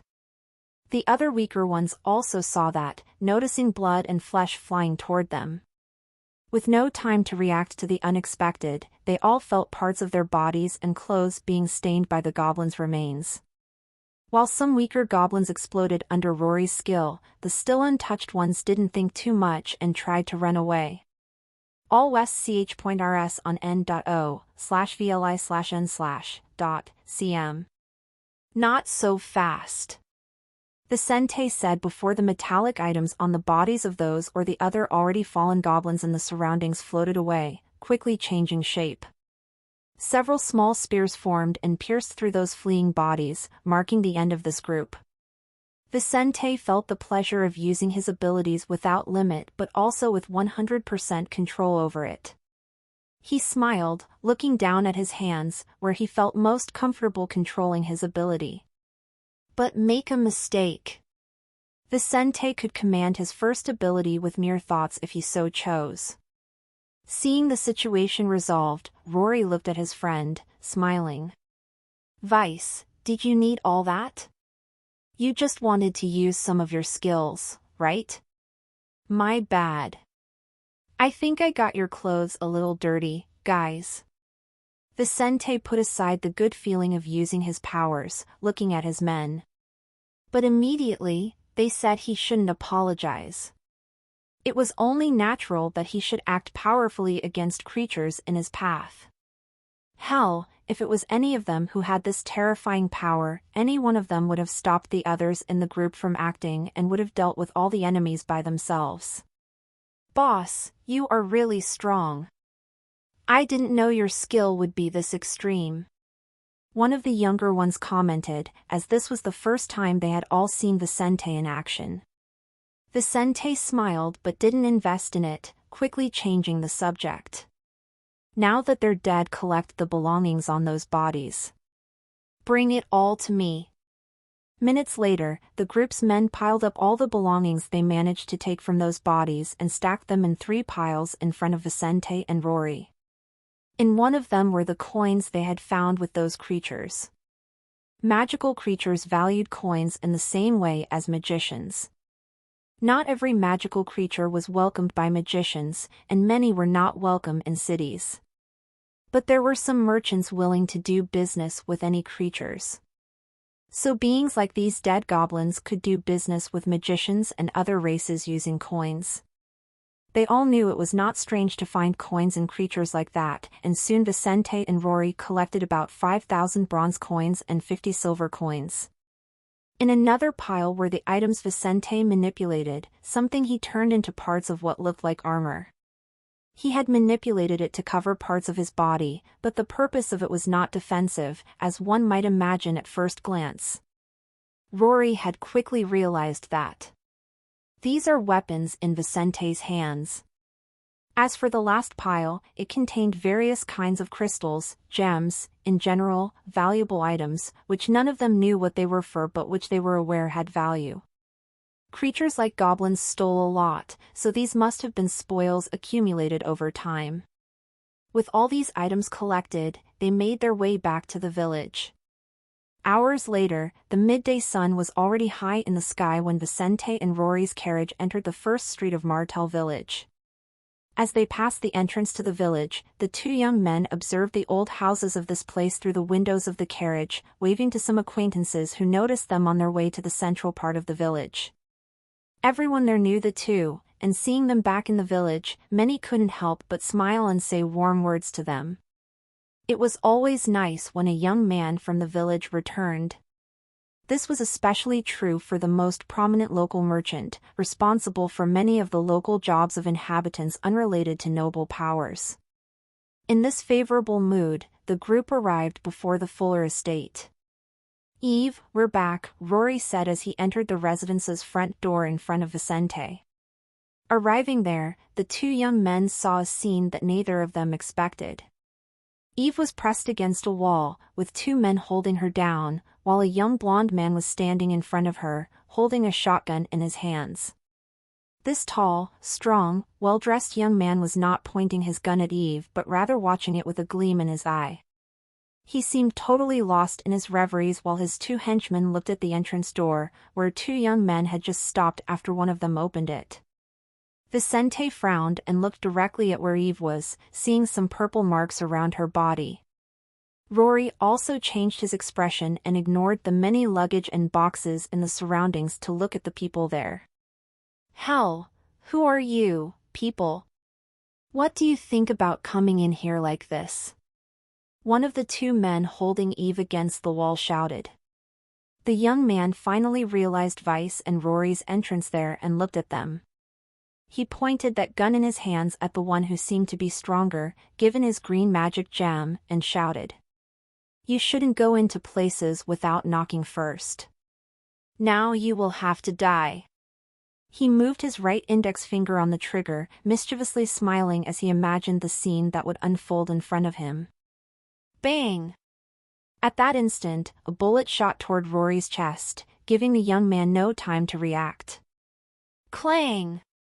But in the middle of the bullet's path, a solid metallic surface suddenly appeared, blocking this attack that could easily take the life of even an unprepared senior apprentice. Rory paled as he realized what had just happened, knowing the trouble he would have been in if that had hit him. Gulp! Vicente ignored his friend's shock and stepped forward. Instantly after that, the gun in that young man's hands flew out of his hands and turned on its head. Not only that, the pistols in the hands of those men, being pointed at Eve's head, moved as well, stopping pointed at their napes as they made contact with such a part of those men's bodies. "It looks like we have a problem here, huh?" Vicente closed his eyes as he had one of his hands in his pocket and the other a little bit forward, in a position that seemed to be holding something. In front of his dominant hand was a red pentagram, indicating to everyone there that the phenomenon in the surroundings was his doing. Then, the sounds of those guns being loaded rang out, and those people shivered in fear. "Eve, what happened here? Where is Nina?" Upon encountering this sudden change of situation, Eve was silent momentarily but quickly moved away from the two men who had been pressing her moments ago. She looked at those much stronger men than her, intermediate apprentice, moments ago so confident but now sweating in fear of death. Bastards! She thought, but given Vice's questions and the incredible power he was demonstrating, she quickly went to his side and explained. Vicente, these people showed up this morning in the village, and sometime after Nina left for the academy, they knocked on our door. They carried our weapons and demanded information about you and how to make our guns. I don't know who they got these weapons from, but I think that if one of our group of merchants wasn't killed by them, then there is a traitor in our group. Vicente's eyes narrowed at those words. I hope that is not the case. Treason is punishable by death in our family. He reminded his people in the surroundings, where those who had accompanied him and Rory had already entered that house and were aiming their weapons at the three strangers under Vice's aim. He looked at his men and ordered. Go to the Academy of Stars and secure Nina's situation. I'll pick her up later. Yes, boss. So you're the person behind those weapons? The young blonde man with a shotgun pointed at his head asked in a low voice as he heard Vicente's dialogue with those people. Vicente ignored him and asked Eve. Who are these? I don't know them. Eve responded. I only know what they told me minutes ago. From the words of those two, this blonde man must be the son of a baron. Baron? Rory narrowed his eyes, for that would only make everything more complicated. That's right. I am Baron Irwin's third son. The young blonde said confidently, feeling he could get away with threatening these people. Put down your gun immediately, Vicente. If you don't want trouble with a nobleman, hand over the secret of these weapons to me and Neil. I will consider forgiving your insolence. Even Rory looked at Vicente in silence, knowing this was a bad way to talk to someone like him. Still, the young descendant of the local nobility had his advantages. Threatening a noble was a crime throughout the kingdom, something that carried the punishment of magical crippling. Magical crippling was nothing more than the destruction of the magical gem, which led to the loss of one's magical powers. But Vicente was a criminal who saw no problem going against the laws. You have a lot of confidence for a third son. You're not even a noble, but you act like it. Vicente commented in a deep tone while remaining still. You won't keep your mouth shut if I let you go. You'll bring me endless trouble as long as you breathe. Bang! The shotgun moved, and a glow came from its barrel. In a single instant, it fired a bullet loaded with mana, which went through the head of this descendant of the local nobility. The two subordinates of Baron Irwin's third son trembled uncontrollably at the sight, not believing Vicente's audacity and coolness in killing someone so calmly. As the body of that young blonde man was falling on the floor, metal sheets flew from Vicente's body, in a single instant covering that now lifeless body, forming a metallic urn. Eve looked at Vicente with wide eyes, not expecting him to be so decisive. That was rash. He was the son of a nobleman, she exclaimed. Rory closed his eyes and sighed but said nothing. Vicente explained. Better dead than alive. And there is not so much difference between threatening and killing a nobleman's son. Dead, at least he can't talk about us. What do you have in mind? Rory asked, feeling there was no point in questioning what had happened since there was no turning back now. Vicente pressed the heads of the men under his aim with his two guns a little harder and said, Speak what you know, or you will suffer the same fate as that fool. I follow US stories at nvl/by/n.com. And don't threaten me. I really don't like that. Gulp. One of them then opened his mouth. Senior, don't do that. I'll say anything you want. Just don't kill me. Tell me where you got these weapons from. Was it from one of my men? A traitor? We found those weapons 2 days ago, near the village, Senior. On that occasion, we were traveling to Millfall when we came across a group recently attacked by something. This group had a few men, some of whom had died in combat. But there were 2 men armed with these weapons. The young master took an interest in these weapons, and we approached them, attacking them without giving them a chance to defend themselves. After doing so, they quickly found out where those people were from because of the identity of the merchant who was in that group. They collected the weapons and went to the village to find out who was behind these weapons and get the method of producing them. With something like this, their young master could deal with his older brothers and eventually become Baron Erwin. Even becoming a viscount would not be out of his reach if he was lucky. Unfortunately for him, who was in the middle of his path was Vicente. Vice briefly heard the story and strangely felt like that man was telling him the truth. He looked at the other man and asked, "Does anyone else in the Erwin family know about these weapons?" "No." The young master wanted to use it as a secret weapon against his brothers. "Good." Bang! Bang! 2 more shots came from those guns, killing the 2 remaining men.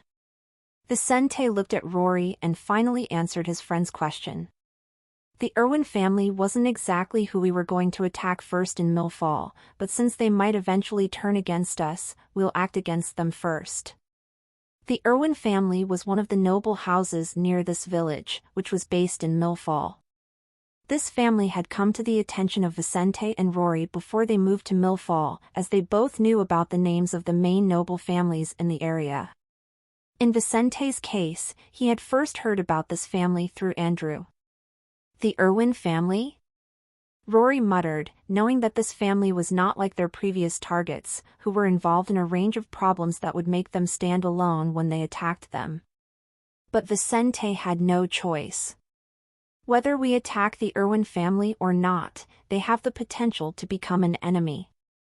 In that case, before we make enemies in Millfall, we can simply focus our actions against this house. Damage control was what Vicente had in mind. Rory and Eve understood that point, and she asked, "What about those bodies? Killing them in our house can quickly create problems for us. But what if they didn't disappear here?" Vicente smiled, thinking of something to solve the situation he had created. As Vicente smiled, Eve and Rory felt the mana in their surroundings change, and the 3 corpses covered by metal surfaces reappeared, showing their pierced heads. The red pentagram in front of Vicente moved as his right hand manipulated it, and the metals changed shape, attacking those bodies. Eve and Rory heard the sound of flesh being pierced and watched for a moment what Vicente intended. But soon, the young redhead realized what his friend's plan was. "You're not." "Yes, I will manipulate their bodies in the light of day," Vicente said while making them stand in front of them as if they were still alive. Vicente finished placing metals under the bones of these men and used one of them to raise one of his hands and wave it toward them. "Can you do that?" Vicente smiled at Rory. "This is nothing. I'm just manipulating the metal I put into their bodies. It's not so different from manipulating metal in the air. The difference is just that I have to be a little careful not to destroy their bodies." Eve was open-mouthed watching this, still amazed at the abilities Vicente had awakened. "But what about the punctures in their heads?" Rory answered in Vicente's place this time. "That's easy. We just put hats on their heads, and no one will see. The perforations in their bodies that I made to put my metals in them are under their clothes too, so no one will notice them. Anyway, we'll make them leave the village after leaving our house. We'll dispose of their bodies in the Crow Wood," Vicente added. "But Eve, don't worry. While we were on our way here, we were attacked by a group of goblins. We can use that to confuse Baron Erwin's family about the disappearance of one of his sons," Rory commented, seeing that she was worried. "Goblins? Near the village?" "We were surprised too," Vicente replied. But being only the third son, the chances of deep investigations happening are low. Nobles have a terrible habit of killing their family members and people with whom they have even minor disagreements. There will be many suspects before we are implicated. With that said, they didn't take long to organize their exit from this place, secretly entering the carriage of the young Irwin family members group before Vice manipulated them to enter it by themselves. If someone were paying attention and using their skills to look in their direction, it would be possible for someone to notice that something wrong was going on there. After all, Vicente was using his ability, and the mana in the surroundings was a bit agitated. But in a village where people were not so suspicious of each other, where there were also no strong or brave people to get involved in disconnected problems with them, no one noticed the action brought up by Vicente and Rory. In a few minutes, their group left the village and entered the Crow Wood, where they would eventually dispose of those bodies after looting their items. To be sure, Vicente didn't take any magical artifacts from that young blonde man, getting only coins and things that couldn't be tracked. He naturally retrieved his metals and weapons from those people's belongings, increasing the amount of metal in his armor. After 2 hours, Vicente, Rory, and Eve returned to the village, this time on foot, since they had left behind the carriage and horses of that group. They made their way around the sides of the village and did their best to reach the main streets without being noticed by anyone. Cautiously following part of their route, the three soon arrived in front of the Academy of Stars building, where several children could be seen playing. It was almost time for the students to leave, so they didn't have to wait long, and soon a young girl with black hair, dressed all in black, alongside several men, appeared coming towards them. Seeing her brother, Nina lost her usual calm manner and ran up to him with a smile on her face, overjoyed to see Vicente back. "Big brother!" This young girl of about 8 jumped into his arms, looking at her big brother's forehead and feeling very proud. As much as it was yellow, his magic gem was very unusual. "Big brother, congratulations on awakening your powers," she said as she felt her brother's bear hug. Nina, I'm here to take you to Millfall. I know you'd still have a week of classes at the Academy of Stars, but I don't think it would make much difference for you to stay another week. What do you think?" He made several signs as he spoke to her. Nina immediately agreed with him, eager to go to Millfall, a city much bigger than the village, with much more possibilities for her. Nina liked the village, but she preferred bigger cities, places with a lot of movement on the streets and where she wouldn't have to wait for days or venture on the roads to get certain things. On the other hand, due to her deafness, she didn't have many friendships at the Academy of Stars and would miss almost none of her classmates. Living in Millfall as soon as possible would also be a fresh start for her.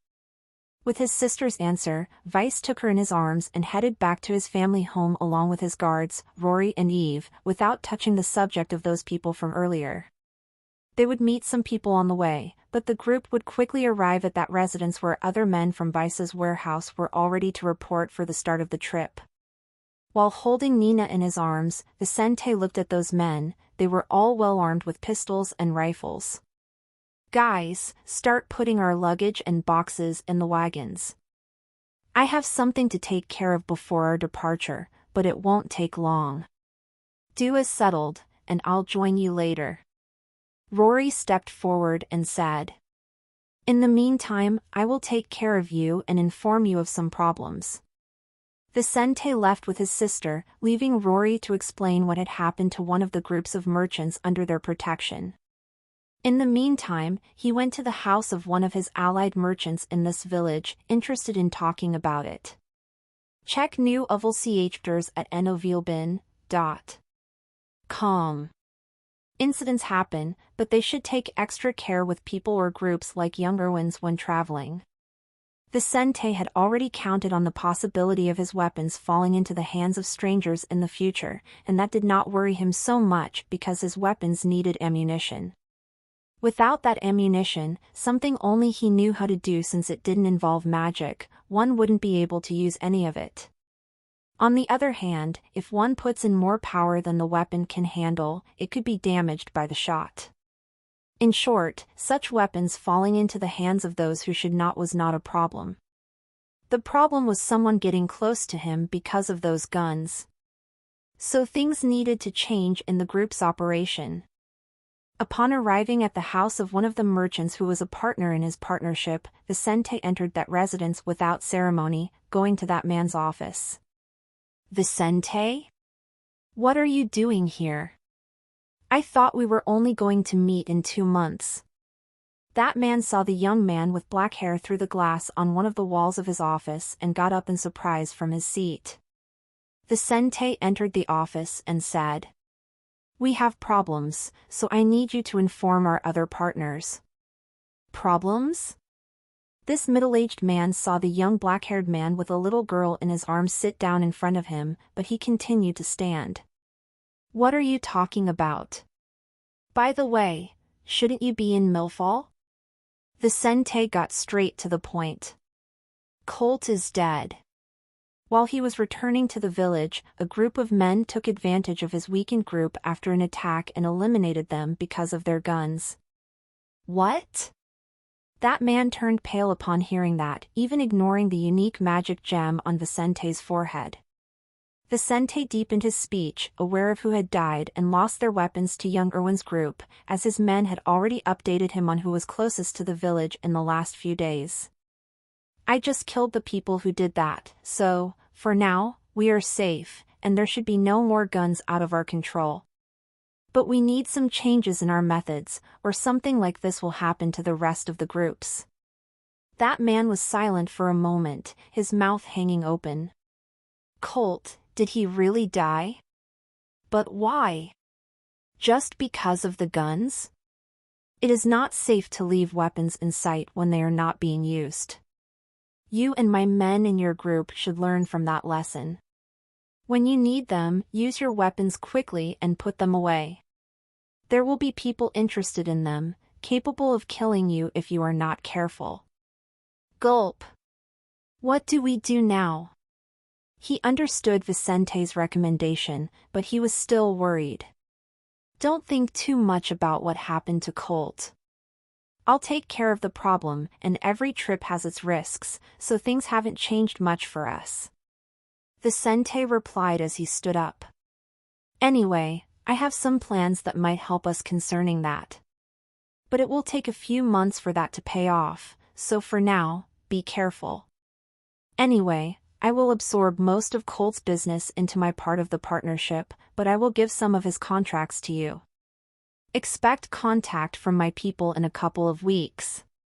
"Okay," this fellow said, not caring how Vicente wanted to handle it. But he couldn't help complimenting the shape of this young man's gem. "By the way, congratulations on your awakening. I see you have achieved something good in Millfall. Do you intend to use it to develop our society?" This merchant, as well as the others in their society, did not know about Vicente's criminal plans. But they knew that the move to Millfall was a sign that their society leader intended to raise the group's operations. I will soon begin talks with local Millfall families. You and the others will be informed of what I accomplish when something is set." With those words, Vicente set off back to his home. A mere warning to his group of merchants to be more careful and change their modus operandi a bit was enough for now. Besides, they only needed to know that he would develop something to help them further regarding their weapons. Since they didn't need to know the details, Vicente was soon back at his family's home, where the boxes and bags earlier in its main hall had already been largely put into the group's wagons that would be leaving in a few moments. Seeing his people finishing preparing the vehicles that would leave for Millfall, Vicente left Nina with Eve and collected some more metal items, adding a bit more to his armor. Unfortunately, he couldn't put much more weight on this armor since he himself didn't have much physical strength to carry much weight. The best he could do was to carry about 10 kilograms on his body and order his men to carry a few metal items with them as well. Besides that, he could only rely on whatever metals opponents carried to protect himself and ensure his group's survival in combat. But Vicente wasn't so worried about not having metals to use. In a world where everyone had coins on them, he would always have something to count on. But he already had some ambitious plans for the future. One of them was to acquire a metal carriage. Anyway, after he gave metallic items to his staff, someone arrived at his residence, disrupting Vicente's plans a bit. "Vicente! Are you here?" A voice that this young man and Rory knew well sounded, and they both frowned, recognizing the voice of their old teacher from their academy days. Hearing that, Vicente looked at the necklace around his neck, which he had received from Julian. Looking at that silver item in the shape of a half-moon, Vicente frowned. He realized that as much as it looked like metal at first glance, he couldn't feel any connection to it. "Professor Julian, what are you doing here? I didn't expect to find you in the village." Rory saw that strict teacher, who supposedly had left the village 2 years ago after getting a job in a better academy in a big city in the province. Julian greeted Rory and Vicente and said, "I've been in the village since you left for Millfall." Eve nodded and said, "Vicente, Julian looked for you right after you left. He came here 2 days after your group departed." "You came to the village for me?" Vicente found that odd. "No," Julian laughed. "I came because I got a job opportunity for my sister, who still works at the Academy of Stars. But I took the opportunity to look you up. Anyway, hearing that you were in the village, I decided to come and talk to you." "What do you want, Professor?" Vicente hadn't found out anything about that item yet, since he hadn't had the time or opportunity to do so. Then he was curious. "First, congratulations on awakening your powers. I was curious to see you again, as you were my best student, as I told you before. I am glad to see such a distinctive magical gem in you, Vicente," he said sincerely. "However, I also have an opportunity for you.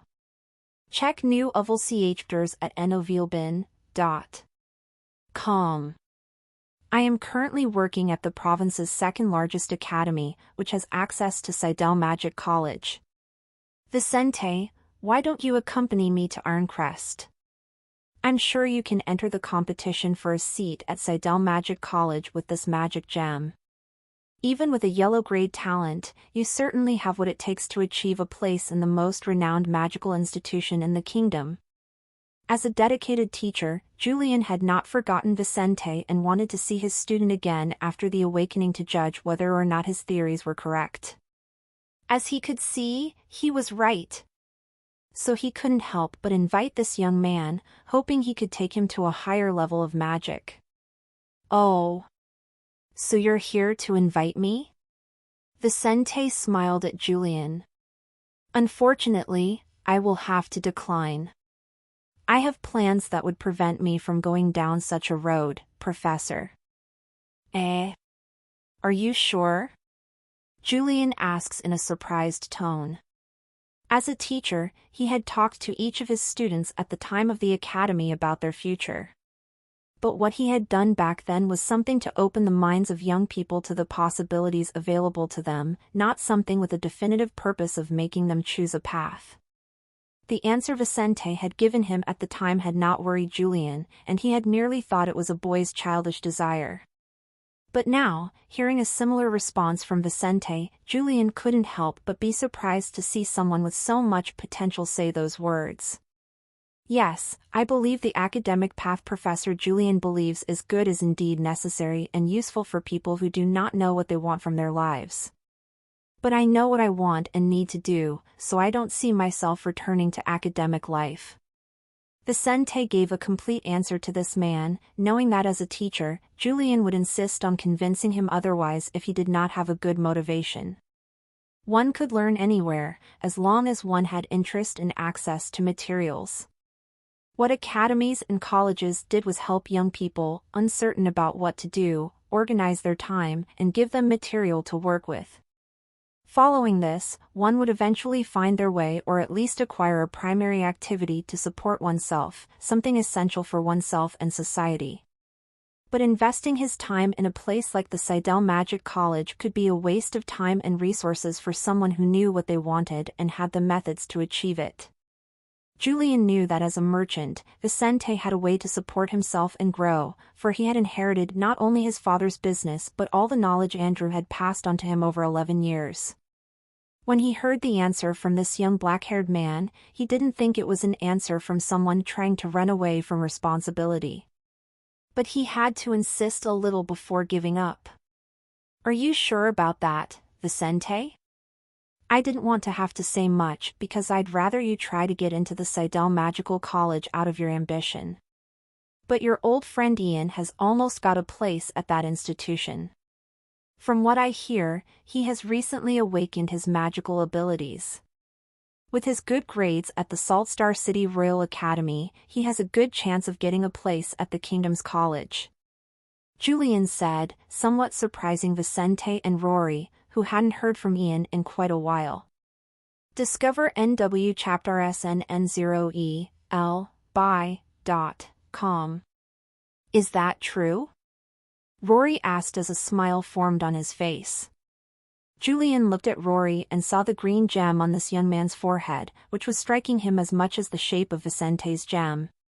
He said, "Yes, I was lucky enough to meet with his older sister in Ironcrest and hear about his situation.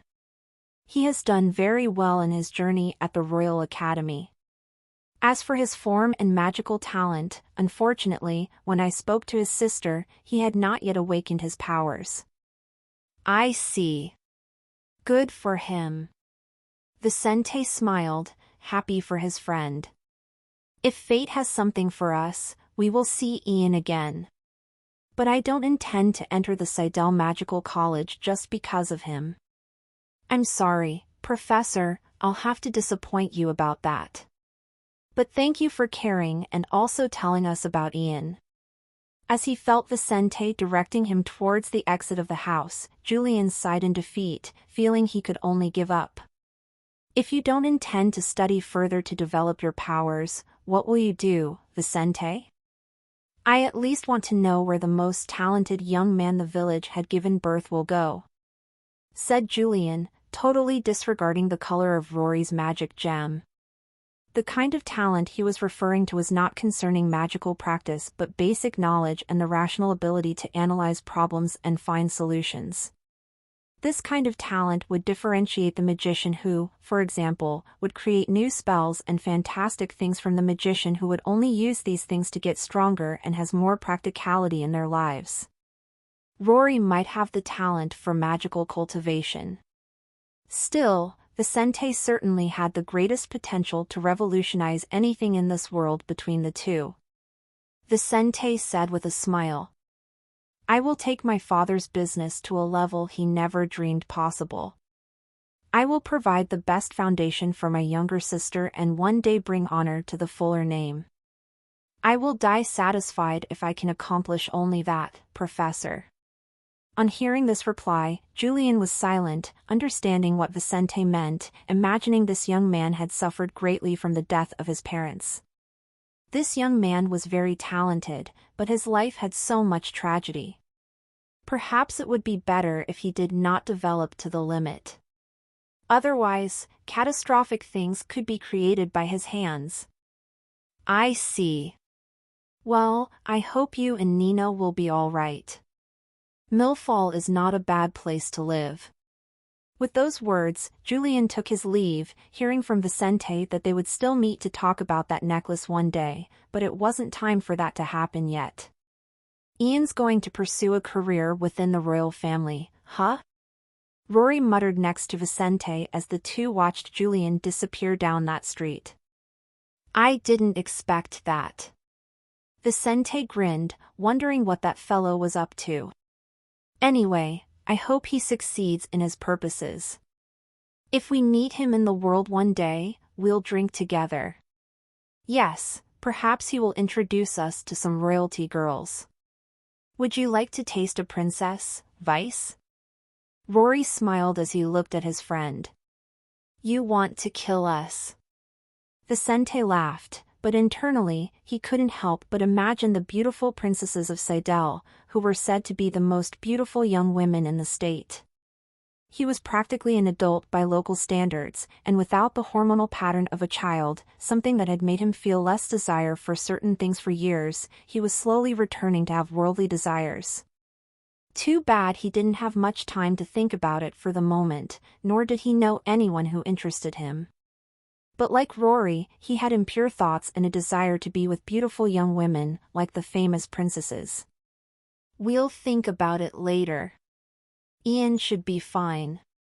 It's us who might not get far if we're not careful, my friend," he said before taking Nina in his arms again and getting into his carriage with Rory and Eve. With that, when it was almost early evening in this part of Scott Province, 3 carriages and 4 wagons departed from Martell village with the Fuller family group. In the early hours of the following day, the Fuller family's group of 7 vehicles made their way through the nearly deserted streets of Mill Fall, arriving in this town after hours of travel. Unlike the trip to Martell village, they had not been ambushed by any magical creatures and had arrived in relative peace. Nina was already asleep when they entered the first local street. Still, the rest of the group was awake, especially Vicente's men, who would be moving here with his family. As Vicente sighed that they had reached this place without anything worse happening, he looked at Rory and asked, "Have you seen your mother? How was she?" "Yes, one of our men went to see her, and she saw me while you were out. Anyway, she's fine. She said she'd visit us occasionally, but she also told us to be careful what we do. According to her, we're only apprentices and too far away from the minimum to not be in danger in anything we do." She is not wrong. We can't go head-to-head with some local powers with our current strength. At best, we can act in secret and try to grow in the meantime," Vicente muttered.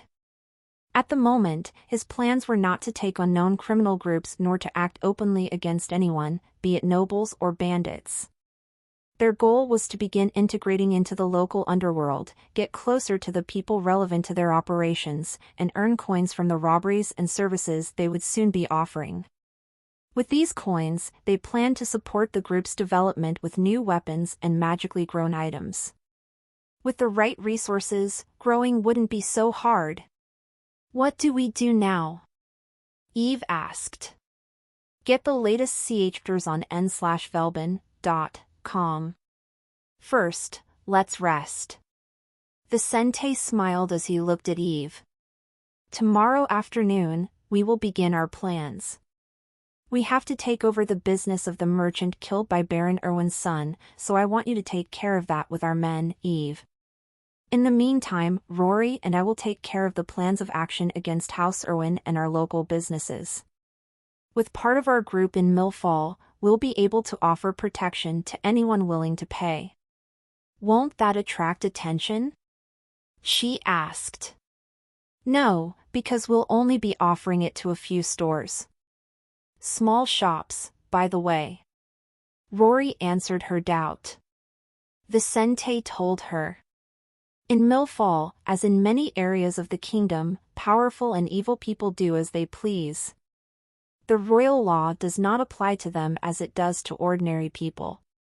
Not only do they have the power to flee and escape punishment, but royalty and nobility themselves benefit from these organizations operating in the underworld. Vicente gestured to her. On the one hand, the state could try to act against these forces, wasting a lot of time chasing countless people, using not only resources but also talents, as royal guards would surely die. Meanwhile, they would not focus their time on what is more relevant, such as the official business of the kingdom. On the other hand, the powers can turn a blind eye to some attitudes, have time to concentrate on what is most important, and still receive incentives not to persecute certain people. For the powerful, the second option is much more interesting as long as their interests are not affected. So, Mill Fall society has important loopholes for us to act on. But it's not going to be a group of a few low-level magicians that's going to get attention, Eve. We have to take over all of Mill Fall to cause the kind of upheaval you're worried about. Yet, we're only going to be offering our services to less than 0.05% of the society in the short term. They were small, weak, so weak that they had the advantage that no one was watching them. Even if they acted, what would be the first thought of anyone who noticed them? These are just a few weak young people trying to survive. Who would think they would plan more? Vice and Rory wanted to use the arrogance of others and the fact that they would be underestimated to grow where hardly anyone was looking. No one in this society cared about making cities safer places to live and work. For the institutions in power, allowing this world to be chaotic was more convenient and more advantageous. With that in mind, Eve no longer questioned them and remained silent until they arrived at the house where she would live with Nina and Vicente. Once there, Vicente's men would quickly drop off the family's boxes and bags before everyone went to rest for the start of their plans. Late afternoon of the next day. After resting for hours and having a great lunch next to Eve, Nina, and Rory, Vicente and the young red-haired man left the two girls to take care of their local business. In the following days, they would go to where their group would be operating in this town to make the necessary adjustments regarding their plan against the Irwin family. Still, for now, the two moved to a local store. Vicente's men had been to this place before and had talked to the owner about a few things. But nothing deep had been decided or discussed. Arriving at a tavern, the two dodged the people in their way and went to the area where men were drinking or eating. "What will it be, young men?" An overweight man with a protruding belly and a lot of hair asked as he draped a dishcloth over his shoulders. Vicente looked at the orange magic gem of this person before saying, "Nothing for now.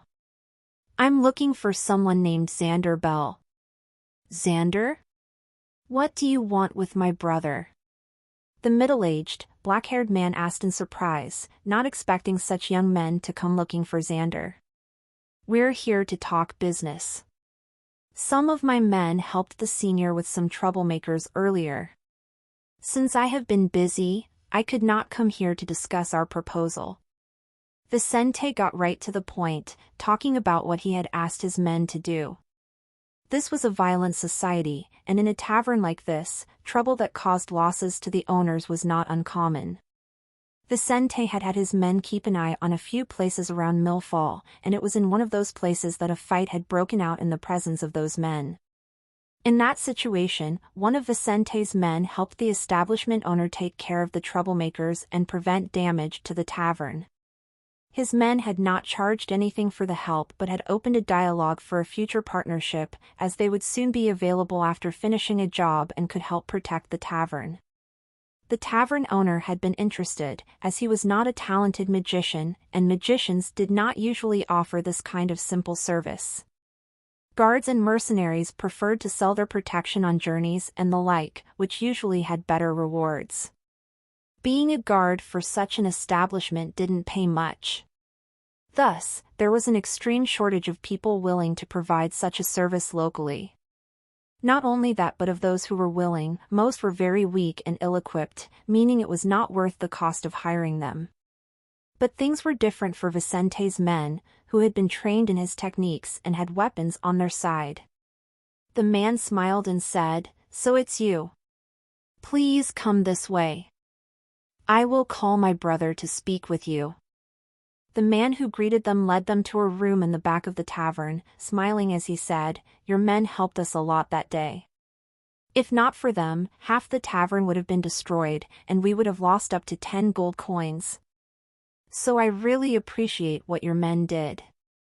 It saved us from having to close our business." "Oh. Are you doing badly?" Rory asked, frowning. As someone who wanted to sell his services, it would suck if his potential first customer went bankrupt. This man called Rivers said in a more serious tone. "Things are complicated for people like us, young man. Our tavern has good customers, people who have been coming here for decades, and I'm confident in saying that we have the best beer in town. But having good products is not enough. Some customers sometimes lose control of their actions and cause us losses. Since some of them are people from a higher class than us, sometimes we don't have the option to ask for compensation, and these people don't always have the good sense to pay us for what they destroy. In addition, there are petty criminals who harm our tavern and other small businesses. Who do we complain to? The Royal Guard, who is subservient to the groups behind these rats. TSK, that's why it's hard to grow and compete with places patronized by the local nobility. EAD new chapter S on no/v/e/ln.com. Vicente and Rory looked at each other when they heard this, seeing that the situation of these brothers was not good and needed to be fixed, but this was just the kind of favorable situation for them to gain customers. River said before showing his brother's office to the young men. Because of these losses we have from time to time, we hardly make any profit even after decades of operation. We only continue this business because we don't know how to do anything else. But if another incident happens, we may not be able to continue our business. I see, Vicente commented as he sat on a sofa beside Rory. We will try to help you. We don't have enough to guarantee that more trouble won't catch up with you, but we have enough to at least try. Rory said. The man smiled upon hearing this and said nothing until Xander arrived after being informed of the young men's visit. A man similar to the one who had received them appeared at the room's door and entered, speaking. Are you Vicente and Rory? I heard about you from one of your men. Looking at the man a little taller than River, a level 2 acolyte, Vicente and Rory stood up to greet him. River and Xander were stronger in magic cultivation than Vicente and Rory. However, the magic forms of these two young men were focused on combat. In contrast, the forms of the brothers behind this tavern were compatible with cooking. In particular, Xander was a beverage specialist, while his younger brother was a cook. Their mana was many times denser than those two young men's, but they could not use combat spells, and even if they strengthened their bodies, they would not fight well. They even had a lot of strength, moved well, etc., but directing their powers incorrectly, they didn't know how to battle. Vicente and his people, though weaker, could do more in battle than these men. That was the difference in their abilities. Yes, nice to meet you, Vicente said with Rory. So, one of your men told me that you are willing to work with us. Is that true? Xander asked, getting straight to the point since there were often trouble and attacks by criminals in his tavern, and the sooner he got partners, the less chance his business would end. Yes, we can work with you and put some of our men at your disposal, Vicente said. My purpose is not only to prevent the deterioration of your tavern but also to allow you to open for more hours a day. I heard you closed the tavern at sunset. Is that true? River, still there, nodded affirmatively. Yes. After dark, the chances of establishments like ours being damaged increase greatly. As corrupt as the guards are, they still protect the city during the day. But at night, we are pretty much on our own, so we usually close the tavern and only open at dawn. Rory saw the big problem with this place. If the tavern worked like that, it probably missed the best hours when many workers and people were free to go out and eat and drink. His mother had a brothel. He knew that people frequented places at night much more than during the day. Rory then said, we can put some of our men here, but you will have to pay for their food while they are here. As for our wages, we won't ask for much, just 1 gold coin a month. 1 gold coin? The brothers asked at the same time. How many men are we talking about? Xander asked first. 2 or 3, depending on how busy your tavern is. More than that, we would double the price. Rory replied. But that's too cheap. River looked at his brother, knowing it wouldn't even pay for an ordinary person to work as a guard in a place like this. But Vicente and Rory were talking about 2 or 3 men. Xander liked to make good deals, but he was suspicious when things were too good. He asked. What would you get out of it? I doubt that you would be able to pay those men with those sums. Vicente replied. In Seidel Kingdom, you have the right to protect your property. As much as there are ways for troublemakers to try to act against the punishments or rules of other people's property, an owner cannot be punished in broad daylight by the rules of his business. From now on, anyone who causes trouble in your tavern will be stopped by our men and have their items collected as punishment for breaking the establishment's rules. We will take what criminals and troublemakers have if they dare to come here. That's what we get. Their belongings? Xander and River were surprised to hear that. Are you sure? Many troublemakers are arrogant, but they have their reasons for being arrogant. Won't that be a problem for us? River asked, more concerned about his business having more trouble than the safety of Vicente's men. To that end, we will form a group of mercenaries to stand behind the men you will receive from us, Rory said. Then any trouble will come to us first and not to you. Vicente agreed. We will take care of those who want deeper trouble because of the punishments we mete out. Anyway, our income will come from that. But eventually, we will raise the price of our services if you manage to increase your profits because of our help.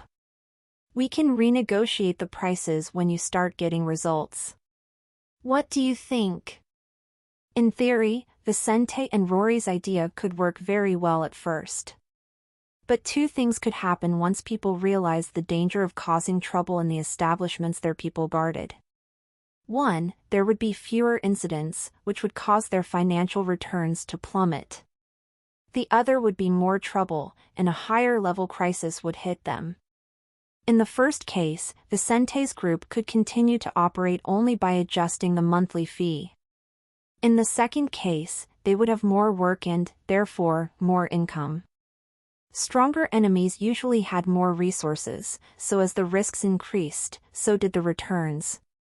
In this situation, they would either be able to withstand the pressure or not, which would lead to the extinction of their group or to peace and a consequent increase in the price of their fees. Vicente made it clear that this would happen eventually. He wasn't going to plan for his demise, so he could only plan how his business would work. How much would the adjustment be? We'll see about that when we go to renegotiate. But don't worry. It won't be anything you can't afford. Rory replied. If their service worked and the time came to renegotiate this agreement, then these brothers could work longer hours and have fewer losses from bandits and troublemakers. Some of the savings would have to be used to pay the guards in the future.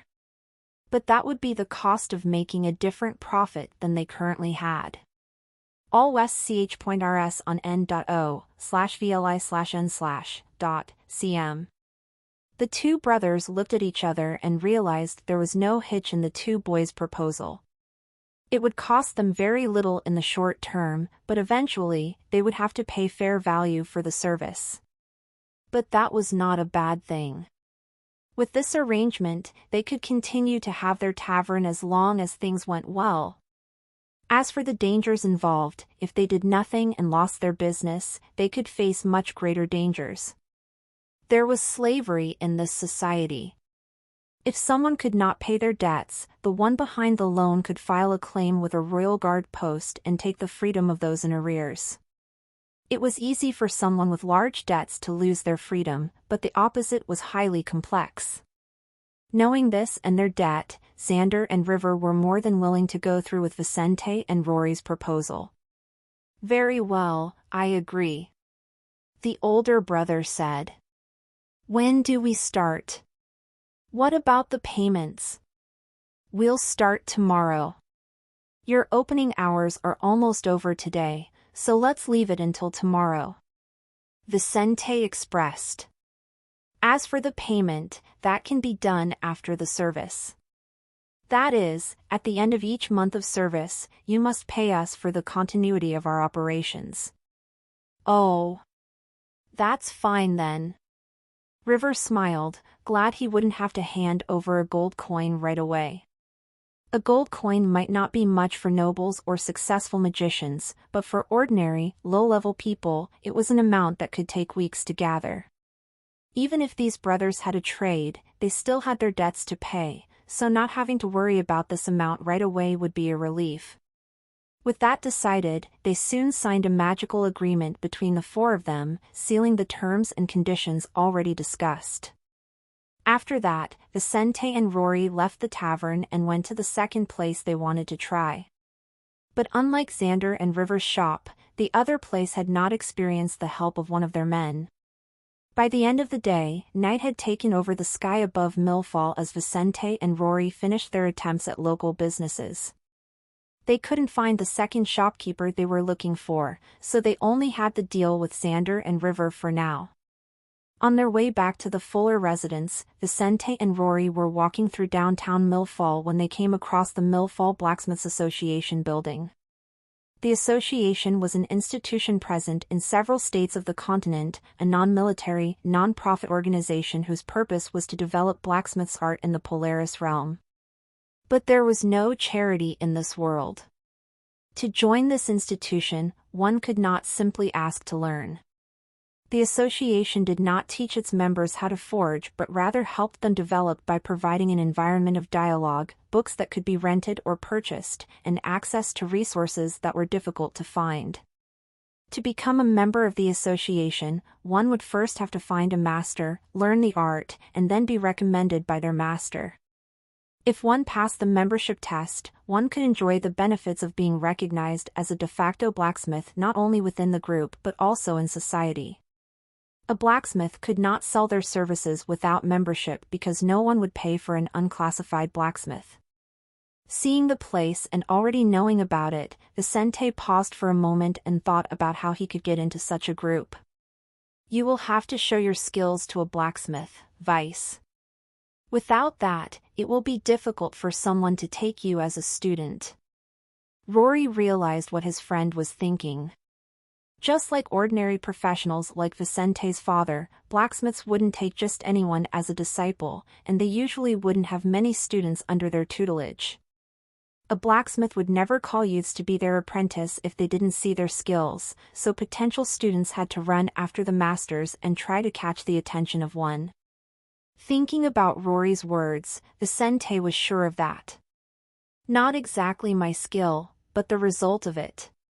He said in a low voice. What will happen if I ask a local blacksmith to evaluate my armor? He smiled, knowing his creation would catch someone's eye since it had not been handcrafted using the usual forging techniques. That's a good alternative. But who? Having a famous teacher can get you into trouble, as masters usually want their students to follow them and compete. On the other hand, a little-known, low-level master might not be enough for you to learn what you need. Rory raised this question. We will look for the blacksmith Aaron told us about. We'll ask him about the best blacksmiths in town and see if we can find one that would best help us with our plans. Vicente muttered as he walked back to his house. But as soon as they started walking again, a voice called his name. Vicente?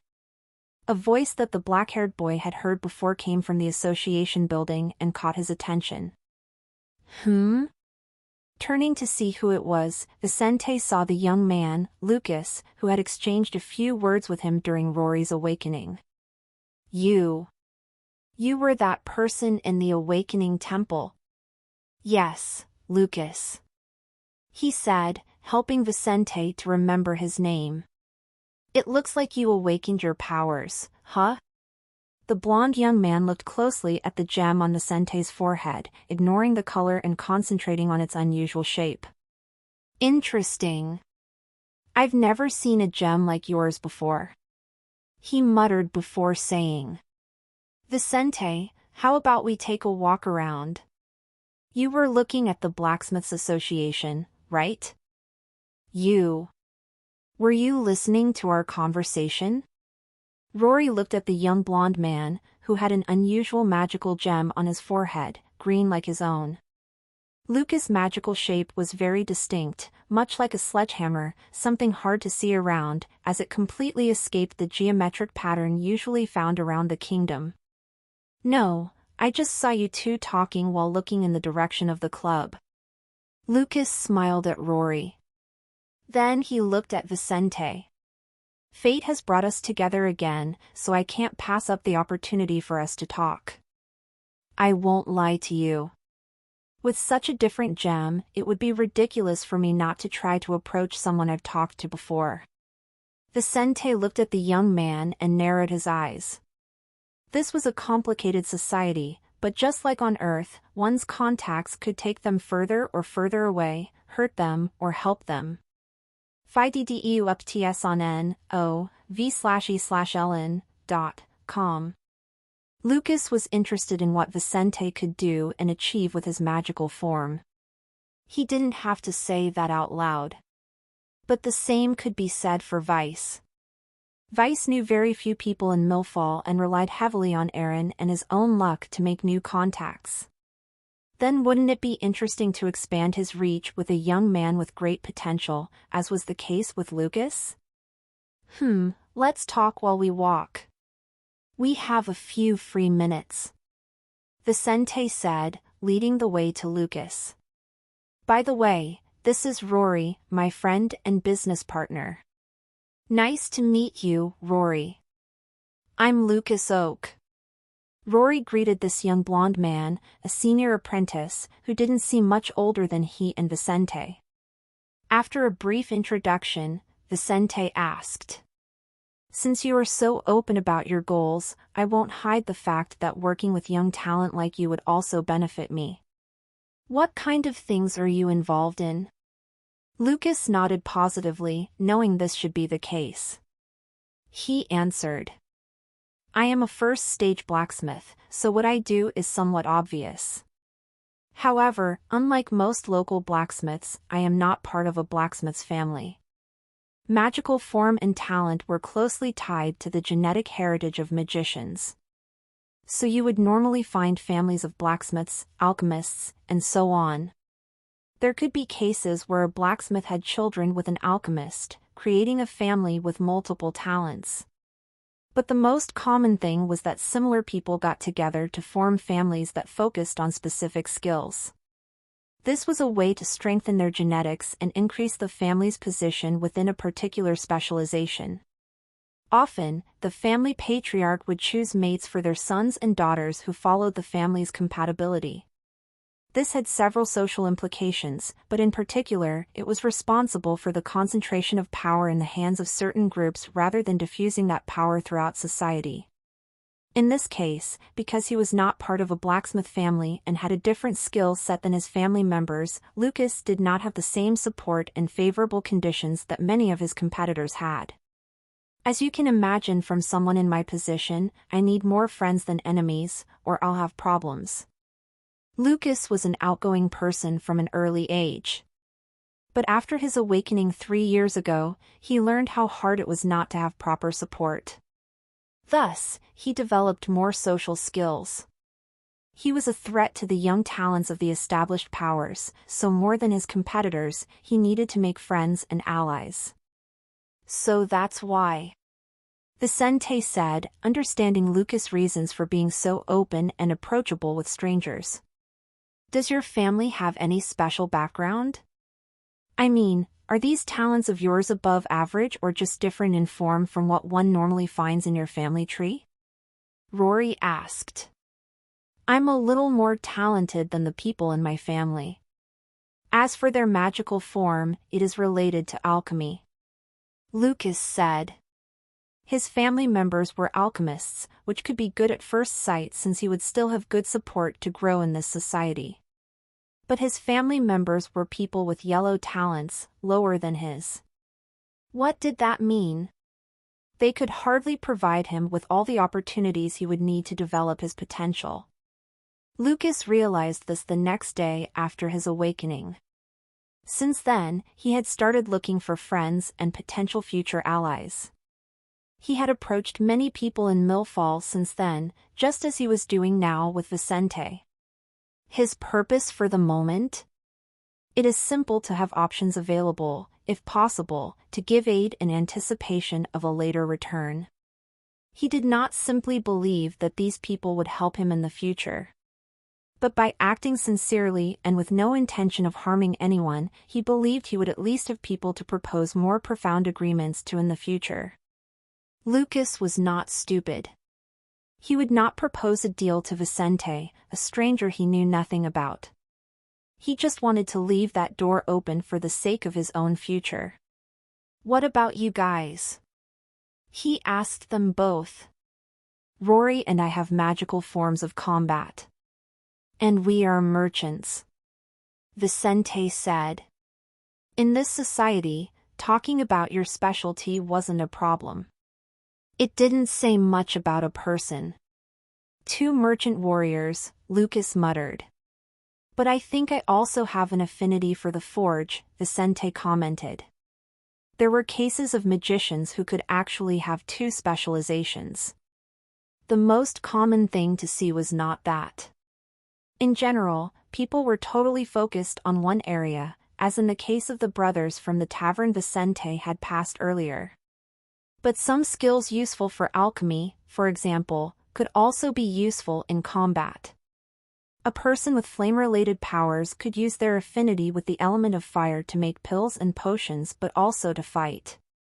Not every such ability would lead to an affinity with two specializations. Yet, it was possible, and there were several cases like Vicente's in Polaris Realm, although they were the minority. "Oh. Is that true?" Lucas looked more seriously into Vicente's eyes. "Is that why you seemed so interested in the association?" Rory nodded along with Vicente. Lucas smiled and asked, "Who is your master? Do you already know how to forge?" "No, I don't have a master yet. All I know for now is my affinity for forging," Vicente said before showing the armor he was wearing. "I made this armor myself." Since Lucas was a blacksmith, there was no reason why Vicente wouldn't use this opportunity to get names of blacksmiths who could accept him as a student. "You made it?" Lucas' eyes narrowed as he studied the armor closely, noticing details he hadn't noticed before, as this item didn't seem to be of a high level. But as he looked more closely, he couldn't help but notice some strange signs. But how was it put together? More importantly, how does he take it off? "That. You did that? But how is that possible?" Lucas asked as his face twitched.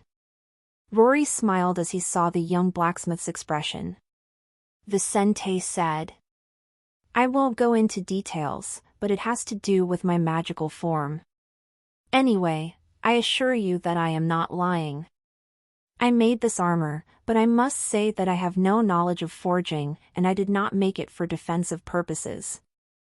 Lucas didn't understand the last part of what Vicente said, but it was obvious that this black-haired guy did not know forging. There were several flaws in the structure of the armor, not only things that would prevent one from taking the armor off and putting it back on, but also things that would make it weak defensively. But it didn't matter what problems there were with this armor. If he made it himself, he definitely has potential as a blacksmith. Lucas thought and said, "I see. Well, since you don't have a master, I can refer you to some acquaintances. I'm only an apprentice, so you won't have any advantage with them because of me. You'll have to convince one of them by showing your skills. Whether you get a good master will depend on your skills." Rory liked what he heard. "That will help us a lot. What do you want in return?" "As I said, I want friends and contacts who are willing to do business with me in the future. For now, I don't want anything, just remember me. If we are compatible, we will certainly do something together in the future." He didn't know how to use his contact with these two to improve his position. From what they had said, they did not belong to a powerful family and were on their own. In that case, even if they were talented, they would have to develop on their own before they had the potential to positively influence Lucas' forging journey. But that could change quickly, so Lucas wanted them to be available to him. Vicente considered this and agreed. He sincerely preferred to pay his debts, but debts had to be made in a society like this. To get deals and access to certain places, he would have to have a lot of influence or resources. But at the moment, he had nothing, so he could only promise Lucas. "All right, we'll keep our doors open for you in the future, Lucas. Who do you have in mind to help me?" Vice asked. Lucas said without hesitation. "About that, I know 5 blacksmiths who take students in Millfall. Not every professional teaches. There were many who learned and would not have disciples for long, either because they lacked the aptitude to teach or because they had no interest in passing on their knowledge. Of these 5, only 2 are mages, and the rest are level 4 and 5 acolytes. One of those 2 is my master, but I'm sorry to tell you that he's not accepting new disciples at the moment. Otherwise, I would refer him to you. I also heard that Mr. Wood would be out of town for the next few months, leaving 3 names. The first is Landon Fraser, a level 4 acolyte, my master's first apprentice. He is said to be one of the most talented second-stage blacksmiths in the city. But he is also the weakest of the 3 I can name. The second is Zane Smith.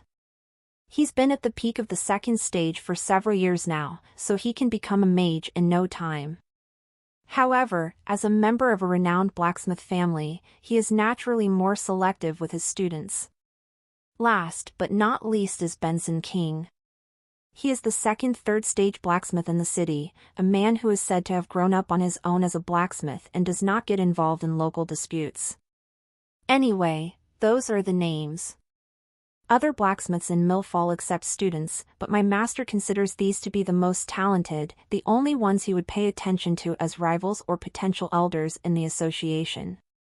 Find new Tories on nov/elbin.com. Lucas smiled and added, "Landon would be my choice, but I am suspicious of saying that." Thanks for the information. I'll look for these people and see who has more affinity with me," Vicente said and put the names in his head. "Right. If you need potions and magic pills, look for Ava in the Oak Supply store and mention my name. She will help you," Lucas said before saying goodbye. "Anyway, look me up if you manage to get into the association, Vicente. We can exchange information and favors." "Sure. See you later." As they said their goodbyes, Vicente and Rory quickly returned home, chatting about it. "What do you think of him? Reliable?" Rory asked. "I can't say for sure, but given his sincerity, I don't see any problems for now. When we get home, have our men do some research on these blacksmiths. Let's see who they are and where they live," Vicente said just before they entered his house.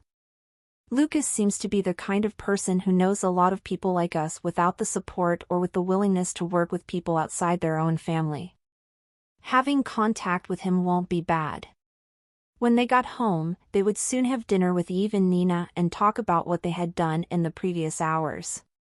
Vicente would spend some time with his little sister until she fell asleep and then focus some of his time on meditating. With his magical powers under control, he needed to begin increasing the mana in his being. The easiest way to do this was to use his energies in training and then rest or eat resources with mana. He would spend some time doing this while Eve would use some of her time off from her responsibilities with Nina to give orders to some of the personnel in her group. Rory had told her about the deals he and Vicente had made with the 2 brothers earlier, so she immediately gave the orders to the men who would be working in the tavern the next day. The night passed, and another day dawned in Millfall. Vicente awoke from his hours of sleep just as dawn broke and hurried down to the kitchen of his house to grab something to eat before heading out. Today, he would meet Aaron to talk about the Irwin family. Rory was up too, having slept there last night, and when he saw Vice coming to get something to eat, he asked, What are we going to do with this family?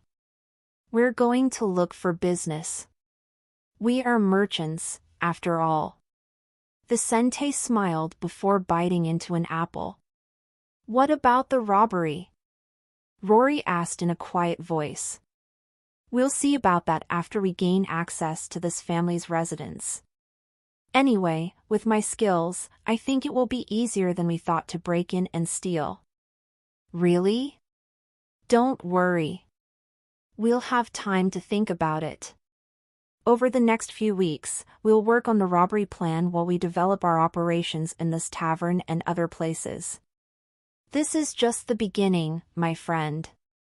Vicente smiled before they finished up and headed out for another day of trying to do business but also to get in contact with the Irwin family.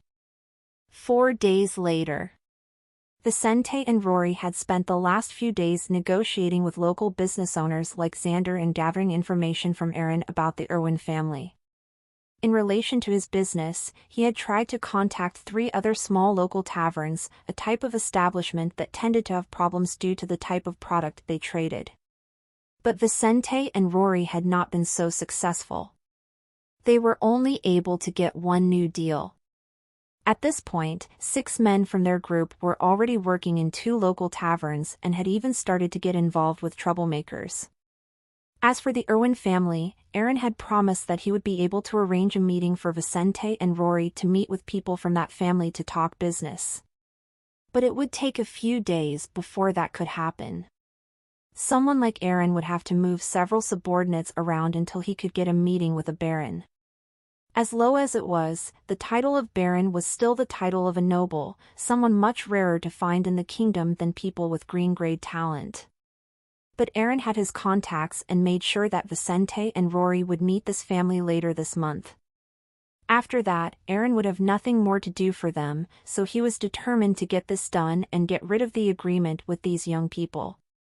Meanwhile, Nina and Eve lived quietly in this town, slowly getting to know the area while Vicente's other men continued their investigation into the 3 blacksmiths Lucas had mentioned. At Xander's tavern, the place was bustling as usual around noon. Taverns were trendy places in this society.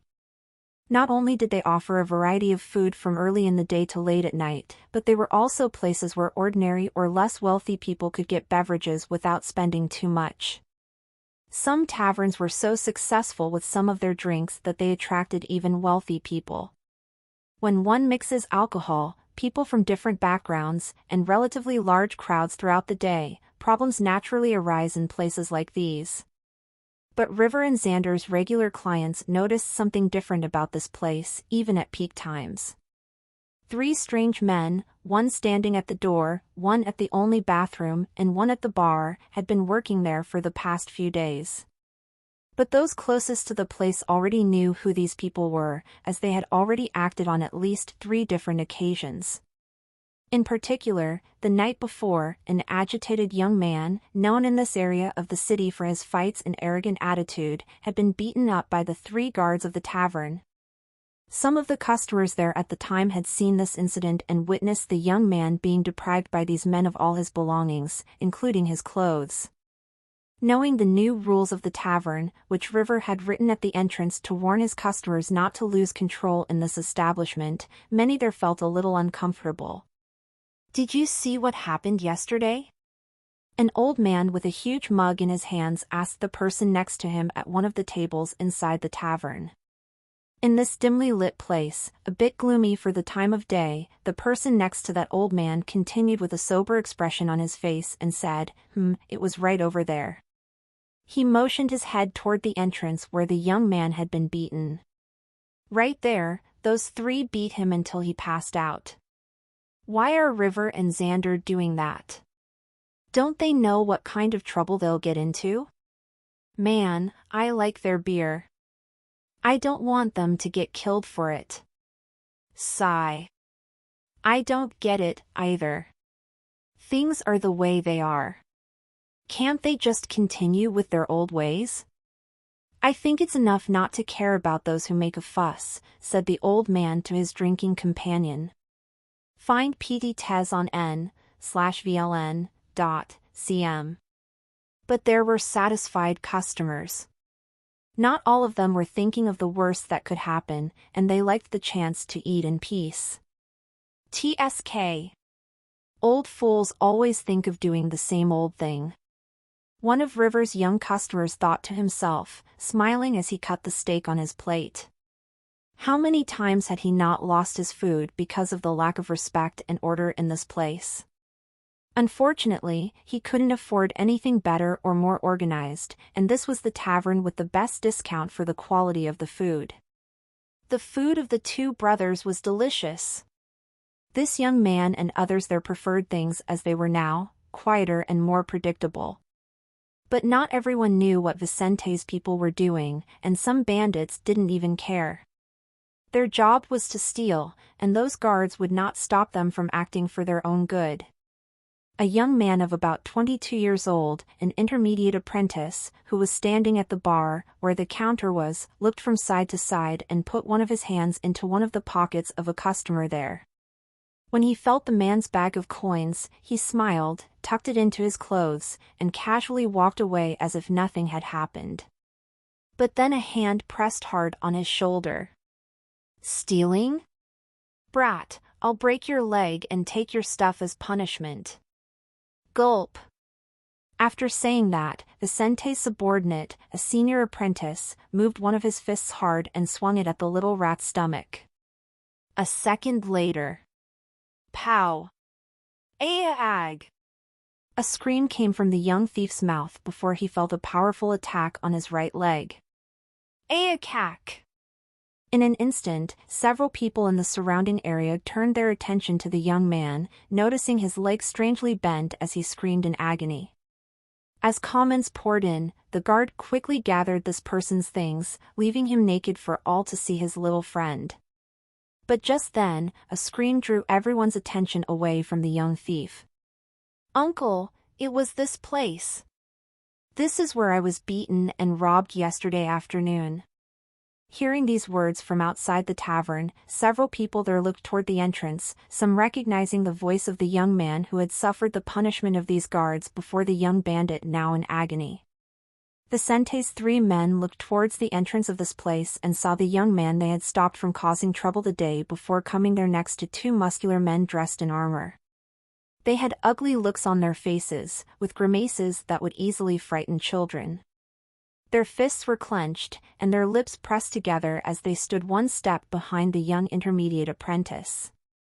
"Who beat up my dear nephew? Who dared?"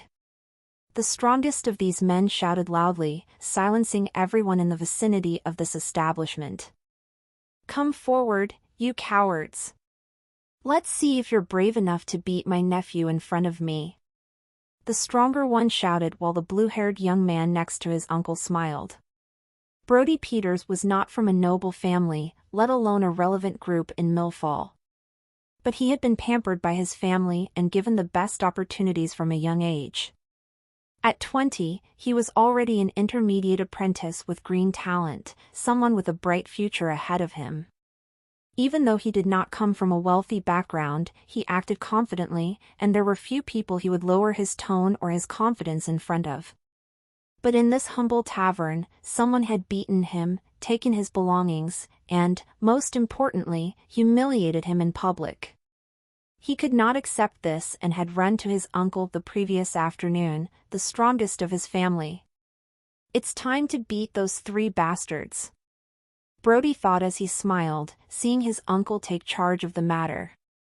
Jax Peters looked around and soon spotted the young bandit in agony and a tall, middle-aged man holding the naked young man's belongings. Are you one of the people who hurt my nephew?" He shouted in the direction of one of Vicente's strongest men. Vicente's group consisted mostly of junior and intermediate apprentices. But there were 4 senior apprentices among them. 2 of them were now in Xander's tavern. The one who had broken the now-naked bandit's leg was looking at this muscular man, one of whom was a level 2 acolyte and the other a level 1. Narrowing his eyes, he dropped the little bandit's things and quickly placed one of his hands behind his body, where one of his guns was. Sir, the young man next to you tried to destroy this establishment the night before after losing a bet. We only acted to protect the other customers and the establishment itself," he said, preferring not to get into trouble with that person. There were warnings about what could happen to troublemakers, so your nephew accepted the risks. TSK. A damned senior apprentice. How dare you talk to me, maggot? You think you can just touch my nephew because those are the rules of this fucking tavern? Jax shouted as several customers rose from their seats and moved away from where these people were standing. The other two guards there moved their hands to their weapons, preparing to act as the opponents seemed to have no idea who they were. "Sir, if you continue, I will consider you a threat to the establishment's integrity," the guard said in a slightly nervous tone as he saw his group standing by. "Then show me what you can do," Jax shouted before pulling a baseball bat from his back and jumping at the man. The source of this content N/O/V/L/N. Seeing this, the strongest senior apprentice of Vicente's men there drew his gun and aimed for Jax's head, firing without hesitation. Bang! As the shot rang out, the other two acted, firing at the second man who had come with Brody and jumping at the blue-haired young man. Bang! Shit! Feeling the power of this weapon, Jax made an ugly countenance and moved his power to increase the rigidity of his body. The amount of mana an acolyte had was much higher than an apprentice had in their body, to the point that the vision of someone of that level was more developed. Jax could see the path of the bullet heading for his forehead.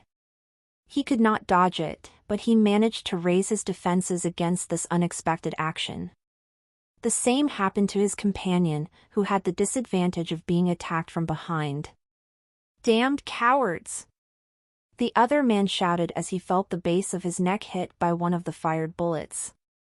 They both felt the force of Vicente's guns shot at that moment, but neither died. Having acted quickly enough, they withstood the bullets with relatively minor injuries.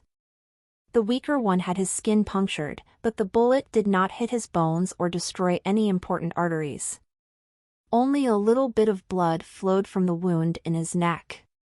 Jax suffered less, but even though he did not bleed from this attack, he felt severe pain in the middle of his forehead. After feeling that, he couldn't help but turn red with anger. "Son of a bitch! I'm going to kill you!" he shouted as he swung his baseball bat at the strongest of the group of guards. Rivers saw this and felt his body go cold, afraid of the outcome.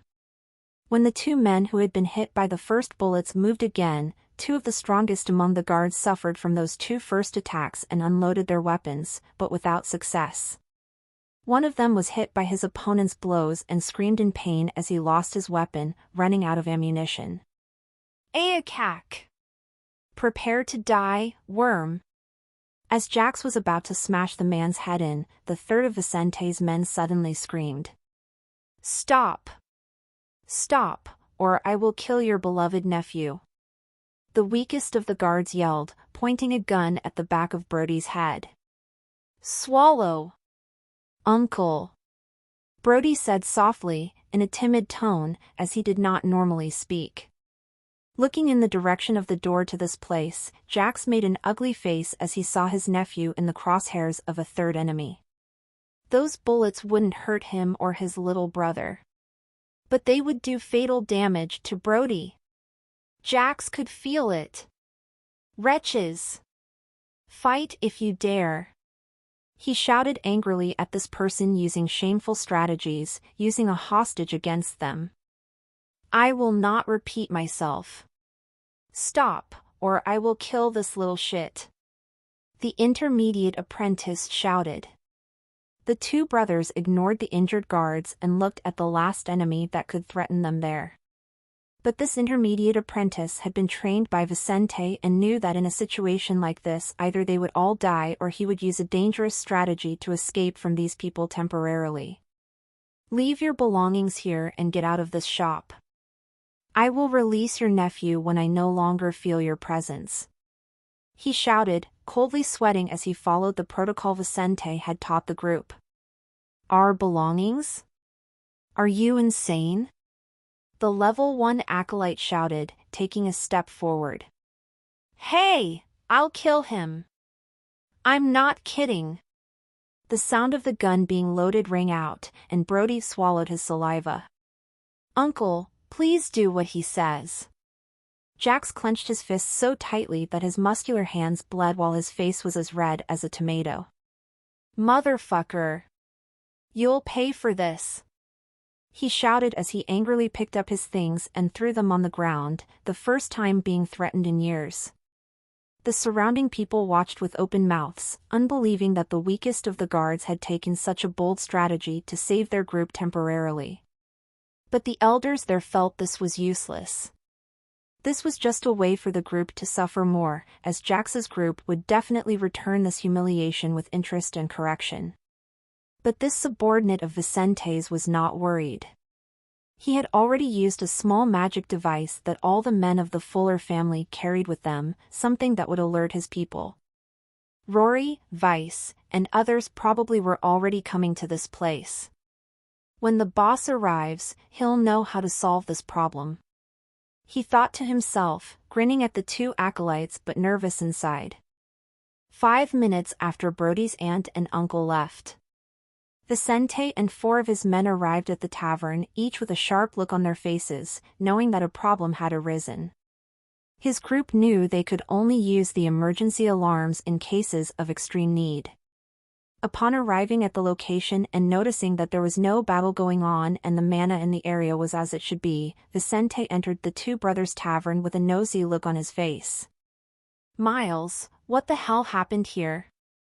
As the people in the area continued to crowd around the sides of the inner area of the tavern, looking at the situation there, several people glanced to where a young man with black hair and an iron mask on his face had entered, asking a question. Miles, the young intermediate apprentice holding Brody hostage, looked at the entrance and sighed when he saw his leader. Vicente noticed 2 of his men injured, lying on the ground as River and Xander knelt beside them, trying to help. Boss, some bastards came here and tried to kill us, Miles replied, his tone much calmer than it had been moments before when he had threatened the people in the area to stay where they were. This bastard I'm holding hostage came here yesterday afternoon to cause trouble. We did what we were supposed to do, and then he brought his uncles to deal with us today. Get the latest chapters on n/velbin.com. Someone unhappy with the way things are going?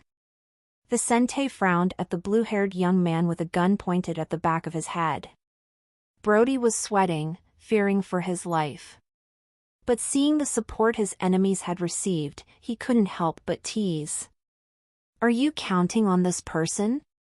He won't save you from death, you bastard. After what you did to my uncle. As Brody spoke, the dozens of people in River's Tavern watched as a bluish bolt of lightning shot out of one of Vicente's fingers and struck that young man.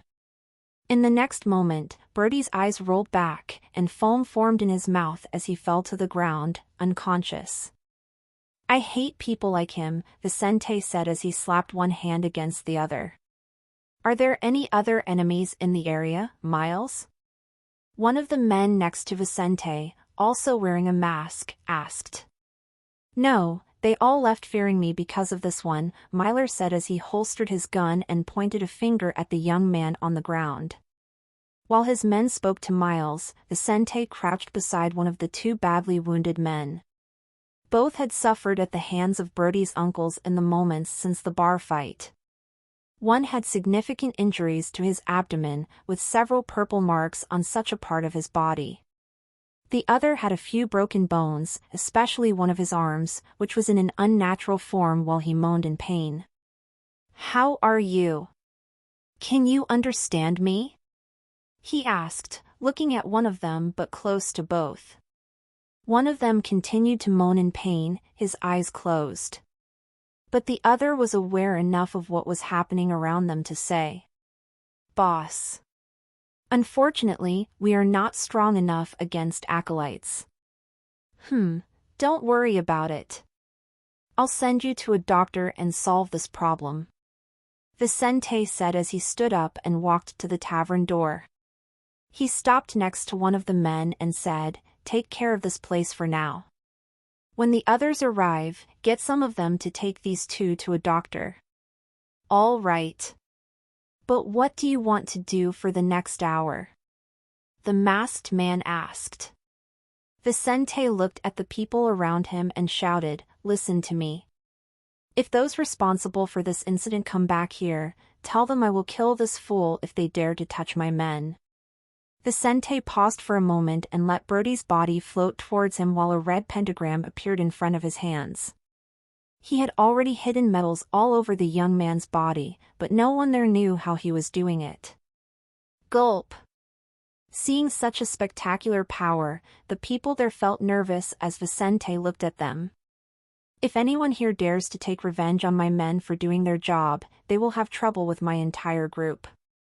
With these words, Vicente left the place with Miles and quickly headed to the headquarters of his family. His place where he would act as a criminal was already ready and operational. Several of his men were already living and training in the second property of Vicente's. "Boss, what should we do? These people are going to cause trouble for our group," Miles said when they were already in a carriage. Vicente answered him, "Let's see who is behind this fool. Since they want to fight with us, let's take everything they have." "You want to steal his family?" Miles looked curiously at Brody's unconscious body. Vicente had big plans for robberies, assaults, etc. But just as he hadn't robbed small homes or businesses on Earth, he had no intention of doing so in the Polaris realm. On Earth, he would rather rob a bank than a rich person's store or home.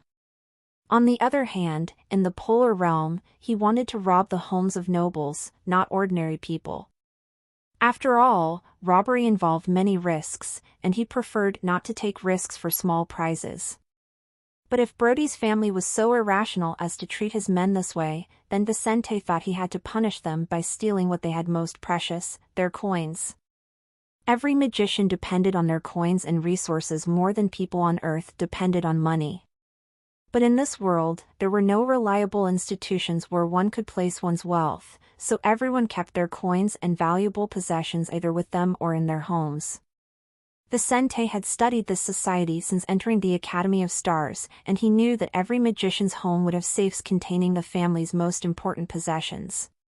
He planned to rob the Peters family for revenge. Actions have effects, Miles. They acted against my men.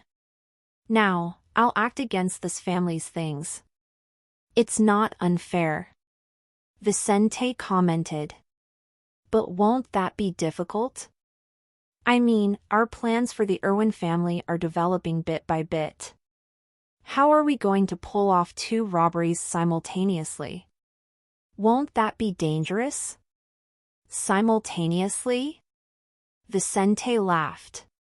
Miles, robbing the Irwin family will be difficult because they are a noble family. Their residents must have more advanced security measures than that fool's family. Breaking into an ordinary house is not that difficult. The same was true on Earth. Breaking into a bank was infinitely more complex than breaking into a house.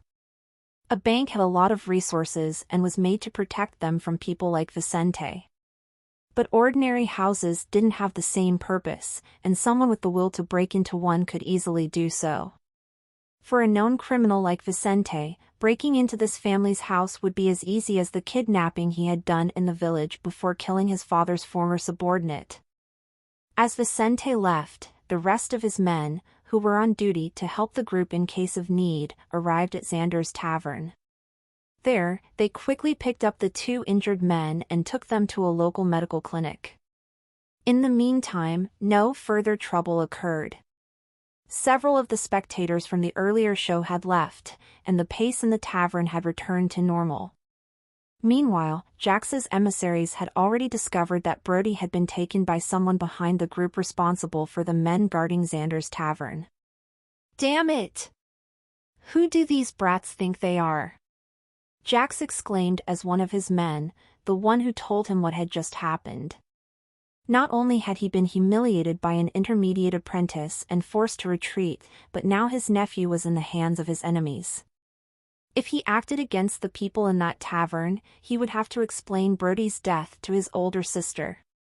As he watched her son almost explode with rage, an old woman with white hair and an orange gem on her forehead said in a low voice, "Jax, you have to handle this." "I know, Mama. I'm gonna fix it. I'm going to get those bastards and torture them for this." Jax growled as his little brother stood next to their mother, very upset about the whole thing.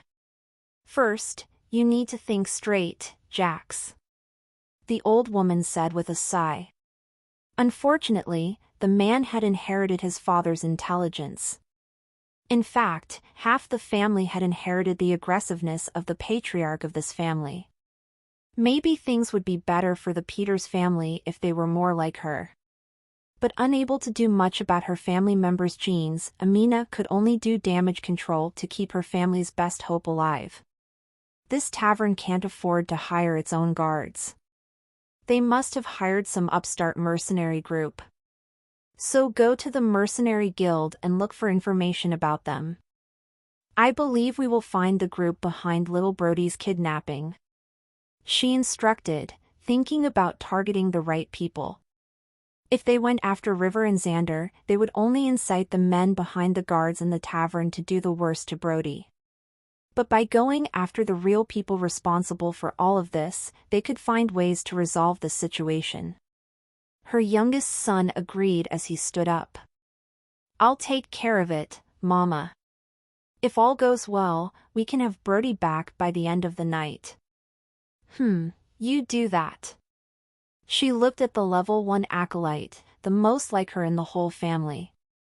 She looked at Jax and said, "You must get little Brody back alive, no matter what. Without him, we'll always be lowly miners. But if he has a chance to grow, we can eventually raise the family's importance." "I know. I'll do my best," Jax replied, knowing Broly's importance. The Peters family was in the mining business. They ran a small mine near Mill Fall, working for a noble family that owned the area. But even though they didn't own their land, this family had a lot of potentials to work in the area. Not every noble family exploited the labor of others without giving opportunities and rewards to their contractors. Like this family, some workers had opportunities to grow and become rich if they provided quality services. In this case, if they improved their results, they would receive larger and larger shares of what they produced in their mines. It would not be impossible for them to build their own mining business and even become nobles one day due to the power they could have through their success. But to do that, they needed someone talented who could use the family's spells to the fullest, increase production, and more. To do that, this one had to be talented enough to get stronger without the family having to go bankrupt to raise them. Magicians had no limit to their level. One would go as far as one could, given their abilities, luck, etc. But some produced results with little investment, and others needed rivers of resources to grow. In the Peters family, most people fell into the second case, and it would be impossible for the family to produce a single mage, even considering all they produced. But Brody was different. With him, the matriarch hoped her family would finally raise someone capable of being more than an acolyte. Knowing the importance of his nephew, Jax would soon leave the day-to-day matters he was dealing with to solve the situation of the arrogant blue-haired young man. New N0vel chapters are published on N0v/e/lb/in/co/m. Late at night in Millfall, Jax's younger brother returned from his hours of searching the local mercenary guild. Meeting his worried sister, mother, and Jax, he brought better news to ease the family's tensions. "I managed to find out the group behind these people. They are a newly formed group based in an estate." He quickly revealed the information he had gathered at the guild, talking about the Fuller family's headquarters. In the Seidel Kingdom, one could not have a large group because it was against royal laws. However, there were exceptions. For example, a group of mercenaries was not considered an unauthorized army but rather a group of people acting together. Mercenary groups in the Seidel Kingdom could exist and have up to 10 members and could operate in the cities and lands of the kingdom. Vicente had created the mercenary group behind the men who guarded the 2 taverns he protected to protect his group legally. This served to draw the attention of offended potential enemies away from his group's customers but also to keep the royal forces from suspecting that these people were part of an unauthorized army. As they figured out where to find their enemies, the core of this family soon discussed how to deal with these bold people who dared to threaten them even without acolytes at their side. While they were discussing it in Jax's office on the house's 2nd floor, someone dressed in black landed on the roof. As he lay on the roof of that house, he closed his eyes and made a red pentagram appear in one of his hands, feeling what metals were there. There are some coins here. He felt a great weight on his conscience as he noticed something underground in this property. He stopped using his abilities when he realized where he should go and opened his eyes again, looking at the street next to the house. He nodded in the direction of a tree, and soon after, he entered the chimney of that house. As he entered through the house's chimney, Vicente heard the voices of these people, acolytes in general. From the position of metallic objects such as coins around the house and where the voices came from, he could feel exactly where each person was. At the same time, he could sense how strong they were by the mana disturbance around their bodies, which vibrated with the metallic objects near them. Vicente's magnetic ability was sharp. It could tell him what the metallic objects within his range felt, thus, he knew how many and how strong the people there were. Items with and without the ability to contain mana had a very similar function in terms of absorbing mana. Both sponged mana that struck them, but some kept the mana within themselves while the others returned it to nature. Coins were of the 2nd type, and when they received mana that leaked from magicians' bodies, they absorbed it and then lost it over time. Noticing the different metallic objects on these people, Vicente could tell the difference between the mana of each person talking about their group.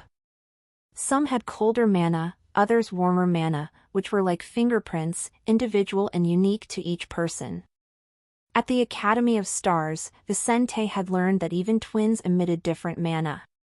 Using his ability to sense this property, he learned this in practice. Noticing how many there were, he walked slowly down the chimney that led to a large living room on the mansion's 2nd floor. When he quietly reached the 2nd floor of the residence, he used metal around his body to hold himself upside down and looked through the unlit fireplace into that living room. There was no one in the room at the moment, but there was a hallway in Vicente's view where some lamps were lit, and 2 servants were standing by, waiting. From the door in front of these servants, he could sense the people talking. He went on into the fireplace, raising himself a little to hide his head. 24, 23, 22. He closed his eyes and continued counting, waiting for the moment to act. Outside the house, some of the men from Vicente's group were standing on the street corners, getting ready. Rory stood with these men, mentally counting down to the moment of attack. 15, 14. He kept his eyes closed, feeling a little nervous. The armed men, their identities protected by masks, looked at that place and sweated coldly, anxious because this was their first time acting like this. But considering that they would soon be acting against nobles, this was a good test for them. 1. Rory opened his eyes and said, making his men swallow their saliva and follow Vicente's earlier orders. SSS. Flames came out of Rory's hands as these men helped him point in the direction of the devices that had been placed around the estate earlier. 0. Boom! When Vicente finished counting, a moment passed, and then a huge explosion erupted, shaking the entire residence. The people there heard the loud boom and put their hands to their ears, while the stronger ones realized that the noise and shaking had been caused by something too close to them. Enemy attack! Jax shouted as he rose from his seat and ran out of the residence. The women were nervous when they heard this. Still, like magicians who had faced difficult situations before, they circulated mana around their bodies, raising their defenses. While the people there ran out to see what the problem was and to defend the place, Vicente took advantage of the general distraction. He came out of the chimney, eventually standing in the main room of the place. He paused for a moment and felt the structure of this residence, feeling the 3D map of this house appear in his mind due to the number of metals used in the construction of the house. Seeing the way to the place where most of the metals of this residence were, Vicente didn't hesitate any more and moved silently towards his goal. When he came to a locked door, his red pentagram appeared in front of his right hand. Soon after, Vicente felt the lock's components on this wooden door and moved them to the open position. A low metallic sound came from the door. Noticing that no one was around, Vicente opened it. He entered shortly after, manipulating the trap's metal objects there so they wouldn't move. He quickly descended a flight of stairs and came face to face with a small room of about 10 square meters, with several side cabinets similar to a closet. But there were no clothes inside them, but several coins of different types, jewelry, crystals, and documents. Seeing this, Vicente smiled, grabbed a bag, and quickly collected the most valuable items for himself and his group. As he did so, he noticed what was written on one of the documents there. Magical Mining Agreement. He saw the beginning of an agreement between this family and a local noble house regarding mining rights and the provision of services by this family to that noble house. This family is mining for the Simons? He was impressed because the family in question was the only noble house of a viscount in this area of Millfall. Thinking about it, Vicente couldn't help but be interested. If I steal these concessions, they will be useless to me. But if I trade with this family, I can legally take part in their business. Visit novilbin.c/m for the L-test updates. In Polaris Realm, magical agreements were things of the utmost importance. Not only did they obligate both parties to fulfill the contract, but they could also be used as property titles. If party A signed a magical agreement with party B to exploit a mine, for example, that also functioned as ownership of the right to exploit that mine. Anyone with the appropriate papers could claim rights to the exploitation of the mine and act as if they were the actual owners of that agreement. Why is this? The person possessing the papers in question could destroy the magical agreement, thereby nullifying that agreement. By doing so, one could end a pact that may have been in place for decades and, by doing so, present a better option to the other side of the treaty, such as House Simons. In that case, a family like Peter's would be in big trouble. Vicente knew that if he stole those papers, the chances of Viscount Simons negotiating with him would be very slim. But if he could get the Peters family to hand them over to him, everything would be different. He smiled and left the papers there, quickly walking back the way he had come. With 2 cloth bags full of items, he used the distraction created by his staff to leave this place, having closed the door of the secret underground room before leaving. While climbing up the chimney, someone suddenly stopped on top of that place, and Vicente stopped climbing it. He manipulated some of the metals on his body to form a metal box that covered his whole body inside that dark tunnel. That was close! He shouted in his mind while maintaining his position.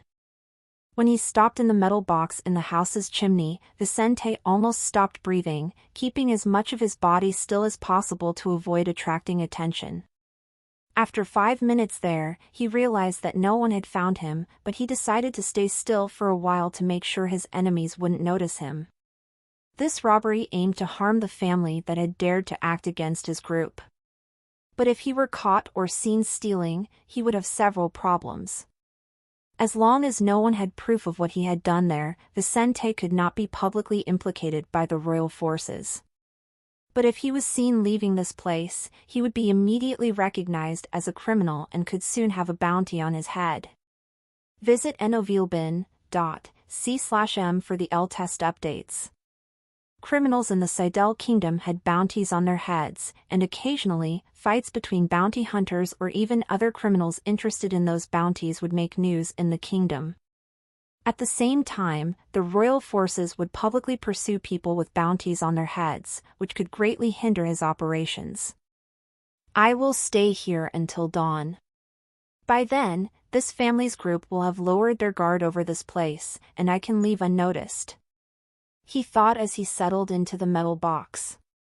Meanwhile, Rory's group had already left the area around the Peters residence, having split up and scattered to different parts of the city. Their plan was simple. Attack the area around the Peters family, create a scene to justify the resources Vicente would steal, while he would have space to take what he wanted and leave. It was not in their plans to fight the people of the Peters family, so after the attack, everyone fled the area without looking back. Amidst this, the men of the small Peters family did not pursue the fleeing opponents, worried about their fallen defenses and the possibility of further attacks. In a society where one had to protect one's wealth, it was not so easy to have their home attacked like this. Everyone in Brody's house was on alert, surrounding the place as the security perimeter of his property was destroyed. Shit! Who dares? Jax shouted loudly as the mana around him glowed brightly. Could it be the same ones behind Brody? The young man's mother raised the possibility, causing her brothers to furrow their brows in concern. It was not impossible. In this place, people used fire to put out the fire, and revenge was the most common thing one could see in a world where people could have a lot of individual power. If it's them, I'll kill every last one of this bunch of scumbags. Jax yelled, saliva flying from his mouth. Brother, let's wait until things calm down and go to that place. Let's get Brody back and take out this little group. Jax's younger brother suggested as he scanned the area for enemies. Their group would scour the area for the next hour, noting no enemies nearby. After establishing a security perimeter, Jax would soon head out with some of the family's subordinates to Vicente's group headquarters. Only the women and a few servants would remain in that residence, while Vicente would remain in his place, quietly waiting for the best time to leave without attracting attention. 2 hours after the attack on the Peters family began, a good part of Vicente's group had returned to the Fuller family's headquarters. It was there that they began to worry about Vicente's situation. Rory, what do we do? What if the enemy has captured the boss? One of the young men most uncomfortable with Vicente's delay asked worriedly. In the entrance hall of this residence, which was very similar to the entrance of an ordinary guild, with several tables and places to sit and talk around the entrance, almost all of the men of this group were there now. Rory had a worried look on his face, but he knew his friend better than anyone else there. Guys, let's wait until dawn before we worry. Right now, he might be hiding to avoid trouble. So let's not get desperate. One of the men stood up and snarled. Rory, why did we go against this family? Just for those brothers who own a tavern? Why risk ourselves for so little? Rory clenched his fists when he heard such nonsense. Are you an idiot? He shouted in the man's direction, unable to believe that something as basic as this could be questioned by his men. Does anyone else here still not understand why we are acting today? He asked, causing everyone to stare at him in silence, some annoyed because they also thought like that man. Rory said disappointedly. Idiots. We didn't act tonight for the sake of 2 of our clients. We acted for the sake of the Fuller family, for the sake of our territory. Every facility under our protection is an extension of the Fuller family's territory. What would happen if we did not do our best to ensure the safety of our own domain? Some frowned and opened their mouths as they realized the true motivation behind these actions. This was no simple revenge by Vicente on behalf of his injured men nor to protect their clients. This was their group shouting to various local business owners like River and Xander that they would defend their territory and that there were advantages to being under their protection. Even if no one knew about the Peters robbery after today, as long as Xander's place was more secure, they would be able to draw the attention of other establishments in the area they were in. Explaining this to his people, Rory managed to get some of them to understand what they were doing until a shout came from outside the building. "Motherfuckers, give me back my nephew, or I'll destroy this place." Jax's voice reached the ears of the people from the Fuller family, causing them to quickly put aside their previous concerns and worry about an enemy attack. "Damn it!" Rory muttered before ordering his men. "Position yourselves. Shoot anyone who crosses the security perimeter." With that, the people there ran to their positions while Rory went to a balcony on the second floor of the building. When he got there, he saw Jax's group already surrounding the building. Rory wore a mask, but he could see Jax and this person's men very well. "If you come closer than 10 meters around this property, we will kill your nephew," he said in a thicker tone, using mana to change his voice. "Brat, don't think you can threaten me. I surrounded this place and will not allow you to leave until my nephew is released," Jax said, knowing he had to be careful as Brody's life was worth a lot. "Were you the ones who attacked my property earlier?" Jax's brother asked, trying to extract a confession. "I don't know what you're talking about. Were you attacked?" "TSK, that's too bad, but judging by how arrogant you are, there must be many suspects behind this, right?" Rory moved away from the responsibility of this from his group, knowing Vicente's plans. "Well, truckers, it's all for this part. See you all in the next video.